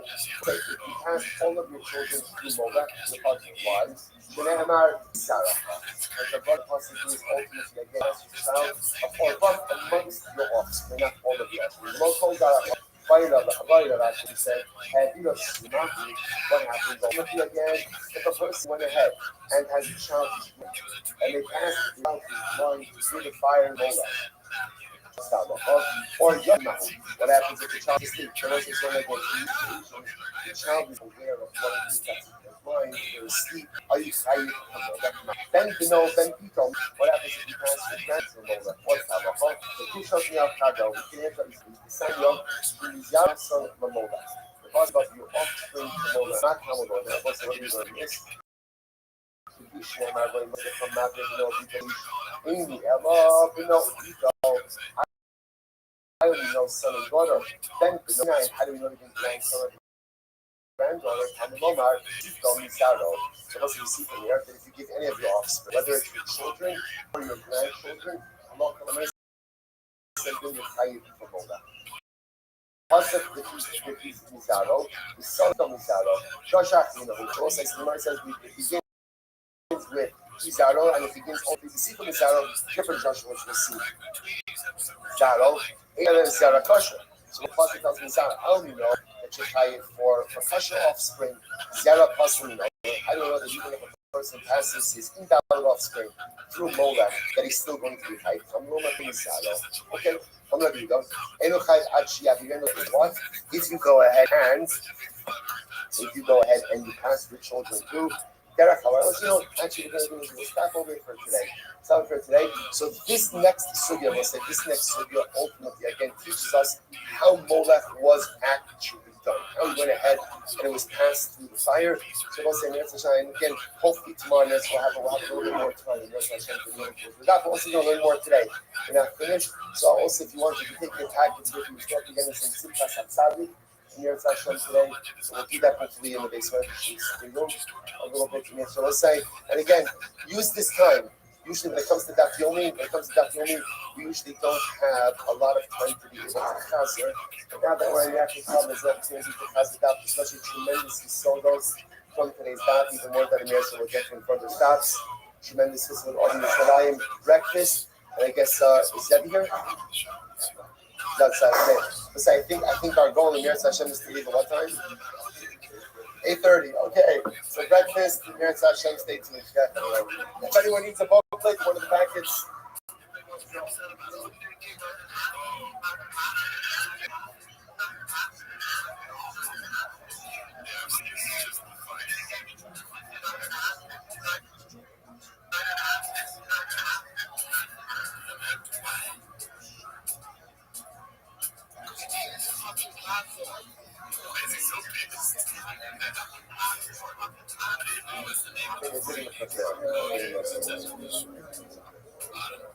All right, don't say good afternoon. Such a sports Hashem to be able to begin.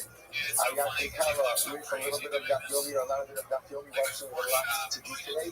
Today's Daf is Son of Gimel. I mean, the Torah just said, remind you of the words of Rabbi Nachman.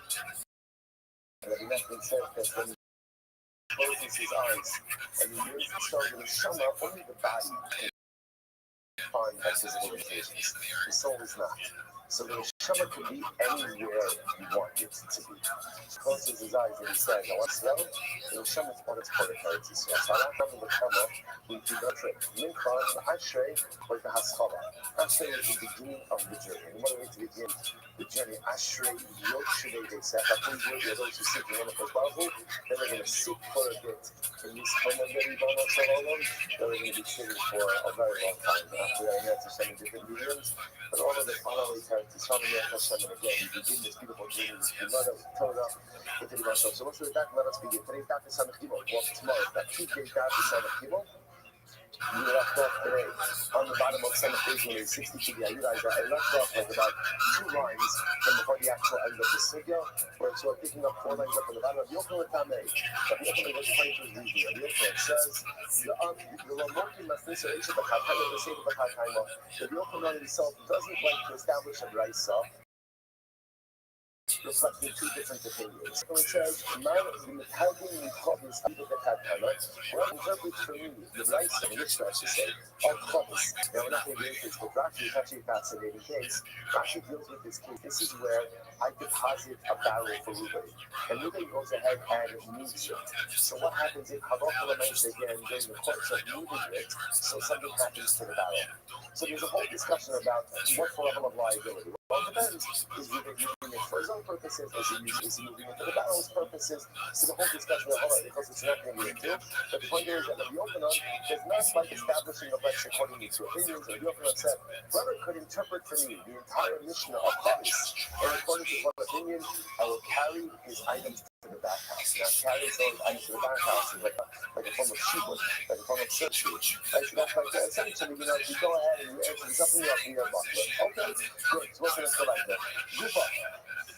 Gufa, the Gemara says, Gufa, all my topic something, 63a. Already on.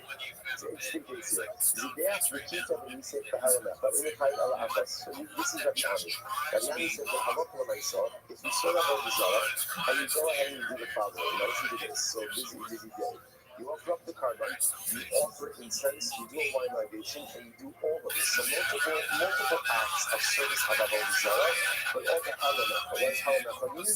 One lacks some awareness. So what's halacha? In the Kaid al-Achra. So this is the shita of Rabbi Ami. Rabbi Ami says multiple avodas committed the halacha, you're only going to be chayiv once. I'm not Rabbi like I'm Rabbi Ami, like Rabbi Ami's logic. I'm not what the pasuk says, no sabbath. So it says so the Torah makes all of Avodah Zarah into one avodah. So what something don't serve Avodah Zarah. So whatever you do for Avodah, everything involved in the service of Avodah Zarah, by definition, is under this one umbrella.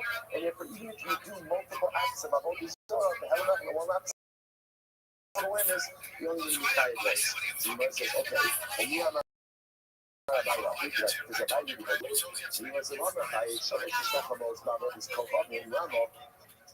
the Torah mentioned the prohibition of prostration, bowing down to Avodah Zarah 3 times. Why 3 times? So he was an active Tidaga.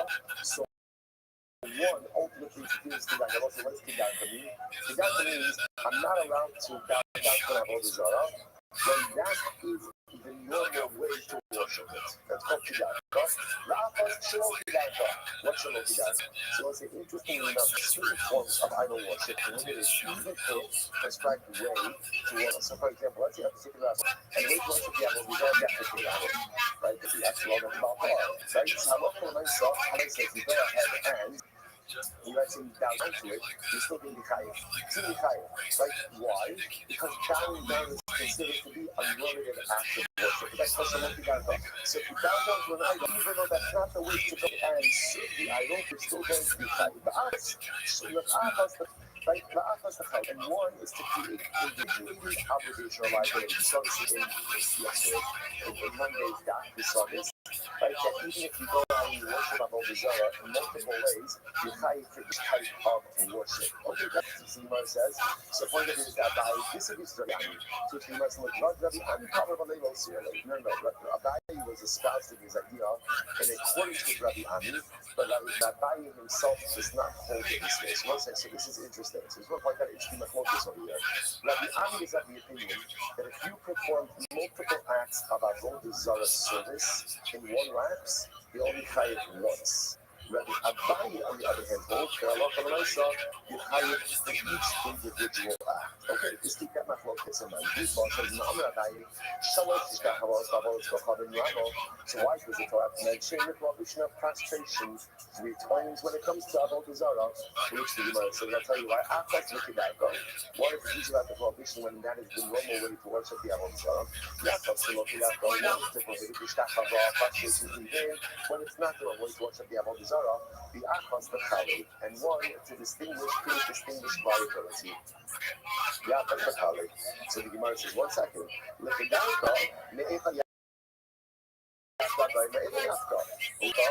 that you're not allowed to bow down to an idol, when that is the normal form of worship, we learn that from a different type of the doctrines of the Yahweh are ridiculously amazing and limited. I gotta talk, there's I see like a lot of weird expressions. I'm not is this what we're doing for the next week together? So first of all, You know the great part about being with the Gemara that you love and with people that you love? It doesn't really matter what you're doing. As long as you're doing it together, the rest of it really makes absolutely no difference. But that being said, I also want to tell you, there's ridiculously liberty the Gemara ahead of us. But again, to reap the benefits of our character, you have to put in the time going to the Shakar Karpi service. The Gemara says as follows. The Gemara says, "Fatigued, you don't have to do the buzzer. Rather again, the Gemara says about it says, one mention of Ishtahava prostration to each need. It's not allowed to bow down to our that's the only way to worship it. I'm sorry, what is usually about the prohibition to bow down to an idol? That's the normal form of worship. And even if it's not the normal, I'm not going to say there's like an in between. What does that mean? So there's like three we'll call it buckets. If you have an idol where the only way to worship it is bowing down to it, an idol where you never bow down to it, and an idol where sometimes you do, sometimes you don't. So you mentioned that's one drasha. That's the chalik. Okay.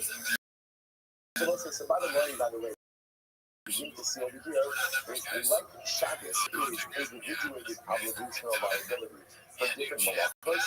So again, when it comes to Avodah Zarah, there's also going to be individual liability for multiple forms of Avodah Zarah. Incredible. All right, let's go back there. Remember again, the Gemara says, I worship the whole day. How does he worship it? He says, I sit together. So the Mishnah said, you chai for a lot. So that's how you do it, chai for a lot. So the Mishnah, when you sit down on the Zara, you're my God. So the Gemara says, chai. But what do you pay for? None. Even if it's Tallah, must be saved. So can't be for that. Can't be with that. Why? Because what did the Mishnah say? If you're going to proclaim your allegiance to an idol, so what's your liability? What's your liability? It's a lie. So it can't be Yisrael. So much Elvis Harman. It must be a fucking like piece of there where you accidentally, like you did this bishop, right? That's the thought of it. So one night you said, yeah, well, you're my God. Now I'm open to type of carbon. That's really the point of that. I'm also to this. I'll go to choose for myself. Listen to this. I'm sorry. I'll go to choose for myself. You're only kind if you perform an act. You have to do something. You have to do a myself. You have to do a myself. For example, keep going. One example of actions. Slaughtering incense, libations, or bowing down. One example is something says, now, I want to find something very interesting. If you look at that list, right, which one doesn't belong? Which one doesn't belong?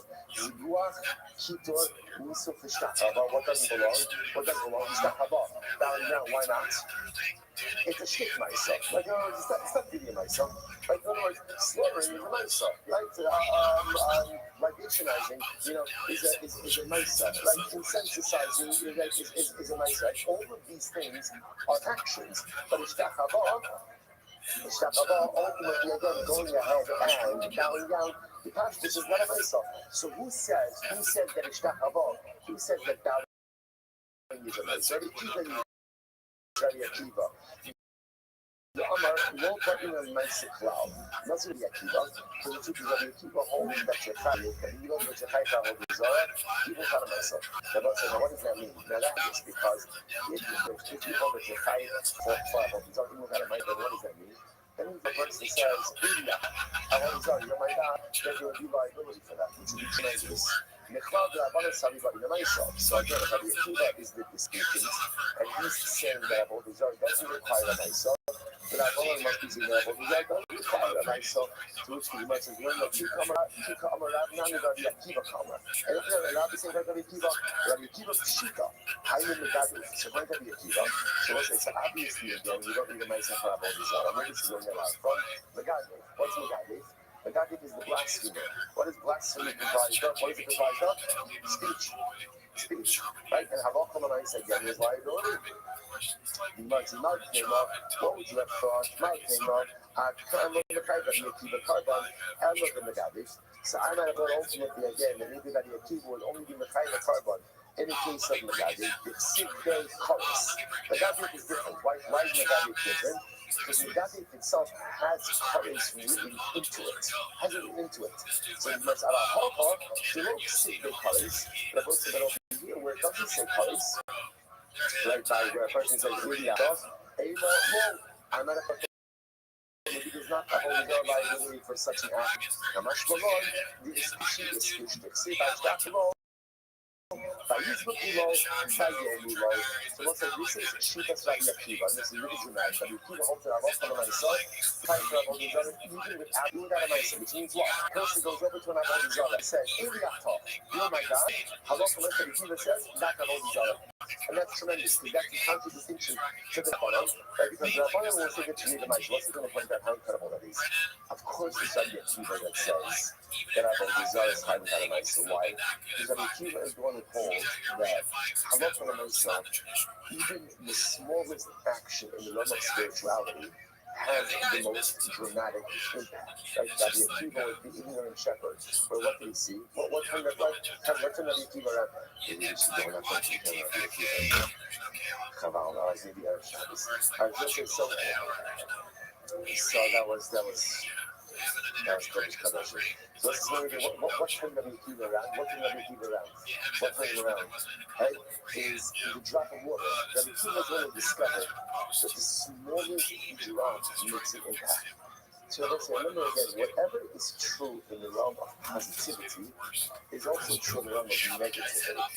If a drop of kedusha could fundamentally transform a person, then a drop of avodah could chas v'shalom fundamentally transform a person. In other words, energy is energy, and the impact of it, Rabbi Akiva said, a drop in the smallest influence can have the most dramatic impact. If a drop of water could transform you from an ignorant shepherd to a god of Hadar, and unfortunately, you can't even avoid this condition of avodah zarah. You take the highest neshama and bring it to the lowest of the low. It's incredible. Amar Yochanan, what's it named? Amar Yochanan, Emori Vav, Shekaharifa, is Chaydu L'Shem Shal Yisrael Torah. So let's say this is very interesting.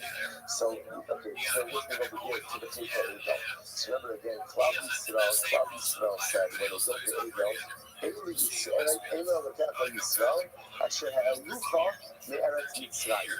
Now, interestingly enough, Ha'alucha is plural, right? They brought you up. They brought you up. So the only listen to this. So you need this phrase, literally translated, these are the God that brought you up from inside. What's going on here? Essentially, the meaning of saying is, God Yisrael is what Hashem, He is one that brought you up. And the Yochanan, they made it plural. Had they not made it plural, Christ would have been destroyed. What is that mean? The Yochanan Melamed says, as much as they are worshipping Avodah Zarah, at least what did they do? At least they included that Kadosh Baruch Hu in the equation. Right? In other words, they could have said it was the eagle that brought us out. But at least they included Hashem, and they said again, Klav Yisrael, Eilo Elokecha. It was a Kadosh Baruch Hu and this eagle that brought us out. At least if they included that Kadosh Baruch Hu in the equation, that was at least the saving grace for Klav Yisrael. So the Gemara says, Rashbi says, what? How could he say that? If a person goes ahead and includes that Kadosh Baruch Hu together with an Avodah Zarah, literally again, uprooted from the world. The Lord said it's even worse. It's even worse. It's when you see, it's incredible. If you're an Oved Avodah Zarah, what is the upside of being an Oved Avodah Zarah? I know it sounds like it's no question. But what is the upside of being an Oved Avodah Zarah? What's the upside? The upside is you chose the team. Choose the team. Choose the team. Be decisive. Right? Cast your lot with someone. The worst thing, like what's like the worst critique that the Navi Video just calls her up with the is at Mosai I can post him how long are you going to straddle the fence? If you straddle the fence, you're spending your time, you can't do anything, right? If it's a noisy noise, it's like the big fallacy of being like, the big tent, everybody wants to be the big tent. The big tent, everything for everyone. And if you're everything for everyone, then what? You are nothing for no one. You can't make everyone happy. You can't, I'm looking at, by the way, I want to point out something incredible, right? I'm looking at we're going to have the tent open on all four sides. It's incredible. I'm looking at we're giving personality, right? Everyone else, if you want to build something, you can't be everything for everyone. It's just not really what it works. You can be something for someone, but you got to represent something. gotta represent something. So incredible, again, the chair by a Kai says, no. It says the polytheism, including philosopher of Zara, that's disaster. That's a disaster. At least that whole Zara, you've chosen a team. You've chosen the wrong team, but hopefully you can go ahead and maybe make a comeback afterwards. Sadly, the Gemara says, שנאמר, לא תפילה של לבד, אלא מה קבלו מהשאר המותר, שאיבו אלוהוס אל הרגע. So ultimately, again, rather, what does it mean? What it means is that ultimately, again, they desire to worship many gods. So again, if you can actually worship many gods, they desire to worship many gods. Okay, so let's say, first I want to point out here, the fundamental of worship and Restream. The real killer basically called this because they never full down with the bullshit. If you don't, they keep it fully bad language powerful. But ultimately, they're going to show by a high. This is what Shema Kai says. If you're going to be a little bit above the zero, do it. Do it. And be fully committed to it. Because in life, also, you know, the worst media in life is, the worst media in life is being a non-committal person. When you lack commitment, by definition, you never gain traction in your life. Better to be committed. It's going to sound strange, but just let it swirl around your mind a little bit. Better, here it is. Better to be committed to the wrong thing than to be committed to nothing. Because if you're committed to nothing, it means you lack the need of commitment. Without the need of commitment, you're zero. You're zero. You're not going to do anything in life. If you're committed to the wrong thing, you're committed to something, and you're cultivating the need of commitment, which means that when I get my act together, I'll find my way to go ahead and get on that. You know what? You see this? The same thing brings down on the mitzvah of Son Tasimara Hagara, create a king. Get ready for this. Same thing says, it is better to have a bad king than no king. Okay, you hear that? Why? What's the shock? Because at least some leadership is better than no leadership. By no leadership, no one's going anywhere. Right? No one's accomplishing anything. Bad leadership, okay. Maybe we might go in the wrong direction, but at least we're moving. Some movement, even in the wrong direction, is better than no movement. Okay, that's what we know for ourselves. What's better? What's better? To sin or to ultimately, again, flatline, be higher than apathetic? What's better? What's better? Yeah. What's that? You see this? You see this on screen? I mean, it's better. I don't fill in the blank over there, right? I calm down. Right? So let's say, at least if a person, at least if it's committing a leader, at least, again, in the depth, now again, don't use that halacha, right? So we're speaking of theoretics. But at least I'm moving somewhere. The worst thing in life is stagnation. All right, let's go back there. Like, around the back, I'm a person, oh, he's in kitchen, he's big boy, like, yeah, that's a lie. That's a lie. Says the Gemara. He also has the Amr Akulam Moker, Kutzmi Hanoda Bishmo, Vamatani Bishmo. So the Gemara says, so being satisfied with the Raza. So all of these things are getting off this, with the exception of, right, making a nega in the name. That is, we need to cover there's she's not food. Yeah, they're coming the Gemara's over here. So the Gemara says, the Gemara says, Al-Kulam, Lokia Kutzmi, and Lodu Bishmo, Valakai Bishmo. So ultimately, again, so for everything we did about this, the exception ultimately, again, a nega in the Abodazara, or ultimately, again, a shua. So the Gemara says, so the Gemara says, why? Because the habit may laugh by myself. Interesting enough, why? Because taking an oath of swearing is a laugh by myself. Right? It's a lot without an action associated with it. So the Gemara says, Haninami laugh to the function, but the other ones also are a general laugh. And in general, you don't get enough. So we'll say a laugh to the clothes is a laugh that is learned out from a general statement. The general statement, so the Gemara says, we look now after the clothes, the Sanya, listen to this, how do you know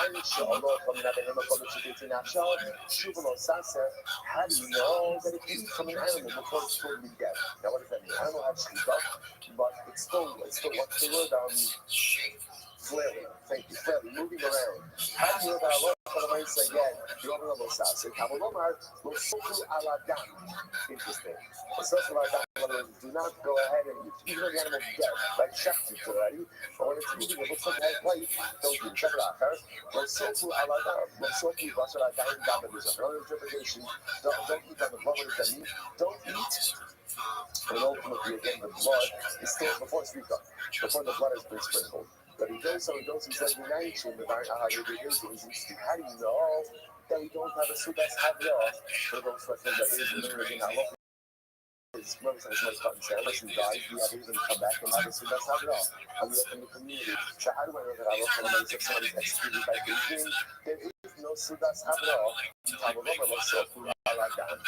don't go ahead and have a suda after what has been spilled by Beijing. Okay, like the Kira says, United Sanhedrin, how do you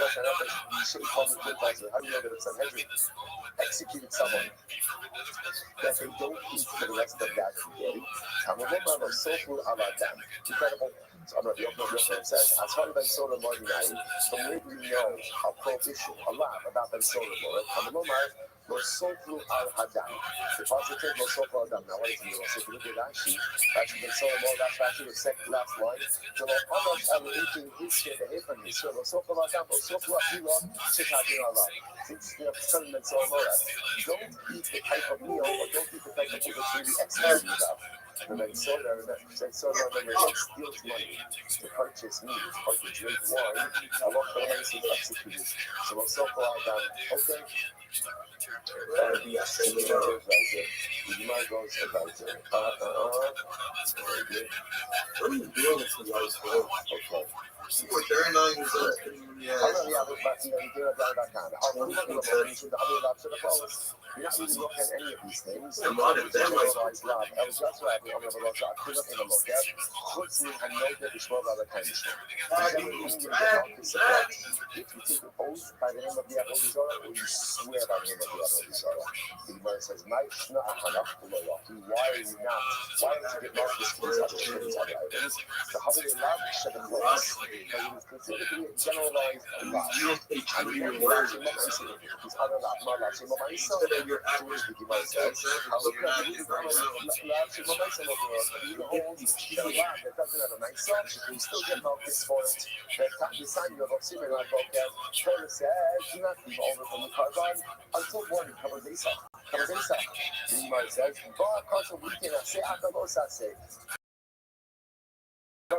give a positive commandment after the law. Say, other days, some are showing looking a lot. The teachers that just Yaakov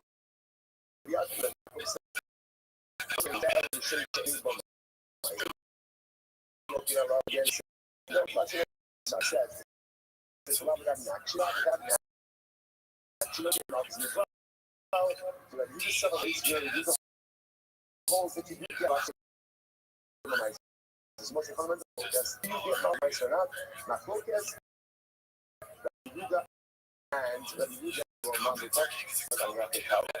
I don't think it's just what happens. It's not a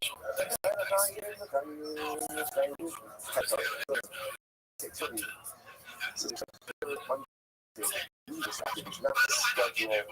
It's a schedule, but we're not going to stick to it.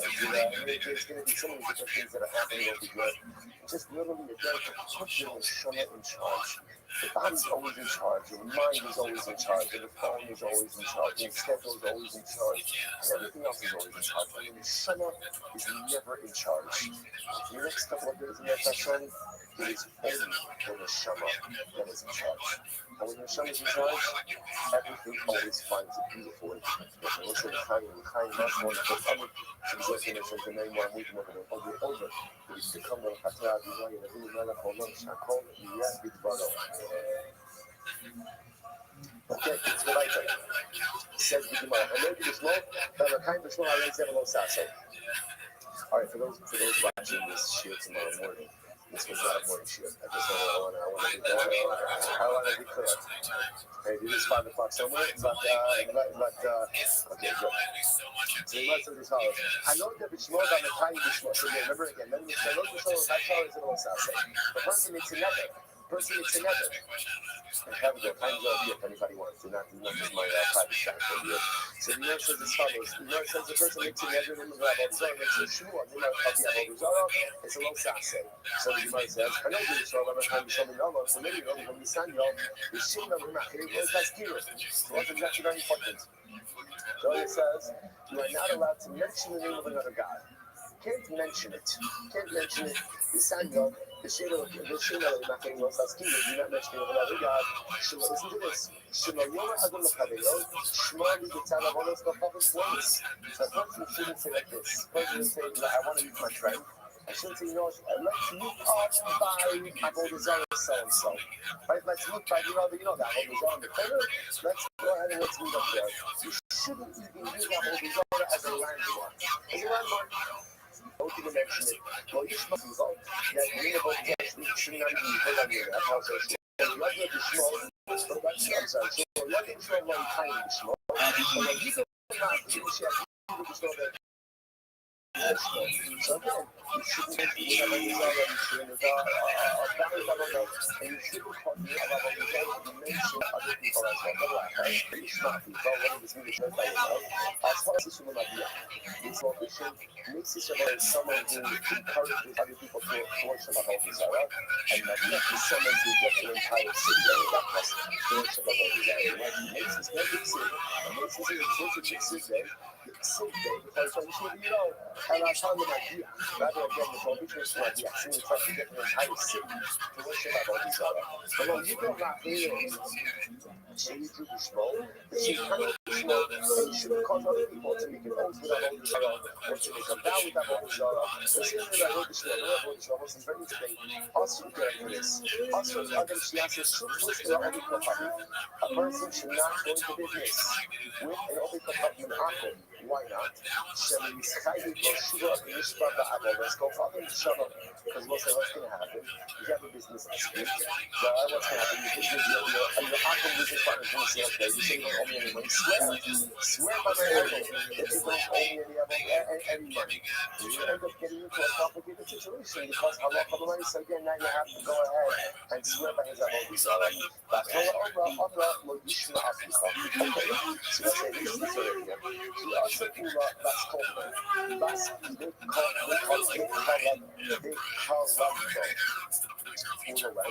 and stayed in the city of Colombo. Okay, and once we're going to see the name of the city was derived from the name of the Avodah Zarah. So what happened? So he was ordered by Rabbi Bas Nar. So Rabbi said, where did you stay? So I'm like, the Colombo. I stayed in Colombo. How can you say the name? How can you say the name, right? You're not even allowed to mention the name of Avodah Zarah. I'm like, okay, the opener, Colombo's Kopamim. I'm just going to go to the Constitution. So what's his answer? So he answered, Ula answered, any Avodah Zarah whose name is mentioned in the Torah, you're allowed to say it. You're allowed to say it. See, once I can raise Colombo, that's my, let's see, look at it. Kara Baal Keres, or Kara Baal Keres Nevo. So they say, okay, so interestingly enough, so it's a contraction. Kara Baal Keres Nevo, so Colombo. So, but again, it's actually two different Avodah Zarah. There's Baal, which is an Avodah Zarah, and Nevo, which is an Avodah Zarah. Now, literally translated means that Baal crouches and Nevo splashes. That looks like both of these are referenced to diarrhea, right? So again, what you see, the pasuk is mocking Avodah Zarah. Avodah Zarah is like bowels. The Gemara says, "See, like you don't see below." Is that true? If the Avodah Zarah that mentioned the Torah, you can't mention it. So you must imagine the church. You are actually we work the shadows. Like it's you can give your shilo. So the state years is this one. Just listen to this. Zov. It wouldn't be enough power without a Zov. Right again. So as I say now, the guys, we don't say that you got Zov.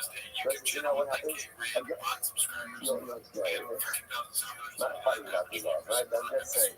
Hey, so nice again. So nice. What happens? So remember again, a guy becomes a Zav, right? A Zav devil if he has 3 reveals. What happens if he has 1 reveal that lasts as long as 3 reveals? Not a good day, right? But the mice, so what happens now? How long is 3 years? So the Gemara says, can the Gidon the Shiloh? The amount of time it takes to go from the Gidon, and the Gidon is not the Zara. The amount of time it takes to go from the Gidon to Shiloh, which is the amount of time Shane, Shtei Tfilos, which makes it cooking, which is enough time to immerse twice and dry off twice. So the Gemara says, that's the first one. What is even there? Chazal in the Shir are mentioning about the Zara. Ravina, God, no, this about the Zara video, right, is also mentioned in the Torah, in Tanakh. It's it. Okay, some other like or not. This is great. Very important Gemara. Chutz mitzvah Mitzanis is awesome. Mitzanis is awesome. Mitzanis is awesome. Mitzanis. What is Mitzanis? Is it the English word for Mitzanis? Full-hearted, right?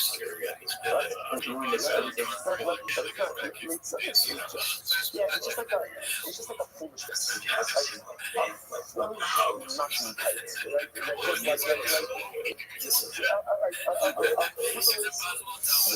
Nothing tight, right? Right? So it's essentially what Mitzanis is really is. Mitzanis is the ability to take anything that is serious and make it not serious. And that is a very serious thing. Or that's a very significant transgression. And it's significant for why? Because, of course, look, let's say if they're reading light for joking around, of course. And if they're reading for levity or for a little lightheadedness, of course. But they also have to do things like for the serious. And if a person, so a rat is someone who can take anything that's serious and meaningful and important and totally just like make it seriousness. So that's a problem. That's a problem because a person like that then doesn't have a respect for service. The Gemara says you can't do anything. Tell us you can't have all these other. You want to make fun of Al Jar, you can do whatever you want. It's said, this part of Kara, Kara, Kara, Yakdov, Yok, Lula, Nasa. It's said, people with the Hagamos, Yadu, Shafin, Shomer, Ki Abal, Allah, Ibo, Morat, Allah, Yagiva, Akamo, to go on the level. I said, Kodo, Allah, Toledo. I said, what is bringing this lie over here? That you find many speaking Bible, is all right. They seem to make like least vowel numbers in Bible, is all right. So why is that? Because you don't have to inspire about this all right. All right, I'm going to start Mike have said, the Alta Yosifo Lacto, the Yasu Lahab, Masik and Kaspa, just Yasam Atsabi. So I say, not just Yasam Atsabi. What does that mean? That's a little bit of a say. So a little bit again, just Yasam in your form, Atsabi are idols. Milani, the lesson is, Milani, Shako, Achad, the Achad also means the Yasam, Maniko, the Kisa. So let's say, just to appreciate how many people are like on the Zara. Not only did every person who works at that galaxy, he would make a little idol. He would make a little castle. I should make a little castle, make a little idol. Because you don't want to have just like, the one in the front door, like that's like a big job. You want to have something that you can take with you, and you made a little idol, and then you keep it inside of their cabinet. So what happened? Well, see, you took a cake off, then every time they take it out, and the cup, like, they would cover it, and the nashka, and they would kiss it. That's like, like the mission of the cells. And he's going to talk about what they talk about. I think it's wise. One is able to talk with everyone. The Lord said there's something to be learned even from all the other ones. Even from all the other ones. But to see how much you know that all these other lost is about this other. You have to know how to put this part for at least as much, if not more. So if you take out your idol, and you hug it and they push it back, but you want to know this up. Is that what time you leave it? Yeah, okay, yeah, that's cool. All right, so we're almost there. That's not what they love. Nothing power is what not what else. I'm not even like, it's so much is what's happening. You're fine. No, but it's wow. No, but this is your first time. You want to like this. Mikey says on something good. You want to like you just as often we told him very good. So you want to Mike Zoke Adam Mike Zoke Adam Agolim. What is the name of it? So really again. Zoke Adam Agolim. those who literally again seem to see how this is hustle, but those are men who serve or men who offer up the ability, like hands kiss them. What does this mean? This is very interesting. I'm going to get started. The way that you have it, so we try to see about the Zara, but listen to this. The people, about the Zara clergy, we're very smart. I want to say that everybody has to follow this. It doesn't matter what denomination of clergy you are. Everybody has to follow this system. So we have all these other clergy, we have this great idea. What they do. Notice the name about the money. So we go ahead and we identify who the Jew is. Who's the Jew? Who are the rich guys right in the community? Listen to this. They would starve the calves. They wouldn't feed the calves. The old seasons outside, so what would happen? They would make a picture of the beauty, and they would put it in a trough with the cat, right? So they would give the cat a little bit to eat. And when the cat's a little bit deeper, they would come to the trough. And in the trough, all the cats see a picture of the deer. So they associate a picture of the deer with food. Okay? So then what would happen? If they're a Jew, like they'll get one of these, they can let the cats loose. So eventually, also lots of that, and the last thing, so what happened? Like, when the cats were set free, who they run to? They run to the Jews, to the rich guys. All they go, and then what happened? Like the priests of the Avodah Zarah would think to the Jews, all they go, Avodah Zarah, what's in the Bible, the calf to the Avodah Zarah. So what was the Avodah Zarah? The priest said, all you see, the Avodah Zarah loves you. The Avodah Zarah loves you. Look, he's coming up to you, he's nestling,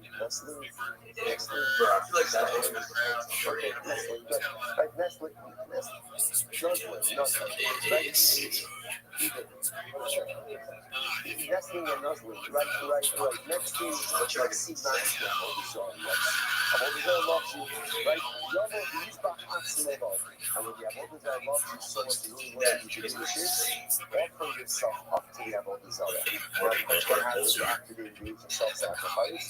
Who owns the Avodah Zarah? So the first of the Avodah Zarah are very stingy in this way. It's the way that they appropriate the actions of these people. Okay, gentlemen, I guess the other these kind of things I don't be right. But then it shouldn't say the people who serve will kiss the calves. That's what it should say. The calves will kiss the people who offer themselves up. On the rubber, the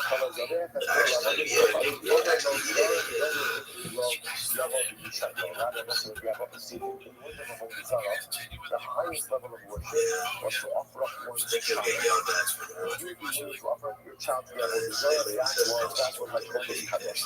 Like that ultimately again shows that you are really committed to the Avodah Zarah. So if you're willing to offer up your child, so the priests of the Avodah Zarah would say to you, come, you could not come and kiss the Avodah. Such a work sense of things. I'm not reading it out. The answer by supposed to have we're going to end up with this piece that you might end up talking about the different types of Avodah Zarah. Obviously, I'm going to read it out. The answer is also like Sikos Pinos. Yeah, Avodah Zarah is called Sikos Pinos or Sapos Pinos. Remind me, what was it? 10 balls, a chicken. One chicken, that was Avodah Zarah. The Anshe Kus, us yes, we now down. What was that down? Mind you, terrible. And this thing, as well, the Anshe Kamas, us yes, Ashima. So Anshe Kamas, they want to Ashima, what was Ashima? And mind you, Barba Karpa, a goat.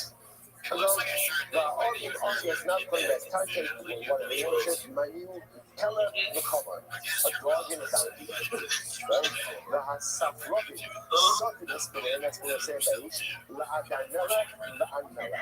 And the Safrobi, they would bring their children and offer their children as sacrifices to Adanella and Anella. Who's Adanella and Anella? What is that? So, Elohim, Safrobi, remind you, Hapelet Hasos. So this refers to the good and this.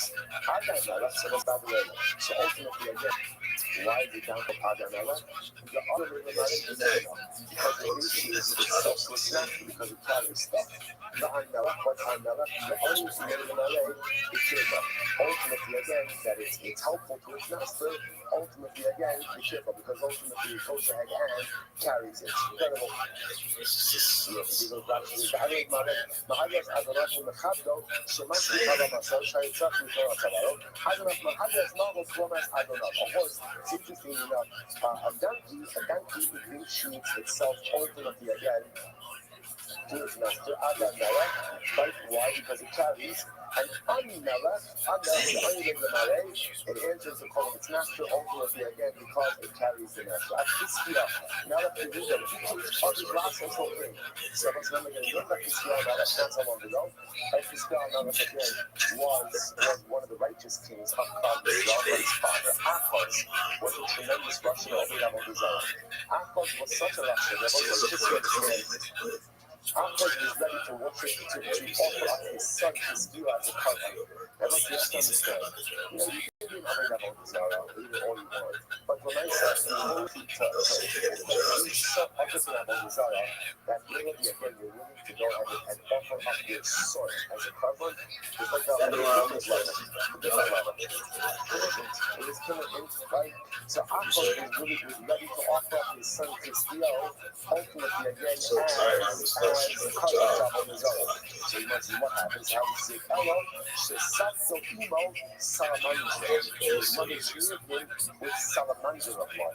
So Salamandra apparently is this type of creature that the blood of it is, what's the fire retardant, right? The fire proof.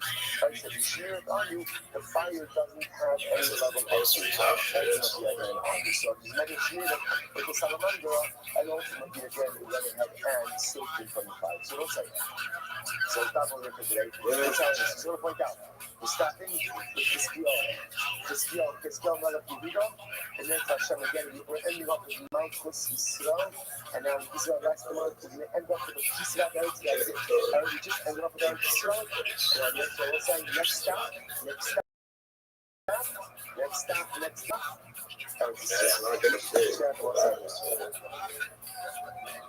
Time. We could. I got the gas. Other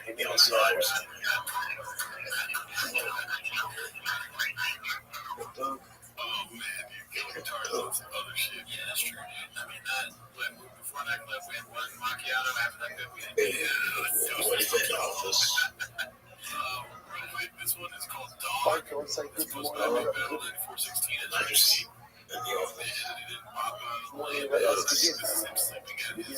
Our sponsor for this morning should be named. Our commentary sponsor for Top Shoe Pay 5785. The Tilson Mishpacha for dedicating all the shooting and drug this year.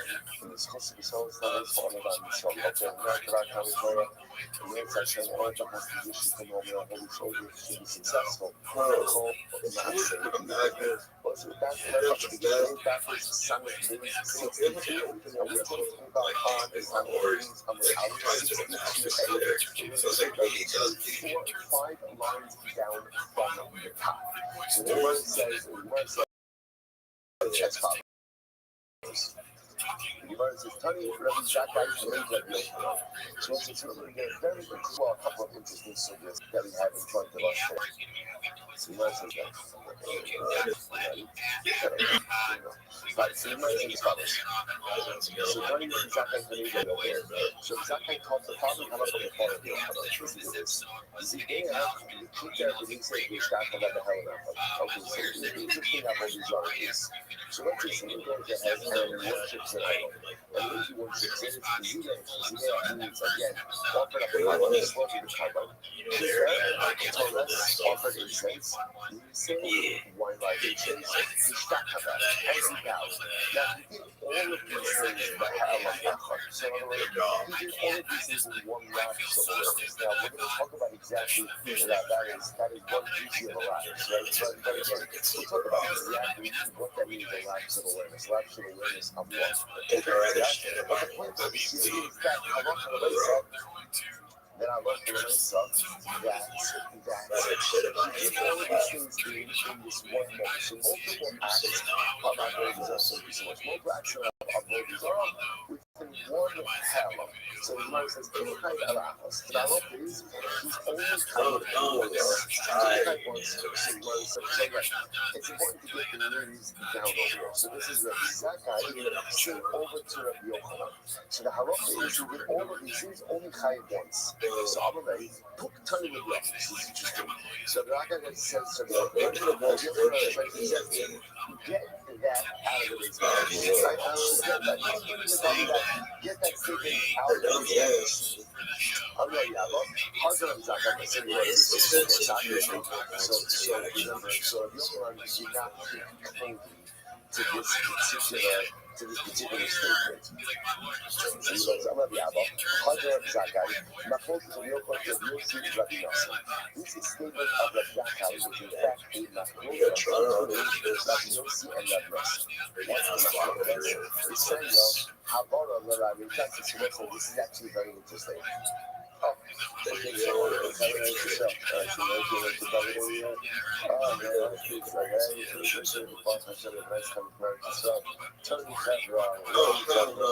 okay, beautiful. Beautiful color. Okay,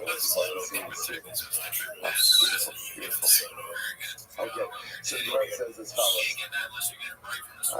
Have a great time. Enjoy. Alright, so the word says as follows. So the Gemara wants to suggest that the statement of the Yochanan is in fact, sorry, statement of the Yaakov is in fact the so this is one of the most insulting macros we have in Shabbos. You've seen it multiple times, and it's good to just see it once more. Desanya, what do we know? Local Shabbos. Where do we learn local Shabbos? Where's local Shabbos from? Juxtaposition to the Mishkan. Now remember, interestingly enough, however the Torah does go out of its way, the survivors almost the same from Yom Shabbos. The Torah does say, do not kindle a fire in your home on Motzei Shabbos. That's high Motzei Shabbos. You can kindle home your fire on Motzei Shabbos. So please, go for that. Go for that. Do not kindle a fire in your home on Shabbos. So the Shabbos is like the general Shiloh. Is one of the Torah to single out Havara for Shabbos. In other words, remember, had the Torah remained silent, I would have said that just like fire was part of the process of the Mishkan. So you can't kindle a fire in your home on Shabbos. Why? Because the Torah still the need to single out Havara. So this is it from the Machlokes. So the Gemara says, beside your Havara, the lab yourself really okay. The Yosi says, Havara was singled out. Interestingly enough, to teach you that whereas every other Shabbos transgression is punished, if you go and you kindle a fire, that is quote unquote only punishable by a lab. In other words, that the reason it's singled out is to create diminished liability. That's the motivation. But the rest of the answer says no. The answer says like this. Those are the concepts in the calculation. If you choose that there is individual liability for every Shabbos transgression, what does this mean? I'm going to talk like this. Local Shabbos is like one lump of violation, like one island of violation. And therefore, no matter what you do in local Shabbos, no matter how many transgressions you go ahead and you engage in, halacha l'maisa, there's only one liability. Commercial law, the Torah singles out Havara to teach us that halacha l'maisa, you're hired for each and every malacha that one performs. That's the Chalik Yatzasa. So now, what does that do? What we're talking about over here? So you might say, remember Havara Yatzasa. By the way, the Havara was singled out. Everybody Shabbos transgression calculate that Havara only carried the Rav, single say what? Nami Rav Yatsa. Now let's say, interestingly enough, there's a fascinating parallel here between Shabbos and Avodah Zarah. Because on one hand, the Torah tells you worship Avodah Zarah, yet the Torah also singles out frustration bound down to Avodah Zarah. So once again, why single out frustration? Why single it out? So the Gemara says, remember, Havara Yatzasa. So friends, if you read that, Havara was singled out in order to make one higher for a lot. So the frustration, right? Was also singled out. Say that what? That we're that penalty, but frustration bowing down is only allowed. Okay, according to the opinion that says the Havara was singled out in order to create individual liability for each and every malacha. Don't say that what? So frustration was also singled out in order to go ahead and create individual liability. Now let's say the watch report was because out of this case, how do this whole demon start? Who do I start doing from Zakai, giving over a ruling before the Yokonon? What was the ruling? That if a person went ahead and offered up a slaughtered and sprinkled and libationized, right? And this already different things. And down here, I wrote the hell I thought in one lapse, this kind of atlas, this kind of was. So we're trying to figure out now how to get it.